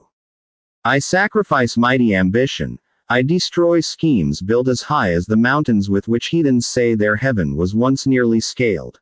And yet, Rebecca, he added, throwing himself at her feet, this greatness will I sacrifice, this fame will I renounce, this power will I forego, even now when it is half within my grasp, if thou wilt say, Bois Guilbert, I receive thee for my lover. Think not of such foolishness, Sir Knight, answered Rebecca, but hasten to the regent, the Queen Mother, and to Prince John. They cannot, in honor to the English crown, allow of the proceedings of your Grand Master. So shall you give me protection without sacrifice on your part, or the pretext of requiring any requital from me. With these I deal not, he continued, holding the train of her robe. It is thee only I address. And what can counterbalance thy choice? Bethink thee, were I a fiend, yet death is a worse, and it is death who is my rival. I weigh not these evils, said Rebecca, afraid to provoke the wild knight, yet equally determined neither to endure his passion, nor even fain to endure it. Be a man, be a Christian. If indeed thy faith recommends that mercy which rather your tongues than your actions pretend, save me from this dreadful death, without seeking a requital which would change thy magnanimity into base barter. No, damsel, said the proud Templar, springing up, thou shalt not thus impose on me. If I renounce present fame and future ambition, I renounce it for thy sake, and we will escape in company. Listen to me, Rebecca, he said, again softening his tone. England, Europe, is not the world. There are spheres in which we may act, ample enough even for my ambition. We will go to Palestine, where Conrad, Marquis of Montserrat, is my friend. a friend free as myself from the doting scruples which fetter our free-born reason.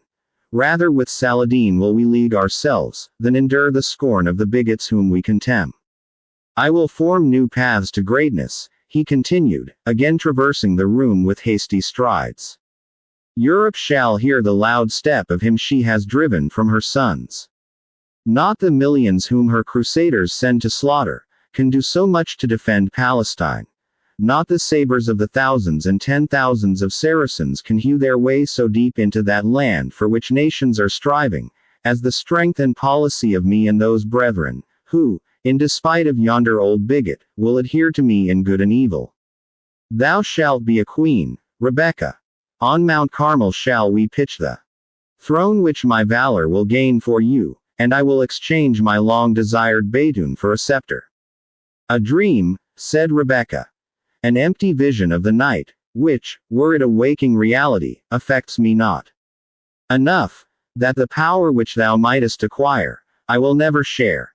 Nor hold I so light of country or religious faith, as to esteem him who is willing to barter these ties, and cast away the bonds of the order of which he is a sworn member, in order to gratify an unruly passion for the daughter of another people.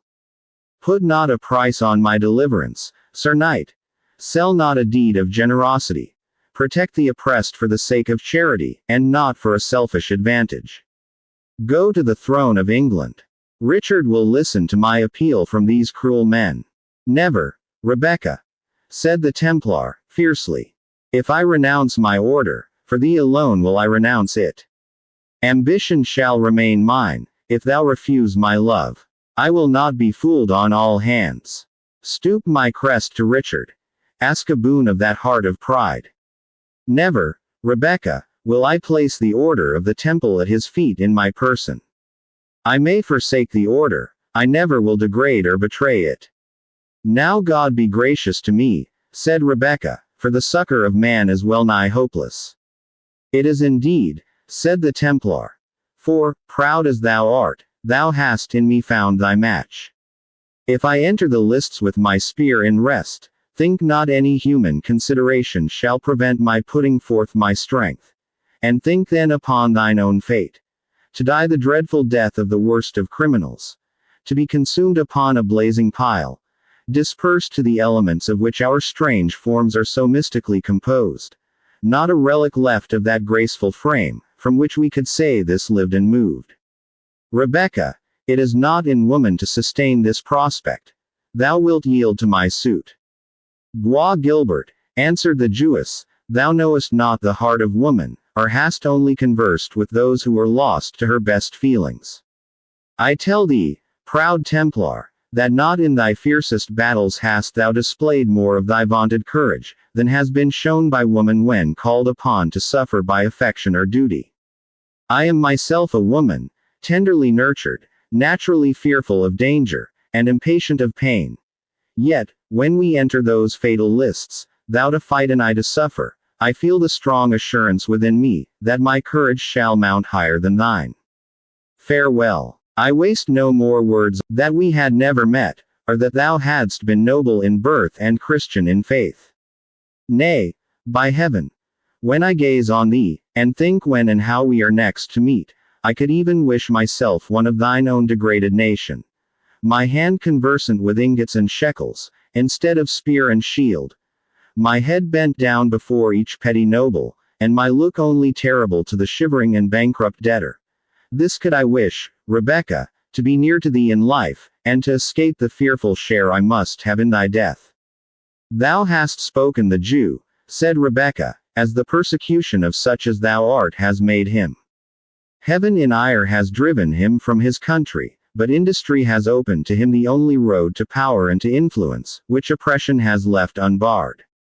Read the ancient history of the people of God, and tell me if those, by whom Jehovah wrought such marvels among the nations, were then a people of misers and of usurers. And know, proud knight, we number names amongst us to which your boasted northern nobility is as the gourd compared with the cedar.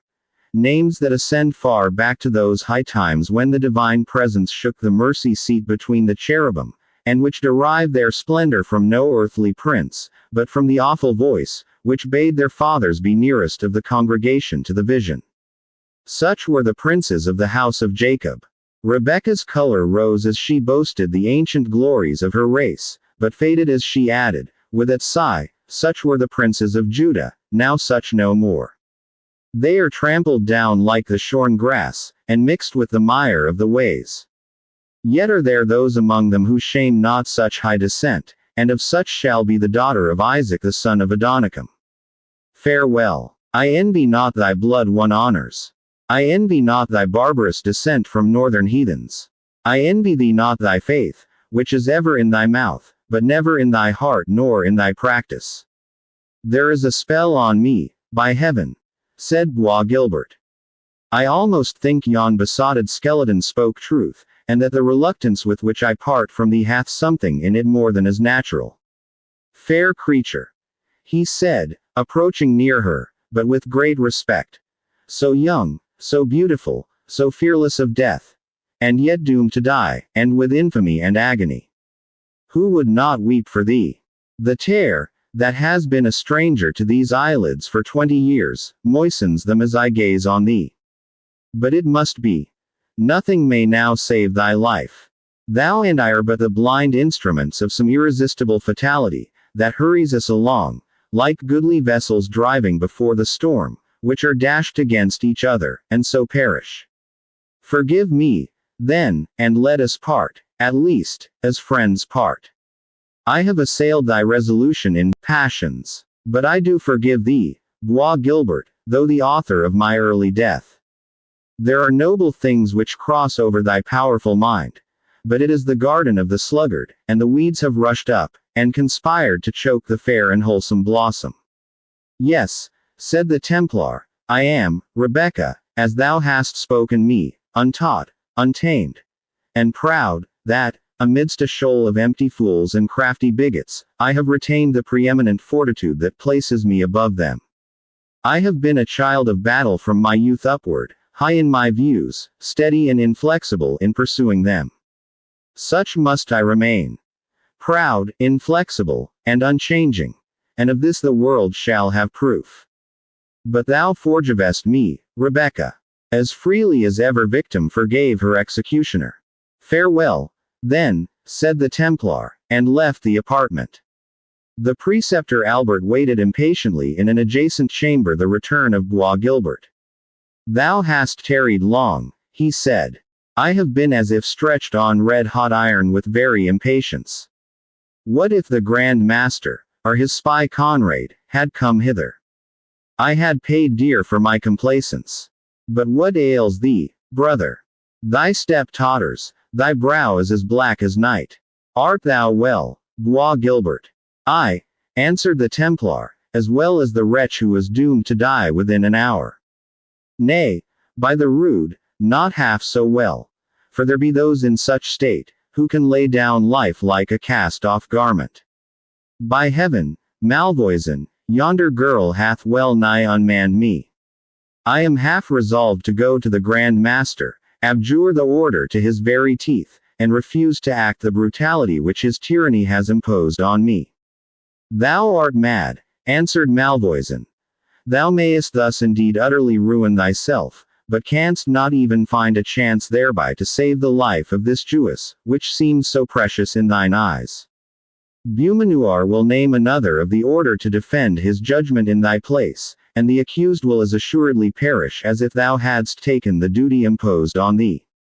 'Tis false. I will myself take arms in her behalf, answered the Templar, haughtily. And, should I do so, I think, Malvoisin, that thou knowest not one of the order, who will keep his saddle before the point of my lance. Ay, but thou forgettest, said the wily adviser, thou wilt have neither leisure nor opportunity to execute this mad project. Go to Lucas Beaumanoir, and say thou hast renounced thy vow of obedience, and see how long the despotic old man will leave thee in personal freedom. The words shall scarce have left thy lips, ere thou wilt either be 100 feet underground, in the dungeon, the preceptory, to abide trial as a recreant knight, or, if his opinion holds concerning thy possession, thou wilt be enjoying straw, darkness, and chains, in some distant convent cell, stunned with exorcisms, and drenched with holy water, to expel the foul fiend which hath obtained dominion over thee. Thou must to the lists, Brian, or thou art a lost and dishonored man. I will break forth and fly, said Bois Guilbert. Fly to some distant land, to which folly and fanaticism have not yet found their way. No drop of the blood of this most excellent creature shall be spilled by my sanction. Thou canst not fly, said the preceptor. Thy ravings have excited suspicion, and thou wilt not be permitted to leave the preceptory. Go and make the essay. Present thyself before the gate, and command the bridge to be lowered, and mark what answer thou shalt receive. Thou art surprised and offended. But is it not the better for thee? Wert thou to fly, what would ensue but the reversal of thy arms, the dishonor of thine ancestry, the degradation of thy rank?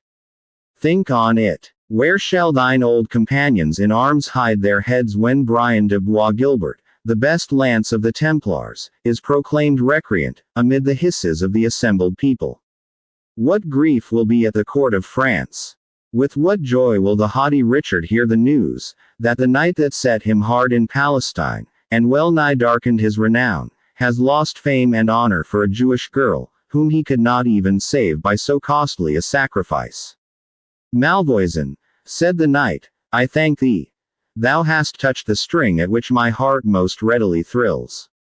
Come of it what may, recreant shall never be added to the name of Bois Guilbert. Would to God, Richard, or any of his vaunting minions of England, would appear in these lists. But they will be empty.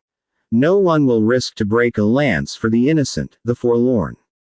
The better for thee, if it proves so, said the preceptor. If no champion appears, it is not by thy means that this unlucky damsel shall die, but by the doom of the Grand Master, with whom rests all the blame, and who will count that blame for praise and commendation. True, said Bois Guilbert. If no champion appears, I am but a part of the pageant, sitting indeed on horseback in the lists, but having no part in what is to follow. None whatever, said Malvoisin. No more than the armed image of St. George when it makes part of a procession. Well, I will resume my resolution, replied the haughty Templar. She has despised me, repulsed me. He left the apartment hastily as he uttered these words, and the preceptor followed, to watch and confirm him in his resolution. For in Bois Guilbert's fame he had himself a strong interest, expecting much advantage from his being one day at the head of the order, not to mention the preferment of which Montfichet had given him hopes, on condition he would forward the condemnation of the unfortunate Rebecca. Yet although, in combating his friend's better feelings, he possessed all the advantage which a wily, composed, selfish disposition has over a man agitated by strong and contending passions, it required all Malvoisin's art to keep Bois Guilbert steady to the purpose he had prevailed on him to adopt. He was obliged to watch him closely to prevent his resuming his purpose of flight, to intercept his communication with the Grand Master, lest he should come to an open rupture with his superior, and to renew, from time to time, the various arguments by which he endeavored to show, that, in appearing as champion on this occasion, Bois Guilbert, without either accelerating or ensuring the fate of Rebecca, would follow the only course by which he could save himself from degradation and disgrace. Chapter XL Shadows Avant. Richard's himself again. Richard III, when the Black Knight, for it becomes necessary to resume the train of his adventures, left the trysting tree of the generous outlaw, he held his way straight to a neighboring religious house, of small extent and revenue, called the Priory of St. Botolph, to which the wounded Ivanhoe had been removed when the castle was taken, under the guidance of the faithful Gurth, and the magnanimous Wamba.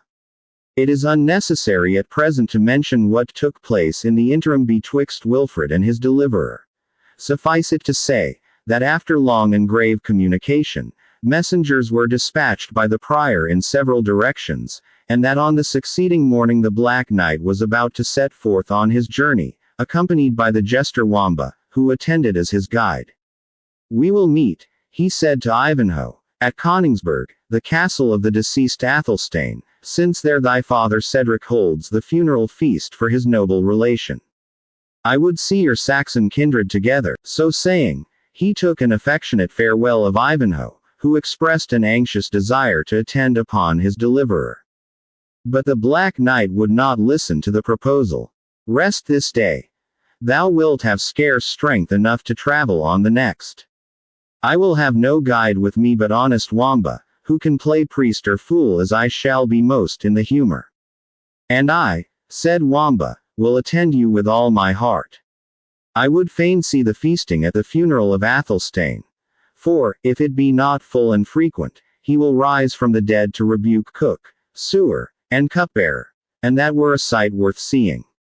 Always, Sir Knight, I will trust your valor with making my excuse to my master Cedric, in case mine own wit should fail.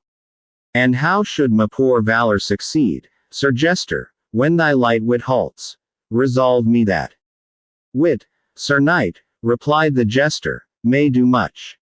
He is a quick, apprehensive knave, who sees his neighbor's blind side, and knows how to keep the lee gauge when his passions are blowing high.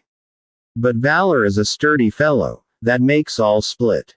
He rows against both wind and tide, and makes way notwithstanding. And, therefore, good Sir Knight, while I take advantage of the fair weather in our noble master's temper, I will expect you to bestir yourself when it grows rough. Sir Knight of the Fetterlock, since it is your pleasure so to be distinguished," said Ivanhoe, "I fear me you have chosen a talkative and a troublesome fool to be your guide. But he knows every path and alley in the woods as well as e'er a hunter who frequents them. And the poor knave, as thou hast partly seen, is as faithful as steel." "Nay," said the knight, "and he have the gift of showing my road, I shall not grumble with him that he desires to make it pleasant. Fare thee well, kind Wilfred. I charge thee not to attempt to travel till tomorrow at earliest." So saying, he extended his hand to Ivanhoe, who pressed it to his lips, took leave of the prior, mounted his horse, and departed, with Wamba for his companion.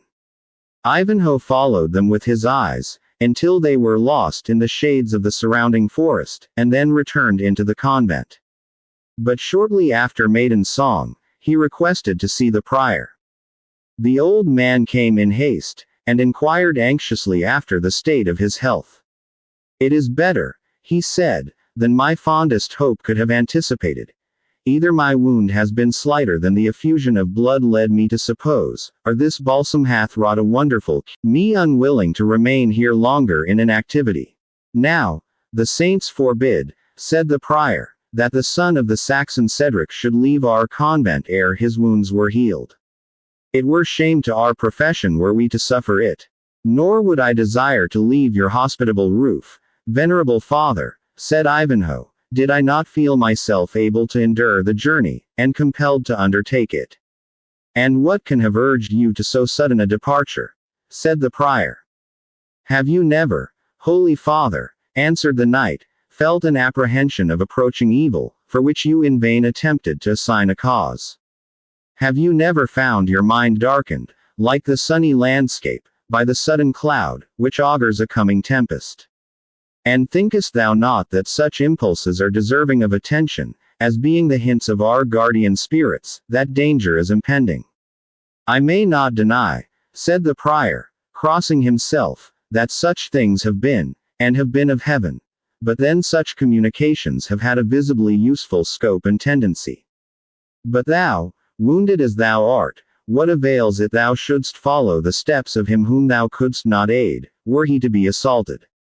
"Prior," said Ivanhoe, "thou dost mistake. I am stout enough to exchange buffets with any who will challenge me to such a traffic.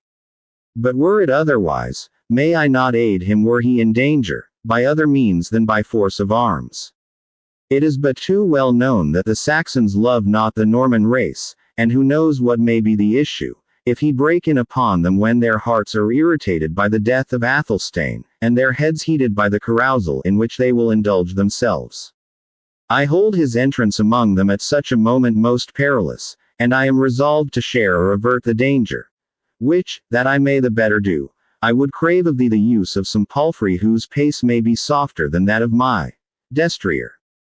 Surely, said the worthy churchman, you shall have mine own ambling jennet, and I would it ambled as easy for your sake as that of the abbot of St. Albans. Yet this will I say for Malkin, for so I call her, that unless you were to borrow a ride on the juggler's steed that paces a hornpipe amongst the eggs, you could not go a journey on a creature so gentle and smooth-paced. I have composed many a homily on her back, to the edification of my brethren of the convent, and many poor Christian souls. I pray you, reverend father, nay, but fair sir, said the prior, I pray you to remember that Malkin hath as little skill in arms as her master, and that I warrant not her enduring the sight or weight of your full panoply.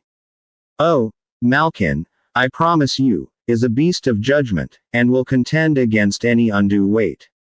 I did but borrow the fructus temporum from the priest of St. Bees, and I promise you she would not stir from the gate until I had exchanged the huge volume for my little breviary. Trust me, holy father, said Ivanhoe, I will not distress her with too much weight, and if she calls a combat with me, it is odds but she has the worst. This reply was made while Gurth was buckling on the knight's heels a pair of large gilded spurs, capable of convincing any restive horse that his best safety lay in being conformable to the will of his rider. The deep and sharp rowels with which Ivanhoe's heels were now armed, began to make the worthy prior repent of his courtesy, and ejaculate, Nay, but fair sir, now I bethink me, my Malkin abided not the spur. Better it were that you tarry for the mare of our manciple down at the grange, which may be had in little more than an hour, and cannot but be tractable, in respect that she draweth much of our winter fire wood, and eateth no corn. I thank you, reverend father, but will abide by your first offer, as I see Malkin is already led forth to the gate.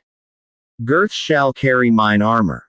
And for the rest, rely on it, that as I will not overload Malkin's back, she shall not overcome my patience.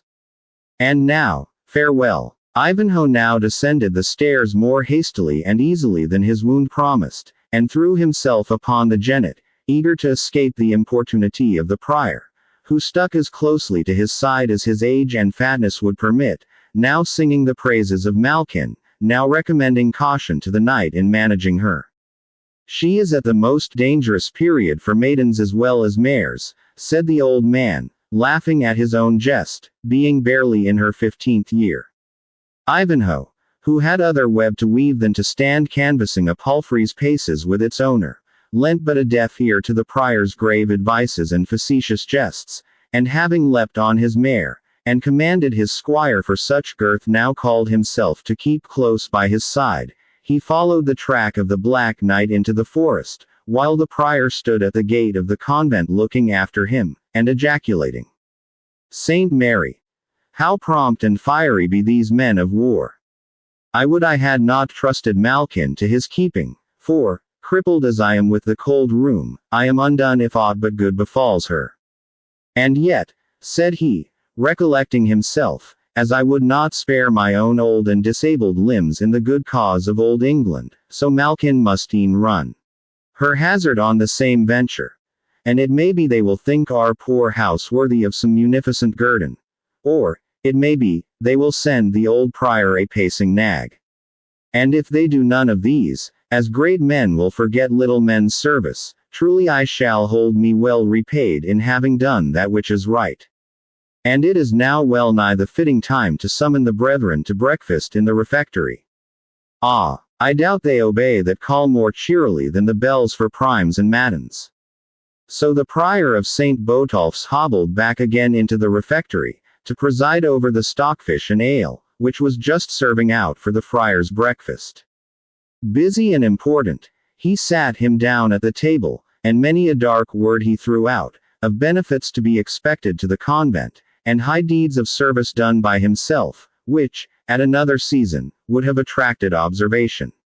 But as the stockfish was highly salted, and the ale reasonably powerful, the jaws of the brethren were too anxiously employed to admit of their making much use of their ears. Nor do we read of any of the fraternity, who was tempted to speculate upon the mysterious hints of their superior, except Father Diggory, who was severely afflicted by the toothache, so that he could only eat on one side of his jaws. In the meantime, the black champion and his guide were pacing at their leisure through the recesses of the forest. The good knight whiles humming to himself the lay of some enamored troubadour, sometimes encouraging by questions the prating disposition of his attendant, so that their dialogue formed a whimsical mixture of song and jest, of which we would fain give our readers some idea. You are then to imagine this knight, such as we have already described him, strong of person, tall, broad-shouldered, and large of bone, mounted on his mighty black charger, which seemed made on purpose to bear his weight, so easily he paced forward under it, having the visor of his helmet raised, in order to admit freedom of breath, yet keeping the beaver, or under part, closed, so that his features could be but imperfectly distinguished. But his ruddy embrowned cheek bones could be plainly seen, and the large and bright blue eyes, that flashed from under the dark shade of the raised visor. And the whole gesture and look of the champion expressed careless gaiety and fearless confidence. A mind which was unapt to apprehend danger, and prompt to defy it when most imminent. Yet with whom danger was a familiar thought, as with one whose trade was war and adventure. The jester wore his usual fantastic habit, but late accidents had led him to adopt a good cutting falchion, instead of his wooden sword, with a targe to match it. Of both which weapons he had, notwithstanding his profession, shown himself a skillful master during the adhere to any certain train of ideas, although he was for a few minutes alert enough in performing any immediate task, or in apprehending any immediate topic. On horseback, therefore, he was perpetually swinging himself backwards and forwards, now on the horse's ears, then anon on the very rump of the animal, now hanging both his legs on one side, and now sitting with his face to the tail, moping, mowing, and making 1,000 apish gestures, until his palfrey took his freaks so much to heart, as fairly to lay him at his length on the green grass. An incident which greatly amused the knight, but compelled his companion to ride more steadily thereafter. At the point of their journey at which we take them up, this joyous pair were engaged in singing a virelai, as it was called, in which the clown bore a mellow burden, to the better instructed knight of the fetterlock. And thus run the ditty.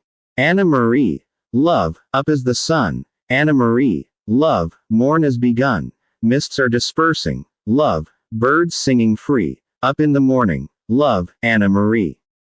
Anna Marie, love, up in the morn, the hunter is winding blithe sounds on his horn, the echo rings merry from rock and from tree, 'tis time to arouse thee, love, Anna Marie.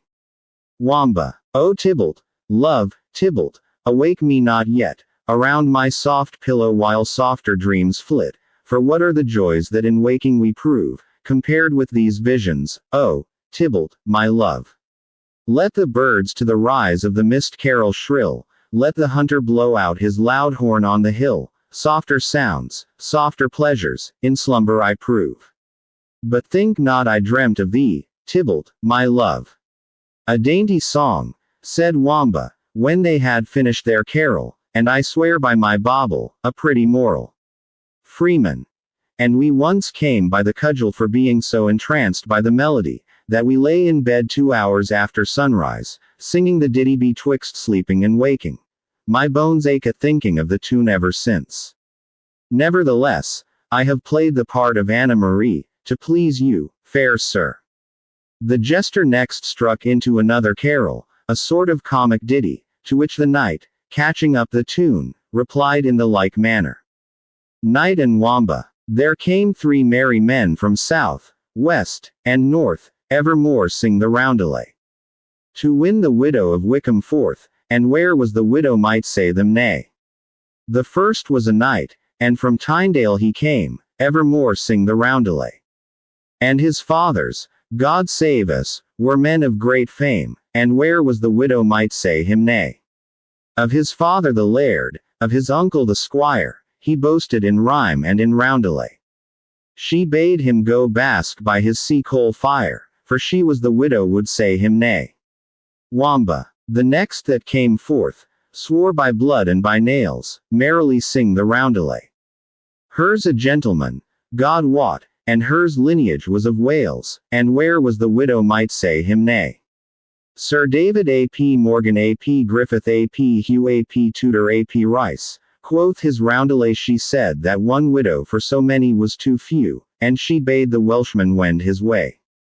But then next came a yeoman of Kent, jollily singing his roundelay.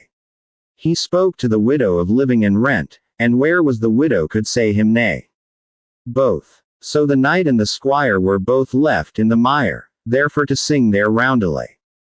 For a yeoman of Kent, with his yearly rent, there never was a widow could say him nay. I would, Wamba, said the knight, that our host of the trysting tree, or the jolly friar, his chaplain, heard this thy ditty in praise of our bluff yeoman. So would not I, said Wamba, but for the horn that hangs at your baldric. Ay, said the knight, this is a pledge of Locksley's goodwill, though I am not like to need it. 3 mo on this bugle will, I am assured, bring round, at our need, a jolly band of yonder honest yeomen. I would say, heaven forefend, said the jester, were it not that that fair gift is a pledge they would let us pass peaceably. Why, what meanest thou? Said the knight. Thinkest thou that but for this pledge of fellowship they would assault us? Nay, for me I say nothing, said Wamba, for green trees have ears as well as stone walls. But canst thou construe me this, Sir Knight? When is thy wine pitcher and thy purse better empty than full? Why, never, I think, replied the knight. Thou never deservest to have a full one in thy hand, for so simple an answer. Thou hadst best empty thy pitcher ere thou pass it to a Saxon, and leave thy money at home ere thou walk in the greenwood. You hold our friends for robbers, then, said the knight of the Fetterlock. You hear me not say so, fair sir, said Wamba. It may relieve a man's steed to take of his mail when he hath a long journey to make. And, certes, it may do good to the rider's soul to ease him of that which is the root of evil. Therefore will I give no hard names to those who do such services. Only I would wish my mail at home, and might pray for them with all my heart, said Wamba. But in the town, not in the greenwood, like the abbot of St. Bees, whom they caused to say mass with an old hollow oak tree for his stall. Say as thou list, Wamba, replied the knight, these yeomen did thy master Cedric yeomanly service at Torquaystone. Ay, truly, answered Wamba, but that was in the fashion of their trade with heaven. Their trade, Wamba? How mean you by that? Replied his companion. Marry, thus, said the jester. They make up a balanced account with heaven, as our old cellarer used to call his ciphering, as fair as Isaac the Jew keeps with his debtors, and, like him, give out a very little, and take large credit for doing so, reckoning, doubtless, on their own behalf the sevenfold usury which the blessed text hath promised to charitable loans. Give me an example of your meaning, Wamba. I know nothing of ciphers or rates of usage, answered the knight. Why, said Wamba, and your valor be so dull, you will please to learn that those honest fellows balance a good deed with one not quite so laudable, as a crown given to a begging friar with 100 byzants taken from a fat abbot, or a wench kissed in the greenwood with the relief of a poor widow. Which of these was the good deed, which was the felony? Interrupted the knight. A good jibe, said Wamba. Keeping witty company sharpeneth the apprehension. You said nothing so well, Sir Knight, I will be sworn, when you held drunken vespers with the bluff hermit. But to go on. The merry men of the forest set off the building of a cottage with the burning of a castle, the thatching of a choir against the robbing of a church, the setting free a poor prisoner against the murder of a proud sheriff, or, to come nearer to our point, the deliverance of a Saxon franklin against the burning alive of a Norman baron. Gentle thieves they are, in short, and courteous robbers, but it is ever the luckiest to meet with them when they are at the worst. How so, Wamba? Said the knight. Why, then they have some compunction, and are for making up matters with heaven. But when they have struck an even balance, heaven help them with whom they next open the account. The travelers who first met them after their good service at Torquaystone would have a woeful flaying. And yet, said Wamba, coming close up to the knight's side, and who may they be, for you have neither bears nor wolves, I trow, said the knight.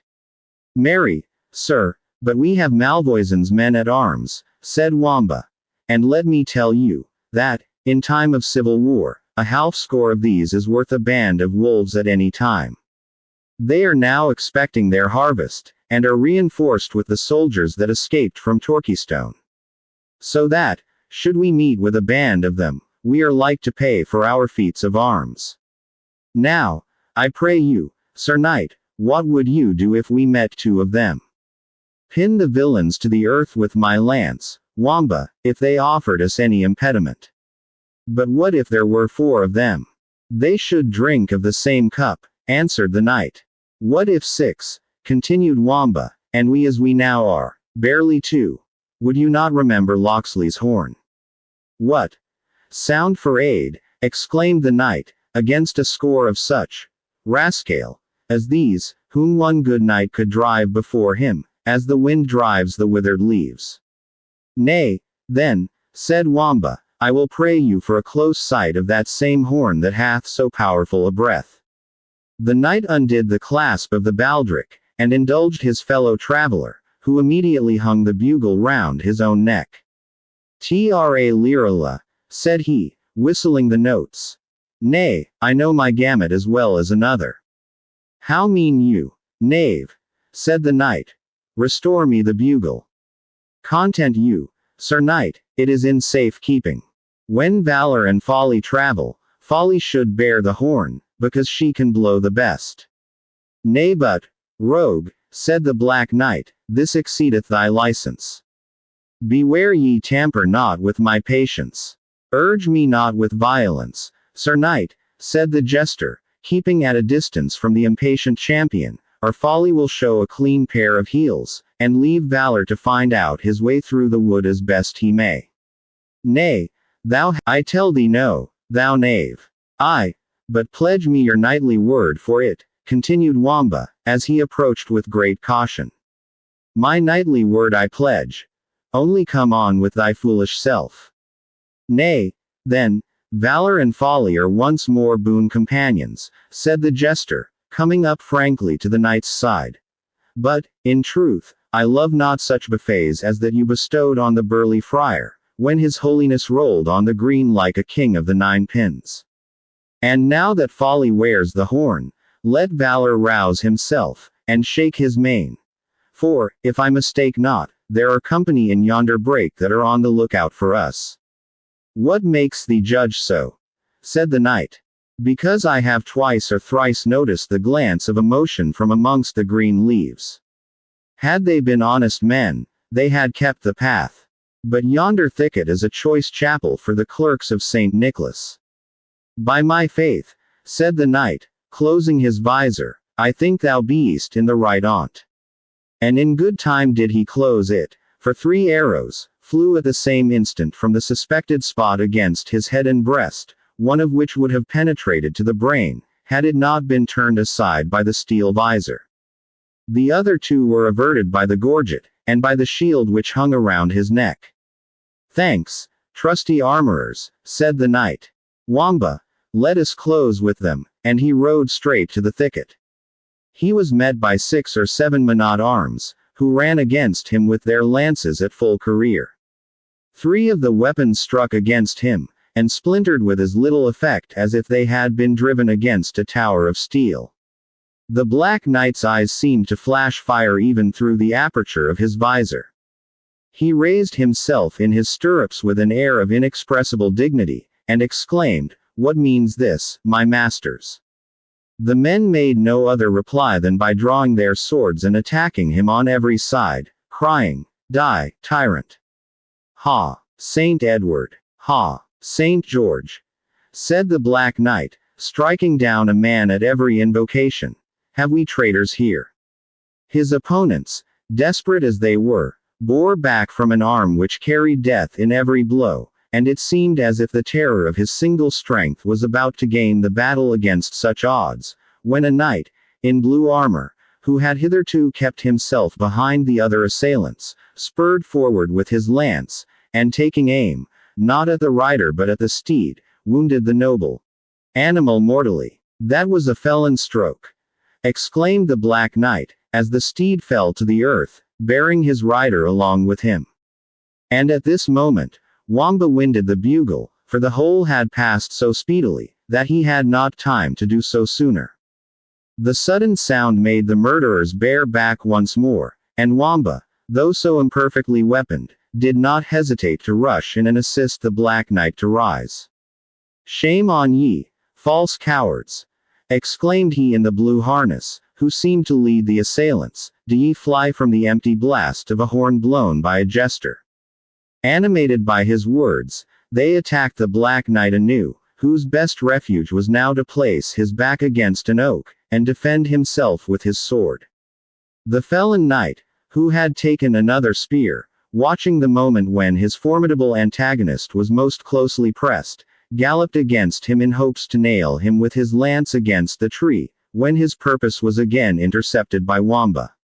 The jester, making up by agility the want of strength, and little noticed by the men-at-arms, who were busied in their more important object, hovered on the skirts of the fight, and effectually checked the fatal career of the Blue Knight, by hamstringing his horse with a stroke of his sword. Horse and man went to the ground.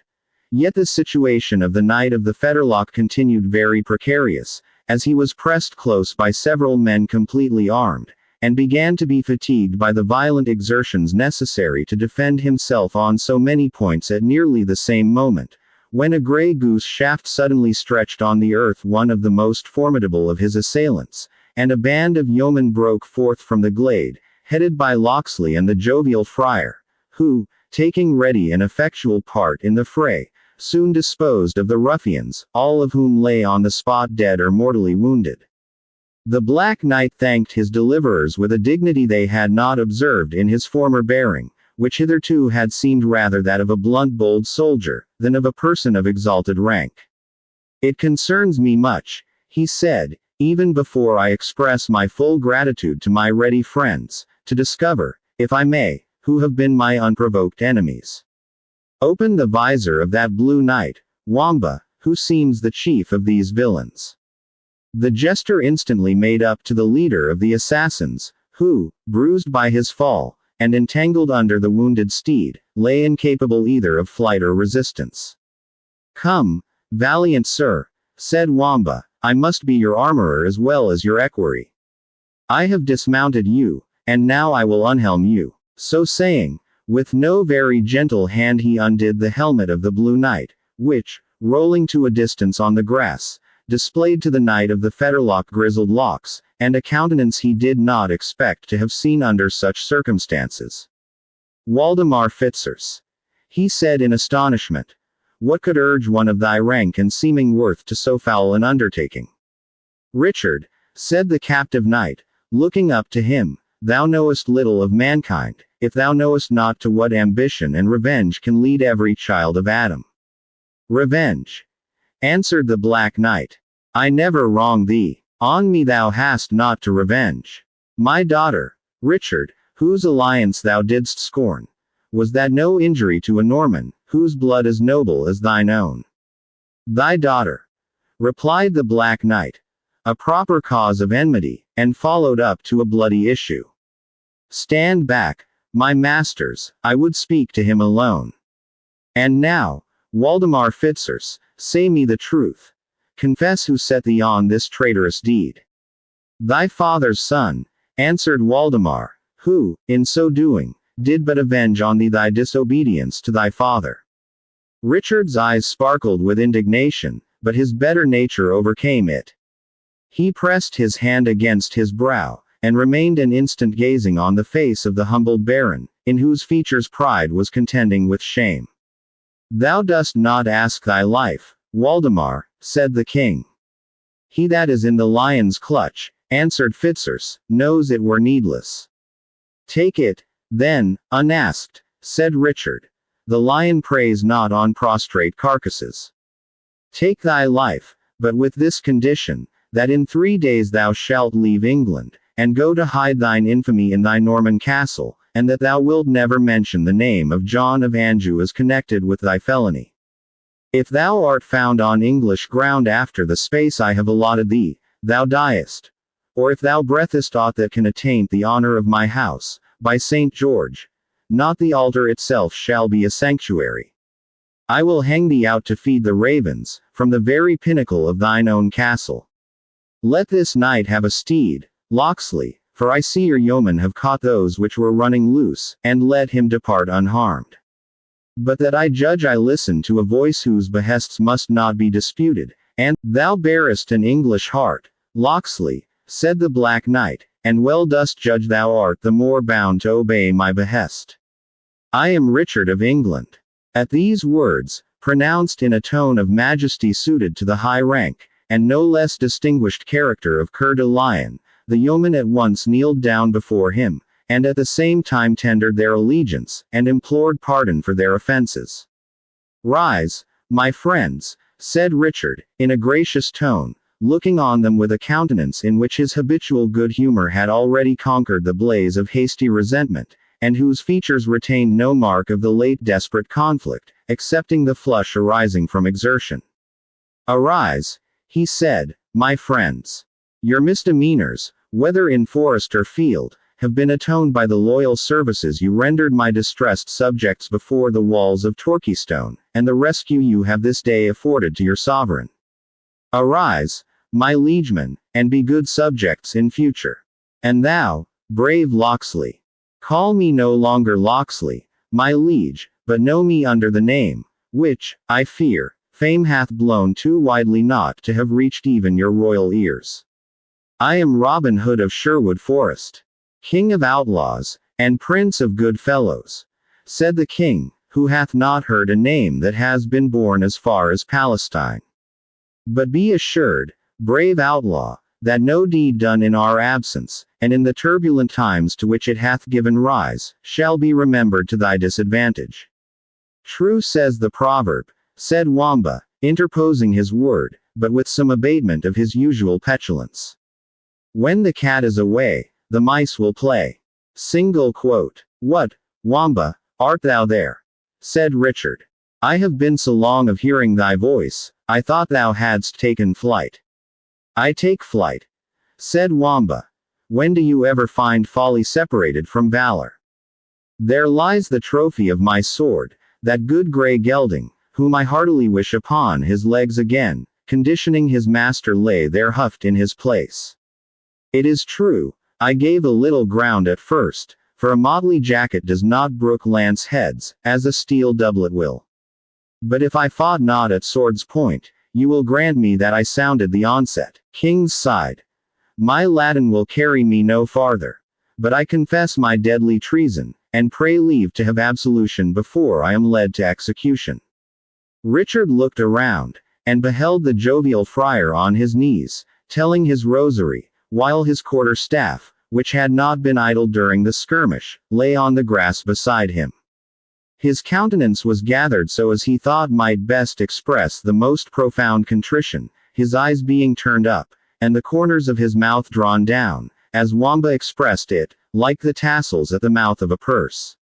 Yet this demure affectation of extreme penitence was whimsically belied by a ludicrous meaning which lurked in his huge features, and seemed to pronounce his fear and repentance alike hypocritical. For what art thou cast down, mad priest? Said Richard. Art thou afraid thy diocesan should learn how truly thou dost serve Our Lady and Saint Dunstan? Tush, man! Fear it not. Richard of England betrays no secrets that pass over the flagon. Nay, most gracious sovereign, answered the hermit, well known to the curious in penny histories of Robin Hood, by the name of Friar Tuck, it is not the crozier I fear, but the scepter. Alas! That my sacrilegious fist should ever have been applied to the ear of the Lord's anointed. Ha! Ha! Said Richard, sits the wind there. In truth I had forgotten the buffet, though mine ear sung after it for a whole day. But if the cuff was fairly given, I will be judged by the good men around, if it was not as well repaid. Or, if thou thinkest I still owe thee aught, and will stand forth for another counterbuff. By no means, replied Friar Tuck, I had mine own returned, and with usury. May your majesty ever pay your debts as fully. If I could do so with cuffs, said the king, my creditors should have little reason to complain of an empty exchequer. And yet, said the friar, resuming his demure hypocritical countenance, I know not what penance I ought to perform for that most sacrilegious blow. Speak no more of it, brother, said the king. After having stood so many cuffs from paynims and misbelievers, I were void of reason to quarrel with the buffet of a clerk so holy as he of Copmanhurst. Yet, mine honest friar, I think it would be best both for the church and thyself, that I should procure a license to unfrock thee, and retain thee as a yeoman of our guard, serving in care of our person, as formerly in attendance upon the altar of St. Dunstan. My liege, said the friar, I humbly crave your pardon, and you would readily grant my excuse, did you but know how the sin of laziness has beset me. St. Dunstan, may he be gracious to us, stands quiet in his niche, though I should forget my orisons in killing a fat buck. I stay out of my cell sometimes a night, doing I wot not what. St. Dunstan never complains. A quiet master he is, and a peaceful, as ever was made of wood. But to be a yeoman in attendance on my sovereign the king, the honor is great, doubtless. Yet, if I were but to step aside to comfort a widow in one corner, or to kill a deer in another, it would be, where is the dog priest? Says one. Who has seen the accursed Tuck? Says another. The unfrocked villain destroys more venison than half the country besides, says one keeper. And is hunting after every shy doe in the country, quoth a second. In fine, good my liege, I pray you to leave me as you found me, or, if in aught you desire to extend your benevolence to me, that I may be considered as the poor clerk of St. Dunstan's cell in Copmanhurst, to whom any small donation will be most thankfully acceptable. I understand thee, said the king, and the holy clerk shall have a grant of vert and venison in my woods of Warncliffe. Mark, however, I will but assign thee 3 bucks every season. But if that do not prove an apology for thy slaying 30, I am no Christian knight nor true king. Your grace may be well assured, said the friar, that, with the grace of St. Dunstan, I shall find the way of multiplying your most bounteous gift. I nothing doubt it, good brother, said the king. And as venison is but dry food, our cellarer shall have orders to deliver to thee a butt of sack, a runlet of malvoisie, and 3 hogsheads of ale of the first strike, yearly. If that will not quench thy thirst, thou must come to court, and become acquainted with my butler. But for St. Dunstan, said the friar, a cope, a stole, and an altar cloth shalt thou also have, continued the king, crossing himself. But we may not turn our game into earnest, lest God punish us for thinking more on our follies than on his honor and worship. I will answer for my patron, said the priest, joyously. Answer for thyself, friar, said King Richard, something sternly, but immediately stretching out his hand to the hermit, the latter, somewhat abashed, bent his knee, and saluted it. Thou dost less honor to my extended palm than to my clenched fist, said the monarch. Thou didst only kneel to the one, and to the other didst prostrate thyself. But the friar, afraid perhaps of again giving offense by continuing the conversation in too jocose a style, a false step to be particularly guarded against by those who converse with monarchs, bowed profoundly, and fell into the rear. At the same time, 2 additional personages appeared on the scene. Chapter XLI. All hail to the lordlings of high degree, who live not more happy, though greater than we. Our pastimes to see, under every green tree, in all the gay woodland, right welcome ye be. MacDonald. The newcomers were Wilfred of Ivanhoe, on the prior of Botolph's palfrey, and Gurth, who attended him, on the knight's own war horse. The astonishment of Ivanhoe was beyond bounds, when he saw his master besprinkled with blood, and 6 or 7 dead bodies lying around in the little glade in which the battle had taken place. Nor was he less surprised to see Richard surrounded by so many sylvan attendants, the outlaws, as they seemed to be, of the forest, and a perilous retinue therefore for a prince. He hesitated whether to address the king as the Black Knight-errant, or in what other manner to demean himself towards him. Richard saw his embarrassment. "Fear not, Wilfred," he said, "to address Richard Plantagenet as himself, since thou seest him in the company of true English hearts, although it may be they have been urged a few steps aside by warm English blood." "Sir Wilfred of Ivanhoe," said the gallant outlaw, stepping forward, "my assurances can add nothing to those of our sovereign. Yet, let me say somewhat proudly, that of men who have suffered much, he hath not truer subjects than those who now stand around him." "I cannot doubt it, brave man," said Wilfred, "since thou art of the number. But what mean these marks of death and danger? These slain men, and the bloody armor of my prince?" "Treason hath been with us, Ivanhoe," said the king. "But, thanks to these brave men, treason hath met its meed. But, now I bethink me, thou too art a traitor," said Richard, smiling. "A most disobedient traitor. For were not our orders positive, that thou shouldst repose thyself at St. Bo—" "It is healed," said Ivanhoe. "It is not of more consequence than the scratch of a bodkin. But why, oh why, noble prince, will you thus vex the hearts of your faithful servants, and expose your life by lonely journeys and rash adventures, as if it were of no more value than that of a mere knight-errant, who has no interest on earth but what lance and sword may procure him?" "And Richard Plantagenet," said the king, "desires no more fame than his good lance and sword may acquire him. And Richard Plantagenet is prouder of achieving an adventure, with only his good sword, and his good arm to speed, than if he led to battle a host of 100,000 armed men." "But your kingdom, my liege," said Ivanhoe, "your kingdom is threatened with dissolution and civil war. Your subjects menaced with every species of evil, if deprived of their sovereign in some of those dangers which it is your daily pleasure to incur, and from which you have but this moment narrowly escaped." "Ho! Ho! My kingdom and my subjects," answered Richard, impatiently. "I tell thee, Sir Wilfred, the best of them are most willing to repay my follies in kind. For example, my very faithful servant, Wilfred of Ivanhoe, will not obey my positive commands, and yet reads his king a homily, because he does not walk exactly by his advice. Which of us has most reason to upbraid the other? Yet forgive me, my faithful Wilfred.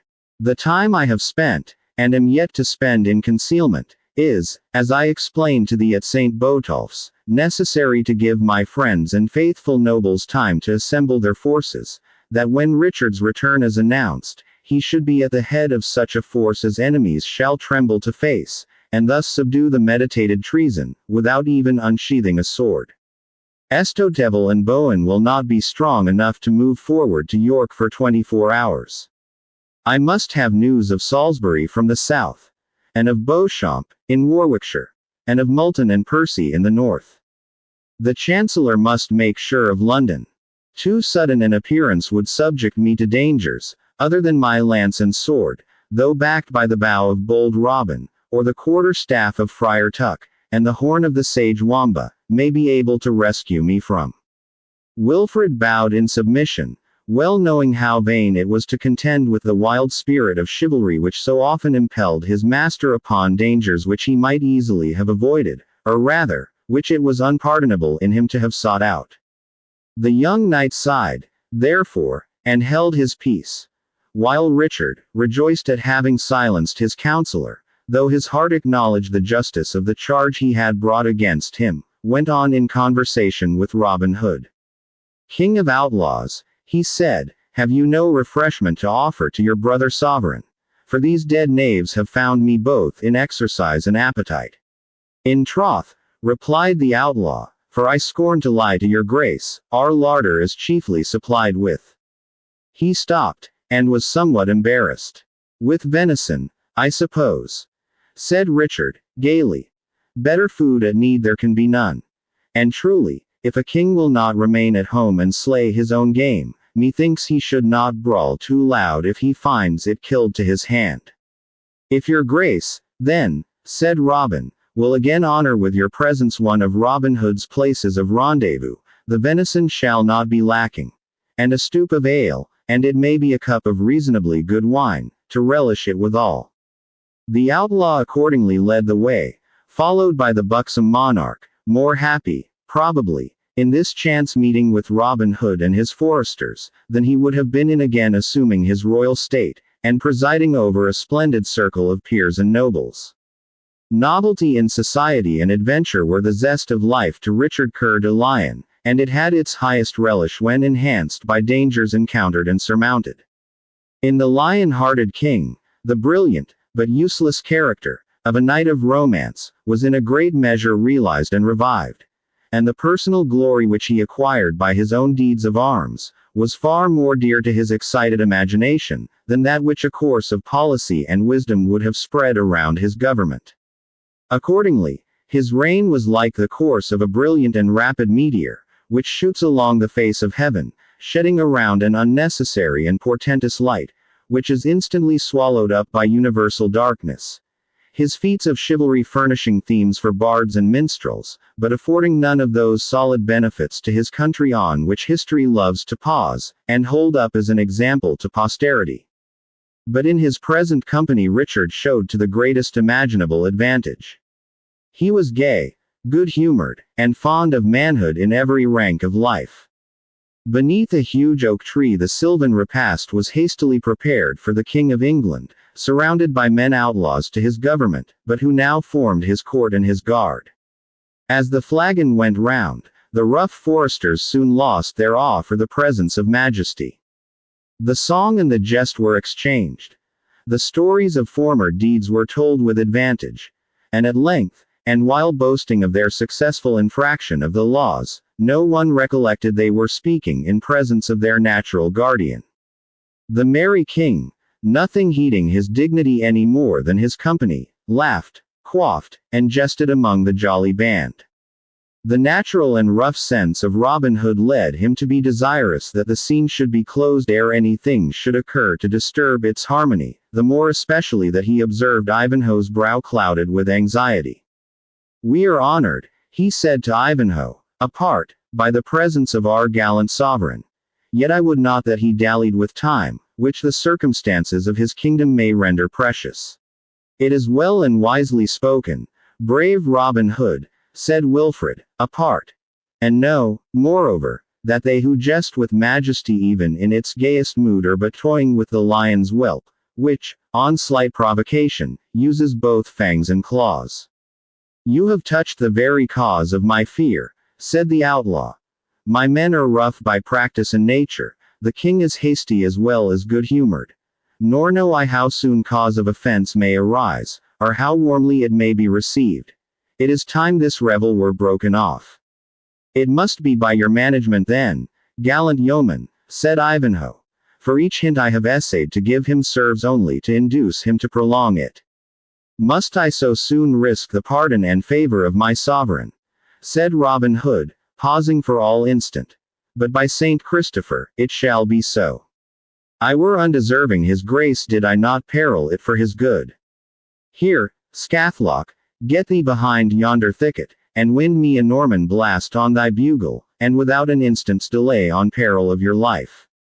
Scathlock obeyed his captain, and in less than 5 minutes the revelers were startled by the sound of his horn. "It is the bugle of Malvoisin," said the miller, starting to his feet, and seizing his bow. The friar dropped the flagon, and grasped his quarter-staff. Wamba stopped short in the midst of a jest, and betook himself to sword and target. All the others stood to their weapons. Men of their precarious course of life change readily from the banquet to the battle. And, to Richard, the exchange seemed but a succession of pleasure. He called for his helmet and the most cumbrous parts of his armor, which he had laid aside. And while Gurth was putting them on, he laid his strict injunctions on Wilfred, under pain of his highest displeasure, not to engage in the skirmish which he supposed was approaching. "Thou hast fought for me 100 times, Wilfred, and I have seen it. Thou shalt this day look on, and see how Richard will fight for his friend and liegeman. In the meantime, Robin Hood had sent off several of his followers in different directions, as if to reconnoiter the enemy. And when he saw the company effectually broken up, he approached Richard, who was now completely armed, and, kneeling down on one knee, craved pardon of his sovereign. For what, good yeoman? Said Richard, somewhat impatiently. Have we not already granted thee a full pardon for all transgressions? Thinkest thou our word as a feather, to be blown backward and forward between us? Ay, but I have though, answered the yeoman, if it be an offense to deceive my prince for his own advantage. The bugle you have heard was none of Malvoisin's, but blown by my direction, to break off the banquet, lest it trenched upon ours of dearer import than to be thus dallied with. He then rose from his knee, folded his arm on his bosom, and in a manner rather respectful than submissive, awaited the answer of the king. Like one who is conscious he may have given offense, yet is confident in the rectitude of his motive. The blood rushed in anger to the countenance of Richard. But it was the first transient emotion, and his sense of justice instantly subdued it. The King of Sherwood, he said, grudges his venison and his wine flask to the King of England. It is well, bold Robin. But when you come to see me in merry London, I trust to be a less niggard host. Thou art right, however, good fellow. Let us therefore to horse and away. Wilfred has been impatient this hour. Tell me, bold Robin, hast thou never a friend in thy band, who, not content with advising, will needs direct thy motions, and look miserable when thou dost presume to act for thyself? Such a one, said Robin, is my lieutenant, Little John, who is even now absent on an expedition as far as the borders of Scotland. And I will own to your majesty, that I am sometimes displeased by the freedom of his counsels. But, when I think twice, I cannot be long angry with one who can have no motive for his anxiety save zeal for his master's service. Thou art right, good yeoman, answered Richard. And if I had Ivanhoe, on the one hand, to give grave advice, and recommend it by the sad gravity of his brow, and thee, on the other, to trick me into what thou thinkest my own good, I should have as little the freedom of mine own will as any king in Christendom or heathness. But come, sirs, let us merrily on to Coningsburg, and think no more on't. Robin Hood assured them that he had detached a party in the direction of the road they were to pass, who would not fail to discover and apprise them of any secret ambuscade, and that he had little doubt they would find the ways secure, or, if otherwise, would receive such timely notice of the danger as would enable them to fall back on a strong troop of archers, with which he himself proposed to follow on the same route. The wise and attentive precautions adopted for his safety touched Richard's feelings, and removed any slight grudge which he might retain on account of the deception the outlaw captain had practiced upon him. He once more extended his hand to Robin Hood, assured him of his full pardon and future favor, as well as his firm resolution to restrain the tyrannical exercise of the forest rights and other oppressive laws, by which so many English yeomen were driven into a state of rebellion. But Richard's good intentions towards the bold outlaw were frustrated by the king's untimely death, and the charter of the forest was extorted from the unwilling hands of King John when he succeeded to his heroic brother.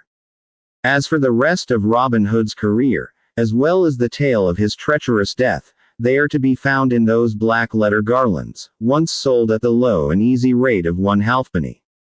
Now cheaply purchased at their weight in gold. The outlaw's opinion proved true, and the king, attended by Ivanhoe, Gurth, and Wamba, arrived, without any interruption, within view of the castle of Coningsburg, while the sun was yet in the horizon.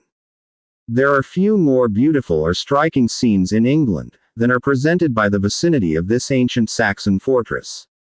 The soft and gentle river Don sweeps through an amphitheater, in which cultivation is richly blended with woodland, and on a mount, ascending from the river, well defended by walls and ditches, rises this ancient edifice, which, as its Saxon name implies, was, previous to the conquest, a royal residence of the kings of England.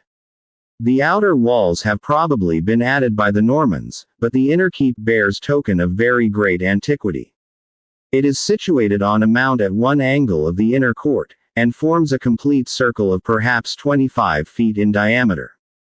The wall is of immense thickness, and is propped or defended by 6 huge external buttresses which project from the circle, and rise up against the sides of the tower as if to strengthen or to support it. These massive buttresses are solid when they arise from the foundation, and a good way higher up, but are hollowed out towards the top, and terminate in a sort of turrets communicating with the interior of the keep itself. The distant appearance of this huge building, with these singular accompaniments, is as interesting to the lovers of the picturesque, as the interior of the castle is to the eager antiquary, whose imagination it carries back to the days of the Heptarchy. A barrow, in the vicinity of the castle, is pointed out as the tomb of the memorable Hengist, and various monuments, of great antiquity and curiosity, are shown in the neighboring churchyard. When Coeur de Lion and his retinue approached this rude yet stately building, it was not, as at present, surrounded by external fortifications. The Saxon architect had exhausted his art in rendering the main keep defensible, and there was no other circumvallation than a rude barrier of palisades.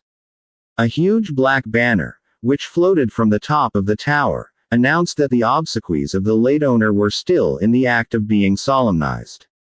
It bore no emblem of the deceased's birth or figure of a white horse, rudely painted, indicated the nation and rank of the deceased, by the well-known symbol of Hengist and his Saxon warriors. All around the castle was a scene of busy commotion, for such funeral banquets were times of general and profuse hospitality, which not only every one who could claim the most distant connection with the deceased, but all passengers whatsoever, were invited to partake. The wealth and consequence of the deceased Athelstane occasioned this custom to be observed in the fullest extent. Numerous parties, therefore, were seen ascending and descending the hill on which the castle was situated, and when the king and his attendants entered the open and unguarded gates of the external barrier, the space within presented a scene not easily reconciled with the cause of the assemblage. In one place cooks were toiling to roast huge oxen, and fat sheep. In another, hogsheads of ale were set abroach, to be drained at the freedom of all comers. Groups of every description were to be seen devouring the food and swallowing the liquor thus abandoned to their discretion. The naked Saxon serf was drowning the sense of his half-year's hunger and thirst, in one day of gluttony and drunkenness. The more pampered burgess and guild brother was eating his morsel with gust, or curiously criticizing the quantity of the malt and the skill of the brewer. Some few of the poorer Norman gentry might also be seen, distinguished by their shaven chins and short cloaks, and not less so by their keeping together, and looking with great scorn on the whole solemnity, even while condescending to avail themselves of the good cheer which was so liberally supplied. Mendicants were of course assembled by the score, together with strolling soldiers returned from Palestine, according to their own account at least. Peddlers were displaying their wares, traveling mechanics were enquiring after employment, and wandering palmers, hedge priests, Saxon minstrels, and Welsh bards, were muttering prayers, and extracting mastooned dirges from their harps, crowds, and rotes. One sent forth the praises of Athelstane in a doleful panegyric. Another, in a Saxon genealogical poem, rehearsed the uncouth and harsh names of his noble ancestry. Jesters and jugglers were not wanting, nor was the occasion of the assembly supposed to render the exercise of their profession indecorous or improper. Indeed, the ideas of the Saxons on these occasions were as natural as they were rude. If sorrow was thirsty, there was drink. If hungry, there was food. If it sunk down upon and saddened the heart, here were the means supplied of mirth, or at least of amusement. Nor did the assistants scorn to avail themselves of those means of consolation, although, every now and then, as if suddenly recollecting the cause which had brought them together, the men groaned in unison, while the females, of whom many were present, raised up their voices and shrieked for very woe. Such was the scene in the castle yard at Coningsburgh when it was entered by Richard and his followers. The seneschal or steward deigned not to take notice of the groups of inferior guests who were perpetually entering and withdrawing, unless so far as was necessary to preserve order. Nevertheless he was struck by the good mien of the monarch and Ivanhoe, more especially as he imagined the features of the latter were familiar to him. Besides, the approach of two knights, for such their dress bespoke them, was a rare event at a Saxon solemnity, and could not but be regarded as a sort of honor to the deceased and his family. And in his sable dress, and holding in his hand his white wand of office, this important personage made way through the miscellaneous assemblage of guests, thus conducting Richard and Ivanhoe to the entrance of the tower. Gurth and Wamba speedily found acquaintances in the courtyard, nor presumed to intrude themselves any farther until their presence should be required. Chapter XLII found them winding of Marcello's corpse. And there was such a solemn melody, twixt doleful songs, tears, and sad elegies. Such as old grandames, watching by the dead, are wont to outwear the night with. Old play. The mode of entering the great tower of Königsberg Castle is very peculiar, and partakes of the rude simplicity of the early times in which it was erected. A flight of steps, so deep and narrow as to be almost precipitous, leads up to a low portal in the south side of the tower, by which the adventurous antiquary may still, or at least could a few years since, gain access to a small stair within the thickness of the main wall of the tower, which leads up to the third story of the building. The two lower being dungeons or vaults, which neither receive air nor light, save by a square hole in the third story, with which they seem to have communicated by a ladder. The access to the upper apartments in the tower, which consist in all of 4 stories, is given by stairs. By this difficult and complicated entrance, the good King Richard, followed by his faithful Ivanhoe, was ushered into the round apartment which occupies the whole of the third story from the ground. Wilfrid, by the difficulties of the ascent, gained time to muffle his face in his mantle, as it had been held expedient that he should not present himself to his father until the king should give him the signal. There were assembled in this apartment, around a large oaken table, about a dozen of the most distinguished representatives of the Saxon families in the adjacent counties. They were all old, or, at least, elderly men. For the younger race, to the great displeasure of the seniors, had, like Ivanhoe, broken down many of the barriers which separated for half a century the Norman victors from the vanquished Saxons. The downcast and sorrowful looks of these venerable men, their silence and their mournful posture, formed a strong contrast to the levity of the revelers on the outside of the castle. Their grey locks and long full beards, together with their antique tunics and loose black mantles, suited well with the singular and rude apartment in which they were seated, and gave the appearance of a band of ancient worshippers of Woden, recalled to life to mourn over the decay of their national glory. Cedric, seated in equal rank among his countrymen, seemed yet, by common consent, to act as chief of the assembly. Upon the entrance of Richard, only known to him as the valorous knight of the Fetterlock, he arose gravely, and gave him welcome by the ordinary salutation, Weiss hail, raising at the same time a goblet to his head. The king, no stranger to the customs of his English subjects, returned the greeting with the appropriate words, "Drink hail," and partook of a cup which was handed to him by the sewer. The same courtesy was offered to Ivanhoe, who pledged his father in silence, supplying the usual speech by an inclination of his head, lest his voice should have been recognized.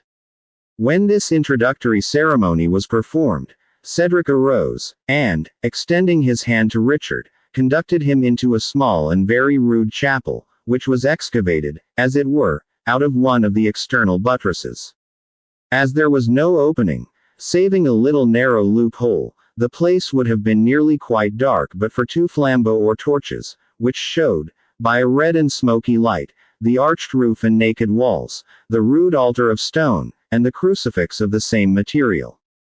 Before this altar was placed a bier, and on each side of this bier kneeled 3 priests, who told their beads, and muttered their prayers, with the greatest signs of external devotion.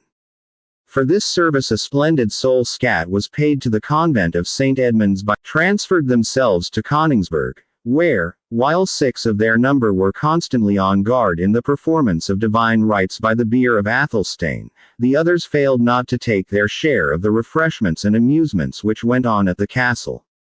In maintaining this pious watch and ward, the good monks were particularly careful not to interrupt their hymns for an instant, lest Zernbach, the ancient Saxon Apollyon, should lay his clutches on the departed Athelstane. Nor were they less careful to prevent any unhallowed layman from touching the pall, which, having been that used at the funeral of Saint Edmund, was liable to be desecrated, if handled by the profane. If, in truth, these attentions could be of any use to the deceased, he had some right to expect them at the hands of the brethren of Saint Edmund's, since, besides 100 mancuses of gold paid down as the sole ransom, the mother of Athelstane had announced her intention of endowing that foundation with the better part of the lands of the deceased, in order to maintain perpetual prayers for his soul, and that of her departed husband. Richard and Wilfred followed the Saxon Cedric into the apartment of death, where, as their guide pointed with solemn air to the untimely bier of Athelstane, they followed his example in devoutly crossing themselves, and muttering a brief prayer for the weal of the departed soul. This act of pious charity performed, Cedric again motioned them to follow him, gliding over the stone floor with a noiseless tread, and, after ascending a few steps, opened with great caution the door of a small oratory, which adjoined to the chapel. It was about 8 feet square, hollowed, like the chapel itself, out of the thickness of the wall, and the loophole, which enlightened it, being to the west, and widening considerably as it sloped inward, a beam of the setting sun found its way into its dark recess, and showed a female of a dignified mien, and whose countenance retained the marked remains of majestic beauty. Her long mourning robes and her flowing wimple of black cypress, enhanced the whiteness of her skin, and the beauty of her light-colored and flowing tresses, which time had neither thinned nor mingled with silver. Her countenance expressed the deepest sorrow that is consistent with resignation. On the stone table before her stood a crucifix of ivory, beside which was laid a missal, having its pages richly illuminated, and its boards adorned with clasps of gold, and bosses of the same precious metal. "Noble Edith," said Cedric, after having stood a moment silent, as if to give Richard and Wilfred time to look upon the lady of the mansion, "these are worthy strangers, come to take of his companion, which hath brought them hither to behold the widow of Odeling, the mother of Athelstane, in her deep hour of sorrow and lamentation. To your care, kind kinsman, I entrust them, satisfied that they will want no hospitality which these sad walls can yet afford." The guests bowed deeply to the mourning parent, and withdrew from their hospitable guide. Another winding stair conducted them to an apartment of the same size with that which they had first entered, occupying indeed the story immediately above. From this room, ere yet the door was opened, proceeded a low and melancholy strain of vocal music. When they entered, they found themselves in the presence of about 20 matrons and maidens of distinguished Saxon lineage. 4 maidens, Rowena leading the choir, raised a hymn for the soul of the deceased, of which we have only been able to decipher 2 or 3 stanzas. "Dust unto dust, to this all must. The tenant hath resigned the fated form to waste and worm. Corruption claims her kind. Through paths unknown thy soul hath flown, to seek the realms of woe, where fiery pain shall purge the stain of actions done below. In that sad place, by Mary's grace, brief may thy dwelling be till While this dirge was sung, in a low and melancholy tone, by the female choristers, the others were divided into 2 bands, of which one was engaged in bedecking, with such embroidery as their skill and taste could compass, a large silken pall, destined to cover the bier of Athelstane, while the others busied themselves in selecting, from baskets of flowers placed before them, garlands, which they intended for the same mournful purpose.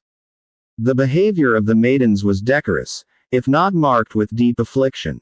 But now and then a whisper or a smile called forth the rebuke of the severer matrons, and here and there might be seen a damsel more interested in endeavoring to find out how her mourning robe became her, than in the dismal ceremony for which they were preparing. Neither was this propensity, if we must needs confess the truth, at all diminished by the appearance of two strange knights, which occasioned some looking up, peeping, and whispering. Rowena alone, too proud to be vain, paid her greeting to her deliverer with a graceful courtesy.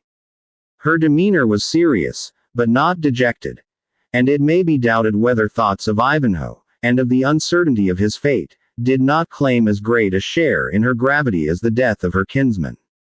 To Cedric, however, who, as we have observed, was not remarkably clear-sighted on such occasions, the sorrow of his ward seemed so much deeper than any of the other maidens, that he deemed it proper to whisper the explanation.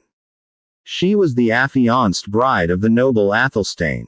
It may be doubted whether this communication went a far way to increase Wilfred's disposition to sympathize with the mourners of Coningsburgh. Having thus formally introduced the guests to the different chambers in which the obsequies of Athelstane were celebrated under different forms, Cedric conducted them into a small room, destined, as he informed them, for the exclusive accommodation of honorable guests, whose more slight connection with the deceased might render them unwilling to join those who were immediately affected by the unhappy event. He assured them of every accommodation, and was about to withdraw when the Black Knight took his hand. "I crave to remind you, noble Thane," he said, "that when we last parted, you promised, for the service I had the fortune to render you, to grant me a boon. It is granted ere named, noble knight," said Cedric. "Yet, at this sad moment." "Of that also," said the king, "I have bethought me. But my time is brief. Neither does its king in his turn. I trust your boon regards yourself and no other. For in that which concerns the honor of my house, it is scarce fitting that a stranger should mingle." "Nor do I wish to mingle," said the king, mildly, "unless in so far as you will admit me to have an interest. As yet you have known me but as the Black Knight of the Fetterlock.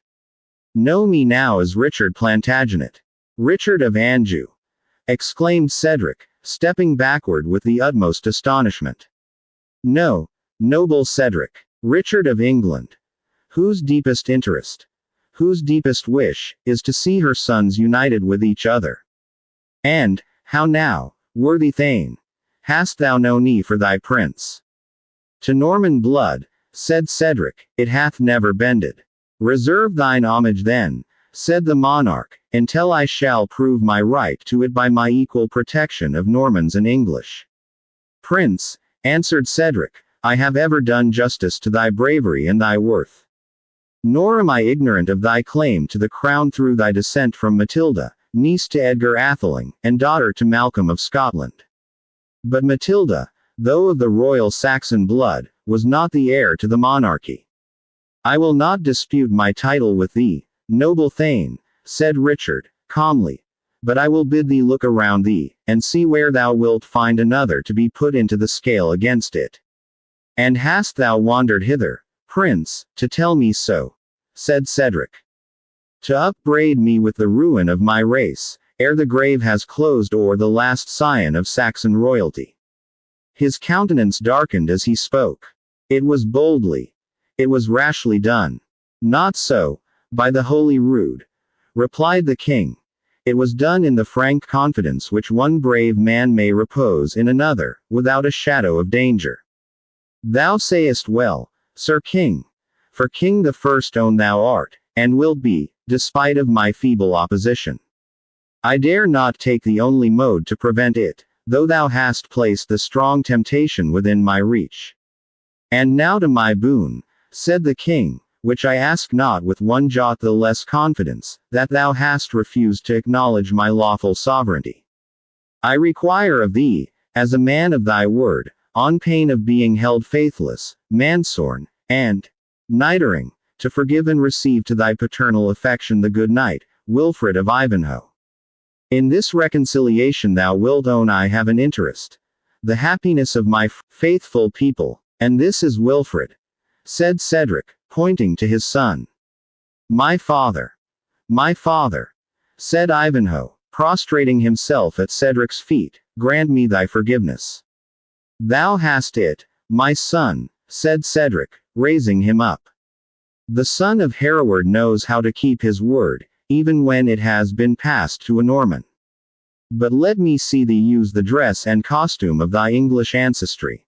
No short cloaks, no gay bonnets, no fantastic plumage in my decent household.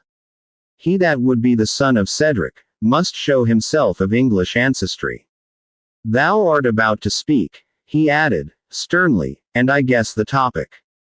The Lady Rowena must complete 2 years' mourning, as for a betrothed husband. All our Saxon ancestors would disown us were we to treat of a new union for her ere the grave of him she should have wedded. Him, so much the most worthy of her hand by birth and ancestry, is yet closed. The ghost of Athelstane himself would burst his bloody cerements and stand before us to forbid such dishonor to his memory. It seemed as if Cedric's words had raised a spectre. For, scarce had he uttered them ere the door flew open, and Athelstane, arrayed in the garments of the grave, stood before them, pale, haggard, and like something arisen from the dead. The effect of this apparition on the persons present was utterly appalling. Cedric started back as far as the wall of the apartment would permit, and, leaning against it as one unable to support himself, gazed on the figure of his friend with eyes that seemed fixed, and a mouth which he appeared incapable of shutting. Ivanhoe crossed himself, repeating prayers in Saxon, Latin, or Norman French, as they occurred to his memory, while Richard alternately said, Benedicite, and swore, Mort de ma vie. In the meantime, a horrible noise was heard below stairs, some crying, secure the treacherous monks. Others, down with them into the dungeon. Others, pitch them from the highest battlements. In the name of God, said Cedric, addressing what seemed the spectre of his departed friend, if thou art mortal, speak. If a departed spirit, say for what cause thou dost revisit us, or if I can do aught that can set thy spirit at repose. Living or dead, noble Athelstane, speak to Cedric. I will, said the spectre, very composedly, when I have collected breath, and when you give me time. Alive, saidst thou? I am as much alive as he can be who has fed on bread and water for 3 days, which seem 3 ages. Yes, bread and water, Father Cedric. By heaven, and all saints in it, better food hath not passed my weasand for 3 livelong days, and by God's providence it is that I am now here to tell it. Why, noble Athelstane, said the Black Knight, I myself saw you struck down by the fierce Templar towards the end of the storm at Torquystone, and as I thought, and Wamba reported, your skull was cloven through the teeth. You thought amiss, Sir Knight, said Athelstane, and Wamba lied. My teeth are in good order, and that my supper shall presently find. No thanks to the Templar though, whose sword turned in his hand, so that the blade struck me flatlings, being averted by the handle of the good mace with which I warded the blow. Had my steel cap been on, I had not valued it a rush, and had dealt him such a counter buff as would have spoilt his retreat. But as it was, down I went, stunned, indeed, but unwounded. Others, of both sides, were beaten down and slaughtered above me, so that I never recovered my senses until I found myself in a coffin. An open one, by good luck, placed before the altar of the Church of St. Edmund's. I sneezed repeatedly, groaned, awakened and would have arisen, when the sacristan and abbot, full of terror, came running at the noise, surprised, doubtless, and no way pleased to find the man alive, whose heirs they had proposed themselves to be. I asked for wine. They gave me some, but it must have been highly medicated, for I slept yet more deeply than before, and wakened not for many hours. I found my arms swathed down, my feet tied so fast that mine ankles ache at the very remembrance. The place was utterly dark. The oubliette, as I suppose, of their accursed convent, and from the close, stifled, damp smell, I conceive it is also used for a place of sepulture. I had strange thoughts of what had befallen me, when the door of my dungeon creaked, and 2 villain monks entered. They would have persuaded me I was in purgatory, but I knew too well the pursy short-breathed voice of the Father Abbot. Saint Jeremy! How different from that tone with which he used to ask me for another slice of the haunch. The dog has feasted with me from Christmas to Twelfth Night. Have patience, noble Athelstane, said the king, take breath. Tell your story at leisure. Beshrew me, but such a tale is as well worth listening to as a romance. But, by the rood of Bromholm, there was no romance in the matter, said Athelstane. A barley loaf and a pitcher of water. That they gave me, the niggardly traitors, whom my father— But, in the name of Our Lady, noble Athelstane, said Cedric, grasping the hand of his friend, how didst thou escape this imminent danger? Did their hearts relent? Did their hearts relent? Echoed Athelstane. Do rocks melt with the sun? I should have been there still, had not some stir in the convent, which I find was their procession hitherward to eat my funeral feast, when they well knew how and where I had been buried alive, summoned the swarm out of their hive. I heard them droning out their death psalms, little judging they were sung in respect for my soul by those who were thus famishing my body. They went, however, and I waited long for food. No wonder. The gouty sacristan was even too busy with his own provender to mind mine. At length down he came, with an unstable step and a strong flavor of wine and spices about his person. Good cheer had opened his heart, for he left me a nook of pasty and a flask of wine, instead of my former fare. I ate, drank, and was invigorated. When, to add to my good luck, the sacristan, too totty to discharge his duty of turnkey fitly, locked the door beside the staple, so that it fell ajar. The light, the food, the wine, set my invention to work. The staple to which my chains were fixed, was more rusted than I or the villain abbot had supposed. Even iron could not remain without consuming in the damps of that infernal dungeon. Take breath, noble Athelstane, said Richard, and partake of some refreshment, ere you proceed with a tale so dreadful. Partake, quoth Athelstane. I have been partaking 5 times today. And yet a morsel of that savory ham were not altogether foreign to the matter. And I pray you, fair sir, to do me reason in a cup of wine. The guests, though still agape with astonishment, pledged their resuscitated landlord, who thus proceeded in his story. He had indeed now many more auditors than those to whom it was commenced, for Edith, having given certain necessary orders for arranging matters within the castle, had followed the dead alive up to the stranger's apartment, attended by as many of the guests, male and female, as could squeeze into the small room, while others, crowding the staircase, caught up an erroneous edition of the story, and transmitted it still more inaccurately to those beneath, who again sent it forth to the vulgar without, in a fashion totally irreconcilable to the real fact. Athelstane, however, went on as follows, with the history of his escape. Finding myself freed from the staple, I dragged myself upstairs as well as a man loaded with shackles, and emaciated with fasting, might. And after much groping about, I was at length directed, by the sound of a jolly roundelay, to the apartment where the worthy sacristan, and it so please ye, was holding a devil's mass with a huge beetle-browed, broad-shouldered brother of the Greyfrock and cowl, who looked much more like a thief than a clergyman. I burst in upon them, and the fashion of my grave clothes, as well as the clanking of my chains, made me more resemble an inhabitant of the other world than of this. Both stood aghast. But when I knocked down the sacristan with my fist, the other fellow, his pot companion, fetched a blow at me with a huge quarterstaff. This must be our Friar Tuck, for a count's ransom, said Richard, looking at Ivanhoe. He may be the devil, and he will, said Athelstane.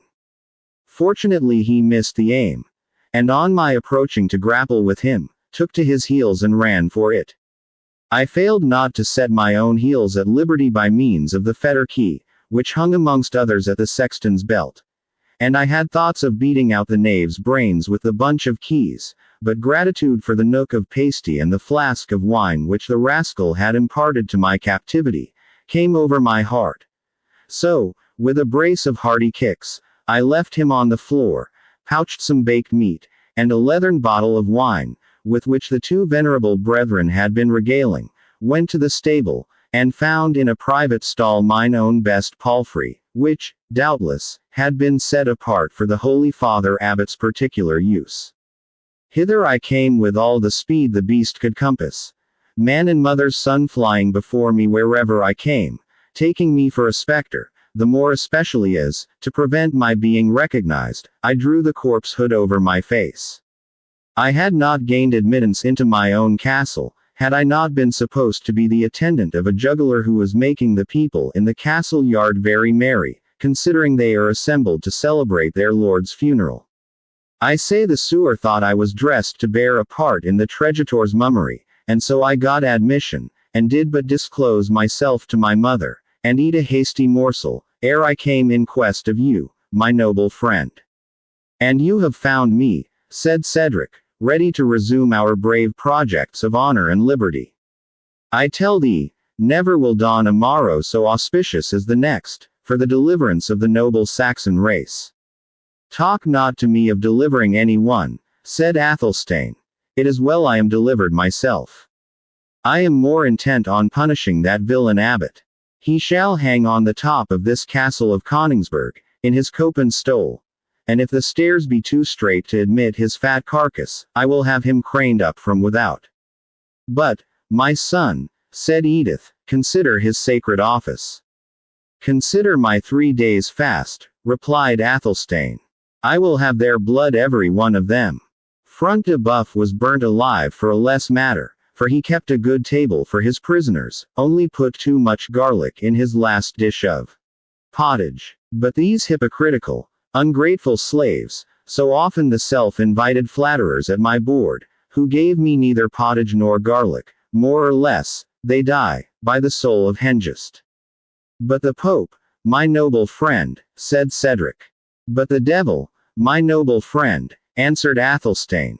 They die, and no more of them. Were they the best monks upon earth, the world would go on without them. For shame, noble Athelstane, said Cedric. Forget such wretches in the career of glory which lies open before thee.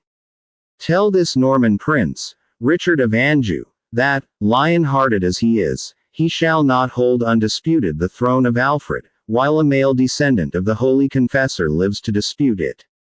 How? Said Athelstane, is this the noble King Richard? It is Richard Plantagenet himself, said Cedric. Yet I need not remind thee that, coming hither a guest of free will, he may neither be injured nor detained prisoner. Thou well knowest thy duty to him as his host. Ay, by my faith, said Athelstane, and my duty as a subject besides, for I here tender him my allegiance, heart and hand. My son, said Edith, think on thy royal rights. Think on the freedom of England, degenerate prince, said Cedric. Mother and friend, said Athelstane, a truce to your upbraidings. Bread and water and a dungeon are marvelous mortifiers of ambition, and I rise from the tomb a wiser man than I descended into it. 1/2 of those vain follies were puffed into mine ear by that perfidious abbot Wolfram, and you may now judge if he is a counselor to be trusted. Since these plots were set in agitation, I have had nothing but hurried journeys, indigestions, blows and bruises, imprisonments and starvation. Besides that they can only end in the murder of some thousands of quiet folk. I tell you, I will be king in my own domains, and nowhere else. And my first act of dominion shall be to hang the abbot. And my ward Rowena, said Cedric. I trust you intend not to desert her. Father Cedric, said Athelstane, be reasonable.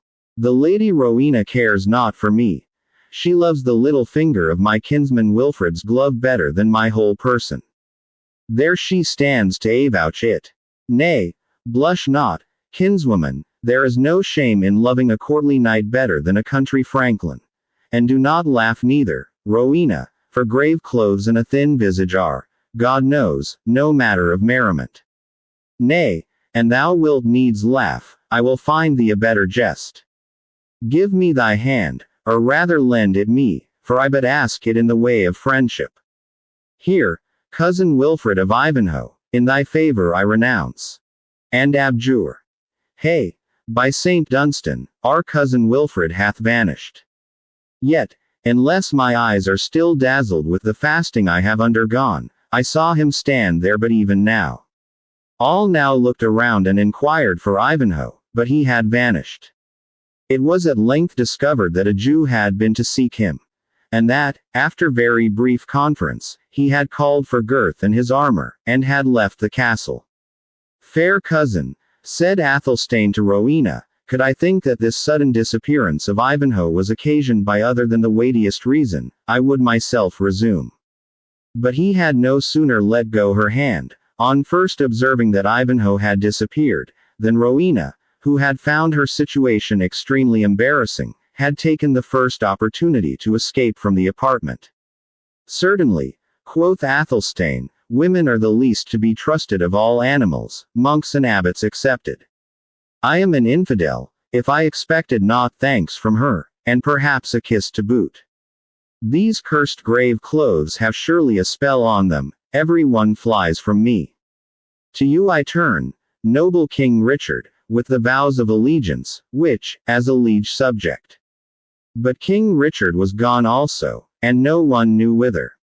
At length it was learned that he had hastened to the courtyard, summoned to his presence the Jew who had spoken with Ivanhoe, and after a moment's speech with him, had called vehemently to horse, thrown himself upon a steed, compelled the Jew to mount another, and set off at a rate, which, according to Wamba, rendered the old Jew's neck not worth a penny's purchase. By my holidome, said Athelstane, it is certain that Zernbach hath possessed himself of my castle in my absence. I return in my grave clothes, a pledge restored from the very sepulchre, and every one I speak to vanishes as soon as they hear my voice.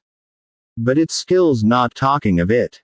Come, my friends, such of you as are left, follow me to the banquet hall, lest any more of us disappear.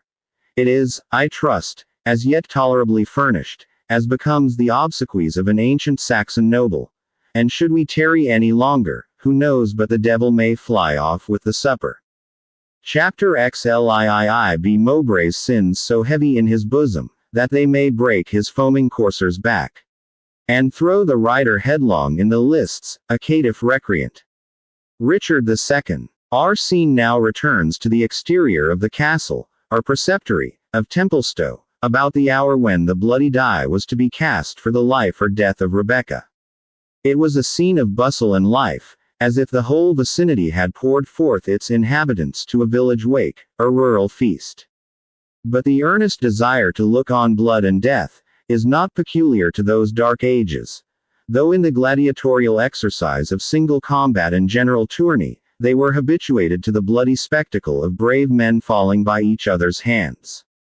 Even in our own days, when morals are better understood, an execution, a bruising match, a riot, or a meeting of radical reformers, collects, at considerable hazard to themselves, immense crowds of spectators, otherwise little interested, except to see how matters are to be conducted, or whether the heroes of the day are, in the heroic language of insurgent tailors, flints or dunghills.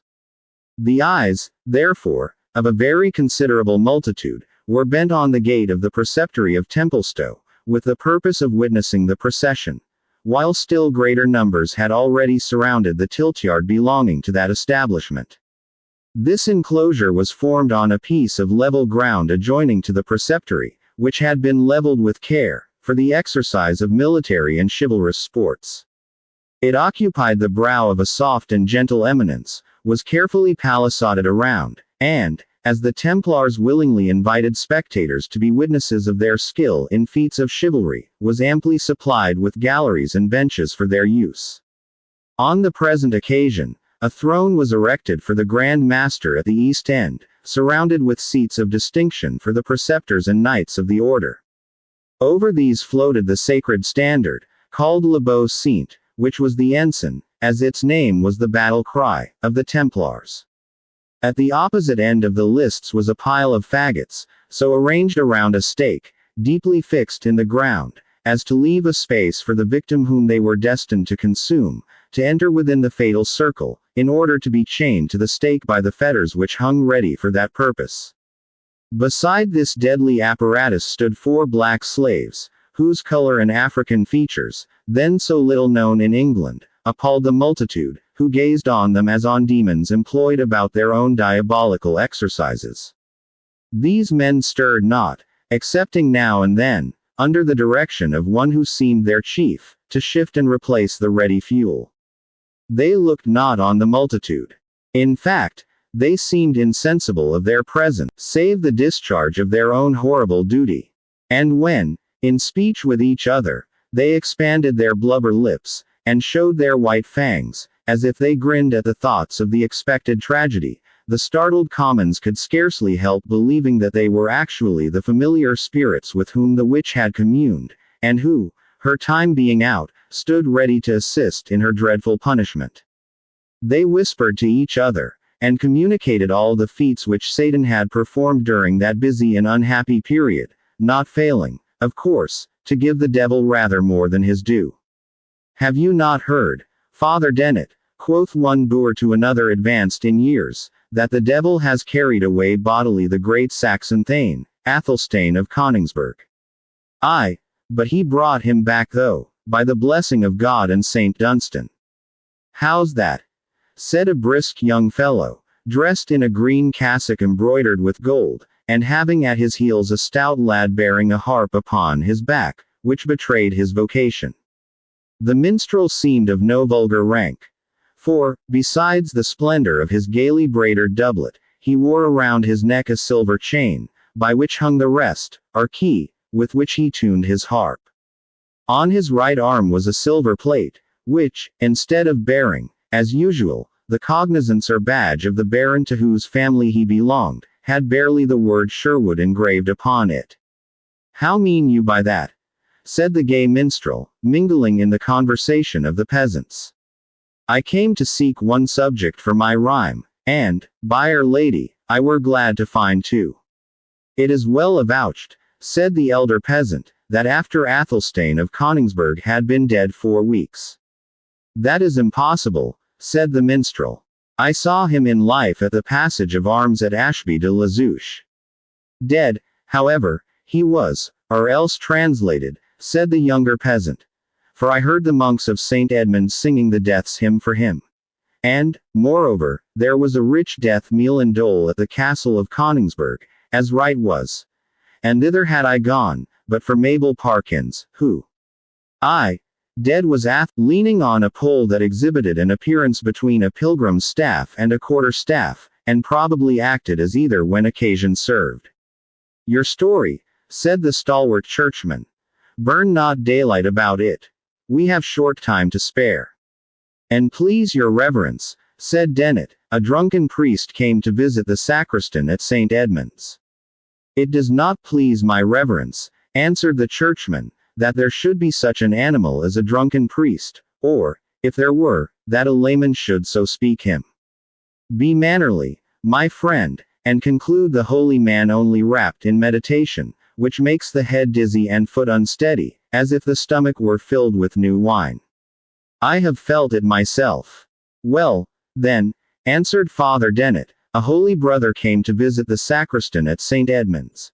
A sort of hedge priest is the visitor, and kills half the deer that are stolen in the forest, who loves the tinkling of a pint pot better than the sacring bell, and deems a flitch of bacon worth 10 of his breviary. For the rest, a good fellow and a merry, who will flourish a quarter staff, draw a bow, and dance a Cheshire round, with e'er a man in Yorkshire. That last part of thy speech, Dennet, said the minstrel, has saved thee a rib or twain. Tush, man, I fear him not, said Dennet. I am somewhat old and stiff, but when I fought for the Bell and Ram at Doncaster. But the story, my friend, again said the minstrel. Why, the tale is but this. Athelstane of Coningsburgh was buried at St. Edmund's. That's a lie, and a loud one, said the friar, for I saw him borne to his own castle of Coningsburgh. Nay, then, e'en tell the story yourself, my masters, said Dennet, turning sulky at these repeated contradictions. And it was with some difficulty that the boor could be prevailed on, by the request of his comrade and the minstrel, to renew his tale. These two sober friars, said he at length, since this reverend man will needs have them such, had continued drinking good ale, and wine, and what not, for the best part for a summer's day, when they were aroused by a deep groan, and a clanking of chains, and the figure of the deceased Athelstane entered the apartment, saying, Ye evil shepherds. Single quote. It is false, said the friar. I tell thee, Allan A. Dale, said the hermit, I saw Athelstane of Coningsburgh as much as bodily eyes ever saw a living man. He had his shroud on, and all about him smelt of the sepulchre. A butt of sack will not wash it out of my memory. Pshaw, answered the minstrel. Thou dost but jest with me. Never believe me, said the friar, and I fetched not a knock at him with my quarter staff that would have felled an ox, and it glided through his body as it might through a pillar of smoke. By Saint Hubert, said the minstrel, but it is a wondrous tale, and fit to be put in metre to the ancient tune, Sorrow came to the old friar. Single quote. Laugh, if ye list, said Friar Tuck. But an ye catch me singing on such a theme, may the next ghost or devil carry me off with him headlong. No, no, I instantly formed the purpose of assisting at some good work, such as the burning of a witch, a judicial combat, or the like matter of godly service, and therefore am I here. As they thus conversed, the heavy bell of the church of St. Michael of Templestowe, a venerable building, situated in a hamlet at some distance from the preceptory, broke short their argument. One by one the sullen sounds fell successively on the ear, leaving but sufficient space for each to die away in distant echo, ere the air was again filled by repetition of the iron knell. These sounds, the signal of the approaching ceremony, chilled with awe the hearts of the assembled multitude, whose eyes were now turned to the preceptory, expecting the approach of the Grand Master, the champion, and the criminal. At length the drawbridge fell, the gates opened, and a knight, bearing the great standard of the order, sallied from the castle, preceded by 6 trumpets, and followed by the knights preceptors, 2 and 2, the Grand Master coming last, mounted on a stately horse, whose furniture was of the simplest kind. Behind him came Brian de Bois Gilbert, armed cap a pie in bright armor, but without his lance, shield, and sword, which were borne by his 2 esquires behind him. His face, though partly hidden by a long plume which floated down from his barrel cap, bore a strong and mingled expression of passion, in which pride seemed to contend with irresolution. He looked ghastly pale, as if he had not slept for several nights, yet reined his pawing war horse with the habitual ease and grace proper to the best lance of the Order of the Temple. His general appearance was grand and commanding. But, looking at him with attention, men read that in his dark features, from which they willingly withdrew their eyes. On either side rode Conrad of Montfichet, and Albert de Malvoisin, who acted as godfathers to the champion. They were in their robes of peace, the white dress of the order. Behind them followed other companions of the temple, with a long train of esquires and pages clad in black, aspirants to the honor of being one day knights of the order. After these neophytes came a guard of warders on foot, in the same sable livery, amidst whose partisans might be seen the pale form of the accused, moving with a slow but undismayed step towards the scene of her fate. She was stripped of all her ornaments, lest perchance there should be among them some of those amulets which Satan was supposed to bestow upon his victims, to deprive them of the power of confession even when under the torture. A coarse white dress, of the simplest form, had been substituted for her oriental garments. Yet there was such an exquisite mixture of courage and resignation in her look, that even in this garb, and with no other ornament than her long black tresses, each eye wept that looked upon her, and the most hardened bigot regretted the fate that had converted a creature so goodly into a vessel of wrath, and a waged slave of the devil. A crowd of inferior personages belonging to the preceptory followed the victim, all moving with the utmost order, with arms folded, and looks bent upon the ground. This slow procession moved up the gentle eminence, on the summit of which was the tiltyard, and, entering the lists, marched once around them from right to left, and when they had completed the circle, made a halt. There was then a momentary bustle, while the Grand Master and all his attendants, excepting the champion and his godfathers, dismounted from their horses, which were immediately removed out of the lists by the esquires, who were in attendance for that purpose. The unfortunate Rebecca was conducted to the black chair placed near the pile.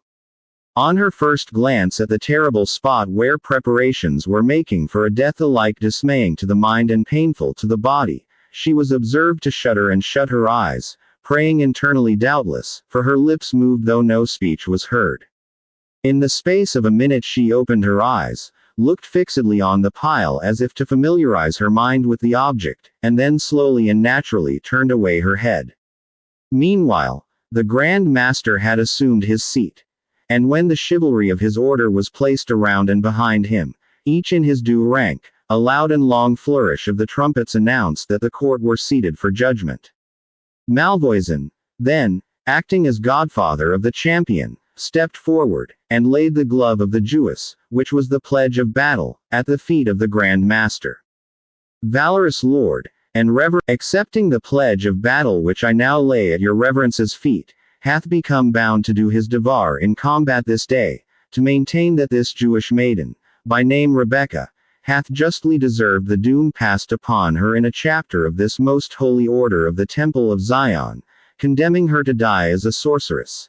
Here, I say, he standeth, such battle to do, knightly and honorable, if such be your noble and sanctified pleasure. Hath he made oath, said the Grand Master, that his quarrel is just and honorable. Bring forward the crucifix and the te igitur. Sir, and most reverend Father, answered Malvoisin, readily, our brother here present hath already sworn to the truth of his accusation in the hand of the good knight Conrad de Montfichet.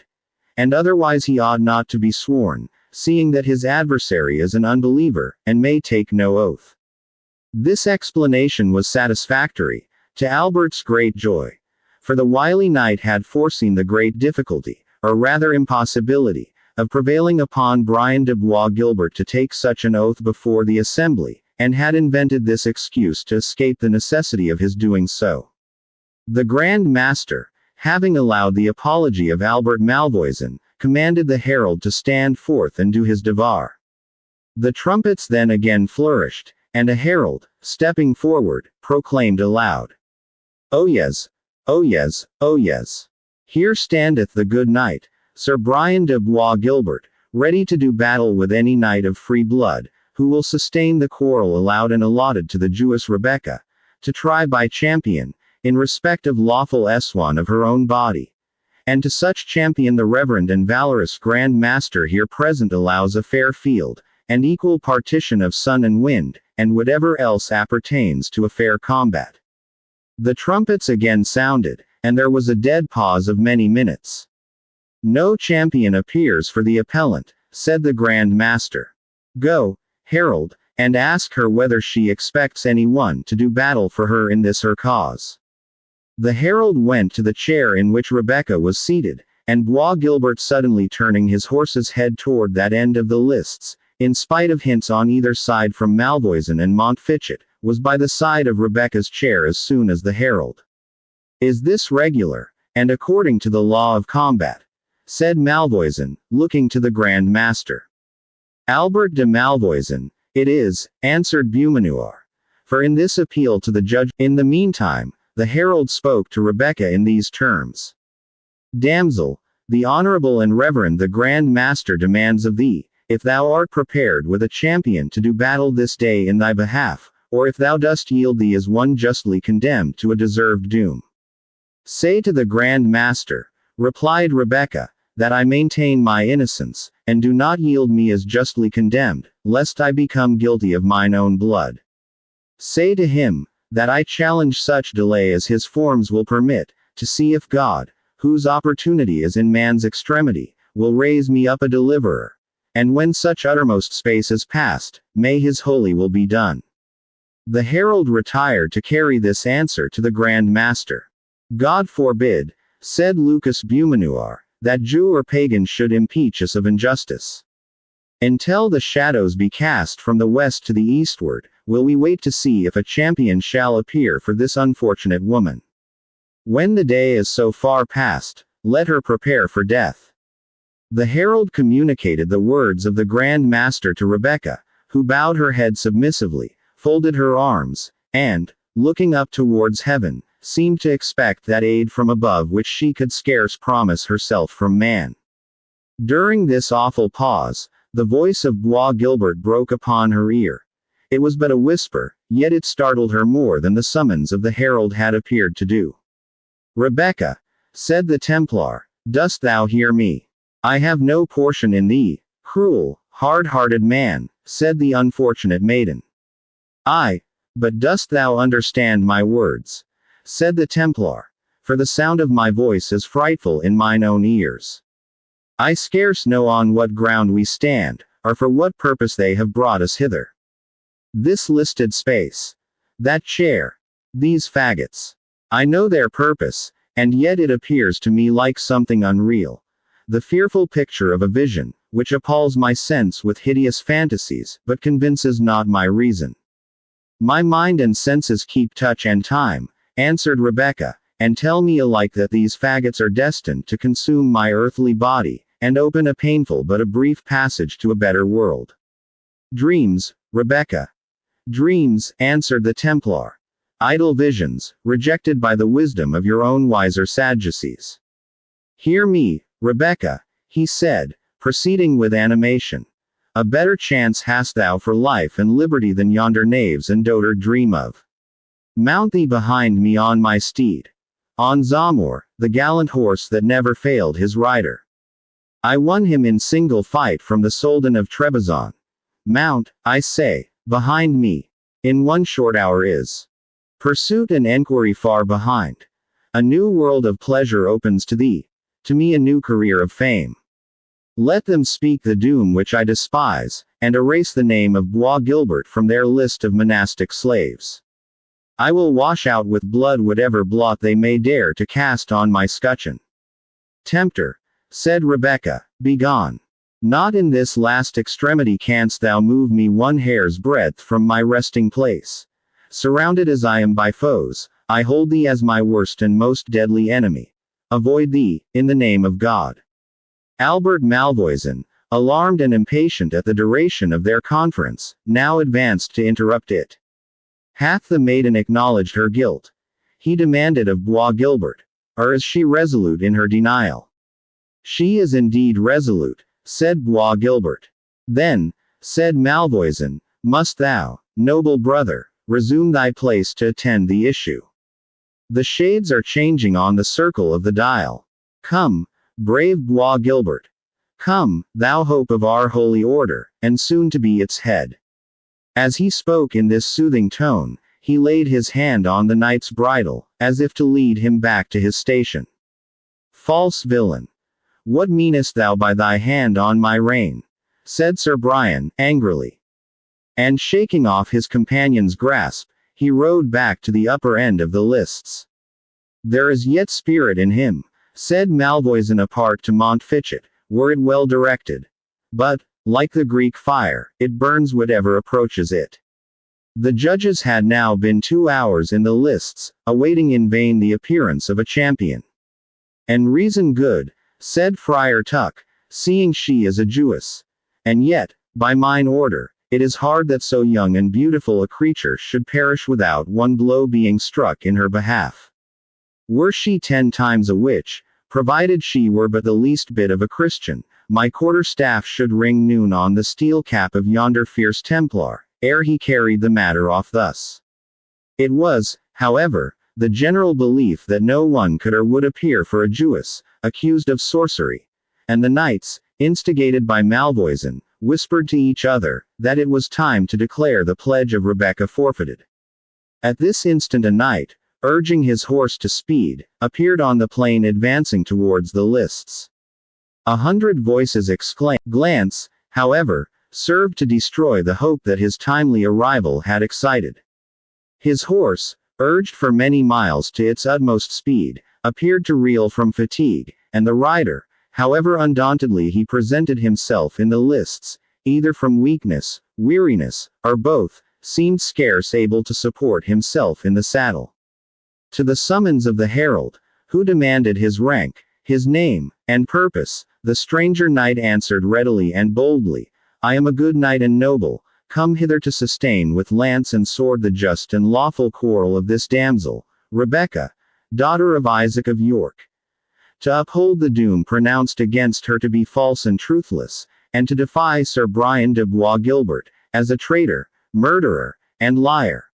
As I will prove in this field with my body against his, by the aid of God, of Our Lady, and of Monseigneur Saint George, the good knight. The stranger must first show," said Malvoisin, "that he is good knight, and of honorable lineage. The temple sendeth not forth her champions against nameless men. My name," said the knight, raising his helmet, "is better known, my lineage more pure, Malvoisin, than thine own. I am Wilfred of Ivanhoe. I will not fight with thee at present," said the Templar, in a changed and hollow voice. "Get thy wounds healed, purvey thee a better horse, and it may be I will hold it worth my while to scourge out of thee this boyish spirit of bravado." "Ha!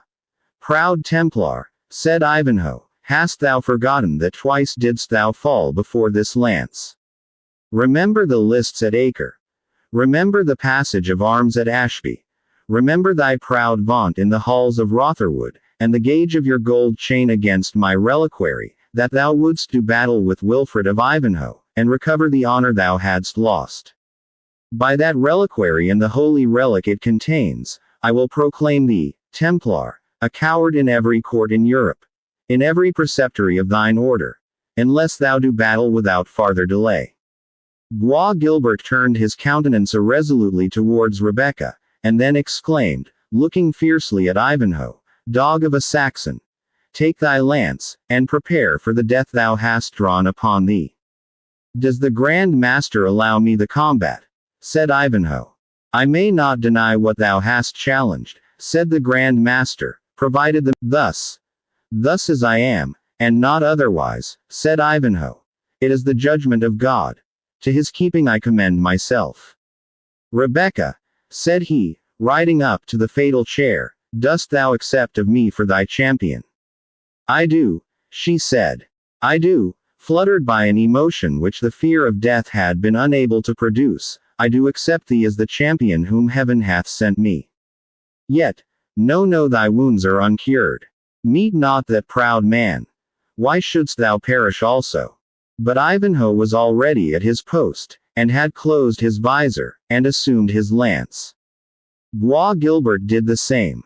And his esquire remarked, as he clasped his visor, that his face, which had, notwithstanding the variety of emotions by which he had been agitated, continued during the whole morning of an ashy paleness, was now become suddenly very much flushed.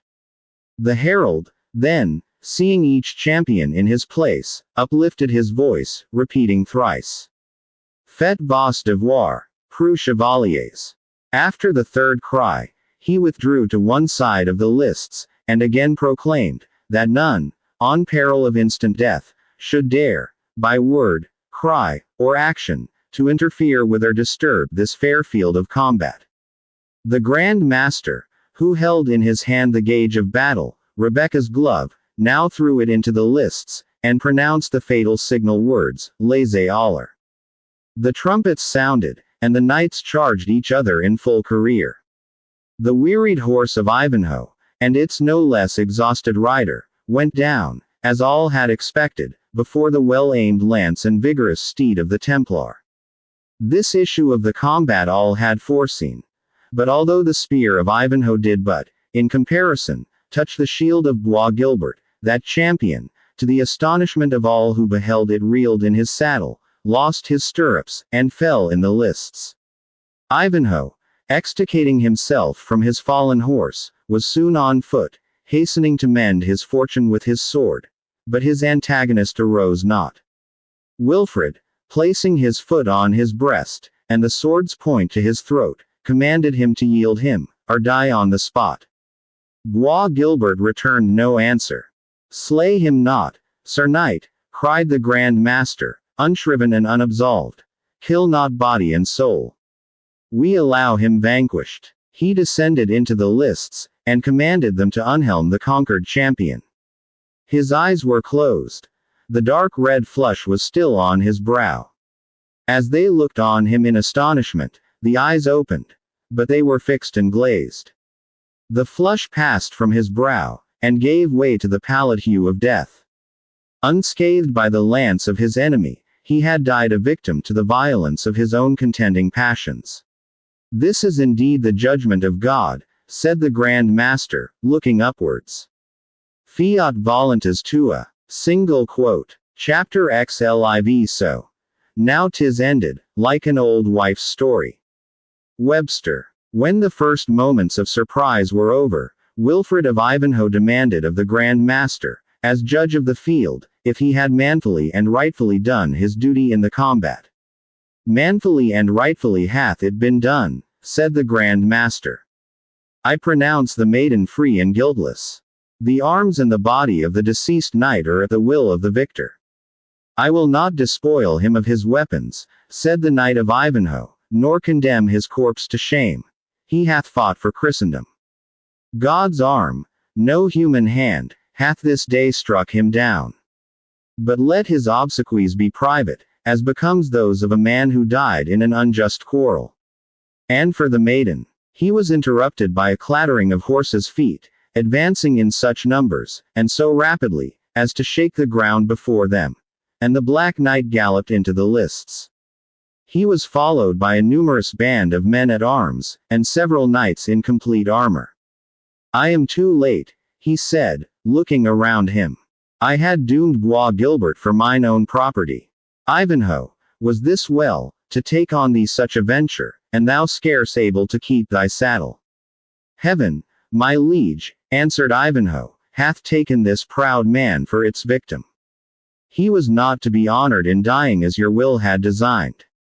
Peace be with him, said Richard, looking steadfastly on the corpse, if it may be so. He was a gallant knight, and has died in his steel harness full knightly. But we must waste no time. Bowen, do thine office. A knight stepped forward from the king's attendants, and, laying his hand on the shoulder of Albert de Malvoisin, said, Authority is this bold outrage offered. I make the arrest, replied the knight. I, Henry Bowen, Earl of Essex, Lord High Constable of England. And he arrests Malvoisin, said the king, raising his visor, by the order of Richard Plantagenet, here present. Conrad Montfichet, it is well for thee thou art born no subject of mine.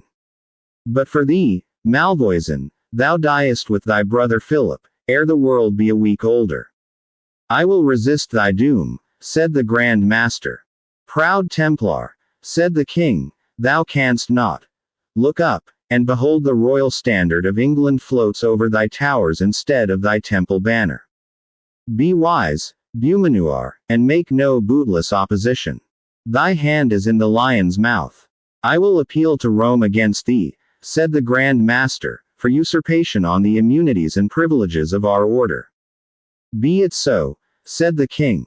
But for thine own sake tax me not with usurpation now.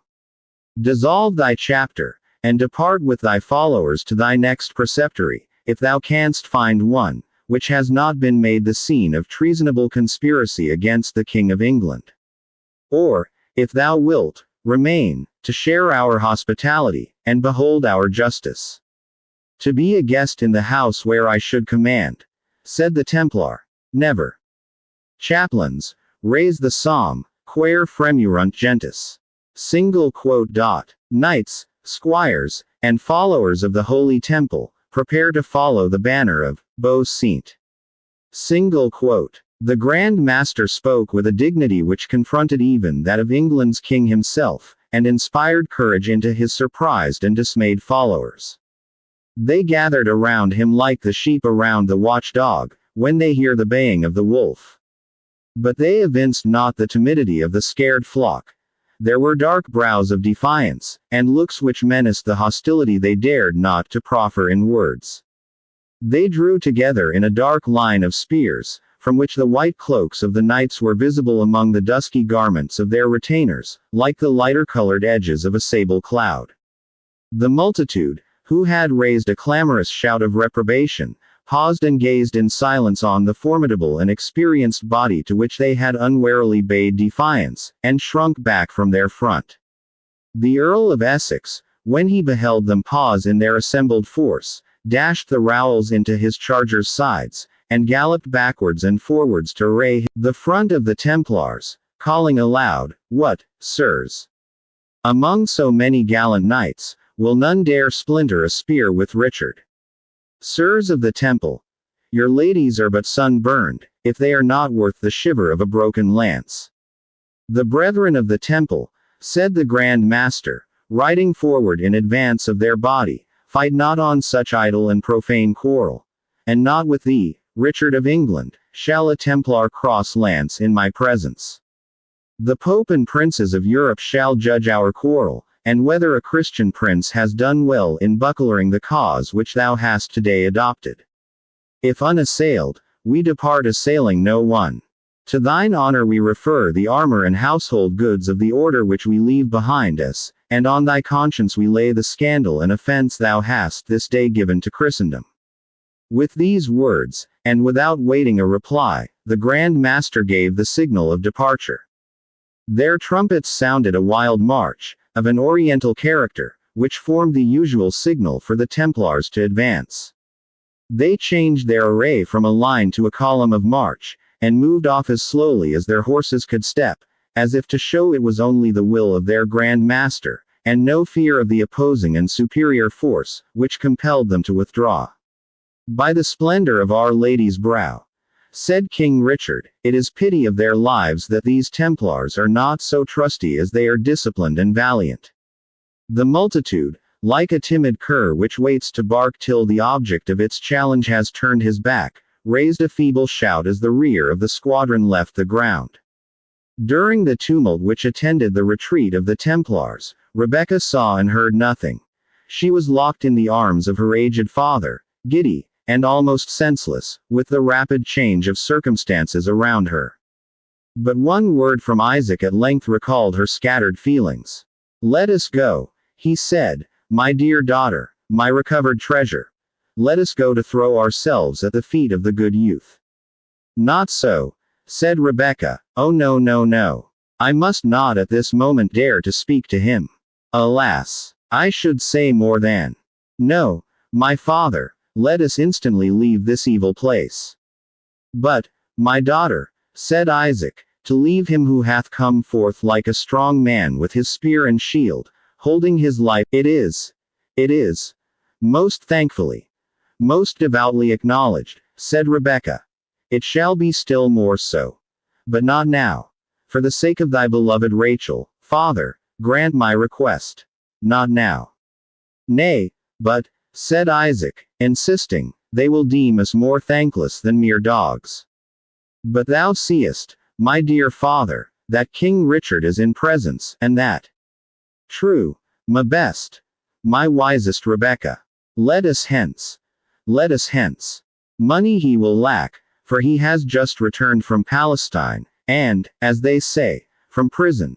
And pretext for exacting it, should he need any, may arise out of my simple traffic with his brother John. Away, away, let us hence."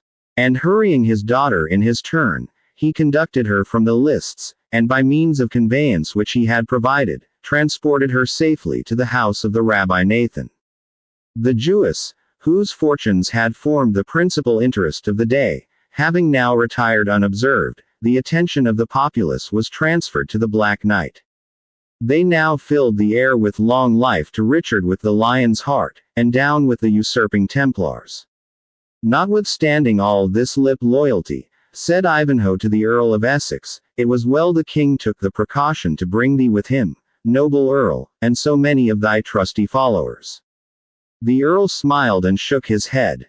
Gallant Ivanhoe, said Essex, dost thou know our master so well, and yet suspect him of taking so wise a precaution?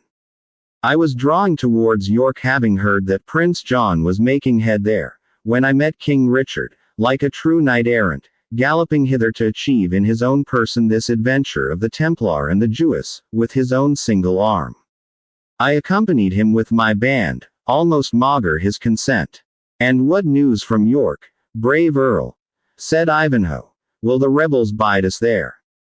No more than December's snow will bide July's sun, said the Earl. They are dispersing.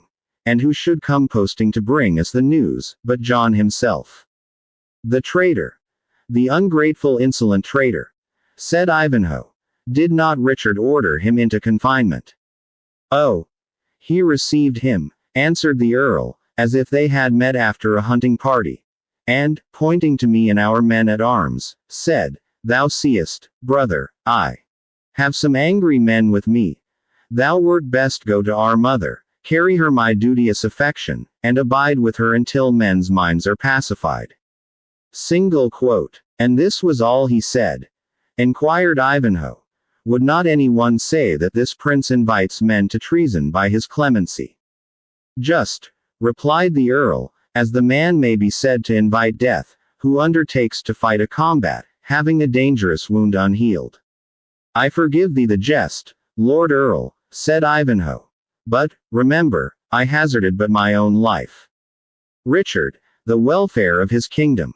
Those, replied Essex, who are specially careless of their own welfare, are seldom remarkably attentive to that of others. But let us haste to the castle, for Richard meditates punishing some of the subordinate members of the conspiracy, though he has pardoned their principal. From the judicial investigations which followed on this occasion, and which are given at length in the Wardour manuscript, it appears that Maurice de Bracy escaped beyond seas, and went into the service of Philip of France, while Philip de Malvoisin, and his brother Albert, the preceptor of Templestowe, were executed, although Waldemar Fitzurse, the soul of the conspiracy, escaped with banishment. And Prince John, for whose behoof it was undertaken, was not even censured by his good-natured brother. No one, however, pitied the fate of the two Malvoisins, who only suffered the death which they had both well deserved, by many acts of falsehood, cruelty, and oppression. Briefly after the judicial combat, Cedric the Saxon was summoned to the court of Richard, which, for the purpose of quieting the counties that had been disturbed by the ambition of his brother, was then held at York. Cedric tushed and pshawed more than once at the message, but he refused not obedience. In fact, the return of Richard had quenched every hope that he had entertained of restoring a Saxon dynasty in England. For, whatever head the Saxons might have made in the event of a civil war, it was plain that nothing could be done under the undisputed dominion of Richard, popular as he was by his personal good qualities and military fame, although his administration was willfully careless, now too indulgent, and now allied to despotism. But, moreover, it could not escape even Cedric's reluctant observation, that his project for an absolute union among the Saxons, by the marriage of Rowena and Athelstane, was now completely at an end, by the mutual dissent of both parties concerned. This was, indeed, an event which, in his ardor for the Saxon cause, he could not have anticipated, and even when the dissent at an alliance so necessary for the public weal of the nation. But it was not the less certain. Rowena had always expressed her repugnance to Athelstane, and now Athelstane was no less plain and positive in proclaiming his resolution never to pursue his addresses to the Lady Rowena. Even the natural obstinacy of Cedric sunk beneath these obstacles, where he, remaining on the point of junction, had the task of dragging a reluctant pair up to it, one with each hand. He made, however, a last vigorous attack on Athelstane, and he found that resuscitated sprout of Saxon royalty engaged, like country squires of our own day, in a furious war with the clergy. It seems that, after all his deadly menaces against the abbot of St. Edmund's, Athelstane's spirit of revenge, what between the natural indolent kindness of his own disposition, what through the prayers of his mother Edith, attached, like most ladies, of the period, to the clerical order, had terminated in his keeping the abbot and his monks in the dungeons of Coningsburgh for 3 days on a meager diet. For this atrocity the abbot menaced him with excommunication, and made out a dreadful list of complaints in the bowels and stomach, suffered by himself and his monks, in consequence of the tyrannical and unjust imprisonment they had sustained. With this controversy, and with the means he had adopted to counteract this clerical persecution, Cedric found the mind of his friend Athelstane so fully occupied, that it had no room for another idea. And when Rowena's name was mentioned, the noble Athelstane prayed leave to quaff a full goblet to her health, and that she might soon be the bride of his kinsman Wilfred. It was a desperate case therefore. There was obviously no more to be made of Athelstane. Or, as Wamba expressed it, in a phrase which has descended from Saxon times to ours, he was a cock that would not fight. There remained betwixt Cedric and the determination which the lovers desired to come to, only two obstacles: his own obstinacy, and his dislike of the Norman dynasty. The former feeling gradually gave way before the endearments of his ward, and the pride which he could not help nourishing in the fame of his son.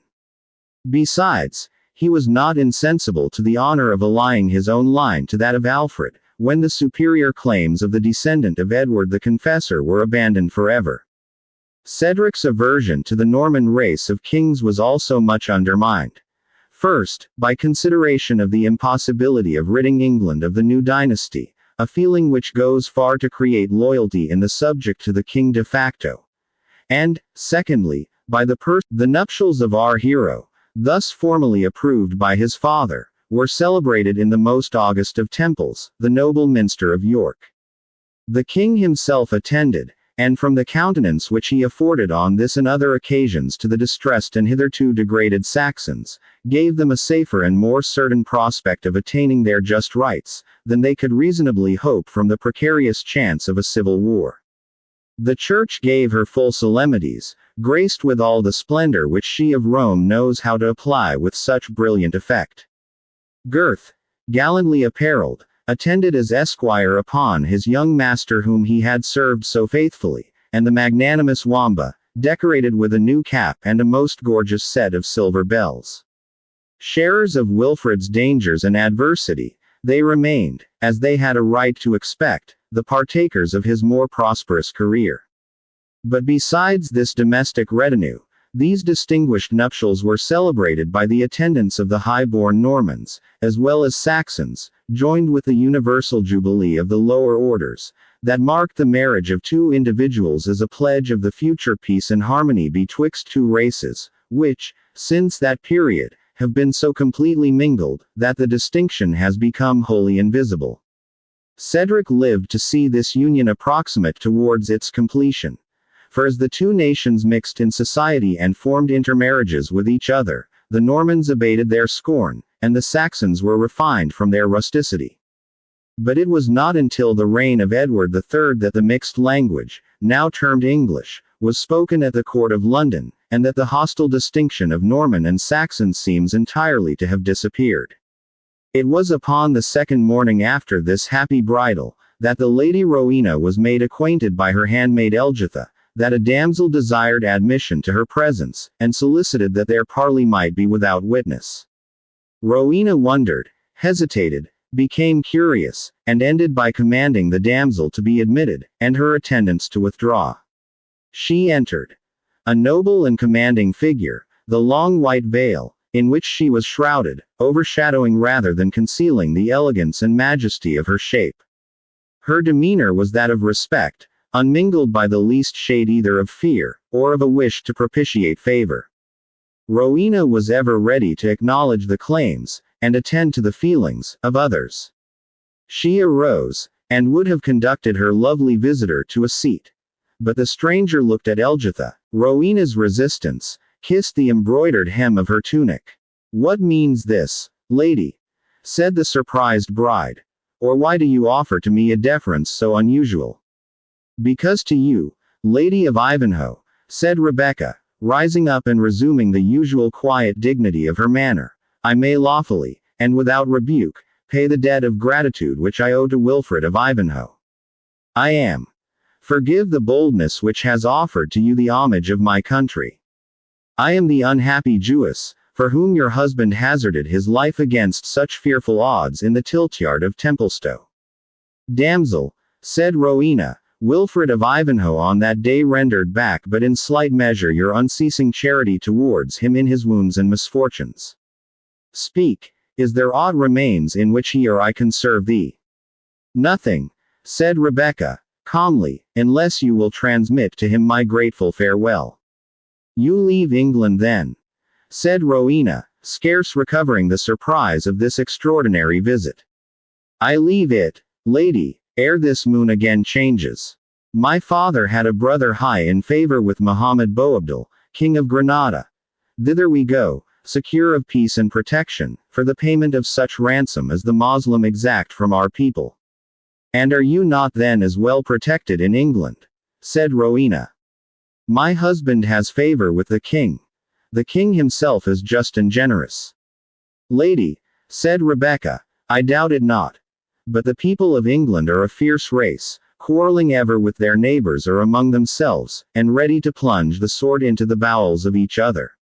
Such is no safe abode for the children of my people. Ephraim is an heartless dove. Issachar an overlabored drudge, which stoops between two burdens. Not in a land of war and blood, surrounded by hostile neighbors, and distracted by internal factions, can Israel hope to rest during her wanderings. But you, maiden, said Rowena, you surely can have nothing to fear. She who nursed the sick bed of Ivanhoe, she continued, rising with enthusiasm. She can have nothing to fear in England, where Saxon and Norman will contend who shall most do her honor. Thy speech is fair, lady, said Rebecca, and thy purpose fairer. Fame speaks so highly. They are scarce worthy of being looked upon, said Rowena. But, expecting the same from my visitant, I remove the veil. She took it off accordingly. And, partly from the consciousness of beauty, partly from bashfulness, she blushed so intensely, that cheek, brow, neck, and bosom, were suffused with crimson. Rebecca blushed also, but it was a momentary feeling, and, mastered by higher emotions, passed slowly from her features like the crimson cloud, which changes color when the sun sinks beneath the horizon. Lady, she said, the countenance you have deigned to show me will long dwell in my remembrance. There reigns in it gentleness and goodness. And if a tinge of the world's pride or vanities may mix with an expression so lovely, how should we chide that which is of earth for bearing some color of its original? Long, long will I remember your features, and bless God that I leave my noble deliverer united with. She stopped short. Her eyes filled with tears. She hastily wiped them, and answered to the anxious inquiries of Rowena. I am well, lady. Well. But my heart swells when I think of Torquystone and the lists of Templestowe. Farewell. 1. The most trifling part of my duty remains undischarged. Accept this casket. Startle not at its contents. Rowena opened the small silver-chased casket, and perceived a carcanet, or neck lace, with ear jewels, of diamonds, which were obviously of immense value. It is impossible, she said, tendering back the casket. I dare not accept a gift of such consequence. Yet keep it, lady, returned Rebecca. You have power, rank, command, influence. We have wealth, the source both of our strength and weakness. The value of these toys, 10 times multiplied, would not influence half so much as your slightest wish. To you, therefore, the gift is of little value, and to me, what I part with is of much less. Let me not think you deem so wretchedly ill of my nation as your commons believe. Think ye that I prize these sparkling fragments of stone above my liberty, or that my father values them in comparison to the honor of his only child? Accept them, lady. To me they are valueless. I will never wear voice and beautiful features. That may not be. I may not change the faith of my fathers like a garment unsuited to the climate in which I seek to dwell, and unhappy, lady, I will not be. He, to whom I dedicate my future life, will be my comforter, if I do his will. Have you then convents, to one of which you mean to retire? Asked Rowena. No, lady, said the Jewess. But among our people, since the time of Abraham downwards, have been women who have devoted their thoughts to heaven, and their actions to works of kindness to men, tending the sick, feeding the hungry, and relieving the distressed. Among these will Rebecca be numbered. Say this to thy lord, should he chance to inquire after the fate of her whose life he saved. There was an involuntary tremor on Rebecca's voice, and a tenderness of accent, which perhaps betrayed more than she would willingly have expressed. She hastened to bid Rowena adieu. Farewell, she said. May he, who made both Jew and Christian, shower down on you his choicest blessings. The bark that waits us hence will be under way ere we can reach the port. She glided from the apartment, leaving Rowena surprised as if a vision had passed before her. The fair Saxon related the singular conference to her husband, on whose mind it made a deep impression. He lived long and happily with Rowena, for they were attached to each other by the bonds of early affection, and they loved each other the more, from the recollection of the obstacles which had impeded their union. Yet it would be enquiring too curiously to ask, whether the recollection of Rebecca's beauty and magnanimity did not recur to his mind more frequently than the fair descendant of Alfred might altogether have approved. Ivanhoe distinguished himself in the service of Richard, and was graced with farther marks of the royal favor. He might have risen still higher, but for the premature death of the heroic Coeur de Lion, before the castle of Toulouse, near Limoges.